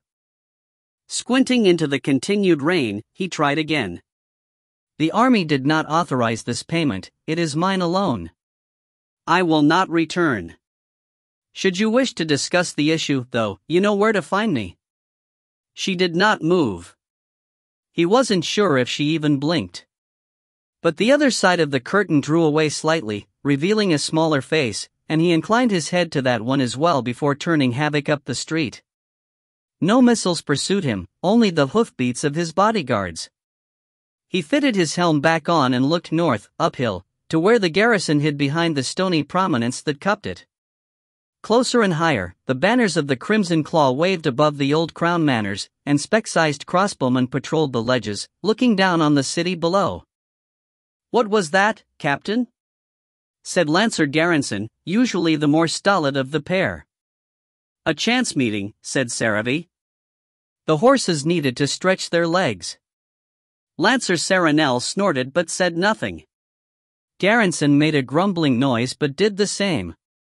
Not for the first time, Saravi mentally thanked them for it, thanked all his men for bearing with him. How much longer they would do so, he dared not ask. "What do you mean, he's gone out?" The lancer tasked with minding the stables shrugged apologetically. He didn't tell me anything, sir. Him and Garrison and Serenelle just mounted up and went. Lieutenant Lynchard cursed under his breath. He'd let the captain out of his sight for half a mark and the accursed man had ridden off into the city. Thanks, he said grudgingly, then stomped back into the garrison. Immediately Sergeant Benson was at his side. He's gone, Lynchard told the shorter, stouter man, whose bearded face knotted up with concern. I'm sure he'll be fine, Lieutenant, Benson said in his perpetually doubtful voice, but with the matter of the money. Lynchard grimaced. Everyone knew the captain cared nothing for his pay. He lived like an ascetic and often covered his men's debts when they weren't about gambling or fines. He also sent money home, though unlike others he seemed to receive no response. That he would dip into his own funds and vanish into the city was startling enough to bring Benson to Lynchard despite their issues. It's his own money, he said. He can do what he wants, . Yes, but don't you think he's been acting strangely? A bit. He couldn't talk about what he'd seen. In fact, he wished he could convince himself he'd hallucinated it. Life would be easier that way.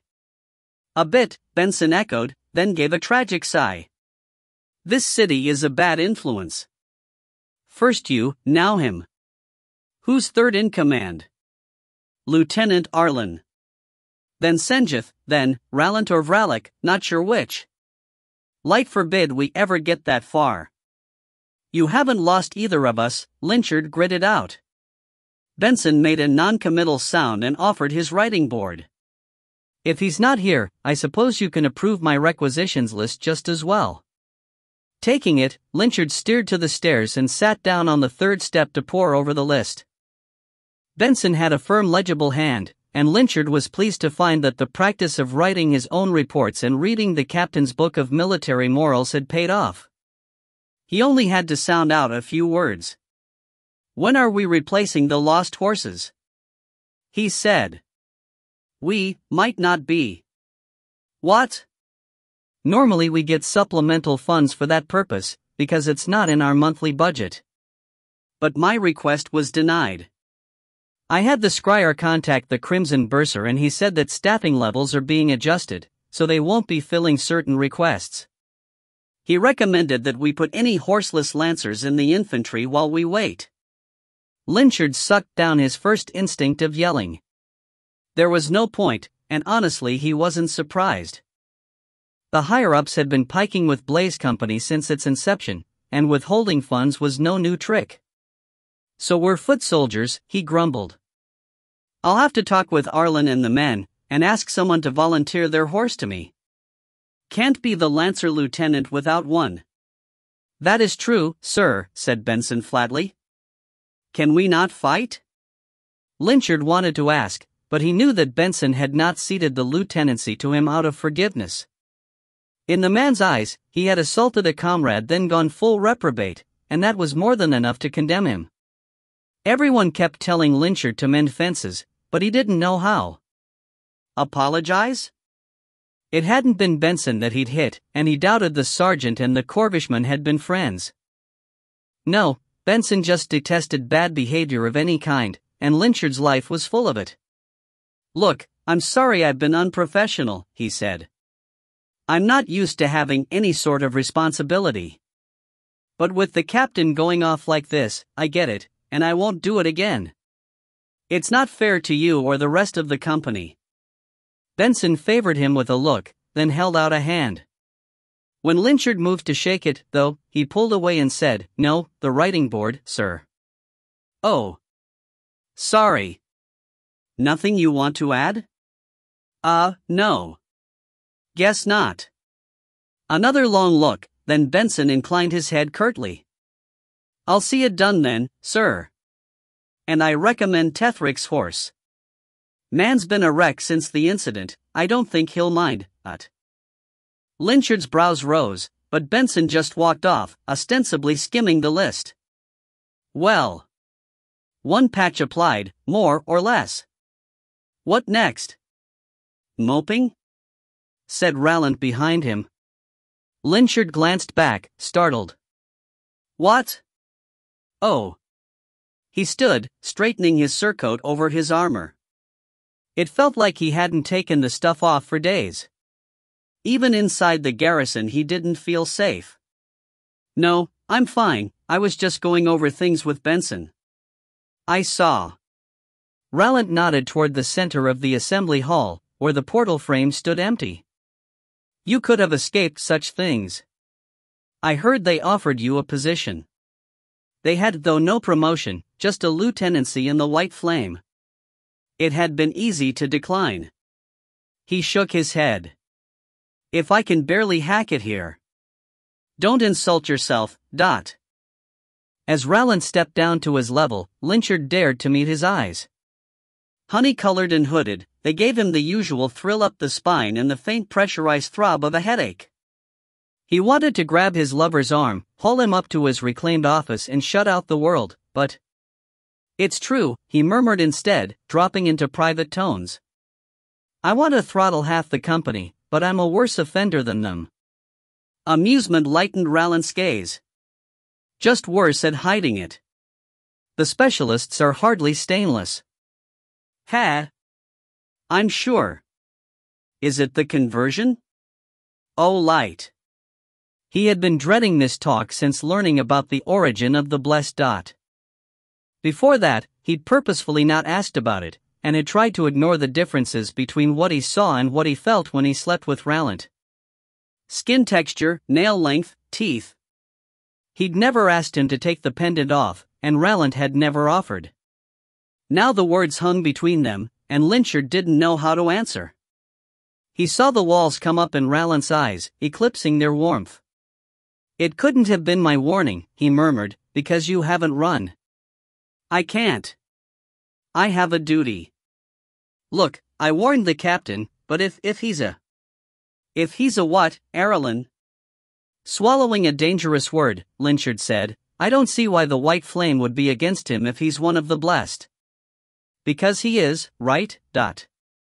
A wry smile creased Rallant's mouth, and he reached out to run fingers along Linchard's cheek, over his ear and through his hair, to caress idly at his nape. Linchard shivered but didn't pull away. Dear, sweet, credulous man, the Senraka murmured. You think we don't have our own internal wars, our own treacheries?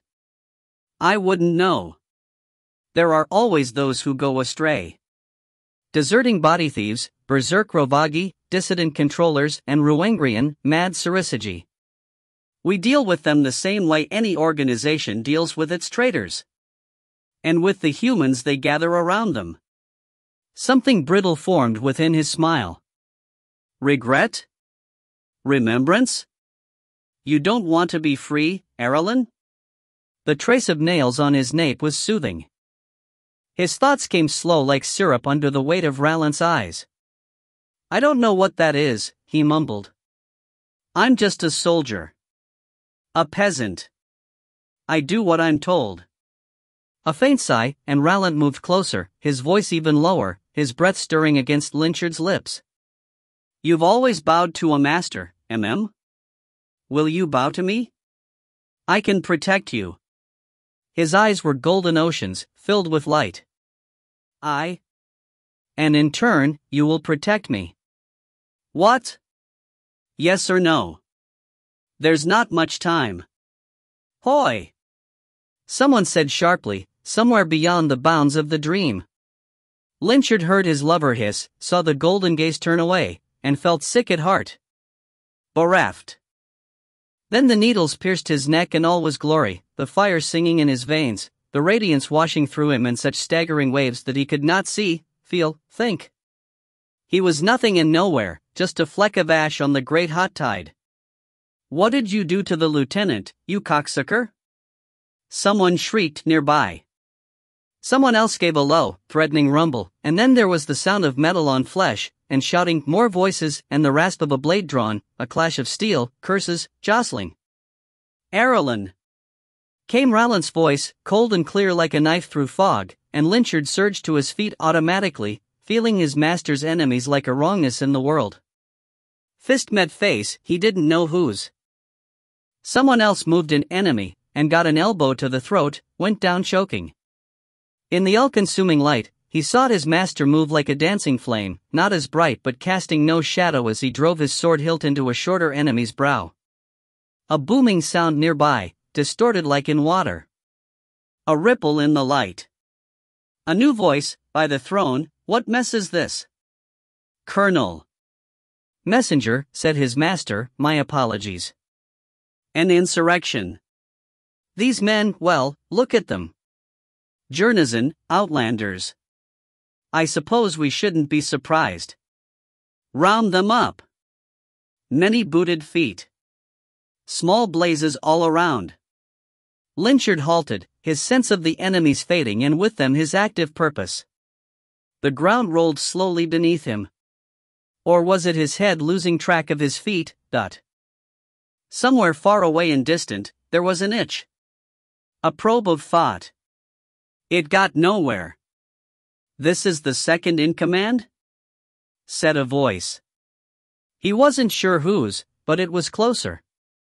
Disdainful. "My mentalist says he can't get in. My apologies. I've been told that thralls' minds are difficult. Release him." "It doesn't work that way, Colonel.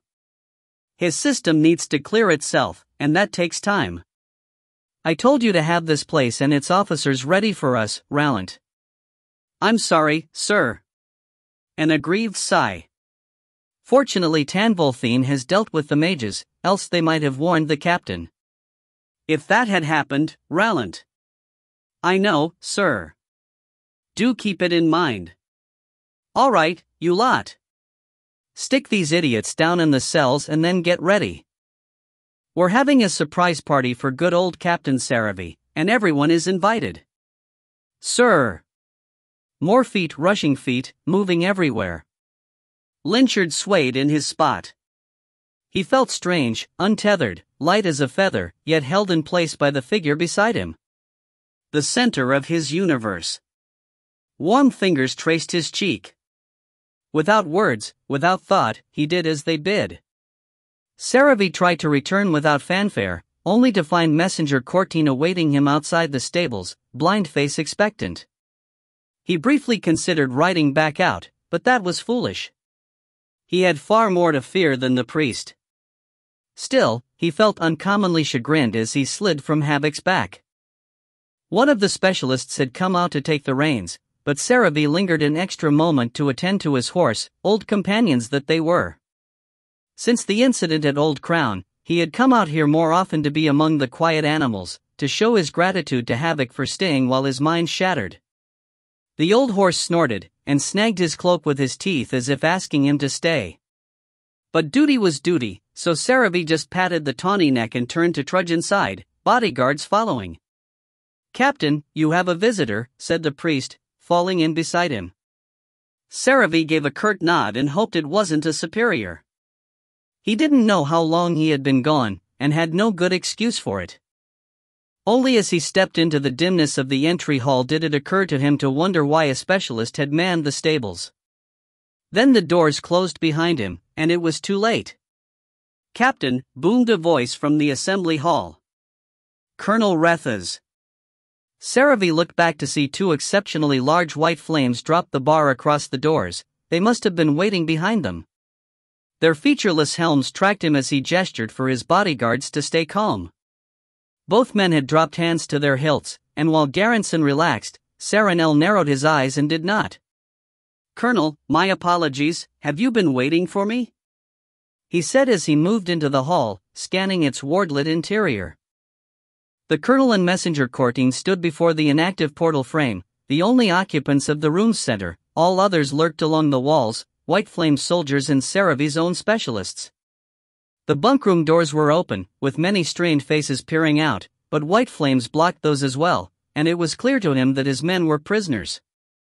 Against the far wall, beyond the colonel and priest, stood Lieutenants Lynchard, Rallant and Vralik, the first with his head bowed, and several white-robed mages, plus Scryer Mako and Magus Verkii in chains. Anger kindled within him, raw and bloody. He tried to fight it, for it would do his men no good, not when there was a chance that this was his reckoning and not theirs. Still, it was all he could do to calm himself. To remember that these were his superiors, not his enemies. Perhaps. "I recommend you set your weapons aside," said the colonel, gesturing, and several white flames stepped out to beckon for their swords. There was no resisting, Saravi knew, and so he undid his sword belt without protest and willed his bodyguards to do the same. One white flame took the belts and helms, but the others moved in to pat the three of them down, and he heard Saranel curse as he was divested of a few hidden blades. Saravi's own holdout blade was confiscated from his boot, then the white flames retreated. "Approach," said the colonel. Saravi did. From arm's length, Colonel Reth did not even fake a smile. His disdain, his outright contempt, was clear in every line of his weathered face, and though his voice stayed even, his eyes were like sharpened knives, eager to cut. "I have had troubling reports of your misbehavior, Captain. Not only have you sheltered a witch, executed possible informants, acted without and against orders, resisted the blessing, and burned down an enemy stronghold with the majority of its records inside, but now I am hearing that you knowingly permitted some of your soldiers to make contact with the shadow cult." Saravi slid a glance to Lieutenant Lynchard, who had not raised his head. Lieutenant Rowland had a hand on his wrist, controlling him, no doubt. And one of the mages alongside them wore the iron circle of a mentalist. So they breached his mind. "Seen what I have allowed. I have failed my men." He lifted his chin, determined not to be bitter. Perhaps this was for the best. He was a monster, a mistake, and he had fumbled his way through this captaincy with little grace and no guidance. His men would be better off in another's hands, someone worthy of them. "Yes," he said, "I attempted to open a dialogue with the shadow cult. Yes, I permitted several of my men to have dealings with them, though they were surveilled by others. I wish to understand my enemy, to anticipate it, and if possible, to remove it without violence. We have seen over these past few days what horrors the shadow cult is capable of, sir. If I had been able to convince them to leave rather than fight." Colonel Reth sneered. "It is not your place to make deals, Captain. Greater men than you have been brought down by their dalliance with the cult, or do you not remember our dear Crown Prince? He was removed from his post for just this kind of heresy. I had thought you better than that." "So had I, sir." "Then why? What could turn you from an imperial loyalist to a seditious fool?" Saravi felt the itch at the back of his skull that heralded a mentalist's eye, but he did not resist. He was tired of hiding. "I am not seditious, sir. I would not go against the Empire. But I have come to believe that we are wrong in our actions. Wrong in our reasons. Wrong in our entire faith, sir. We are being used, and . He saw the blow before it came but did not move, and though the colonel's mailed fist rocked his head to the side and carved furrows in his cheek, nothing hurt.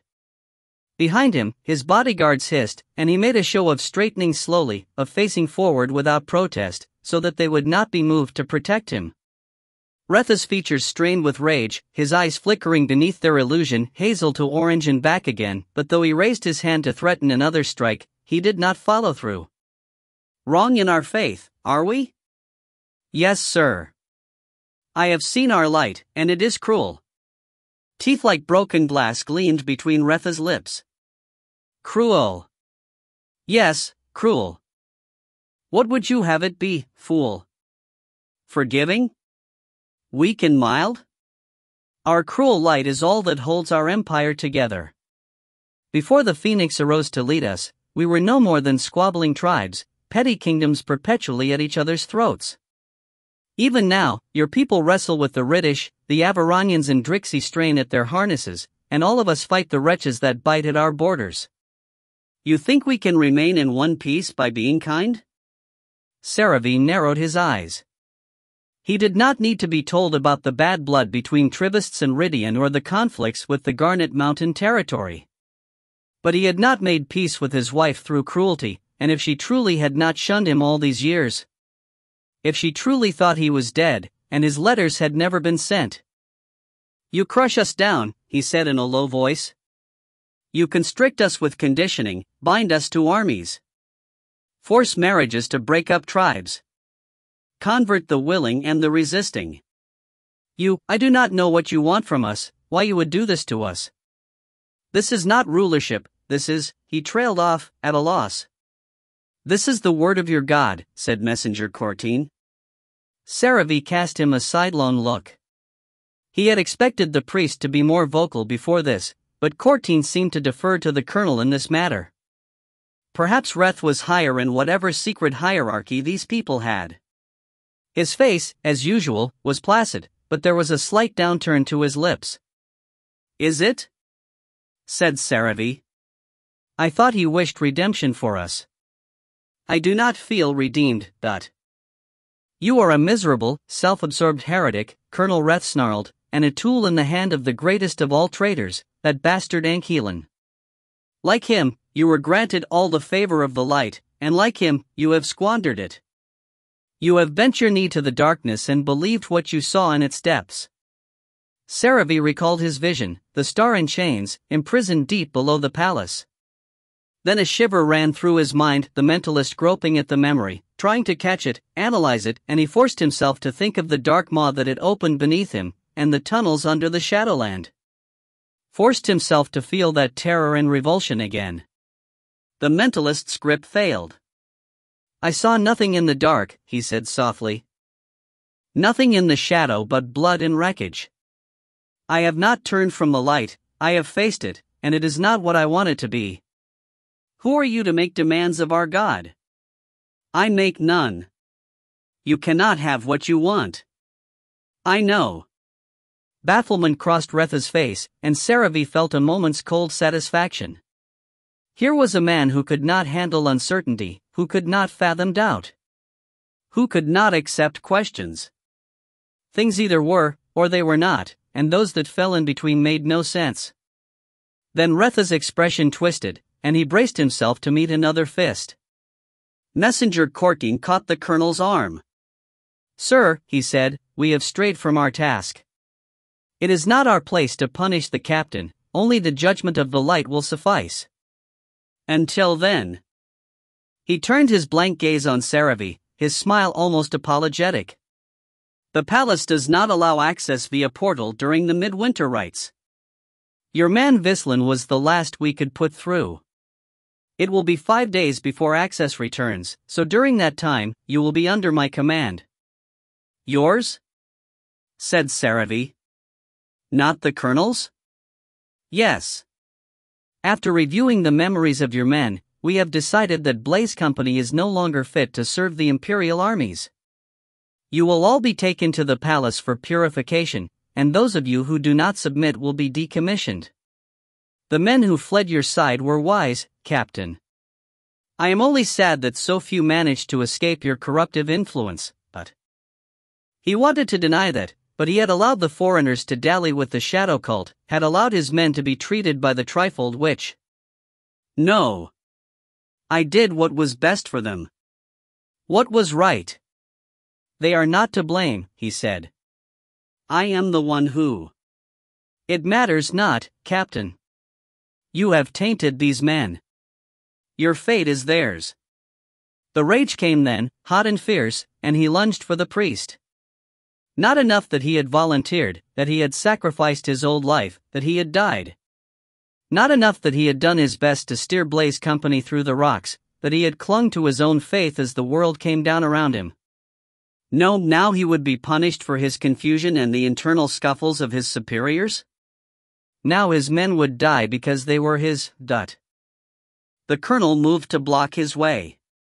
White flames strode in to grab him. But it was the messenger who stopped him. One hand contacted his brow, one his throat, and all went molten. The world shook. His thoughts dissolved into the roiling light, the heat, the presence of his God in all its scathing glory. Courtine's blazing eyes held him transfixed, and beneath the sudden shouting voices he caught the sound of metal hitting the ground. His gauntlets. Then there was nothing but a babble of pleas and shrieks, the tormented exhalations of 1,000 captive lives. Their faces burned in his vision, familiar from his fevered sketches. He felt his body jerk, contort, change, his spine unweaving, bones losing coherence, and wished he could weep, for in only moments he was nothing but that malleable clay struggling to mold itself into shape. Only it was not clay. Delineated by the cruel radiance, he felt the building blocks of his substance, compacted char and resin and dust, shards of pulverized teeth and bones, pigment and metal drawn from disintegrated garments, and a dense knot of hair of all colors. Every speck ready to be repurposed like the pieces of an endless puzzle, scattered and recombined with each new stolen life. An amalgamation of crematory leavings. A walking sepulchre of victims. And within, a lattice of fiery lines that held both form and knowledge, a rough diagram of his own body. A wirework upon which to fix himself and be bound. Naught else. No lungs, no fingers, no heart. Flashes of panoramic vision, no eyes but skin that sensed light and translated it until he could see through his own back, through his limbs, through every inch in a dizzying wave. A tremor of sound across that external layer, hard to focus on, the stink of fear in one direction and the hot metal tang of the priest in another. No back or front, top or bottom. All was one. Courteen's fingers dug into the material that had been his cheeks, and there were threads running out from under his narrow white sleeves, over his knuckles, piercing like needles of fire into Saravi's fluxing flesh. Hush, hush, murmured the priest as the threads invaded, superseding the lattice of magic that gave him his Saravi shape. You have been locked into this single form for too long, deprived of your full might and memories as a long-standing servant of our imperial light. We would free you from your torment, your troublesome identity, but we are not certain what we would unleash. Thus we offer a gift, our dominance. You will no longer make choices. You will do as you are bid. And there will be no consequences. I only wish that I could do this for all of you, to salve your tainted souls. But our great master will cleanse you soon enough. No, he thought. No. It was too nightmarish, this dissolution of self, this loss of control. Nothing in it resembled his heart's faith. He tried to grapple but could not form fingers even with the template's help, tried to pull from Courteen's grip but could not break it. Tried to fall but could not even do that much, his shapeless legs refusing him. At his back, he saw Saranel and Garrison both shocked, white-faced. Through his skin he saw the others in the doorways, gaping the same. He regretted not telling them. Shame had sewn his mouth shut even more than the fear that his men would turn from him. They had accepted the other specialists, so why not their captain? They already seemed to think of him as alien. But he feared his mirror. He feared being alone or even closing his eyes, because those voices lived inside him. Ceaseless, senseless, too long dead to remember themselves except as flashes in his fragmented mind. But not whispering now, no, screaming, indifferent to Courteen's words, as if every inch of his flesh was a mouth that needed to speak. He tried to surge up, to attack again, for his own death had shown him how Sarissagi fought. But Courteen's hands just sank deeper, a weird intimate invasion that sent a gratified frisson through his monstrous self. The threads massed in his chest, and he saw the white patches on the priest's arms, previously hidden under his sleeves. White filaments rose from them in profusion, each one sending more of that searing presence into him. Perhaps, some assistance, the priest said, strained. And then the mentalist itch was there, not at the back of his skull anymore but everywhere, as if he had landed in a colony of ants. The voices howled all the louder, chorusing then fracturing away in singular screeches, and though he felt a bending pressure upon his will, it was like he had become sand. The harder he was crushed, the more of him that sifted through those mental fingers. It was distraction enough that he lost track of his limbs, though, and found them again thoroughly conquered by the strands. Courteen managed to extricate his hands and took an unsteady step backward. Beyond, one white robe stared fixedly at Saravi, while the others in Tanvolthine drew wards to keep Scryer Mako and Magus Verkii pinned to the wall. Mako had a red mark on her cheek like a slap, but a victorious glint in her eye all the same. Well, said Courteen as he smoothed his robe and regained his composure, that was interesting. I suppose I should not be surprised. You have suppressed your nature for 13 years, you must be quite hungry. though I must say that I'm disappointed. I thought it was your will that kept you so human, yet it seems to be this amulet. He held up the winged light pendant, its crystal glittering with reflected radiance. Saravi stared at it. Without the priest's interference, he found he could slowly pull himself back into shape, focus on the template within him and bind to it again, but no sound came from his mouth. He needed his pendant, his anchor, his voice. The priest frowned. Something is wrong with you, Captain? A flaw in your making? Or have you been one man for too long? He sighed. Sarissagi are always difficult. They need a strong hand, said Colonel Reth. Most likely it's his personality. He was always an insubordinate fool. Have him eat one of his soldiers, that should break him down a bit. Courtine hesitated, giving Saravi a moment to stare at his commander in horror. Never in his life would he have expected such words from the mouth of a superior. The armies were strict, but they were supposed to be fair, and while punishing his company for his action stun, this order was abominable. You can't make me, he tried to say, or pike you, or just no, but his mouth moved with the precision of a sock puppet's and his voice would not come. He had no pulse to race or hackles to raise, but he still felt fear, as paralytic to the mind as it would have been to his body. Colonel, said the priest reasonably, if he devours someone, he may become them, and the light will lose its chance to cleanse him. I don't care about cleansing. I want to see him broken. That is inappropriate. You are at my command, priest. Do it. No. The colonel rounded on him, fist raised, but Courtine did not flinch. Am I insubordinate now because I obey my light-given duties rather than your spite? He said. I am not here to punish. I will not force him. You two-faced little eunuch. Might I remind you that you are merely my temporary commander? I will report back to my true master soon, but... That stilled Colonel Reth, though only for a moment. Red-faced, he turned and gestured violently toward the bunkrooms, shouting, Bring me a victim. If none of you pissants will do as you're told, I'll just execute your precious soldiers until you do. Colonel. The priest chided, but made no move, and as the specialist stepped into the bunkrooms to start hauling out men, Saravi realized that Reth had been their master all along. Of course he had. He ran the brigade. But some part of Saravi had thought their loyalties belonged to the light, or the priest, or Ankelan. Something beyond the army's hierarchy, something more. Yet what use was more when it rarely appeared, while the day-to-day masters pressed their boots down ever harder on the company's neck. I can't let this happen, he thought as a handful of his soldiers were pulled free, struggling futilely in the grips of the Ile-Rien.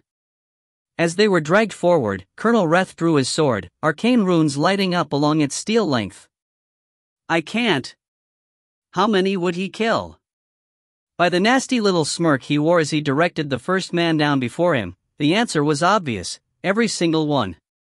The blade rose, shining with razor light. Saravi lurched to his feet, hat-shaped hands up, trying without voice to show his surrender. The blade paused. Colonel Reth grinned. That one, he said, pointing past Saravi. Kill that one for me, and the rest will live to see the palace, but...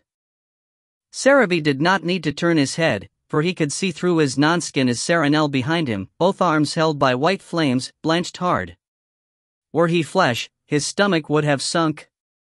He liked Saranel. The man was a mixed-blood Trivestian, from a border city rather than one of the inner fortresses, but his presence among the Lancers had been a comfort to Saravi for years. A sign that he wasn't alone here in exile. They weren't friends, exactly, but Saranel always knew his mind. Next to him, Garrison struggled and protested in the white flame's grips. Part of Saravi wished that Reth had picked him, but the greater and more exhausted side knew that this was best. The colonel would not be satisfied with a small sacrifice. When did I become so beaten? Ponderous in his fluxing flesh, Saravi turned and reached for his man. Saranel's lips skinned back from his teeth, and he dug his heels into the floor, trying to shove himself back, his eyes held no recognition, only disgust and defiance. But he could not break from the white flame's grips. They stood as if rooted to the floor, their faceless helms uncaring, barely needing to compensate for Serenel's struggles. And the voices were there, urging him onward. Young, old, male, female, they whispered and giggled and hissed, and as his lumpy hand came closer, it began to attenuate against his will to reach out pseudopods of gray substance that latched eagerly to Serenel's face. The lancer bucked and shook his head in a frenzy, but to no avail. The clay-like stuff would not be dislodged. Horror tightened its grip on Saravi, but he forced through it. More of his mutinous flesh was pouring out from his chainmail sleeve, flowing across the connection in lumps and cords and toothed tendrils, and it wasn't fair to any of them, but mostly it wasn't fair to Serenel to draw this out. The choice had been made, and the only one to suffer should be Saravi. So he stepped in and let the gray mass of his monstrosity flow freely, across the lancer's face, through his nostrils, then breaching the seal of his mouth. Flickers began in his nerves. Sense impressions, emotions, terror, pain, betrayal, breathlessness, hideous immobility. As he forced himself to stare into Serenel's contracting pupils, his vision doubled, and he saw himself like an unfinished bust, his mouth just a scalpel slash, his eyes two pits, yet his expression still there. Haggardly sad and recognizable even as sucker mouths and tendrils bloomed and faded along his cheeks. He wanted to pull away, but no. There had to be mercy. So he pushed forward instead, and Serenel shuddered, eyes twitching upward. And in that airless space his knot fingers had made, Saravi felt a sudden presence, a fracturing spark that bled into him when he clutched it, filling him with visions of the other man's life. Kissernden, a black-haired woman, an older couple, a horde of siblings and cousins whose names almost reached his lips. The voices chorused their hunger, and in disgust he let go. The spark fled through his fingers. Serenel's eyes went glassy, and his tremors ceased. Carefully, delicately, Saravi extricated himself. It was easier than he had anticipated. Without the spark, the gray flesh ceased to care. Not a physical hunger, then, but something fouler. Something deeply predatory and spiritually destructive. Not going to absorb him? Said the colonel from behind. He shook his head. Well, your choice. Houndmaster, are you hungry? Already ate. Vralik's voice sounded strained. Without turning, Saravi expanded his vision to the back of his head again and saw the Houndmaster standing rigid beyond the portal frame, hands clasped behind his back. He was staring at Saravi, but seemed unaware that Saravi could see him. His expression looked almost disappointed. No, not that. Disheartened? Resigned? Then feed it to your hounds, said the colonel dismissively. The rest of them, put them back in their rooms. The prisoners were hauled up and shoved around, Hugh struggling. Even Garrison had gone slack-shouldered, his cheeks wet as he was crammed into the first Lancer's bunkroom. Saravi stood where he was, watching with his strange new vision as Vralik made a wide circle around him in order to claim Serenel's corpse from the white flames. He kept even further away on the retreat, then slunk out the assembly yard door without a word. Now, there will be a few changes around here, said the colonel. I don't expect much from you lot, but any who volunteer for my service before Darkness Day will be exempt from the palace treatment. In the interim, I'm naming your Sergeant Corps to the Archer Lieutenancy, with his lieutenant now a sergeant, and Corporal Herrick to the lieutenancy formerly held by Arlen. Lieutenants Rallant, Lynchard, and Vralik will stay as they are. New lieutenants, you are responsible for discipline in your platoons, and I expect you to be ruthless in its enforcement. Saravi shook his head wordlessly. Herrick was a Ruangrian specialist. How was he expected to run an infantry platoon?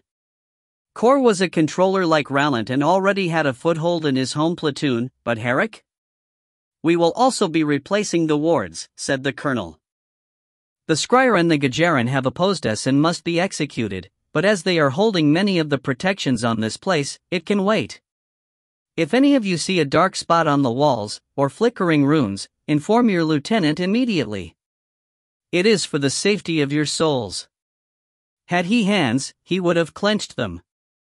As for your brethren and the witch down in the cells, do not concern yourselves. Anyone who speaks of them should be whipped. Shirala, and who? Without a tongue, he couldn't ask, but he could guess anyone who had resisted the takeover of the garrison. Now, messenger, if you believe you have this under control. Yes, Colonel. Cortine's voice was rather flat.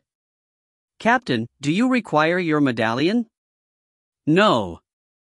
I should be destroyed. But as the colonel and his white flames began trooping out, Saravi nodded and turned to the messenger, who pressed the medallion into his palm without fear. Immediately the fiery lines of the template snapped into full focus, and his flesh shivered and jerked as it resumed its proper shape. The priest smiled faintly, and he had no doubt that those blank eyes could see him with perfect clarity. Perhaps you should consider wearing it somewhere less accessible, Captain. It took no more than a tug to remove. You would not want such a thing to happen again. No, said Saravi. His voice felt rusty, as if he hadn't used it in years. All throughout him, the familiar chords and hollows of the human form were remaking themselves, and he breathed in deeply a comfort, then gave the priest the smallest of nods. Cortine touched his arm, on the mail rather than the flesh, then broke away toward a bunkroom, evidently bent on ministering to the doomed. For a time, he stayed where he was, staring at the pendant in his palm.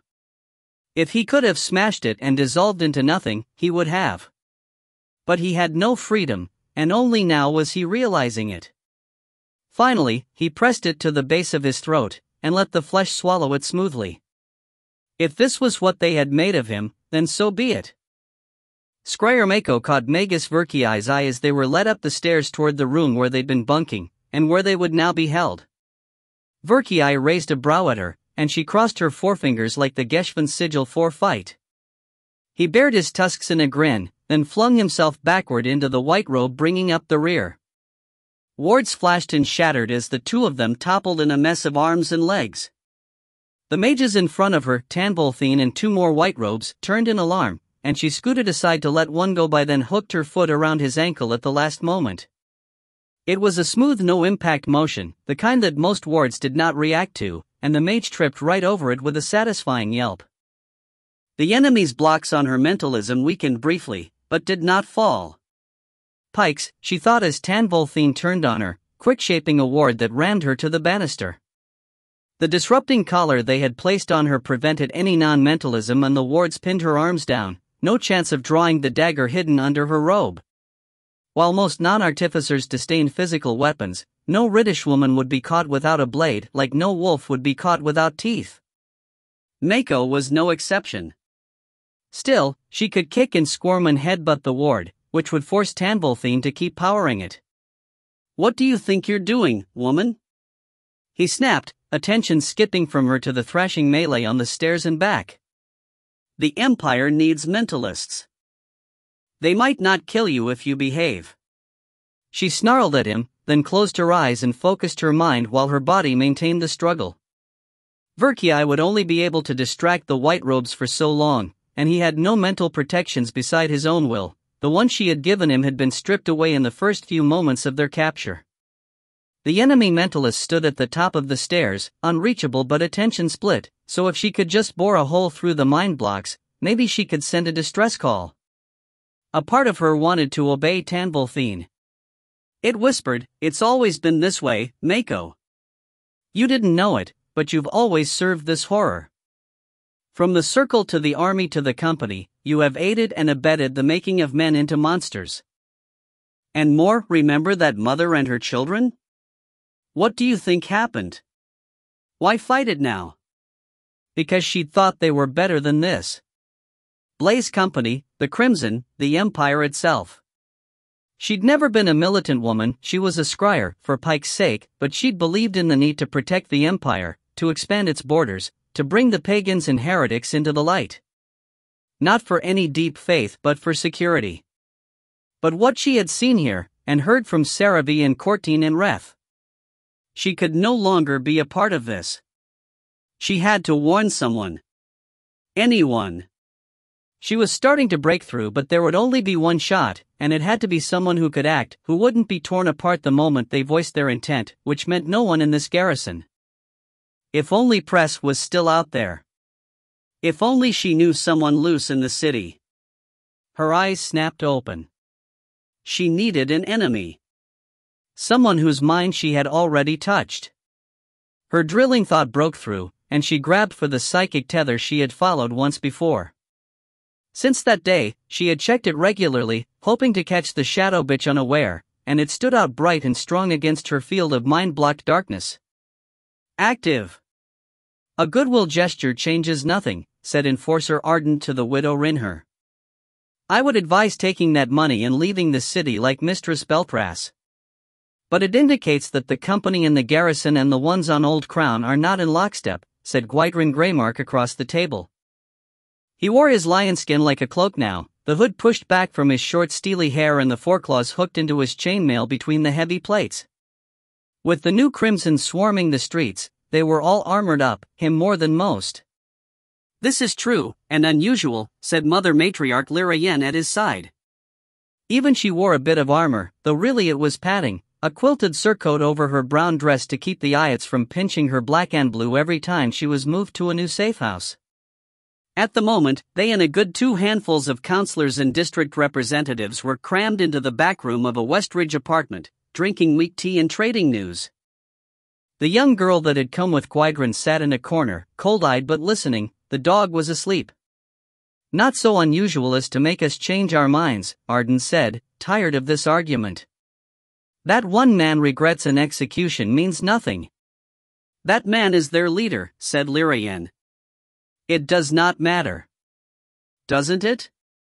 They have been bottled up in that garrison ever since the others arrived, and even before that, they were not looting houses or arresting people. I believe we can ignore them. Focus our attention on the new threat and deal with those traumatized boys later. Ardent reached for her teacup, aggravated. She normally agreed with Ile-Rien's vow of nonviolence, as it dovetailed with the overall Kerry policy of limiting bloodshed, but when it came to those piking imperialists, especially the monster she'd put 2 crossbow bolts through. Who cared that he'd shown some remorse? It meant nothing. Look, I still need some time before I feel comfortable unleashing another Darkbite, she said. So I'll give you that much leeway with them. Maybe a week? If you can pry them out from that shell, get them to deal with us, then maybe we won't have to kill them all. But I make no promises about the you. Shadow bitch. She sat bolt upright at the mental voice, already reaching for the shadows. The piking mentalist had been hounding her ever since their first contact, ignoring all deals in favor of hammering at her mind for Press's location. She thought she'd figured out the woman's shifts, but apparently. No, wait. Listen. Enforcer? Said Gwydrain, leaning forward with a frown. Ardent held up a quelling hand, still gathering shadows to herself. It would be an instant's work to fall in. What do you want? She thought. No time. Take this. Something hit her straight between the eyes, a swarm of visions, emotions, floor plans and sigils, a seething tangle of conversations. Before she could struggle, the connection snapped and the surge ebbed, the churning images coalescing into a sensation like a lidded box. Something she could open or close at will. She took a cautious peek. Then another. Then started unpacking it. Get me some parchment, she said out loud, her eyes full of the garrison scene, her senses swimming with the mentalist's psychic annotations. These were the wards powered by a Gajeran named Verkii, these others by an Imperial named Tanvolthine. These could be broken without uproar. A sheet slid under her left hand, a quill was pressed into her right. Brows furrowed, she pulled out more and more from the mental box, and began to build a plan. This is the worst idea you've ever had, said Tazaron. Arms draped through the cell bars, John Mel's storm follower scowled at nothing. There were no guards here, just wards on every surface, plus the irritating presence of the friends who had stupidly come to his aid. And also some others who had done something to annoy the big Imperial bosses, he knew not what. It wasn't an idea, said Setter snidely, it was jealousy. Obviously. You've seen how he hovers around the degenerate lieutenant. Which one? Said Tazaroon. Both of them. He's obviously ridden both, he's just mad they're banging each other instead of him now. Poor Joni. Sad little lonely Joni. They both snickered. You shut your shitting mouths or I'll put my boot in 'em, Storm Follower said dully, not bothering to look at them. This was light as banter went, and normally he would have been in on it. Normally they would have been denigrating someone else, like those goat-fucking Drixie or every single Easterner ever. But no, he'd had to jump in on Lieutenant Lynchard's behalf when he saw that creepy bastard Rallant getting grabby on him. And what had he gotten for his trouble? Punched. By the lieutenant himself. Now there was a whole piking mythology about how much he wanted the lieutenant's stick, because Tazaroon and Setter didn't know how to shut their stupid mouths. The soldiers at the other cell doors gave him mixed looks of sympathy, scorn and venom. He glared back at them all. Most were members of what he considered the proper Westerners, the Brother Islanders, his fellow Journeymen, some of the Ogre Bloods and Averonians. And the Drixie, stupid mountain-clinging scum.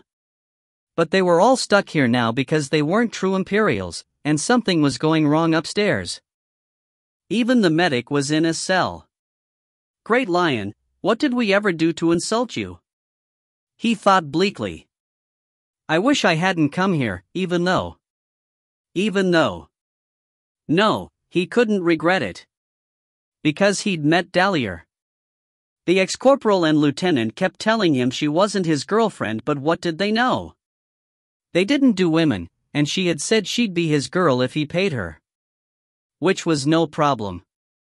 Even with the fines for fighting, he had a good savings, what else did he have to use it on? Let her be all right. Let her still know I exist. What in Pike's name? He looked back because the jeering had broken off, and as he did so the glow of the wards dimmed, then vanished. For a moment, he and his fellow journeymen were staring at a bare wall, a strong slice of shadow thrown across it from the external light. Then the shadow opened like a door, beyond which stood a dark-skinned woman in black armor. Storm Follower's heart leapt, then sank as he realized she wasn't Dahlia. Though there were more people behind her, stretching off into the gloom. Pick up appointment for John Mel Storm Follower and Friends, care of Makura Urgent, said the woman blandly. Any of you Storm Follower? Surprised, unnerved, and a little bit hopeful, he raised his hand. The woman gestured into the darkness. Right this way. Chapter 28, Gathering. Yeah shit. Kayatat Greshiji. I kill ya. Wesker flinched as the spittle hit his cheek. At Sanava's side, another incensed woman made a howkaying sound, ready to spit, and a second had one of those long bars they used to hold the bunkhouse doors at night. By the glitter in her eyes, she'd be pleased to use it.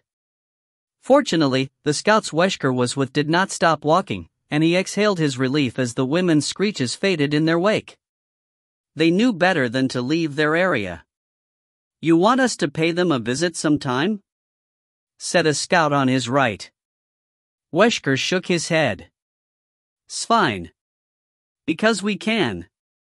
It ain't worth it. How you gonna get a girlfriend now, though? Said another.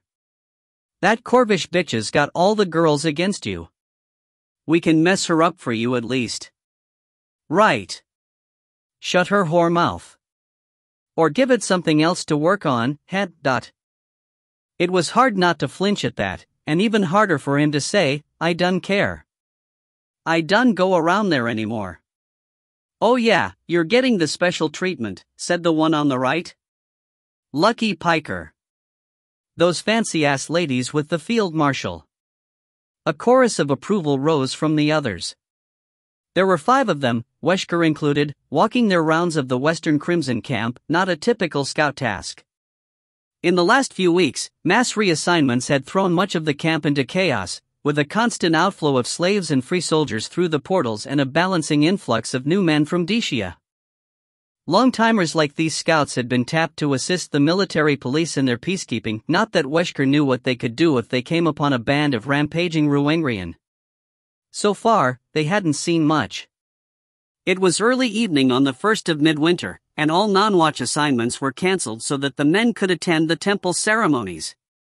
With the women's quarter temporarily off limits, the alcohol rations cut and the streets regularly patrolled, no one was even trying to cause trouble.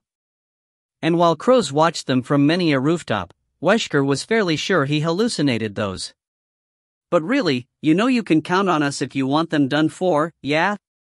said a scout on his left. "Though maybe just the Corvish bitch. Field Marshal seems keen on keeping the women around, so don't want to mess with that." "Doesn't take much to get the point across," said the first. "A little knuckle work, a little dick work." "Little dick, that's you," snorted a third. "You shut it or you'll be sucking it." "Yeah? You think you're..." "All of you idiots, focus," said the fourth man, their corporal. To Wesker's eyes, they were all but interchangeable, even though every detail was different. Voice, build, origin, facial hair. The moment he looked away, he lost track of those identifiers as well as their names, only the corporal's badge still sticking in his mind. "Yes, Corporal," the scouts chorused in falsetto. The corporal grunted. "But seriously, Wes, we've got your back." Thanks, Dot." Warehouses passed by to either side of them. Ahead was a small stretch of standard barracks, and then the Mage's Dome, which buzzed with activity despite the lowering dusk. Even from several streets away, a low drone permeated the air, as much a feeling as a noise, and the chill deepened with each step closer. "Think we'll be getting a Ile-Rien?" said one of the scouts. "We've got everything else, almost. Only where are we gonna keep them? They won't fit in a piking bunk." "A Ile-Rien?" said Wesker, because if there was one thing scouts loved to do, it was gossip. "Big pikers," said the scout, gesturing broadly for emphasis. "Bigger than ogres sometimes. They make 'em from the cast-off bits of the..." "Hoy," said the corporal. They're big, anyhow, Dot." "They eat boars?" said Wesker. "That's what the name means."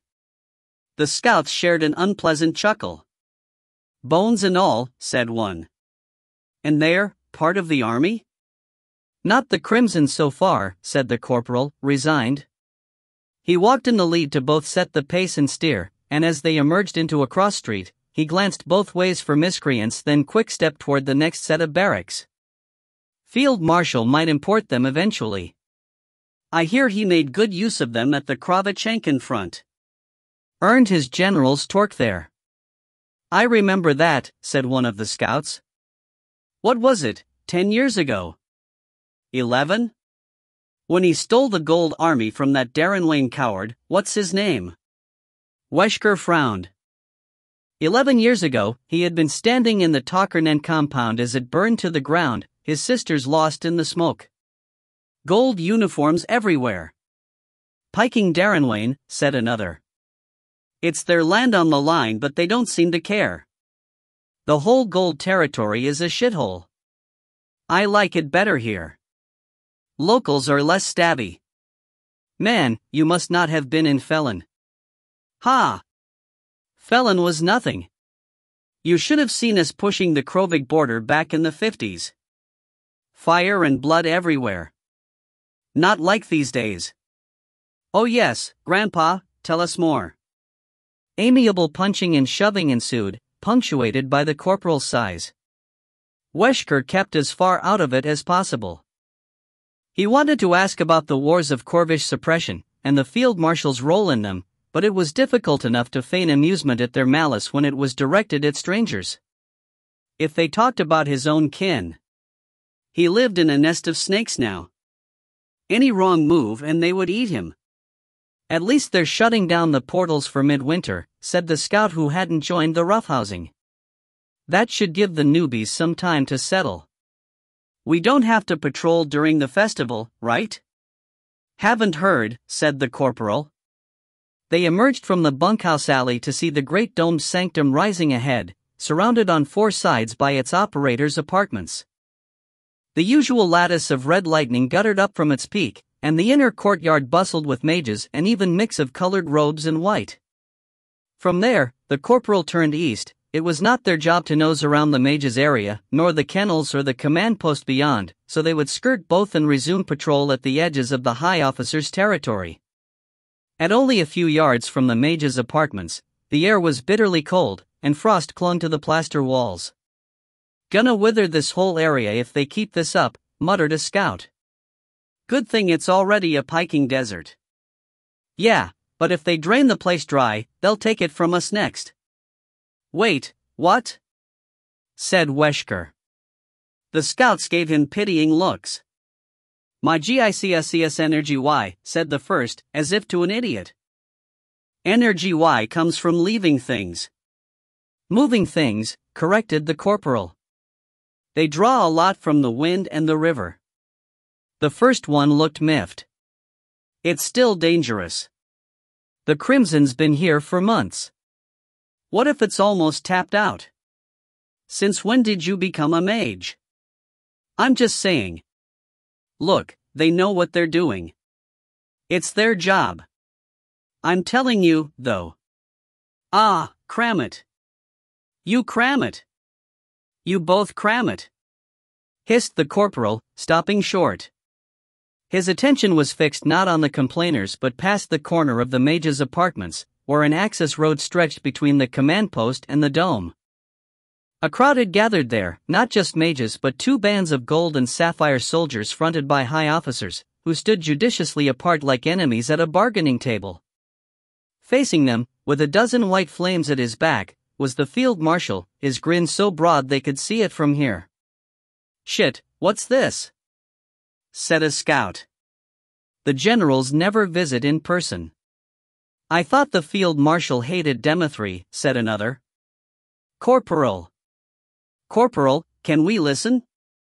The corporal turned a thoughtful eye on them. "We're on patrol," he said, but it was obvious he didn't feel it. "And we certainly can't eavesdrop on our commander." No, of course not. We'll just back him up." "Yes. Obviously. No one pays attention to us. Perfect reinforcements, . The corporal considered this, then looked to Wesker. They all did.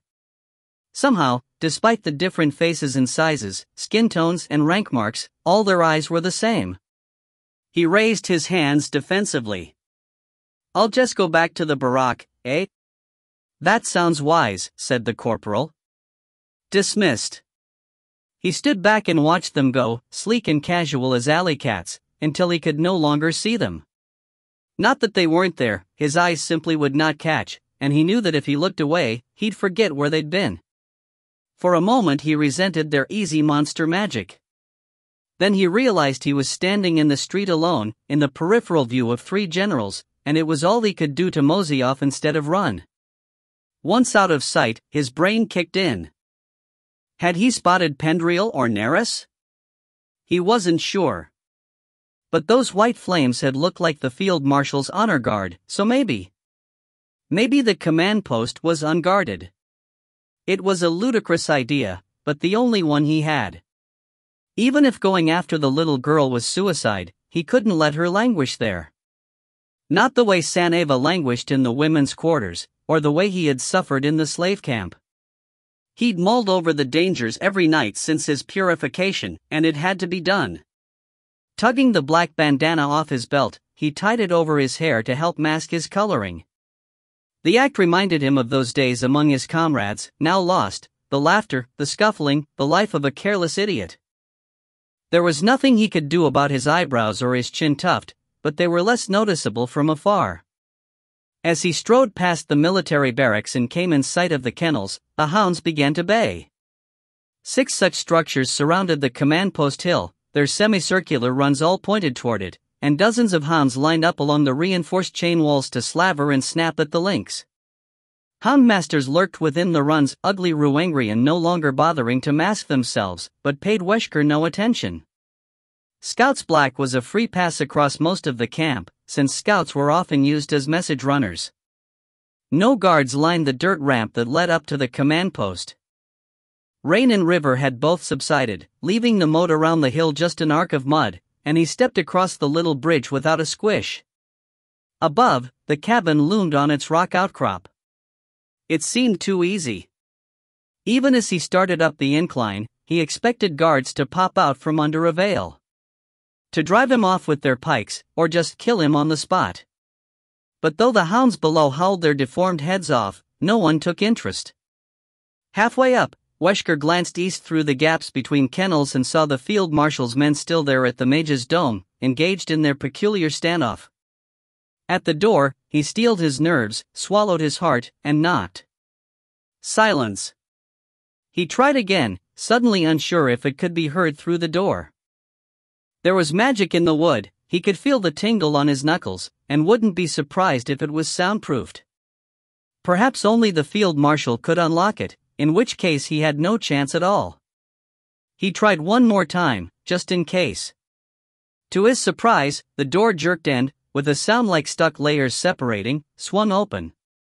Nerys blinked at him through the gap. You? What are you doing here?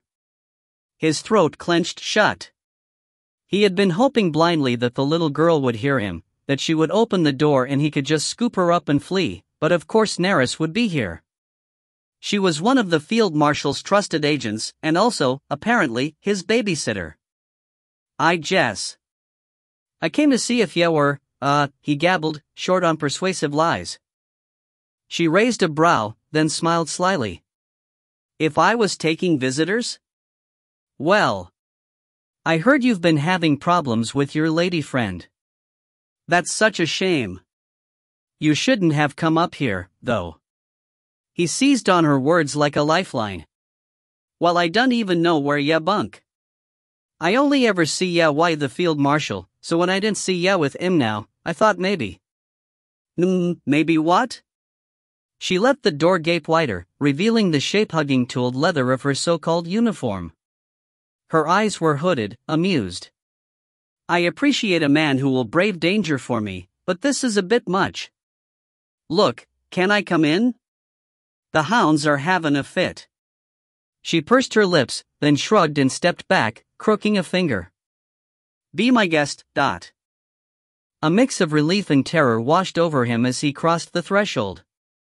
The interior was as plush as before, with the silk-draped shrine off to the side. He looked away quickly.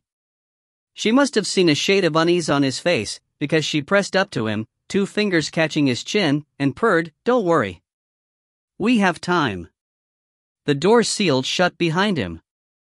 His hands rose to her hips as if independent of him. Her breath was hot on his lips. She was a few inches taller, and beneath the leather he could feel muscle like the flank of a hunting cat. Sense memory flared, the sight and feel of her above him in all her terrible glory. Every animal urge screamed at him to strip, to luxuriate in her caress, her kiss, her honeyed flesh. But the altar lurked there at the corner of his vision, shriveling him, and he was not merely his instincts. He had needs beyond the physical. Something flickered across her face, confusion? Anger? She pushed him back and stared, and he tried to muster some ploy or passion or even a joke to dispel the sharpness in her eyes. And realized what he had to do. It's not he stammered. A lovely woman. Gorgeous. And been real generous to me. So I ain't gonna lie. I didn't come fair, I came fair the girl. Her eyes lit with rage, and he braced for a slap, but her hands just fell from him as she shook her head. I told him, she spat.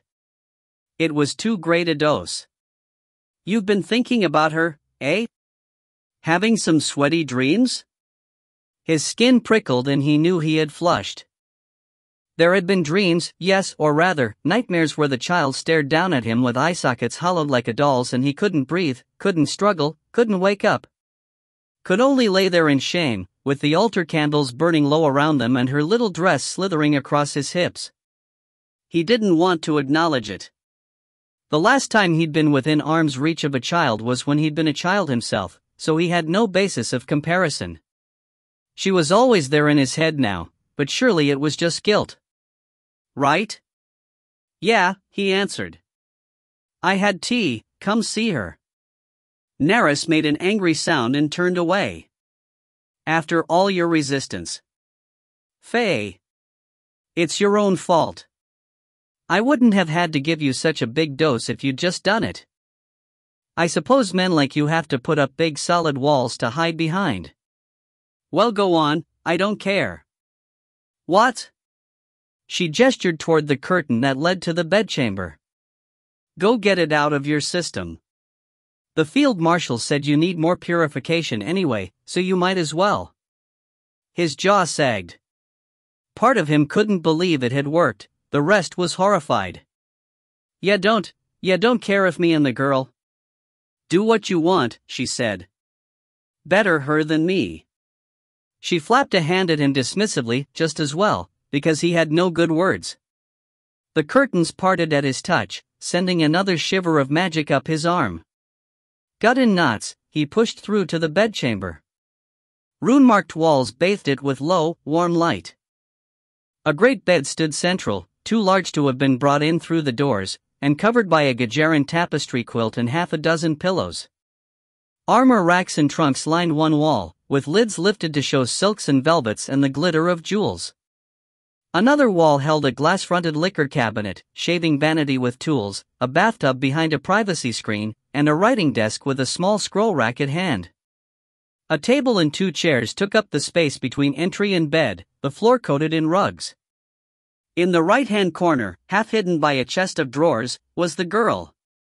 Her black eyes pinned him. Carefully, he called, Hoy, Nerys? No answer. He stilled his breath and listened, but heard nothing through the curtain. Soundproofed. Holy flaming pikes. He swallowed, feeling the click of his dry throat, and forced himself to step further in. Hoy, little girl, he said softly, it's all right, I'm not here to hurt ya. She didn't move, only her eyes shifting to follow his progress, and as he angled around the furniture he saw with deep relief that she was dressed. Her flowery little nightgown and neat dark braid didn't preclude any of the horrors he'd imagined, but they let him push them away. I don't have tea hide, he said, creeping closer. She had a pillow in her arms, and whenever she hugged it tighter, he halted. He wanted to grab her up and race out the door, but the thought of her crying or struggling was too much. I'm the worst person in the world. Listen, what's your name? He said. She was silent. I'm Wes. Wesker. I'm from a place real far away. Slowly, he rounded the chest of doors and crouched just beyond arm's reach, not wanting to crowd her. Scald Corvia.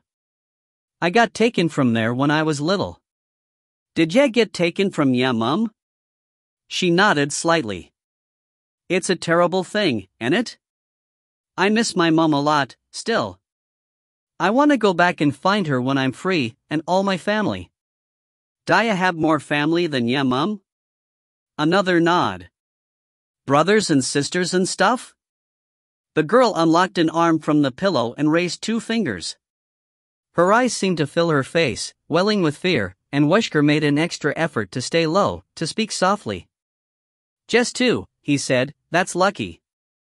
I had 7 sisters, 6 of them older. Big, mean sisters. They bossed me around all the time. How about ya, Dot? A tentative nod. And it wretched? But yeah, know what I learned from that? He leaned forward slightly, dropping his voice even lower. I learned how to be sneaky. Can ya be sneaky? The girl's face squished up in thought, then she nodded. And quiet? Nod. That's good. 'Cause we gonna sneak out. Her eyes widened, and she clutched the pillow tighter. How, ya ask? Said Wesker, making a soothing gesture. Well, I dunno yet. I never been back here before. There ain't another door, is there? Shake. Crap. Mud. The lady out there, she kinda mean, yeah?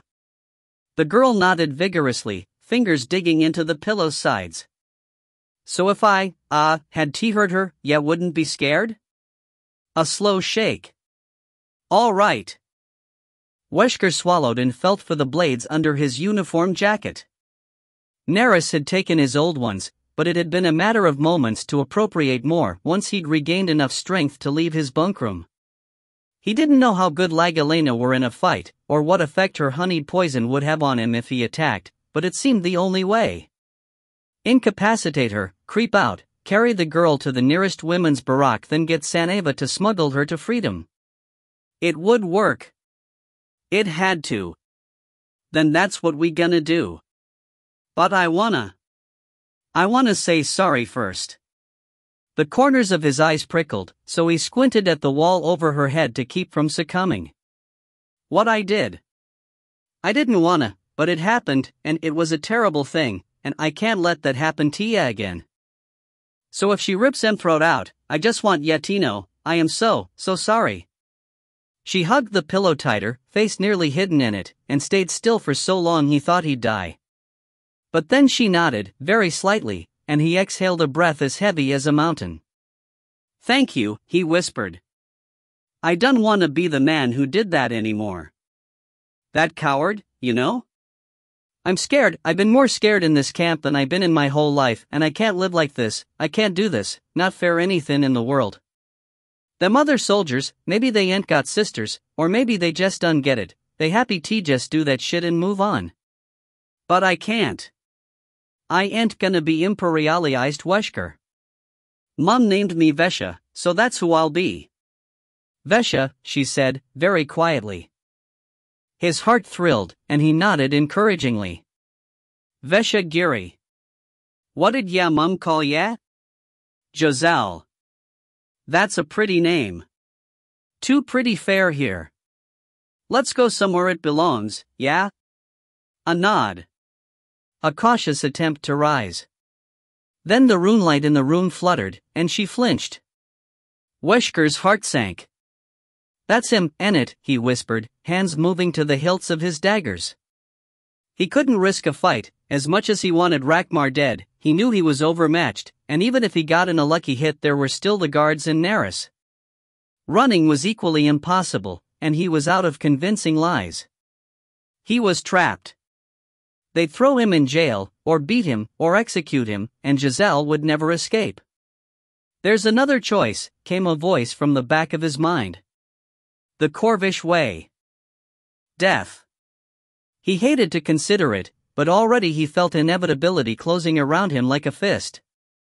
Sweat beading on his brow, he eased one of his blades from its sheath. The polished metal caught the wardlight, and the girl's eyes widened. Giselle, I don't want this, he whispered. I promise, if there was any other way, I'd take it. Pikes, if they stay out there, if it's just some messenger or something, I'm happy to not do it. But if it's him, please tell me ya understand. She said nothing, only stared at the blade, and he swallowed against a rock-hard lump in his throat. He'd never killed someone before. Animals, sure, hares and wildfowl in Corvia, snakes and scorpions and grigs in the slave camp. But not a person. He didn't have the fire for this. He was barely a Corvishman. O Tokiel, he breathed, Dax Fora, gimme a spine fair once in my life. The curtain parted. Purification requires the ritual, not a filthy assignation, said Field Marshal Rakmar, glaring back into the antechamber as he stepped through. He was fully armored but for the lack of helm, just as Wesker had seen him by the dome. Too late, Wesker realized that he was staring, not acting, and the field marshal's gaze lit upon him. You! Rakmar roared. Wesker lunged for the girl. But she slipped past him, small, slight, and fast, his hand catching ineffectually after her nightgown as he tried to turn and rise at the same time. She leapt onto the bed and scrambled across it, galvanized by the same terror that had turned him into a fumbling mess. He lurched after her only to be shoulder-slammed into the wall by the field marshal. It was like being hit by a wagon, the breath crushed from his lungs, ribs threatening to snap under Rachmar's bulk, and then the man had him by the throat and hoisted him up, choking, to slam him once more into place. "You," he snarled, fury in his eyes. Wesker realized dimly that he still had his dagger and tried to raise it, only to see a heavy fist come up at him, then stars and reeling darkness. The next hit came below the belt. Reflex made him jackknife, the pain surging to all corners, his hands went slack. He fumbled at the field marshal's armor, then felt another queasy impact somewhere in his middle, felt his innards leap up into his throat. Another hit and he retched helplessly, blind to his surroundings. Rachmar made a sound of disgust and let him drop. He met the floor with chin and knees and elbows, tasting hot copper through the bile. Somehow, he started to push up, to fight back or scuttle away, he didn't know, but a heavy boot came down on his lower back, driving his limbs out from under him. It pressed harder and his pelvis creaked, unable to bear the weight of an armored man 3 times his size. Fire stitched him from groin to ribs and all the way up his spine, and he gasped into the floor, still seeing only smears. The weight let up marginally. Then a hand clamped in his hair and pulled his head back, bending his spine to the limit. A high, agonized sound came from him, a hair's scream. "Silence," growled the field marshal. He struggled to comply but his mouth wouldn't close, the muscles in his neck too strained to help.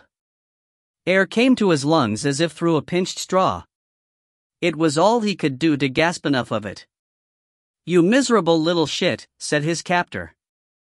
"If I didn't have a use for you, I would twist your skull right off your spine." "Did he order you to do this? Assassinate my dear priestess?" "Sir, I swear I thought he wanted purification," came Neris's voice, distressed. "No one's ever needed it more than once, so how could I?" The impact of metal on flesh cut her off. Wesker heard her hit furniture, then floor, then give a choked sob. "Retrieve the priestess," said Rachmar coldly. As she scrambled up, Wesker eased his hand toward his other dagger. The weight still pressed at his spine, the grip bending him backward, but the first screams from his body had subsided. If he had any chance, it was. "Answer my question," said Rachmar, pressing harder. "Did Ankhelen order this?" Who? Wesker choked. "Your benefactor. The blighted bastard who put you in Blaze company. Don't try to lie. I've seen your memories, he deemed you useful." "But useful for what?" Wesker blinked through tears, his vision smeary. Cautious footsteps and a soft, slightly slurred voice told him Neris had gone in search of the girl. I dunno," he mumbled. "You are his assassin." Rachmar snarled. "Does he speak to you through your crows? Have you reported what you've seen? Or are you just another of his useless distractions? The pull on his scalp intensified, and he gave a strangled yelp as his spine lit up. Desperately he grappled at Rachmar's wrist, dagger forgotten. I dunno. I never seen him but once, he done tell me nothin', I dunno." A sound of disgust and the grip released. He slumped to the floor with a moan, spine throbbing, and limbs tingling terribly, and felt a boot heel press on the back of his neck. Then a patter of small feet approached, and the weight lifted. Rachmar's shadow passed over him. "Come to me, my darling," he said, and from one bleary eye Wesker saw Giselle take an obedient step, then another, before being swept up into the field marshal's arms. "Take control of this piece of trash," he ordered Neris. "I will not have Ankhelen snapping him free, but..." "Why not just kill him, sir?" "I will. But first I'll see Ankhelen's face when I line up all his broken toys before him. He's taken such pains to hide them, I will enjoy crushing them in front of his eyes. Even better, perhaps they will work the same on the guardian vessel." Hands gripped his shoulders and tried to peel him from the floor. He didn't want to go, but the nails bit in, pouring sweet fire into his veins. His head went floaty, his limbs moving on their own. As he rose, he marveled at the big red mark across Neris's cheek, her left eye already swelling shut. Sullenly, she divested him of his remaining blade. What if this is what he wants, sir? She said. What can he do with a handful of broken dark lovers? He is the maker, sir. My venom can't hold against him, but it won't have to. We have our allies. As you say, sir. On his feet now, Wesker managed to raise his head enough to see the girl. Rakmar had her straddling his hip, one arm under her backside, her hands on the lip of his breastplate and her head pillowed against his shoulder like father and daughter, but her eyes were the emptiest he'd ever seen. Go now, said Rakmar. I'll follow once I've put her to bed. Yes, sir. As she steered him through the curtains in the soundproofing ward, he heard Nerys mutter, "Hit me again and see what you get, you dickless bastard." But she did nothing, just forced Wesker to the door and out. The White Flame escort stood below, with Pendriel plus several camp slaves. As they descended, one slave looked up and Wesker saw his face melt, the clay of it reshaping into a mockery of his own. If not for the hand on his neck, he would have fainted. Even with it, a long time passed before he could see more than gray. You can't play that card, said Lark. This is Huntsman, not Cutthroat. Maver paused with hand outstretched to take the pair he'd just slapped his nightgown on. House rules. There are no house rules that change the game in the middle of playing it. She picked a card from her own hand, the Herald of Swords, and held it out defiantly. Intercept. You had a herald? I asked for heralds 2 turns ago. I just drew it. If we're adding cutthroat rules, then I intercept. He exhaled in annoyance but let her take the cards. Around them, pilgrims spectated while trying to pretend indifference. They were standing, this being the waiting line for an imperial audience. Lark had lasted about 2 marks before plunking down on the floor and demanding entertainment. That might have been days ago, for all she could tell. She and Maver had arrived at the city near nightfall, and exhaustion and hunger had coupled with fear to make her passage through the city a blur. She could only recall glimpses of temples and bridges, gardens and streams, all reflecting a pervasive radiance toward the deep black sky. She was ravenous now. Maver had slipped her a piece of jerky a few marks back, but it wasn't enough, and though servants passed by with pitchers of water occasionally, she didn't want to drink. Having to step away from her only company, even to relieve herself, was untenable. Under her robe, the elemental ripple shivered as if threatened. She felt the same. As for Maver, he seemed subdued. Perhaps she'd succeeded in planting doubts in his mind, but it was too little, too late. She had no illusions about what would happen here. Yet, looking at him, she had to hope. He was still talking to her, he hadn't disconnected. And the further they went in the line, the more uncomfortable he seemed. Maybe one last push. You know, we could play something more exciting, she said. Like scatter. He looked up at her wryly. That's where you throw the deck in the air and run away? Yes. Cards half concealing her hand, she made 2 quick shadow signs. With you. She saw them register, something like pain twinging behind his eyes. He glanced toward the front of the line, then down at the cards, then up again with a look of alarm. Frowning, she started to ask, but then heard murmurs from ahead and the shifting of robed bodies. A glance showed her the pilgrims pressing close to the wall to let a troop of figures pass, their leader a barrel-chested older man in white-lacquered ceremonial armor. Maver hissed in a breath and started scraping the cards together. Get up, he murmured, and Lark lurched to her feet without question. Dizziness made her wobble, a rough hand took her by the arm and pushed until she found herself pressed lightly to the wall. Heavy footsteps neared, passed, then halted. You, Southerner, said a deep voice. And you, escort. Step out of line. Lark blinked her eyes clear to see Maver standing before her. More than a dozen blank white helms stared at them, along with the black eyes of the burly man, yet still he hesitated. She lifted her chin and stepped past him. She knew when the game was up. The burly man eyed her over, then stepped in and grabbed her by the throat. Startled, she could do no more than squawk and grapple at his gauntlet as his plated fingers squeezed. "I am pleased to see that the reports are accurate," he said, indifferent to her struggles. "I was not given your name, but it is enough that you were with the Guardian. Come quietly and you may see tomorrow. Resist and I will break your neck. It matters not to me." Heart pounding in her ears, she pried at his fingers for another long moment before she managed to master herself. His eyes pinned her, overbore her, and the sneer on his bearded lips only widened as she let her hands fall. "Good," he said, then yanked her by the neck and thrust her into his retinue. Many hands caught her. "And you, agent?" He stared at Maver for a long moment, then grinned. "Ah yes, one of the campmates.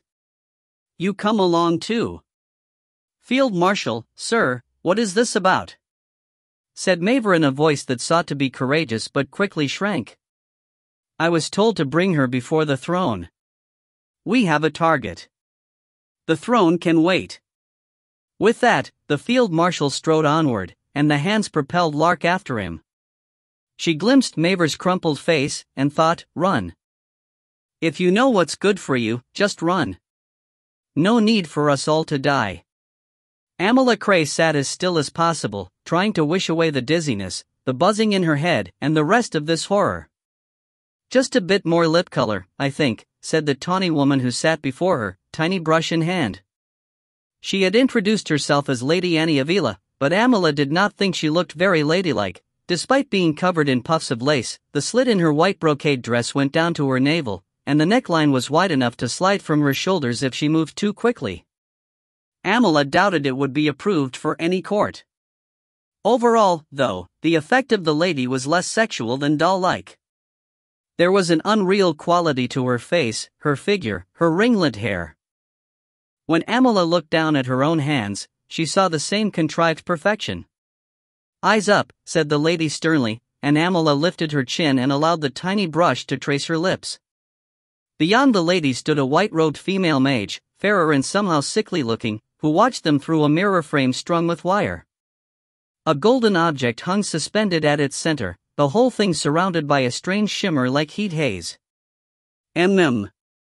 Not sure about that color," said the lady as she sat back. A small table stood at her right hand, arrayed with all manner of paints and powders. Amala thought they were supposed to be pleasant, but every time the lady brought something toward her face, she caught an acrid scent. "Wipe it off and try again," suggested the mage. The lady made a disapproving sound, but nodded. With faint relief, Amala raised the handkerchief she had been clutching and scrubbed at her lips, trying to ignore the strangeness of her own fingers, the loss of decades of callus, the new coloration, the clean smooth nails and curious sense of something hidden beneath their tips. So much of her body felt strange now, after her endless dreamtime at the palace's heart. The lady held up 2 little pots of lip color, one pink and the other also pink. "Which do you think, Amma?" Before Amala could comment on the diminutive, the mage said, "Milady, look at her. She's a bronze, not a gold. Pink won't work." "Pink is what I have," the lady snapped. The mage shut her mouth. Amala folded the used handkerchief, her altered fingers at least remembering that chore. She had little opinion on this, other than her wedding day. Her exposure to paints had been iced to cut the summer glare and keep away flies. Anything more was for city girls. Still, the lady had told her this was for her benefit, so she supposed she should answer.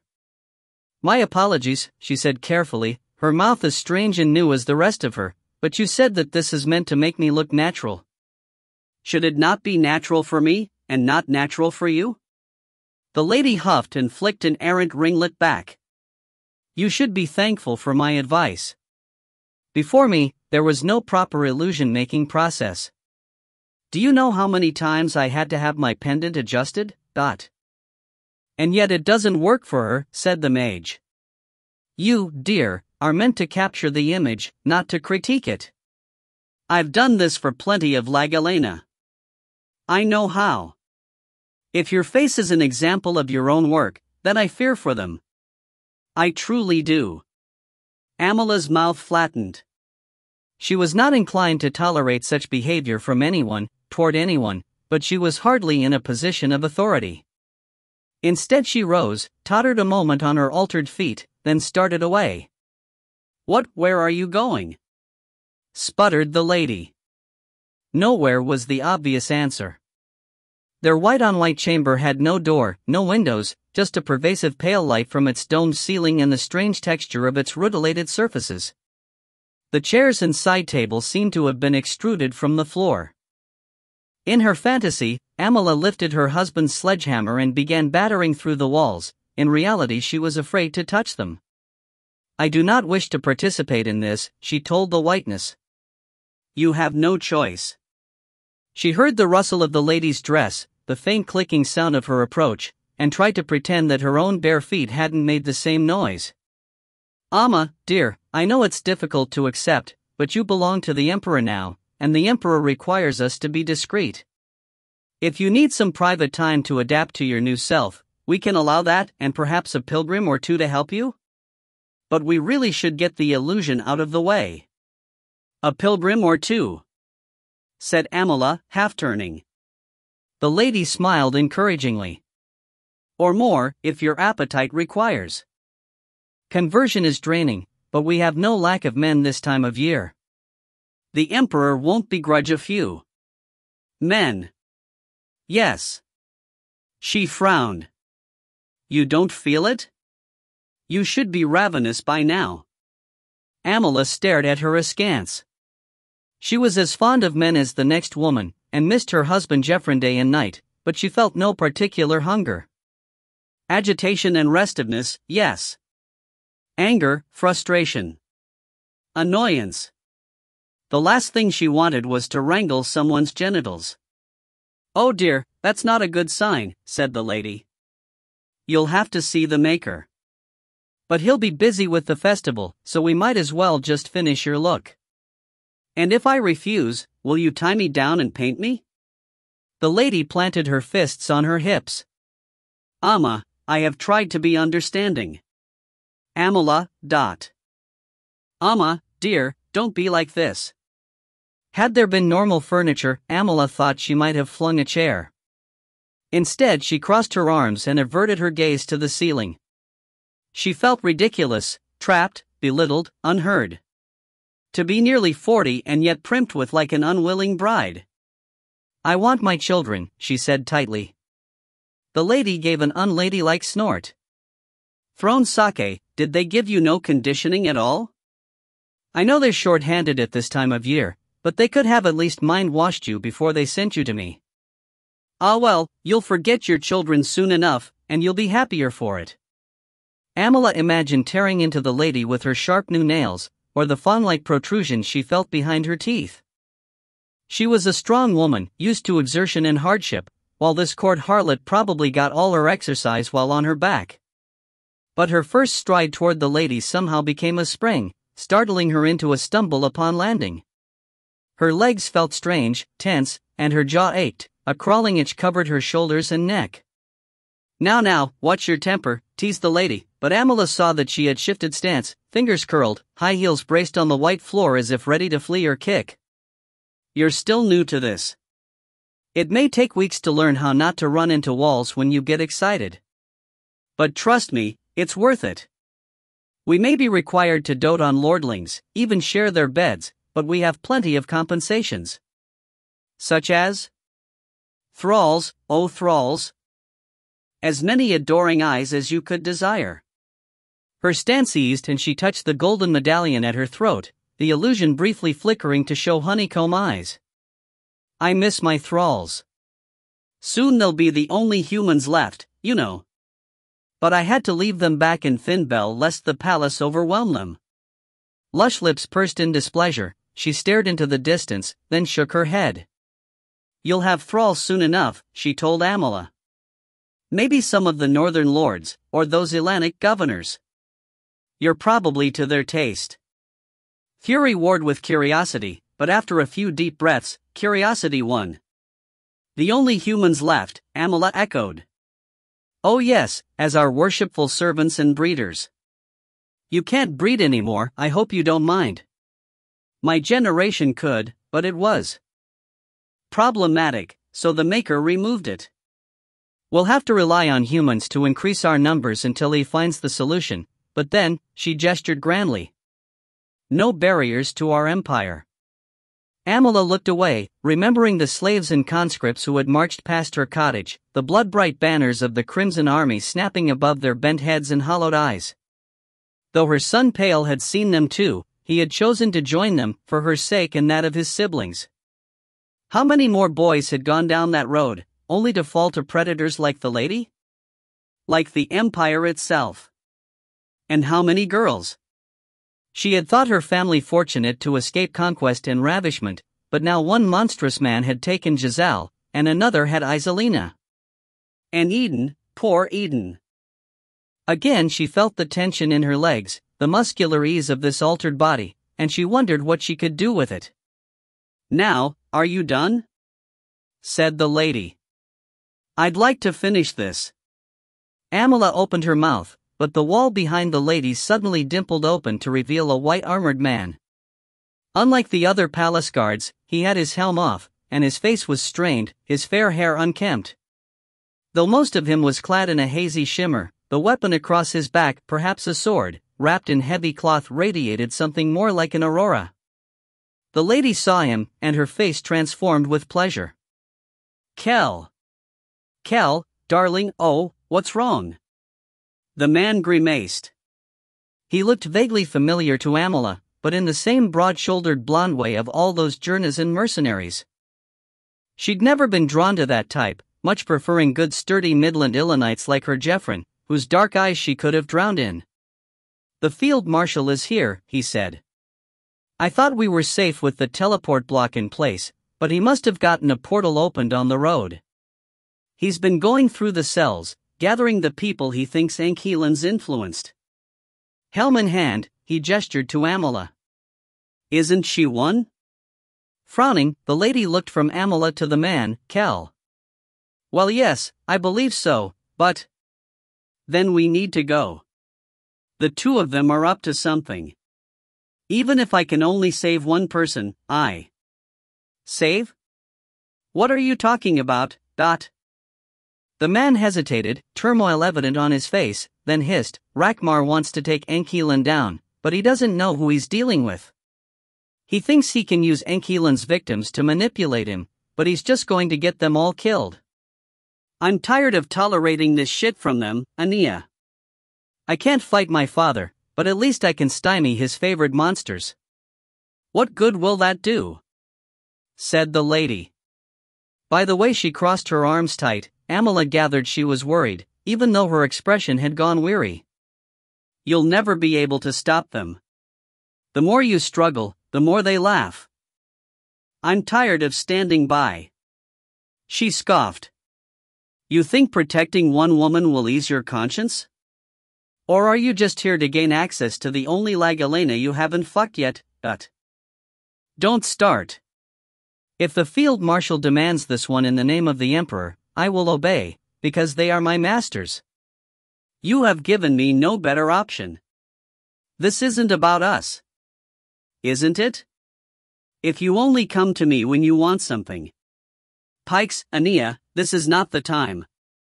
Concerned and confused, Amala looked to the mage, who had broken off her working to stare at the pair. Catching Amala's eye, she gave an apologetic grimace but said nothing, which Amala decided put her squarely in the lady's camp. Stepping forward, she said, I will go with him. No need to bicker. The lady gave her a scathing glance. No.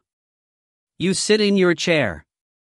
If the field marshal wants you, you're his, but until then we still have work to do. Pike your work, snapped Amala. I don't want your paints and powders. I want my children to be able to recognize me when I find them. The lady's lush pink lips pulled back in a sneer. You're out of luck, my dear. Just look at yourself.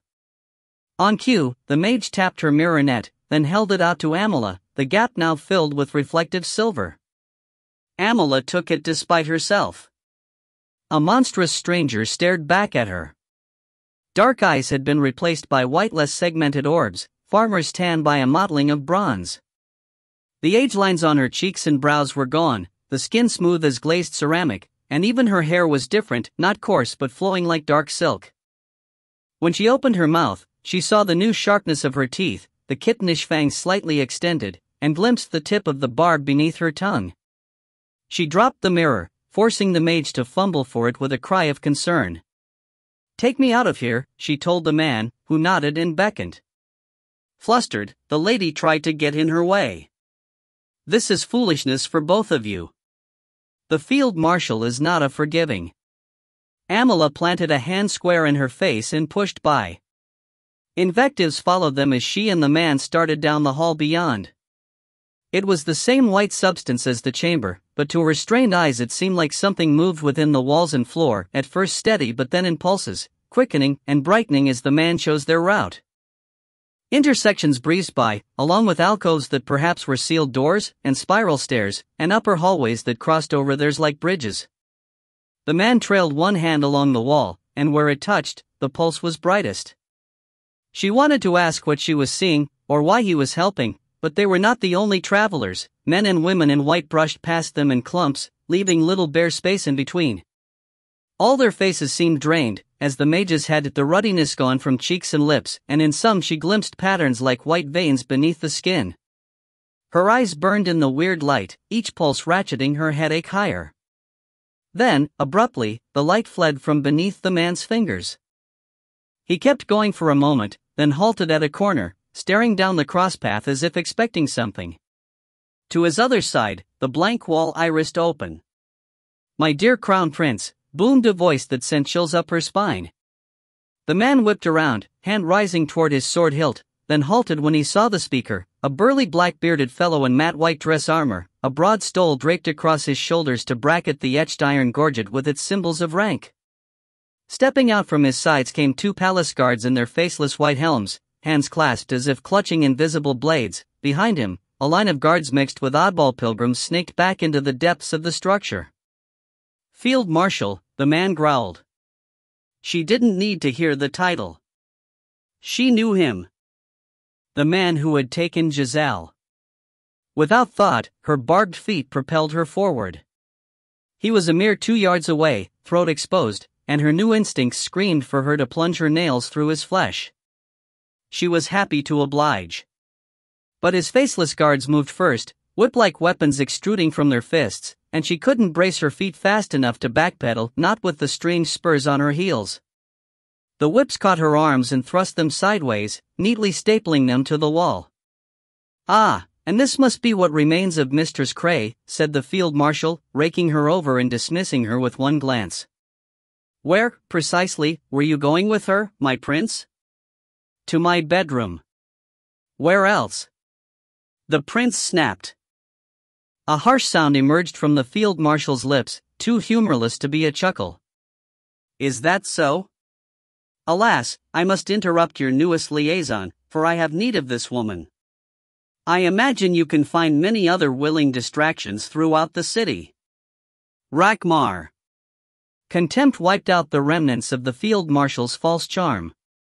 "Begone. Go lose yourself in another whore's bosom." The prince's face twisted, and he retreated a step, then looked to Amala. His eyes held the same pain she'd seen in others, too bound by duty or loyalty or fear to act, and in her heart she cursed all these men. These would-be heroes who proved themselves children when it counted. Then his gaze slid to Rakmar's entourage, and in following it, Amala felt her heart skip a beat. Mygotha Cray was there, standing straighter than she had in decades, but it was not from any new vitality. Her eyes were blank, her mouth slack, nothing left in that withered white-robed shell but the puppet strings that made her move. At her side was a smaller form, a boy. Mist clouded Amala's eyes, fracturing her sight into a million shards. She wanted to scream denial, to claw and bite and kick, but her bonds were too strong.